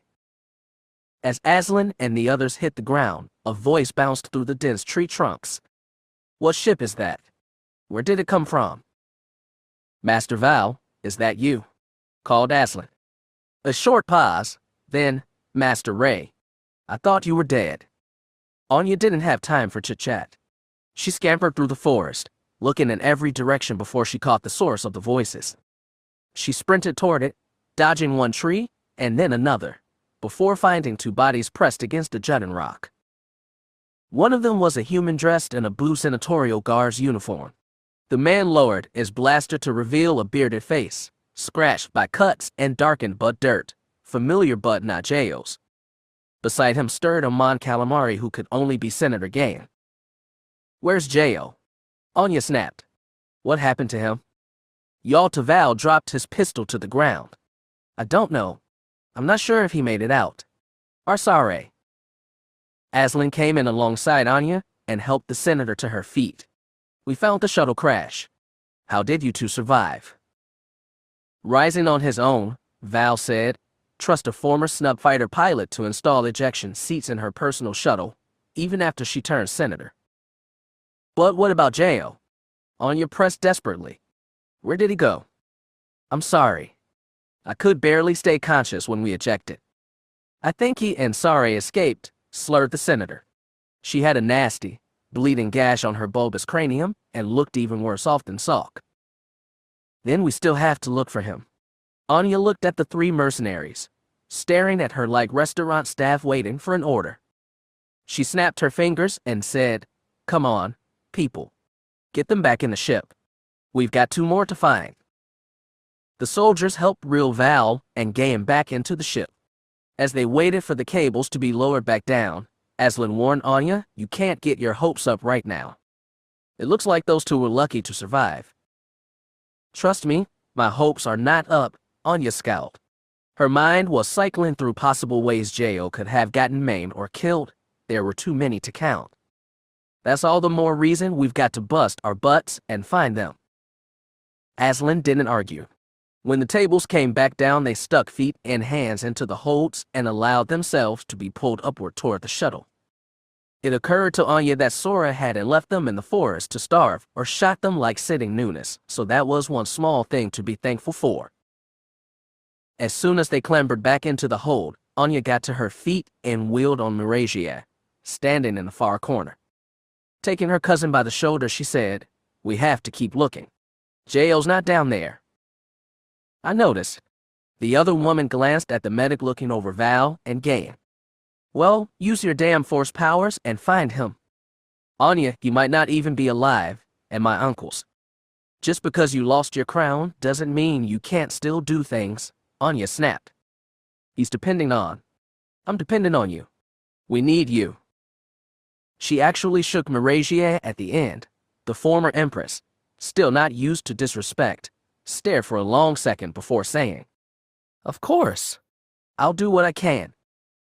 Releasing those shoulders, realizing how hard she'd gripped them, Ania said, "Thank you. That's all I ask." The resistance fleet was sparing nothing as it hurled itself toward Zonima Second. It was the kind of large-scale operation they simply hadn't attempted before, but necessity had forced them to it. The verdant swell of Zonima Second had filled Anjdal's cockpit. Her sensors marked nearly 100 starfighters charging in a wave alongside her, with a dozen capital ships lagging behind. Her eyes picked out a single star destroyer, the Regent's own Jagged Fel, tiny against the green spread of the planet. She knew there was more than that, 3 star destroyers and a host of support ships, more than capable of tackling the resistance fleet, were on the other side of the planet and hurrying around to defend the flagship. But the resistance had guard Stazi on their side, and the simple fact made Anne swell with confidence. Her sensors also showed that the Jagged Fel was hovering on the edge of the planet's atmospheric envelope. Even though help was on its way, it could find itself pinned down against the planet with no room for escape, and she was surprised the flagship wasn't attempting to pull out of the gravity well. It almost looked like Chalk was waiting on something, though Ange couldn't imagine what. Then she got her answer. The Jagged Fel released a volley of emerald laser fire from his ventral batteries. The powerful plasma bolts dropped into Zonima Second's atmosphere and seemed aimed for a location on its southern hemisphere. And then, seconds after they'd been fired, the bolts disappeared, leaving no trace behind. Ange was still far out, but she caught the flash of some anomalous energy reading a few kilometers above the planet's surface.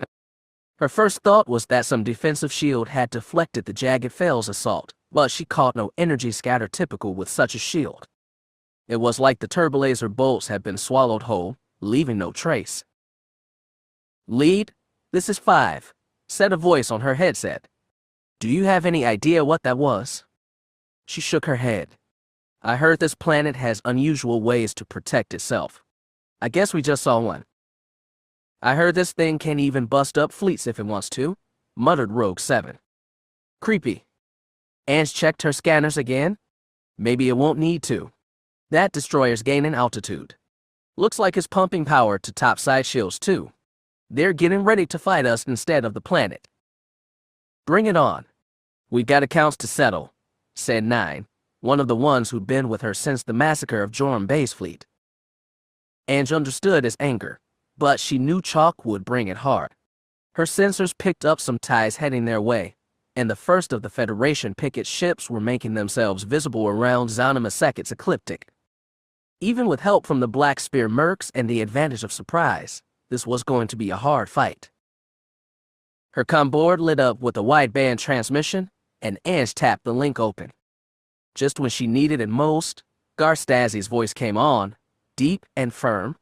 "This is the Admiral," he said. "Hogrum Chalk has refused my offer to surrender and insists on a fight. Admiral Yage's vessels will soon be in position to help him. Our main priority is to take the Jagged Fel. Break down its defenses, cripple it, and destroy it if we absolutely have to. Our second priority is to protect Zanima Seket from orbital bombardment. Our third priority is to defend against Yage's fleet, but that is subordinate to the other two. Chalk is our enemy today, and we can end his reign of lies right here, right now. Fight brave and fight well. Stazi out." It was hard not to feel a surge of confidence after that. It brought Ange back to the good old days, and she could hardly believe she was thinking of them as such when they'd taken on Darth Krait's evil empire and won. But today was today, and they were fighting a different war. Ange ordered her pilots to spread S-foils to attack position and pick targets from the approaching ties. Even as her computer got a lock, her eyes were on Chalk Star Destroyer, a wedge silhouetted against the living green of a planet that had already done the impossible before her eyes. To herself, Ange whispered, "May the Force be with us," and leaped into the new fight. There was life in the forest beneath her, strong and sentient and also familiar. It was headstrong and stubborn but driven by an idealism that transcended the strictures of government and the necessity of politics. Marasiah recognized that life is JOSAMS, and she directed the shuttle pilot to fly toward it. "Are you sure it's him?" Ania asked. She hovered on Marasiah's shoulder, bleeding tension in the Force. "It's him." She looked to her cousin. "You and Aslan should get ready to retrieve." Ania nodded, started for the cockpit exit, then spun on a heel and added, "Thank you so much." Then she was gone. Thank me when it's over, Marasiah thought. It felt strange to rely on the Force so much. She hadn't trusted it in years, both for how it had failed her and how it enabled her darkest self. She'd only touched it here out of necessity, and was frankly surprised to find that noting had gone wrong so far. The mercenary's shuttle swung low over the area of forest Marasiah had marked. The pilot killed engines, kicked on repulsors, and set them to hover. "Landing ramp open," he reported. "Deploying now?" Standing beside Marasiah, Sora Alchus glanced tensely at the sensor readout. This whole mission, the mercenary had been a flux of conflicting emotions. Marasiah knew the woman's story in the loosest sense. Her dead father had been the Mandalore, and while Marin and Anya hadn't killed him directly, she might see them as accidentally culpable. And Marasiah could feel the ex-Mandalorian weighing the parts of herself that desired retribution with the parts that wanted to do her duty as leader of her company. Marasiah found herself with unexpected sympathy. She'd failed her duty and fled from Black Desire, but she wished that she could have fulfilled the former while defeating the latter. Fortunately, Sora's sense of duty also seemed to be winning out. She nodded approvingly when the pilot reported Anya and Aslan had descended into the forest. "How many are down there?" "1 or 2. Sora asked Marasiah. She stretched out with the Force a little more. 2, I think." The mercenary shot her another one of the same looks she'd been given since Marasiah came aboard, It asked what the hell's a former Empress was doing on her shuttle, and what that woman was capable of. Marasiah didn't have a good answer to either, so she let the questions linger. "Boss, we're in trouble," the co-pilot said. "Ty's finally found us." Sora and Marasiah both looked at the sensor board. Sure enough, a flight of 4 TIE predators was diving toward them from high above the starboard flank. "Get us in the air," said Sora. "Shields up. Evasive maneuvers. Now." The ship surged beneath them, carrying them up. Before Marasiah could even ask, Sora snapped, "We'll come back for them later, if we can. Right now we need to clear off the TIEs." The assault shuttle was armed and armored, but it was not fast, and the TIEs were on them quickly. Laser fire splattered on their aft shields, and Marasiah braced herself against the cockpit walls. The co-pilot manned the gunnery turrets and began spraying return fire, but the TIE predators were nimble. One took a clipping shot to the port solar panel and went spiraling into the forest below, but the others kept on the target tight. "Just our luck," grunted the pilot. "We get chased by the only pilots that can shoot straight." "You must be so proud, Majesty," Sora muttered angrily. Marasiah wasn't proud. For a long time she thought she wouldn't mind dying, but if she was destroyed, then Ania and Jo were doomed too. She'd gotten used to thinking of herself as a failure, but the idea of failing people who'd given so much for her not because of what she was but who stung like she hadn't expected. In successfully locating Jo and Val with the Force, she felt she'd regained some scrap of the agency she once had. But she was on verge of losing that again. It made her angry. Marasiah wondered if she could summon that anger and direct it as never before. She wondered if she could rend the atmosphere in their wake and devour all 3 TIEs with the Force storm. As laser fire continued to rock weakening shields, she even wondered what that might feel like. She wondered if she'd experience a bit of the pilots' dying pain as they were torn apart by powers they could never understand. She wondered if she'd enjoy that moment of absolute power. Another blast rocked the shuttle especially hard, and the pilot shouted, "Shields are almost gone." Sora grabbed Marasiah by a shoulder. "Damn it, can't you do something, you shabla imputuin? They're your pilots." "They're my uncles," Marasiah snapped back. But there was no way of knowing what they'd do if she tried to calm them. They might refuse hails. They might obey an order from their rightful empress. They might shoot her down regardless. But maybe there was another way. She shook her shoulder free and backstepped from Sora. "Give me a moment. Let me think. Don't take more than one or we'll be dead." Marasiah didn't have to be told. She stepped into the back of the cockpit, pressed her shoulders against the bulkhead, and closed her eyes. She reached out with the Force, but instead of giving in to her anger and despair, which would have been so easy, she contained it best she could and tried to focus on the minds of the 3 attacking pilots themselves. They were cool and focused, acting and reacting to the shuttle's movements, perfectly intent on completing their mission. Yet beyond that she felt lingering doubt. None of them were sure why they were here, who they were shooting at, or even what this planet was. Her uncle hadn't explained any of that. He just sent them to kill and to die. She might have reached for the comm, but Marasiah decided she didn't need to. Instead, she allowed her own thoughts to flow into the minds of the pilot. She'd been trained in Force suggestion. All Imperial Knights were, but she'd never used it on someone she couldn't lay eyes on, let alone 3 people at once. Yet she tried anyway. Marasiah felt their minds and sent them all a single message. Mission accomplished. "Go back?"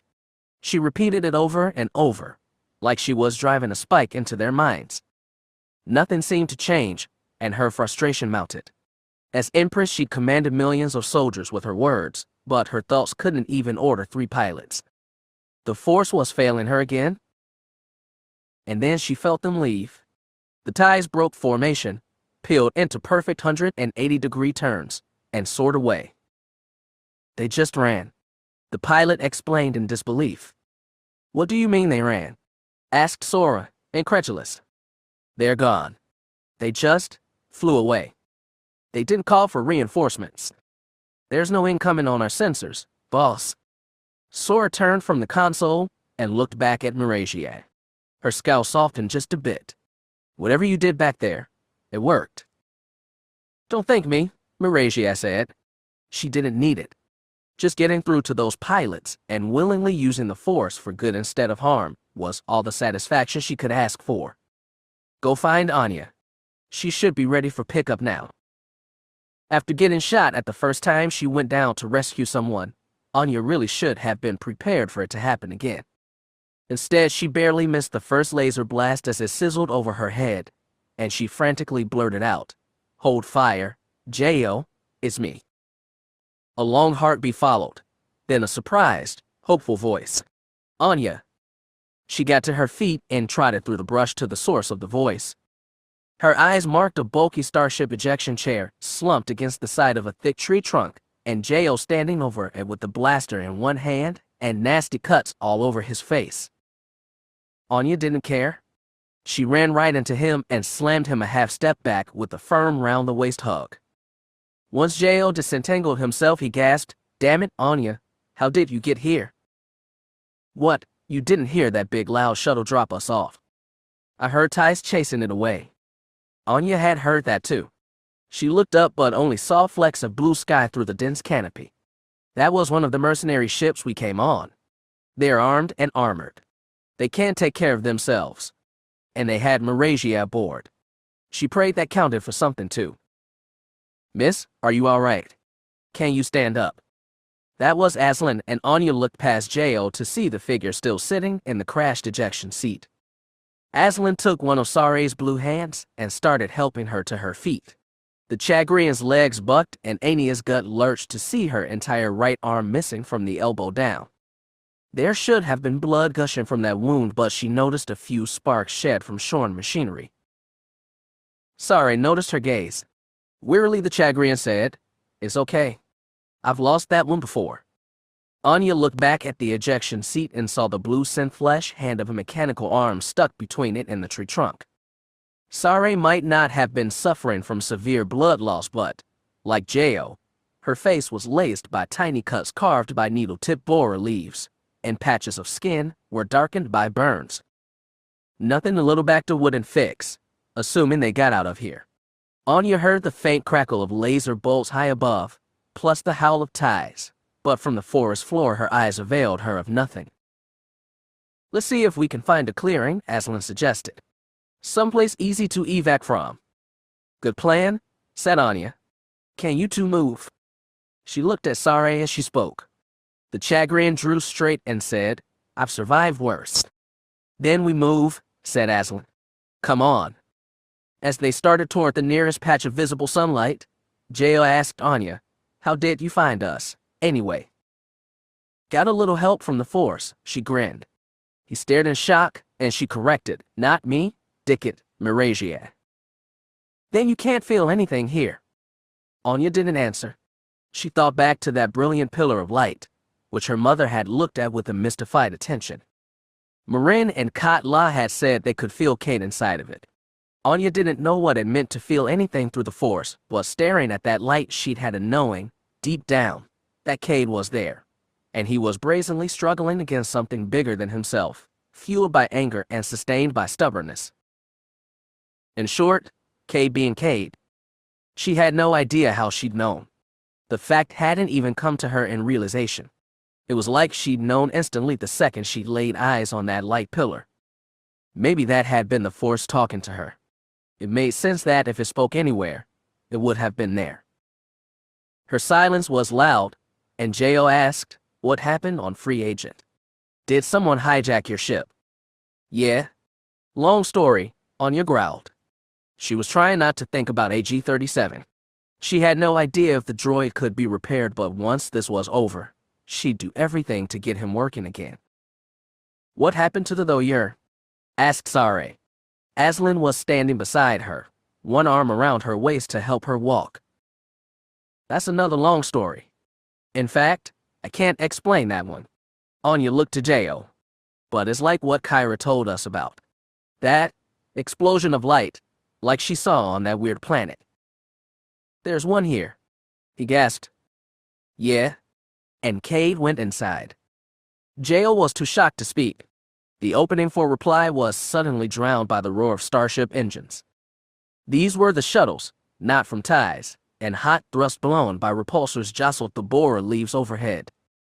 Ania said a silent prayer. Sora was still feeling unvengeful and waited for help to come. This time 2 mercenaries came down on fiber core cables. They helped Jo and Sare up first, then allowed Ania and Aslan to be reeled through the forest canopy. By the time Ania crawled into the ship's hold and the landing ramp sealed, the mercenaries' field medic was giving Sare a look over. The Chagrian, however, was watching Marasiah on the other side of the chamber with a wary look Ania couldn't explain. The Exempress wasn't paying attention. She stood with Yalta Val, Aslan, and Jo, her 3 ex-knights, with an expression that looked satisfied and even close to happy. Playfully, Ania came up behind Jo and nudged him in the side.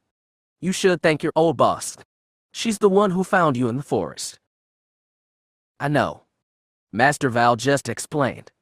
Jo flushed a little. "Thank you, Majesty." Marasiah's almost smile wilted. "I'm not your Majesty, but you're welcome." "The mercenaries said we're going back to base camp," Val said. "Where is that exactly?" "You'll find out soon enough," Aslan said seriously. "And it might be better to show you before we try to explain." "I think you should try anyway." Ania pulled away from Jo, toward her cousin. "A quick word."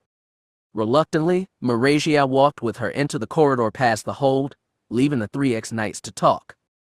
Ania said, "That was good, what you did back there. More than good. Did you convince the ties to ditch too?" Marasiah blinked in surprise. "How did you know?" "I didn't. But the lack of booming explosions was kind of noteworthy." She tilted her head and smiled. "So you talked him out of it, did you?" "Not talk. I used the Force." "Then you didn't actually hail them over the comm." Disappointment crept in. "It was all mind powers." "If you want to call them that, yes. I get it now." Marasiah frowned. "What would you have me do? If I declare myself against Hogrum now, I'll start another civil war. I don't want to cause that suffering, and I don't want to be Empress. I don't deserve to be. I already failed once." It was an argument Ania knew she'd never win, so she didn't even try. "Maybe there's another way. Your uncle doesn't deserve to get away with all he's done either." "I agree." Her voice dropped to a low growl. "But I won't sacrifice galactic peace for vengeance. Listen, before we dropped I heard some of the mercs say that a resistance fleet had just popped up in orbit. They're fighting your uncle right now." Ania leaned closer. "They say Stazi's in command." Marasiah's eyes lost focus as she stared into the future, calculating possibilities. If the 2 real leaders of the Federation want to stage a joint reappearance, well, I'm sure it'd make some waves, Ania told her. "Or maybe you have another plan. Either way, it doesn't seem like a chance to waste." Marasiah regarded her carefully. "Since when did you care about the state of galactic politics?" "It's more like politics won't leave me alone." "Indeed," her cousin muttered, and stared into the future again. Ania left her to think on it. She made her way down the corridor to the cockpit, where Sora Arches was still perched over the back of her pilot's chair. The shuttle had gained altitude and was performing a sweeping curve over the forest. "Are we heading back to the mountaintop?" asked Ania. Sora looked over the shoulder at her. "You've got what you want, don't you?" "Yes. I'll make sure you get paid for this." "Really well?" "Good," Sora said curtly, but her eyes lingered on Ania. "I have a question. If this is about Marasiah, you should ask her, not me." "No. This is about your mother." "Ah." Ania had been afraid of that. Sora hugged arms across her chest. It'd make her look defensive and vulnerable, no longer a tough mercenary. "She told me that she didn't send the recording of my father and Darth Nil to Thorin Rao. She said your cousin Liam did it all on his own. Is that true?" "I don't know anything about what Liam did. I haven't even seen him since Bakker. But I know she was upset about your dad's death.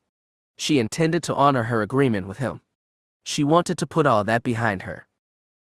Sora breathed deep and let it out. "Of course you say that. If you weren't going to believe me, why ask?" "I think you're telling the truth." As you know it anyway. It is the truth, Ania insisted, and Sora seemed a tiny bit assuaged. What were you going to do? Kill her if I said no. The mercenary looked away, through the viewport toward the mountain in the fascinating distance. Softly she said, I don't think that would have been an option.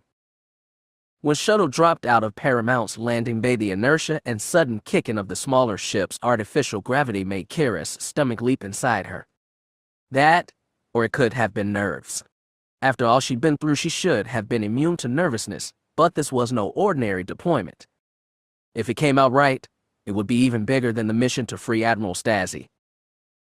Kyra had been crammed into the shuttle's rear passenger hold for 20 minutes, along with the rest of the ground troops, but according to Paramount's flight control, the starfighter squadrons had secured a clear pathway down to the planet.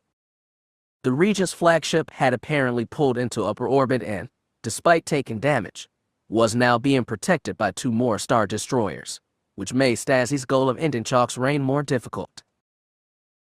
She was disappointed, but only a little. The war against Chalk suddenly seemed very small compared to the planet below and the people she cared about who were on it. As the shuttle sailed clear through space, unjarred by enemy fire or evasive maneuvers, the man strapped in next to her asked, Can you feel anything yet?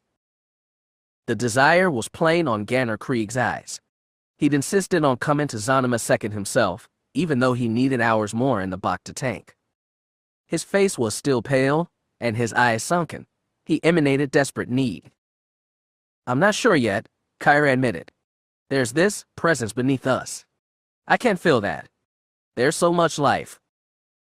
Seated on the bench along the opposite wall, Karashaka gave a wistful roar. He told her that Zonima Second's collective consciousness could be hard to sense in the Force, but once you did, it was beautiful. Maybe we'll all feel it soon enough, Asak Dan said. I just wish I knew what Skywalker was doing down there. Kyra was concerned about Skywalker, and more so about Ania and Jo. She hadn't been there when they needed her because she'd been off waging an impersonal war for the galaxy's greater good, because she thought that was what the Force demanded of her. Now she had no idea what the Force wanted, but she knew damn well what she wanted, to look them in the eye and apologize, to Ania especially. Kyra tried to reach out again and feel her friends, but the planet itself was a great white roar in the Force, and it was hard to locate individual beings on it, especially when the knights sitting around her bled their so strong desires. Yet she thought she felt something from the planet, something unique and familiar but not a person. It almost reminded her of how the world past Rahakala's gate had felt, alive with raw, untamed energy waiting to be shaped. And if that was what was waiting for them, Kyra didn't know if she could handle it again.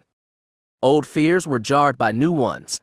The shuttle made a hard maneuver, knocking the back of her skull against the bulkhead. The whole ship shuddered as they took fire on their shields. From the forward compartment, the pilot called, Hang on tight. We're taking heavy fire and falling back. Kyra growled and squeezed her chest restraints. She dreaded to think of what this delay would cost her and, worst of all, there was nothing she could do about. She and everyone else aboard were at the mercy of the larger fight. As Selvarus had reminded her already, there were limits to what the Force could do, and what she could do in turn. Kyra hated it, and she raged in silence as another laser volley rocked the ship. Even before she stepped onto the mountaintop, Ania knew that everything had changed. It was that same instant, wordless type of knowing she'd felt before, and it filled her with a chill even deeper than the winds. She was the first one down the assault shuttle's landing ramp and up the remainder of the slope to the summit. At first glance, the scene was the same as she'd left it. A cluster of U.S. Henvong warriors and Shapers both formed a loose circle around the light pillar spearing upward. As the U.S. Henvong parted and allowed Ania to pass, her eyes marked the ring of piled stormtroopers' bodies forming a barricade around the eruption. They fell on R2-D2, and then on Salk. Of her mother, there was no sign. But that didn't surprise her. Even before Sora walked off aside, Ania had known what her Marin was about to do. She just hadn't admitted it to herself. Feeling still and empty inside as the knowledge settled in, she kept walking toward the light. Salk moved toward her, R2-D2 rolling behind, The Mon Cal plaintively said, Ania, I'm sorry. Your mother? I know what she did. She put a hand on her friend's arm. I should have stopped her, but... No. It's okay. Really. Ania wasn't upset, wasn't sad. It didn't even feel like her mother was gone. She knew Marin was still here too, the same way she'd known Cade was. She turned to face the light full on and stared. There was something different about the pillar, available even to the naked eye. It was thick but had narrowed somewhat. There was a new flickering around its edges, as though it was struggling to sustain its own light. For a few tiny moments the whole pillar seemed to shudder. The light darkened, and she briefly saw two bodies, both familiar, suspended in the glow. Behind her, voice rasping, Marasiah said, Ania, I am so sorry. Ania turned. Her cousin had said something like that before, when they rescued her from her Coruscant prison but Marin had been captured. She'd even had the same despairing tone. She's in there though, Ania said, thoughtfully. You can feel here, can't you? Can you? Ania didn't know how, but she could. Wonder warded off grief. She asked Kade, did something else happen? It looks different and it feels different. I am not certain, but I suspect I know, said the U.S. Hinvong. A volley of laser fire fell toward this location from orbit. Likely it would have cracked the mountain apart. But the volley disappeared. The planet deflected it, said Marasiah. Or absorbed, or dissipated it. Kade shrugged broad shoulders. The effort saved us, but it broke Seket's concentration. Its ability to kindle the eruption has been dwindling. Then what happens now? Asked Ania. Cade and my mom. What are they doing in there? I do not think I could understand if I tried. But Ania felt she could. If she tried, if she surrendered herself to the power she was feeling inside her, the power she knew she had for the first time in her life. Jael had told her that surrender was the key to becoming one with the Force. Ania had always thought that was, in her mother's word, Asik. Like Cade, she felt most alive when struggling. But Cade was in there, and so was her mother. Surrendering to the Force, yet struggling to mark their will upon it. And through that paradox they might reawaken the Force itself. Horse but firm, a voice said. I don't suppose she left a payment before she jumped in the fire. They turned around and saw Sora Alchus, flanked by two armored soldiers, standing in front of the circle of U.S. Hinvong. Big Warrior stood to block her passage but, Salk called, it's all right. I have what she wants. The warriors parted enough for Sora to get through. Salk took out a data card and handed it to her. That's information and access for an account, he said. She says it has all the money she promised you. Sora looked at the card with surprise, and the eruption with confusion. But her voice was respectful as she said, she was a woman of her word, then. Always, said Ania. Their eyes held. Sora's hand folded to a fist around the data card. She gave Ania a single nod, one that accepted everything, and stepped back through the ring of warriors. During that exchange, others had stepped forward. Jael and Yaltaval were staring at the light in reverence. Aslan, Sare, and Moni again lingered back. Marasiah stood apart from them all but just a meter from the white armor barricade. Ania went up to her cousin and put a hand on her shoulder. You're tempted, aren't you? Yes, Marasiah whispered. Don't forget you've got Stazi and your uncle up there. Marasiah said nothing. With that damned wordless knowing, Ania understood that her cousin was more afraid of history's tide than the power pulsing ahead of them. She looked at the others too. She saw Jael and felt him, in a way she never had before. She understood the aching need for the Force that had dominated him, and she understood why he joined her in crisscrossing the galaxy for all those years. Maybe she understood better than he did himself. Most of all, she understood how badly he wanted to step into that light, even knowing it would tear him apart. He needed the Force that desperately. But that light was province for Skywalkers only, even the ones who never thought of themselves as such. Understanding was a strange thing. It filled her with empathy and erased all doubts. So much of Ania's life had been spent running from things that had gone before, less her family legacy, and more mistakes she'd made herself. But in the Force she found she could accept them all, good and bad, and she wondered what her life would have been like if she'd have known its touch from the start. She jostled Marasiah's shoulder lightly. "Hey," she said, "don't think you're getting off the hook so easy." Her cousin tore her eyes off the light. "What do you mean?" she asked, voice cracking. "You know what I mean." Ania sighed and turned to Jo. She was the only thing that could turn him from the light, and when she drew near he asked, "Ania, what is it?" She sighed and put hands on her hips. "You know how I always annoy you by acting impulsively." He hesitated, like a man weighing how truthful to be, and to his credit he said, "Yes." "Well, I'm sorry." Ania slapped palms on his cheeks, popped to her toes, and kissed him on the mouth. They froze like that until she pulled an inch back and breathed, "I'm really, really sorry." She kissed him once more, too short, then dropped and turned, not daring to see the look in his eyes. But he didn't call for her. Neither did Salk or Marasiah. They didn't have a chance. Ania took the barricade at a run and vaulted over it. 3 more strides carried her into the light. Chapter 39. Ania was a creature of space and time, and when she stepped into the light she'd fully expected to be totally lost within some incomprehensible power. She was, therefore, very surprised to find herself standing in her old junkyard on Carreras Minor. Ania recognized the place instantly, though she hadn't been here in years. She knew the maze of piled high starship parts, dead droids, components so crunched and rusted nobody knew what they were anymore. The place was a garbage heap organized only so far as to help find useful scrap parts.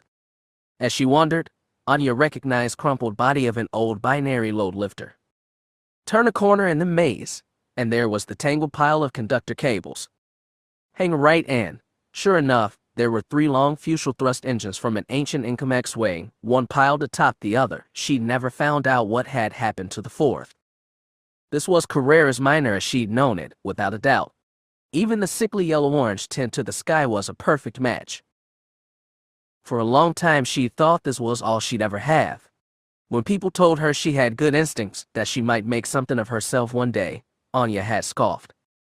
She'd known what she was, a junkyard orphan, forever solo. Given what she'd been through before Carreras, she'd counted herself lucky for even that.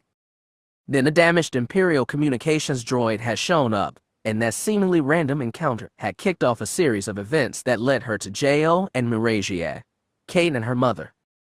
And finally, that path had led her to this place that was no place. Though it seemed too real, even down to the smell of rust and aged lubricants, Ania knew this could not be the real Carreras Minor. She'd heard from Kade how this plane was so beyond understanding, their mortal minds had to squeeze it into extant memories to make it halfway comprehensible. She knew this was all an illusion, but the sound of the first laser blast whipping over her head still sent her running. Ania looked over her shoulder as she rounded the closest turn. She saw shadows in the junkyard maze behind her, but could identify nothing beyond that.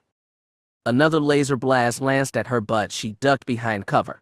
She heard no voices and footsteps, but she knew the shadows were surging after her in pursuit.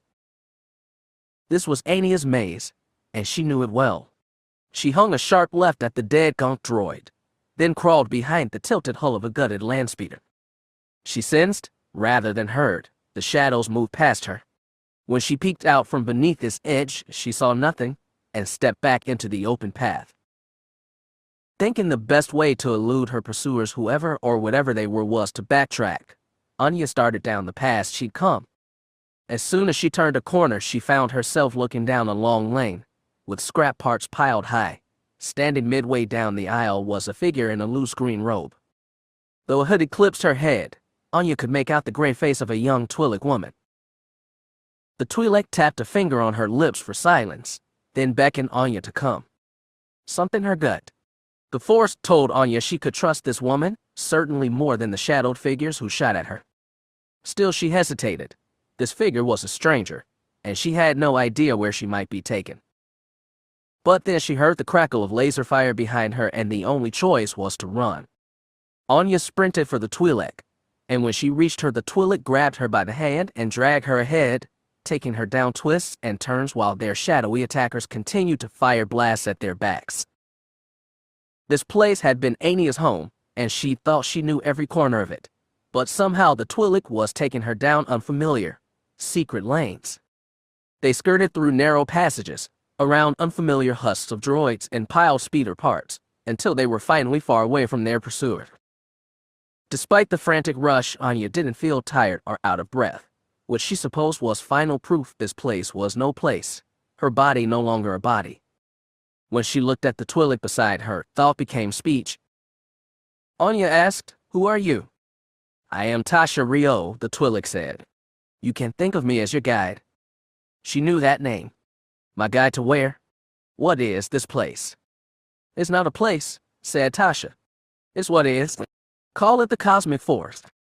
"And what do I have to do here?" "Build a bridge." "To where?" "To everything." This was the part where things finally stopped making sense. Ania asked, "Where are Kade and my mother? Can you get me to them?" The ache to see them had never felt so great.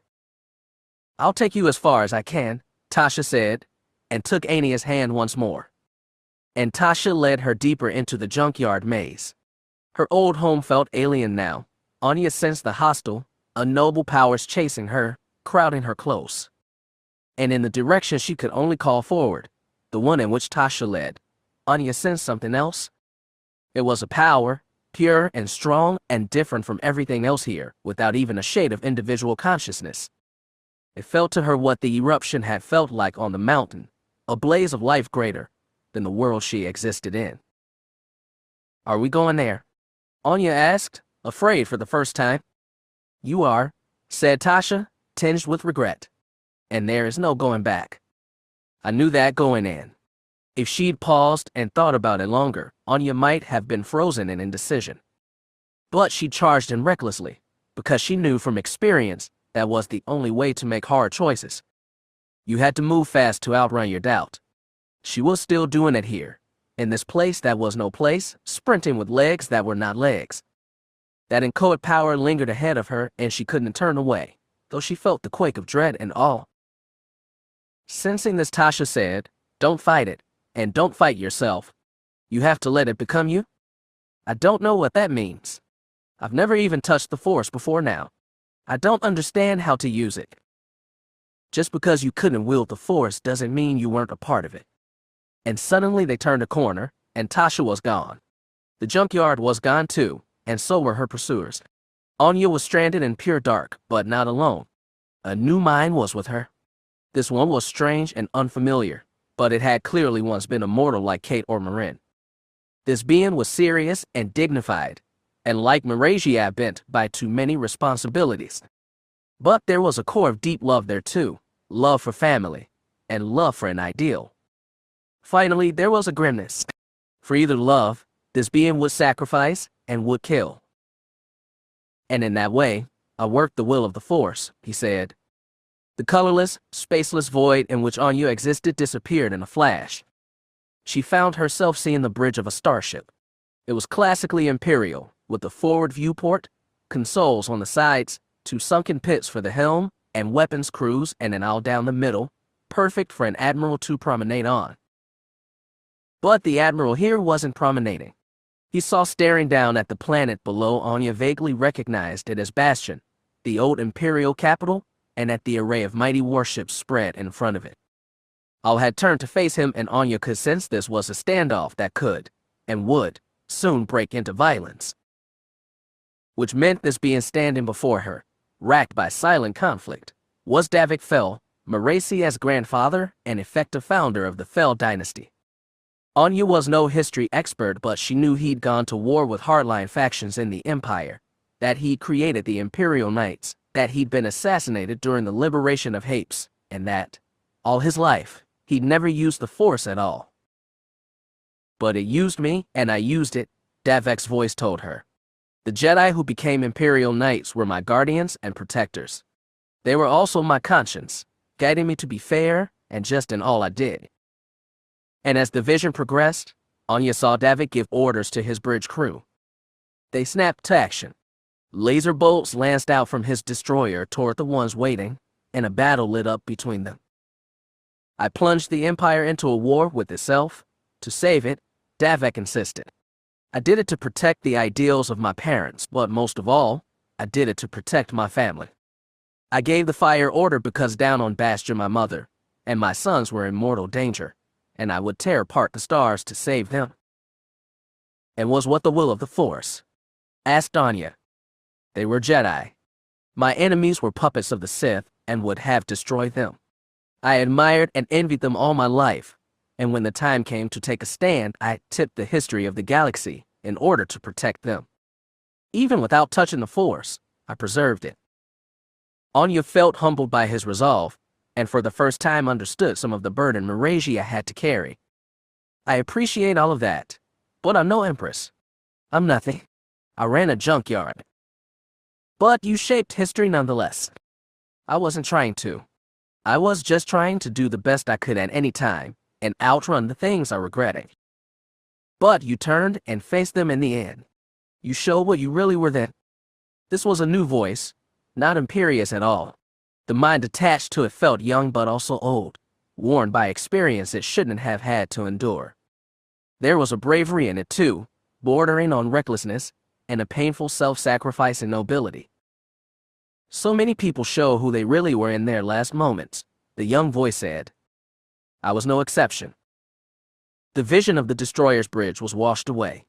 The slick decks were replaced by rough earth, the walls by tangles of creeper vines and gnarled branches. The air was brackish, thick with ash and the reek of burning flesh.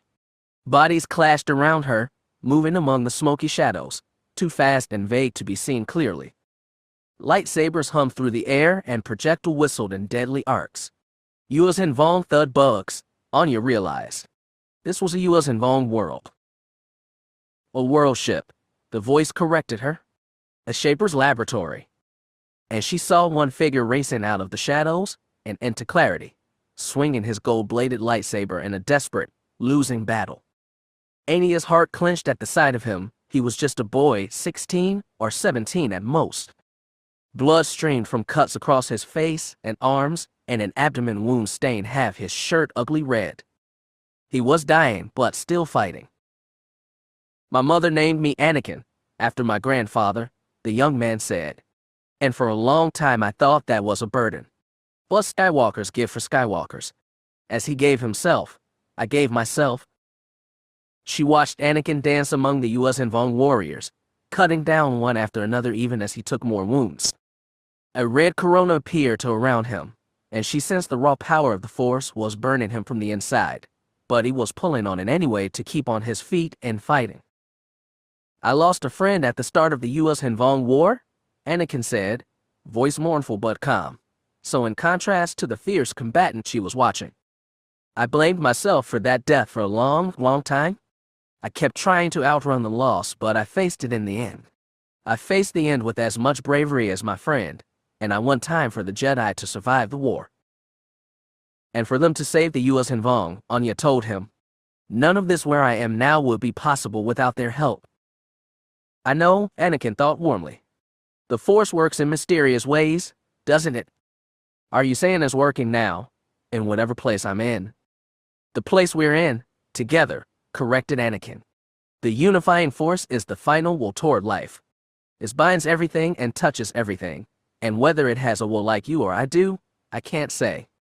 But its most basic need is to be, and for so long the Yuuzhan Vong, and even the people of our galaxy, have been blinded to the Force's true power. And that's what we're here to do now. Unleash it. Awaken it. We're here to build a bridge, Cade Skywalker intruded out of nowhere. Weren't you listening? Amazing how the man could still be abrasive even after ascending to a new level of existence. But if he were anything else, he wouldn't be Cade. I'm trying to, Ania rejoined. She looked for Cade, groped feebly for his presence. He was near but she could not see him. This isn't easy for me. The Force was never a part of my life. That's not true, her mother said with an ache. It always was. And another voice said, without it, you'd never be here at all. Ania knew that voice. It was an old man's, firm and purposeful. It was satisfied. It roused images long blurred by memory, but they resolved clear in front of her, eclipsing Anakin Solo's last battle. Now she saw a white-bearded old man with a wry smile and generous eyes in the hallway of a ship. It was her parents' ship, Fast Start, and it had been Ania's only home for the first 7 years of her life. But no longer. She knew this. Old memory had been scalded into her mind. Right now home was ending. Alarms blared. The whole hallway shook. And that old man, who'd moved so slowly before, was careening down the broken freighter's zero gravity halls, dragging a 7-year-old girl behind him with one hand. Ania watched herself, and she watched the old man, her grandfather. Arlen Fel drew on the force to swing them into the emergency access corridor. The entire ship began to groan as a seam along its outer hull spread wide, spilling atmosphere into the vacuum. Young Ania cried out as her grandfather flung her toward the escape hatch with the force, sealed her inside, and jettisoned her pod into space seconds before the hull breach ripped apart this very chamber. The vision held on Arlen as dead space swept him away, with a contented smile on his face. Skywalkers do for Skywalkers, Ania said grimly. I get it already. The Force has always been a part of your life, Arlen soothed her. And you have always been a part of it. You say that, and I believe you. But what does that mean now? What can I do in this place? And when the vision of her grandfather faded away, Ania found herself back in her junkyard. She was no longer inside the maze but above it, standing on a promontory of piled rust overlooking the tangled paths that had been her home. The yellow-tinted sky of Carrera's Minor spread overhead. The foul-smelling breeze was cool. And she was no longer alone. Kade was here, and so was her mother. She could see them, and she could feel them, standing on this promontory above a landscape of rust. Kade's truculent stubbornness seemed to join her and become her own. Marin projected a calm acceptance that soothed Ania when facing the incomprehensible. I never wanted you to come here, her mother told her. But I think I expected it. I came because I thought you needed help, Ania told her. She touched Marin's arm, but it did nothing to make her feel more closely connected. They were already bound tightly by the Force. But I'm still not sure what I can do. I just don't know the Force. Yes, you do. You've always known, Marin said. The truths that exist in the Force are the ones that have always existed in ourselves, if we dare look closely. And that means the things you do, the things that define you, are always with you, waiting to be done. In understanding yourself, you understand the Force. What am I supposed to do? There, Marin said, extending a hand. Ania followed her gesture to another high point of piled garbage on the far side of the junkyard. And atop that homely peak was a point of brilliance. It was light greater than light, and though it was distant, Ania found she had to look away, afraid of its intensity. Is that the unifying force?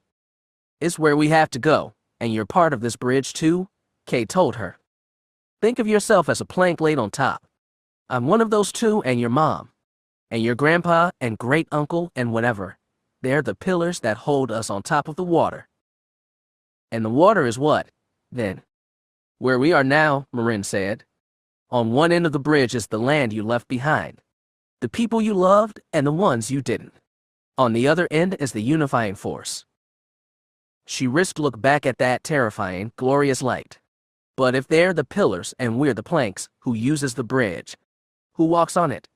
How are we supposed to just let people pass over us? It's just a metaphor, okay, said Kade. Don't beat it to death. Think of it as a bridge, or think of it as a river, said Marin. It's both those things and so much more. The unifying force flows directly to the living, pure, primordial power, uncontrolled by the wills, even untainted by their schism between light and dark. Pure force power. Isn't that dangerous? Yes, said Kade. But it's also the force as it was meant to be. And what they do with it once they get it is up to them. That sounds frightening, Ania admitted. Well, if I could get chewed up by the force and come out okay in the end, I say there's hope for anybody. I hope you're right. Yeah, Kade admitted, more seriously. Me too. But this is the only way we've got to do it. All right. Ania steeled herself. What happens now? There is no now, here, said Marin. But to the extent that there is, we wait. Waiting in a timeless no place was something Ania would never get her mind around. Wait for what? What do you think? Said Kade. Party's not over until all the guests arrive. Oh. Realization hit her. She shouldn't have expected anything else. But she's got much she needs to do. Everyone does. I'd have never strode in here if I hadn't taken 5 blaster shots to the gut. You and your ma went in willingly. You two are brave, Chica, you know that. Braver than I ever was. Thanks. That means a lot, Ania said honestly, because she'd never thought of herself as brave at all, just a survivor. But on the other side, that eruption is dying. Second is having trouble keeping it lit. If it fails, then we end up just shy of a bridge, Marin said.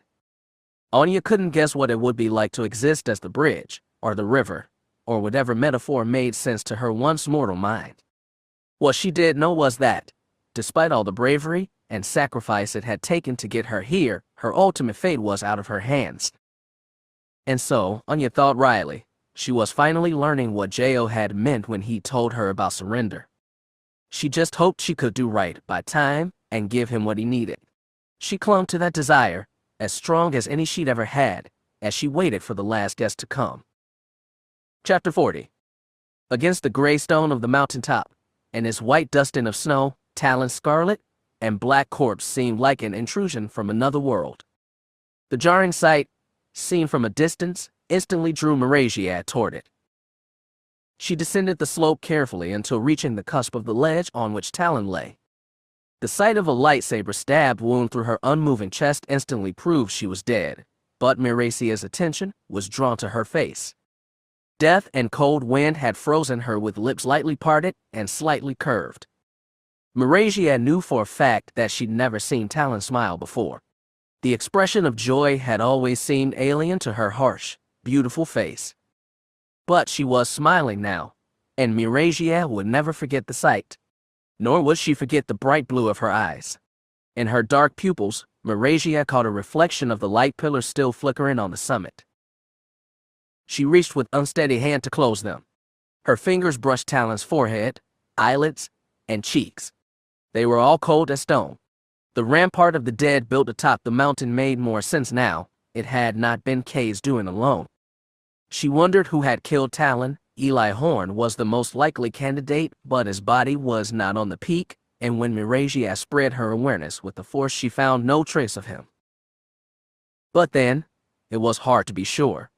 The power of the eruption was so great it threatened to drown out everything else. Marasiah stayed crouched beside Talon, staring at that face. The eyes were closed, but the faint smile remained. Before dying, Talon had described herself as an empty vessel waiting to be filled. The purpose the Sith bred into her had been replaced by something nobler. Marasiah imagined that Talon had welcomed a new purpose not because it was noble, but because she needed to be filled. Without something greater than herself, she'd been nothing at all. Eventually, Marasiah raised her head and looked directly at the light. It had given Talon something already, and it was offering Marasiah something even greater. She didn't and couldn't know what that was, but she felt Kade, Marin, and even Ania inside it now. She knew it was the place she needed to be. But though she was no longer Empress, Marasiah still had responsibility here. Ania had been right about that. They all had. She was still her father's daughter, raised with the imperative to serve. For 3 years she'd been paralyzed by doubt and inner darkness, not acting for fear she'd do more harm than good. She was still terrified of it, and in no way confident. Yet staring at Talon, she wondered that if even a woman like this might work good in the end, there might be hope for her. She only rose from Talon's side when she heard the roar of starship thrusters. She searched the sky until she spotted a boxy assault shuttle incoming.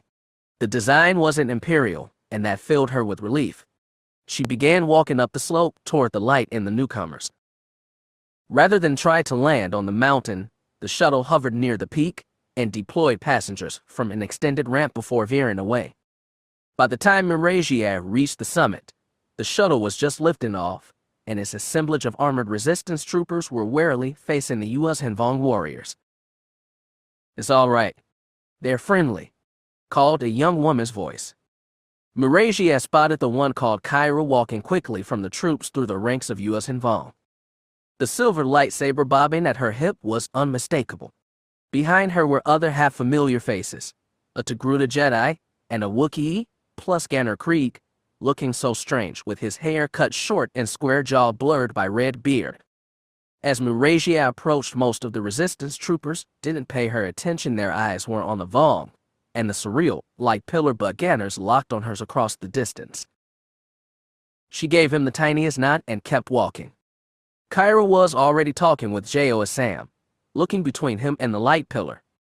Marasiah got close enough to hear him say, "I'm sorry," but they all went inside. Even Ania. The young woman looked like she was going to cry.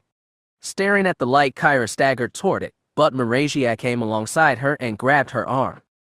"Don't," she said. "You'd never survive." Kyra blinked and looked at her. She rasped, "I know."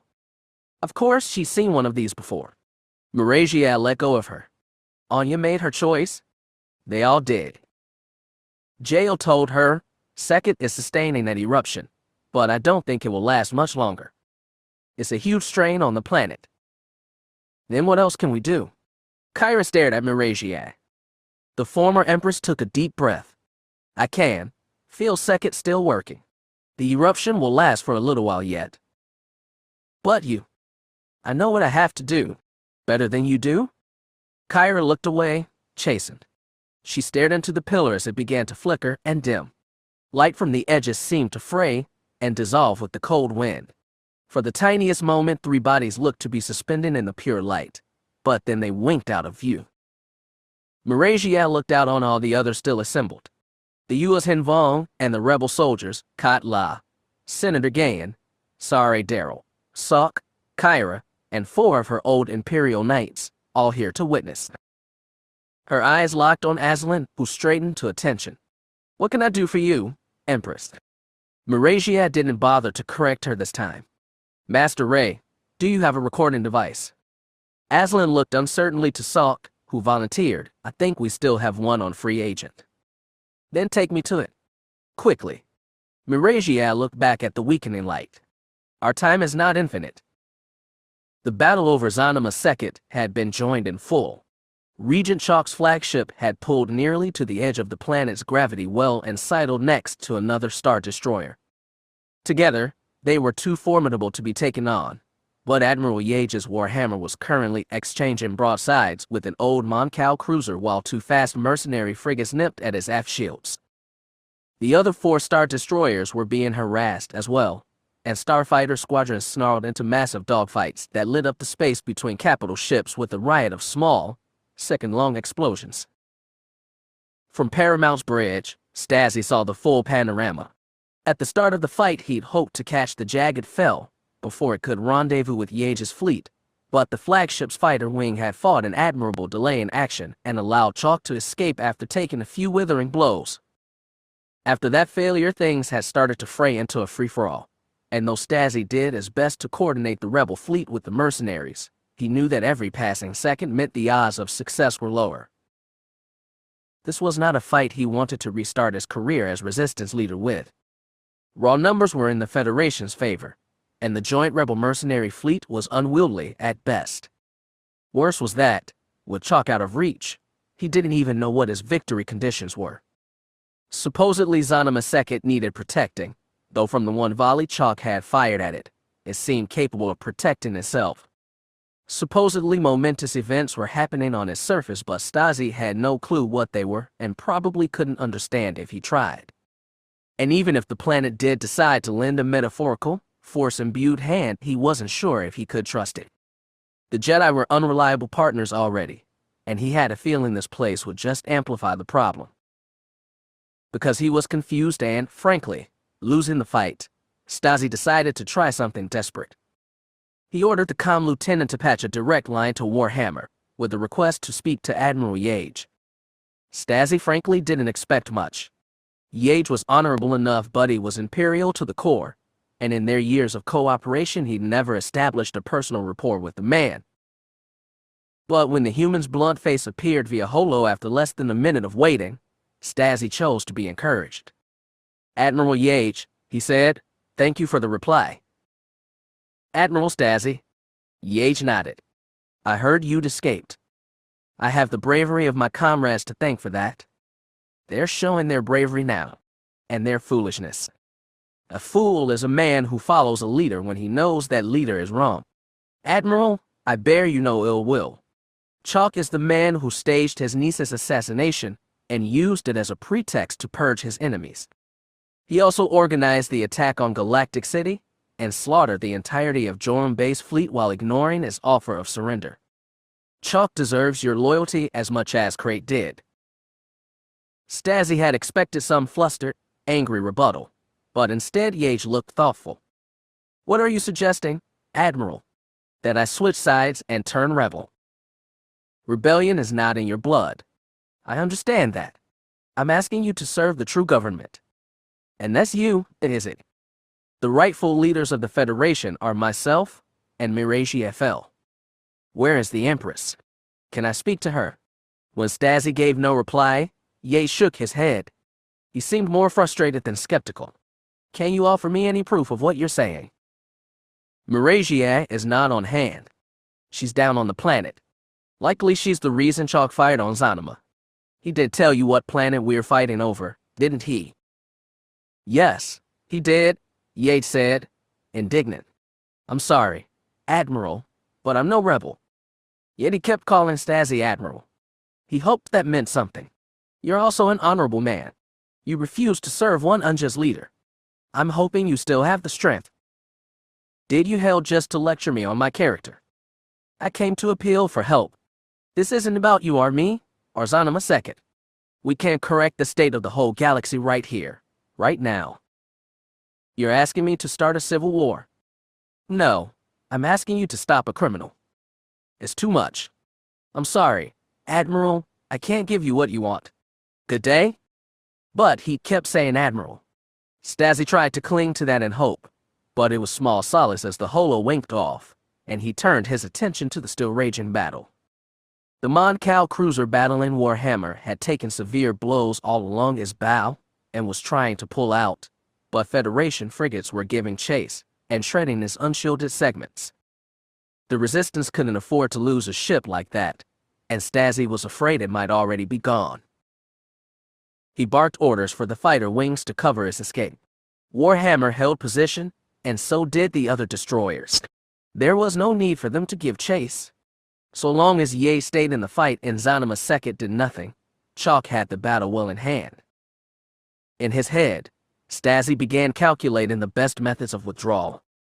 With the tap of the trigger, Gunner released a chain of laser fire that ripped a black scorched seam in the Mon Cal cruiser's unshielded hull. As she tugged on the control stick and pulled up, she saw the breach burst wider, spilling debris and possibly crew into the void. The rebel vessel continued to lurch ahead, but Skull Squadron and a full additional wing of TIEs were breaking it down bit by bit. She'd feel no satisfaction for the kill. This was a fight they shouldn't have even been in. As best she could tell from the cockpit of her fighter, though, they stood to win it. Good news for her pilots, but she didn't know if it was good for the Federation or the galaxy. Things were becoming unclear again, just as they had late in the war between Cade and Marasiah Fel. Gunner yearned for clarity. She called on her wingmates to form up behind her and begin another attack run. As they attempted to rendezvous high above the Mon Cal cruiser's spine, a flight of crossfires dove in, forcing them to scatter. The rebel fighters didn't stay for a dogfight, but instead raced ahead, spewing lasers wildly to clear off more TIEs that swarmed around the dying cruiser like hungry flashnets. "One flight, on my rear again," Gunner called, and held her ship steady so they could join her. Once they'd done so, she lined them up for another attack run but was interrupted by the notification of an incoming hail. She saw it was a Broad Freak General announcement and slowed her approach to listen. "All ships, this is Admiral Yates of the Warhammer," her father said. "All starfighters are to withdraw from combat immediately. I repeat, all starfighters are to return to their base ships. All support craft are to disengage with the enemy and rendezvous at point 057. Star Destroyers will begin removal to point 068. Again, this is a direct order from Admiral Yates. It will not be countermanded. All orders from the Jagged Fel are to be disregarded. We are withdrawing immediately. Stand by for further orders after reaching the fallback point. Warhammer out. Gunner's heart surged by a voice immediately came in over her headset. Lead, what the blazes is your dad thinking? That was Jay accurate. Orders are orders, Skull 5. We follow them. We have them on the run, complained Rimmon. Let them run, Nat. You heard the Admiral. All right, said Acura. Just hoping you should shed a little light here. Gunner had a damn good idea what her father was doing and wondered what had taken him so long.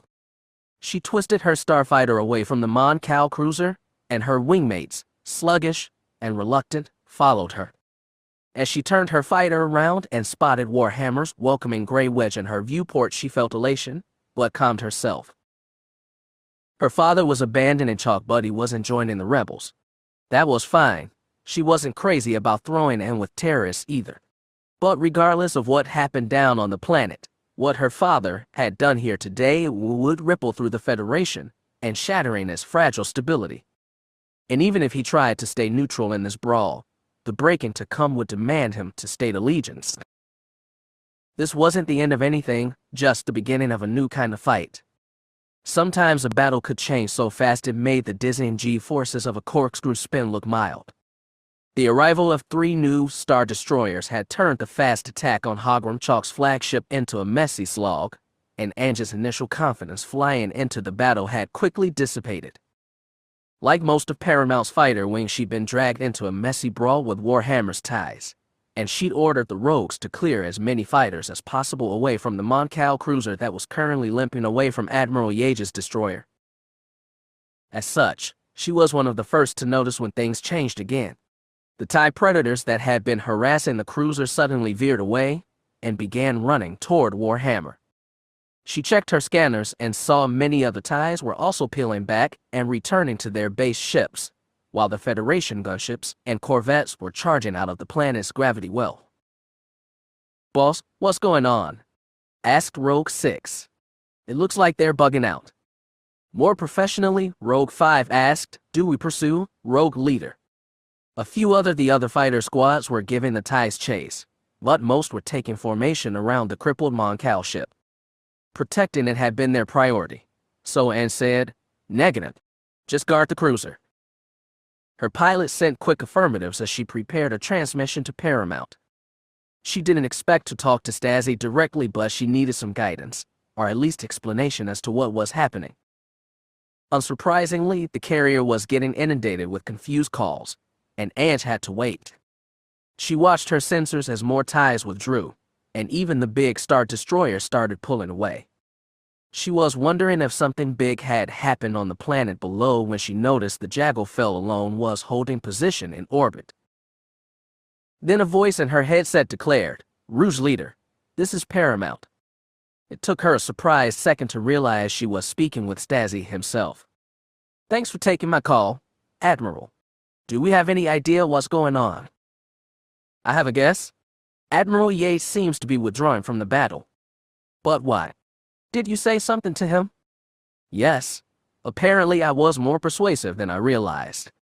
If Yates was really pulling out, that meant Chalk was alone again, with just a single Star Destroyer.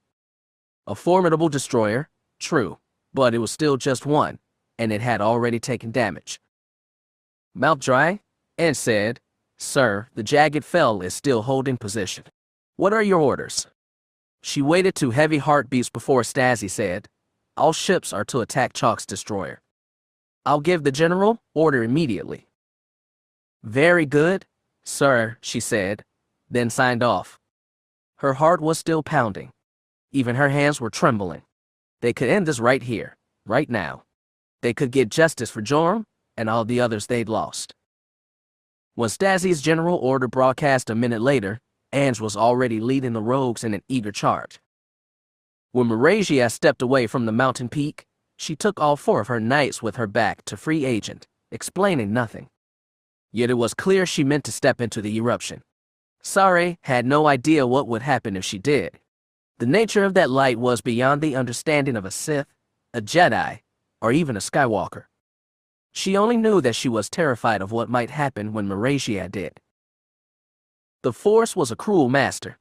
Marasiah should have known that better than anyone, but she was ready now to inflict it on the galaxy again. Sari's remaining hand clenched to a fist and trembled. She tried to think of an escape. There was a rebel soldier standing right beside her with his service pistol in his hip holster. It would be easy to grab the weapon when Marasiah got returned. Whether she could actually make the shot was unknown. Kyra, or the former Empress, might sense her intentions with the Force. Even if she succeeded in shooting Marasiah and murdering her, Sari would likely be killed in turn. But at least she'd save the galaxy, and herself, from the Force. The thought tore her apart. To bring the Force back would inflict the black, intoxicating delusion of the dark side on trillions of beings. It was a crime. Sari could save others from that at the cost of herself, and compared to life enslaved to the Force, even death seemed preferable. All that it would require was murder. That ruthlessness was Sith, through and through, the kind her father would have approved of but never her husband. Porat was a soldier, and he knew that hard choices had to be made, but he'd never condone shooting an innocent woman in the back. To save the galaxy from the dark side, Sari would have to give in to her own. She discovered she feared that even more than death. And for that reason she remained frozen in place, hands still bunched to a fist as Marasiah and her knights returned to the summit. As they neared, Kyra cast a backwards glance toward Sari, and the Chagrian looked away, heart pounding with fear. But whatever the human had read in her, she did not act. She merely glanced back at the former Empress. When Marasiah reached the peak, the great light pillar shuddered, and Sari thought she saw the silhouettes of 3 bodies suspended in the soundless eruption. 3 Skywalkers, with one left to join. The light was like a gateway, and she knew there was no going back once she'd entered. She had no idea what she'd become, what she'd accomplish, or whether she'd wreak more good than harm through her actions. Despite all those things, Marasiah felt compelled to pass through. Through the light lay purpose. She needed that so badly. She was like Talon, she could admit that now. From the beginning she'd been meant to serve a greater cause. But in grief and loss she'd become unable to trust anything, even herself or the Force. She still didn't know if she trusted them. Maybe the unifying force was a cruel master that had commanded Antares to die on Bavanire to make this moment possible. Maybe that had just been the work of mortals. The Force was impersonal and powerful, and because of that she couldn't believe in its goodwill. Ironic from a woman who'd once commanded an empire. She could feel Marin, Cade, and Ania inside the light. For fleeting instants she could ever see them. She felt them beckon to her, not as whirlwinds of incomprehensible power but as the people they'd been. She felt Marin's firm encouragement and Cade's impatience. She could almost hear Ania saying, "Come, it's not so bad." Even when she'd lost her husband, her throne, and herself, they hadn't abandoned her. She looked back to see 4 more who stood firm. Aslan clasped the data rod with her recorded message, while Yalta, Jo, and Ganner crowded around her. Even when Marasiah had told them not to, they still put their faith in her. She didn't deserve that trust. It made it all the more imperative not to let them down. Marasiah had done what she could for the galaxy. She left her final statement with Aslan, and with it the future of the Federation. What they did next was their own choice. She had the faint, hopeful feeling that they'd do better than she had. She turned to the eruption, but her thoughts were on people, those behind her, those ahead, those already gone in the Force. Perhaps she'd see some soon. It was a final hope to cling to. Trusting people instead of power, Marasiah pulled herself over the barricade and joined her family. Chapter 41. Inside the light there was power so bright and roaring Marasiah felt overwhelmed, pressed on all sides by beings ancient and incomprehensible, but she also found herself protected from them. She was in a place with no direction, no sound, no light, no motion. But for the intensity of the Force it would have seemed a place with no life. Everything was alien and she felt suffocated by it. And then chaos gained form. The Imperial reality settled into something she could halfway understand. The scene in which she found herself was familiar and also heartbreaking. The Galactic Federation Senate Hall on Coruscant was the grandest legislative chamber the galaxy had ever seen, and she'd personally supervised much of its construction. The grandiose building hosted a tiered bowl with thousands of seats beneath its kilometer-wide dome, and a great speaker's podium rose 300 meters high from the very center. She could still remember standing atop that mighty peak, looking out on the assembled senators in her empress robes, while at her flank stood her loyal protectors, Trecent and Antares Draco, each fearless and devout with his own flavor of love. Marasiah now had a bottom-level view. She found herself standing at the low slope of the great bowl, looking up at the towering pillar and the cupped underside of the platform from which she'd once spoken. Tiers of seats rose high above her, and though she could see no senators in those seats, she felt countless minds peering down at her. They were like formless shadows in those seats, but in her mind they weighed hard. She felt the greedy envy of darkness and the benign control of light, and it seemed like all were trying to quash her tiny self. They pressed on her, but Marasiah remained. She stood in the middle of a velvet blue aisle leading between the lowest level sweats toward the open car elevator that rode up the side of the speaker's pillar. And looking down that straight line, she saw a single figure, concrete and comprehensible. Most of her body was shrouded in green robes, but her gray-skinned face and twin Leku peeked out from beneath the hood. Their gazes locked across the distance, and a mind brushed Marasiah's. It was presence she didn't recognize, but it was startling for his empathy, and, she thought, his mortality. It carried echoes of exultation and fear, and all the small worries that dominated every life, and it shared those things with Marasiah as a way of encouragement. With a voice that was no voice, the presence told her, "I am Tasha Real." "I know of you," Marasiah replied. She'd sent thoughts and feelings in the Force before, but it had never seemed so effortless. Maybe that was because here, wherever here was, thought and feeling was all. "You're part of the cosmic force now," Tasha told her, "but you're still anchored in the living. A part of you always will be. That's what it means to be a Skywalker." "Where are the others?" "Here. They are all here." And Tasha raised a hand, gesturing to the speaker's platform high above. Marasiah felt more minds brush hers. Marin seemed relieved, Cade determined, Ania eager. To all of them she said, "I don't know what you want me to do." Cade told her, "Build a bridge. Dig a river. Open a big gate wide. It doesn't matter how you think of it. It's all about reaching beyond. To the unifying force." "That's right. I can't sense it." "You will," said Tasha. "Let me guide you." Marasiah walked down the aisle, all the way to the base of the great pillar. The wheels around her continued to press close, but could not hold her down as she approached the elevator platform that would carry her to the top. Marasiah sensed they were being buttressed away by other minds.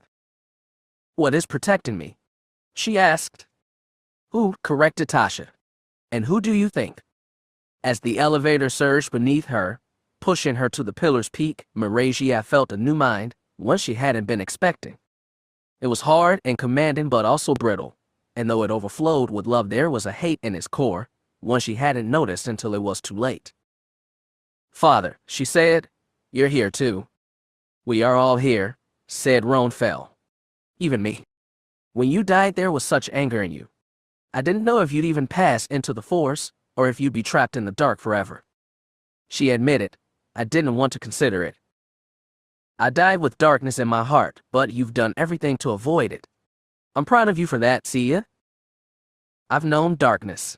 It's been with me for years, trying to break in and take me. It's come close so many times. It seems so easy to give in to. But you've withstood it. That's more than I ever did. I didn't know it could be so strong, Father. I didn't know I could be so weak.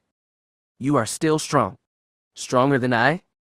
It's been with me for so many years, even when I didn't realize it. Since Mother died, I've stared into the dark just as long. See this?" And even as the elevator pushed her upward, the sprawling Senate Hall dissolved in a wash of black. Light and dark and shades of color returned bit by bit, shifting through strange geometries until they became a comprehensible vision.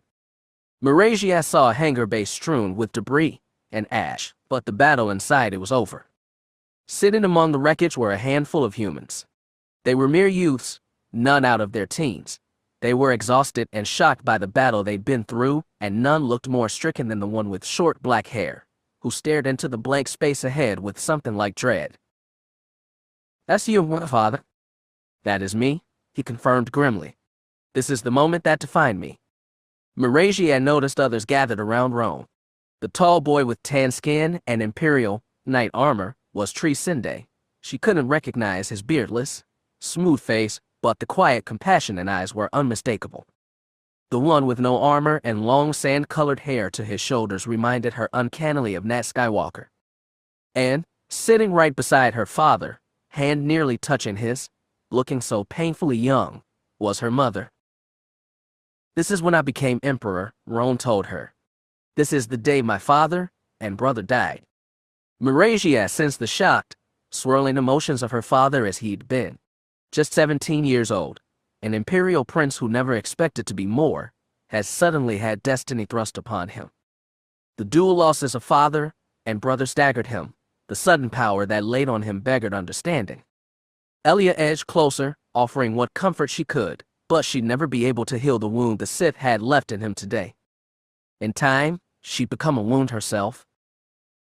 "I never escaped this moment," her father said. "In the end, I let it consume me. But you were stronger than that." She didn't feel strong. She hadn't since Antares died. "Will you help us with what's to come?" "I'm helping you now. I don't know if I can do it." "If you've come so far, see ya, you can go the rest of the way. What you have to do now is something else I could never accomplish. You have to surrender." Marasiah felt another mind brush hers and add, "Sometimes surrender is the key to everything." The new mind was faintly familiar. She remembered it from childhood, and it almost reminded her of her grandmother for the authority and earned wisdom it carried. But this was not her namesake, a fact made plain when the vision of the broken hangar disappeared and was replaced by that of an audience chamber, elegant and grand though not nearly the scale of the one she'd left behind. Fluted pillars hoisted a stained glass ceiling, and marble friezes walled in hundreds of finely dressed attendees. There was an emerald throne and a woman standing beside it, tall and with braided red hair. But the focus on Marasiah's vision drew away from that dais, toward an older woman standing on the side, dressed not in regal finery, but modest Jedi robes. She had a relieved smile on her face, and she applauded for the one standing by the throne. "Almost all of my adult life was spent fighting to reclaim Hapes from the Sith," said the voice of Ania Solo. "And when the battle was finally won, I gave it up." Marasiah knew that part of family history. Ania had been dispossessed of her throne when barely older than Marasiah was now, had been, outside the light, and had lived in exile for almost 40 years. She'd only returned to Hapes at the same time as Rome's ascension to emperor. "You finally got back the crown that was yours by birthright, and then you handed it off to an elected president." She was also a protege and a friend, Ania added. "You trusted people more than power." "Always." Marasiah felt another ache for her father's memory. Alana's situation had been much like Rome's. The Sith had dispossessed her and she'd spent years in exile. Yet unlike Rome, Ania hadn't let hate consume her nor the desire for power. She'd been moved by the desire to do right. "But how did you know?" asked Marasiah. "How could you tell what was right?" "I always tried to trust the Force. But it's so hard to trust." "I know. I spent all my life afraid of the power inside of me, and for the same reasons as you." "Darth Kade." Marasiah didn't even try to say it. The thought appeared between them like a black stain. His fall was far greater and more vicious than Rome Fel's. "I knew what my father became," Ania said, "and I was determined not to follow his path." "You did? You liberated Hapes, became a Jedi Master, and led the Galactic Alliance through decades of peace and prosperity." "I've done none of those things. I've been a failure." "No. You'd only be a failure if you became what you feared." Marasiah had become something nearly as bad. She'd become what she disdained, a weak, helpless woman who could do nothing for the greater galaxy. That's not true, Alana admonished. You're doing it even now. You've already taken the first step of surrender. It's not hard to surrender something you don't want. But you do want your throne. Otherwise it wouldn't hurt you so much to lose it. Yet you never took it back, even when you might have, because you didn't think you could use it responsibly. That's greater wisdom than your father ever showed, or mine. Marasiah knew Alana meant what she said. She dared hope it was right. What happens once I surrender? Then the bridge is complete. But how? I don't feel the unifying force. I sense only a vague direction. You will feel it, Alana promised, her tone sober. The last of us can show you the way. And suddenly that vision of Alana surrendering her throne was gone. Marasiah saw now the bridge of a starship, but the walls were rough and stone-like instead of metal, and the controls were clearly Yuuzhan Vong. She saw no people on this bridge, but she sensed them through the force. One was a flurry of motion, a whirling of angry slashes and bites and stabbing claws. The other was a luminous being, lifted off the deck, glowing so bright it erased all features from the human face. Its arms were spread wide as though to embrace its attacker, and with it the entire universe. And as it embraced the universe embraced it back. Power flowed through it like a rushing torrent, and the waters were purer than anything Marasiah had ever known. It was a river that embraced all opposites and spanned the entire spectrum of life energy, beyond light and dark, good and evil. It was the truest force, unified and unifying. And Marasiah had heard of this moment too, though she'd never imagined she might feel it herself. You are Darth Kade, she said. No, replied the luminous being. I am Ania Solo. You found a way past the divide between light and dark to touch the unifying force. You used it to destroy the Yuuzhan Vong Supreme Overlord. No, he destroyed himself. The force was his instrument, and I was the force's. But you tapped the force as his most primal level. I surrendered ego and pride and the will to power. I'd never reached this moment of perfect bliss again, and in time longing turned my desires bitter and dark. For good and for evil, this moment defined me. Can you show us this part of the force too? Can you connect us and complete the bridge? She sensed faint amusement from Jason. Of course. I was only waiting for you to ask. And the faint intimation she felt from the unifying force became a flood. With his past experience, Jason could open wide the gates and allow the force in its purest form to rush into them. The knowledge and power were overwhelming, and Marasiah felt everything she was would be swept away in it. Suddenly the Yuuzhan Vong ship was gone, and Marasiah stooped atop the speaker's platform of the Senator Hall. Tier seats full of her audience, the wheels, filled the arena beneath her, but she stood above them all, hoisted by the collected will of the Skywalkers past. And above her, at the exact peak of the Senate chamber dome, was a brilliant light unlike anything she'd ever known, anything she'd ever seen before that flash of Ania Solo's enlightenment. Don't resist, Kade's voice whispered, uncharacteristically gentle, and she realized he stood beside her on the raised platform. Let it take you. I never thought you would advise surrender, she told him. Life is full of surprises. Is this life? She asked seriously. Yes, Kade said. This is nothing else. She looked around and saw Marin and Ania standing beside her as well. Like them, she lifted her head to stare into the brilliance above. It seemed like it was growing brighter to swallow them, or they were being pushed upward into it. Marasiah knew she could never stand against such all-consuming power, and she felt a thrill of fear. But that lasted only a second. She relinquished it and allowed the flow to take her. To her surprise, she did not lose herself. Rather, she felt herself gaining, becoming larger and more embracing.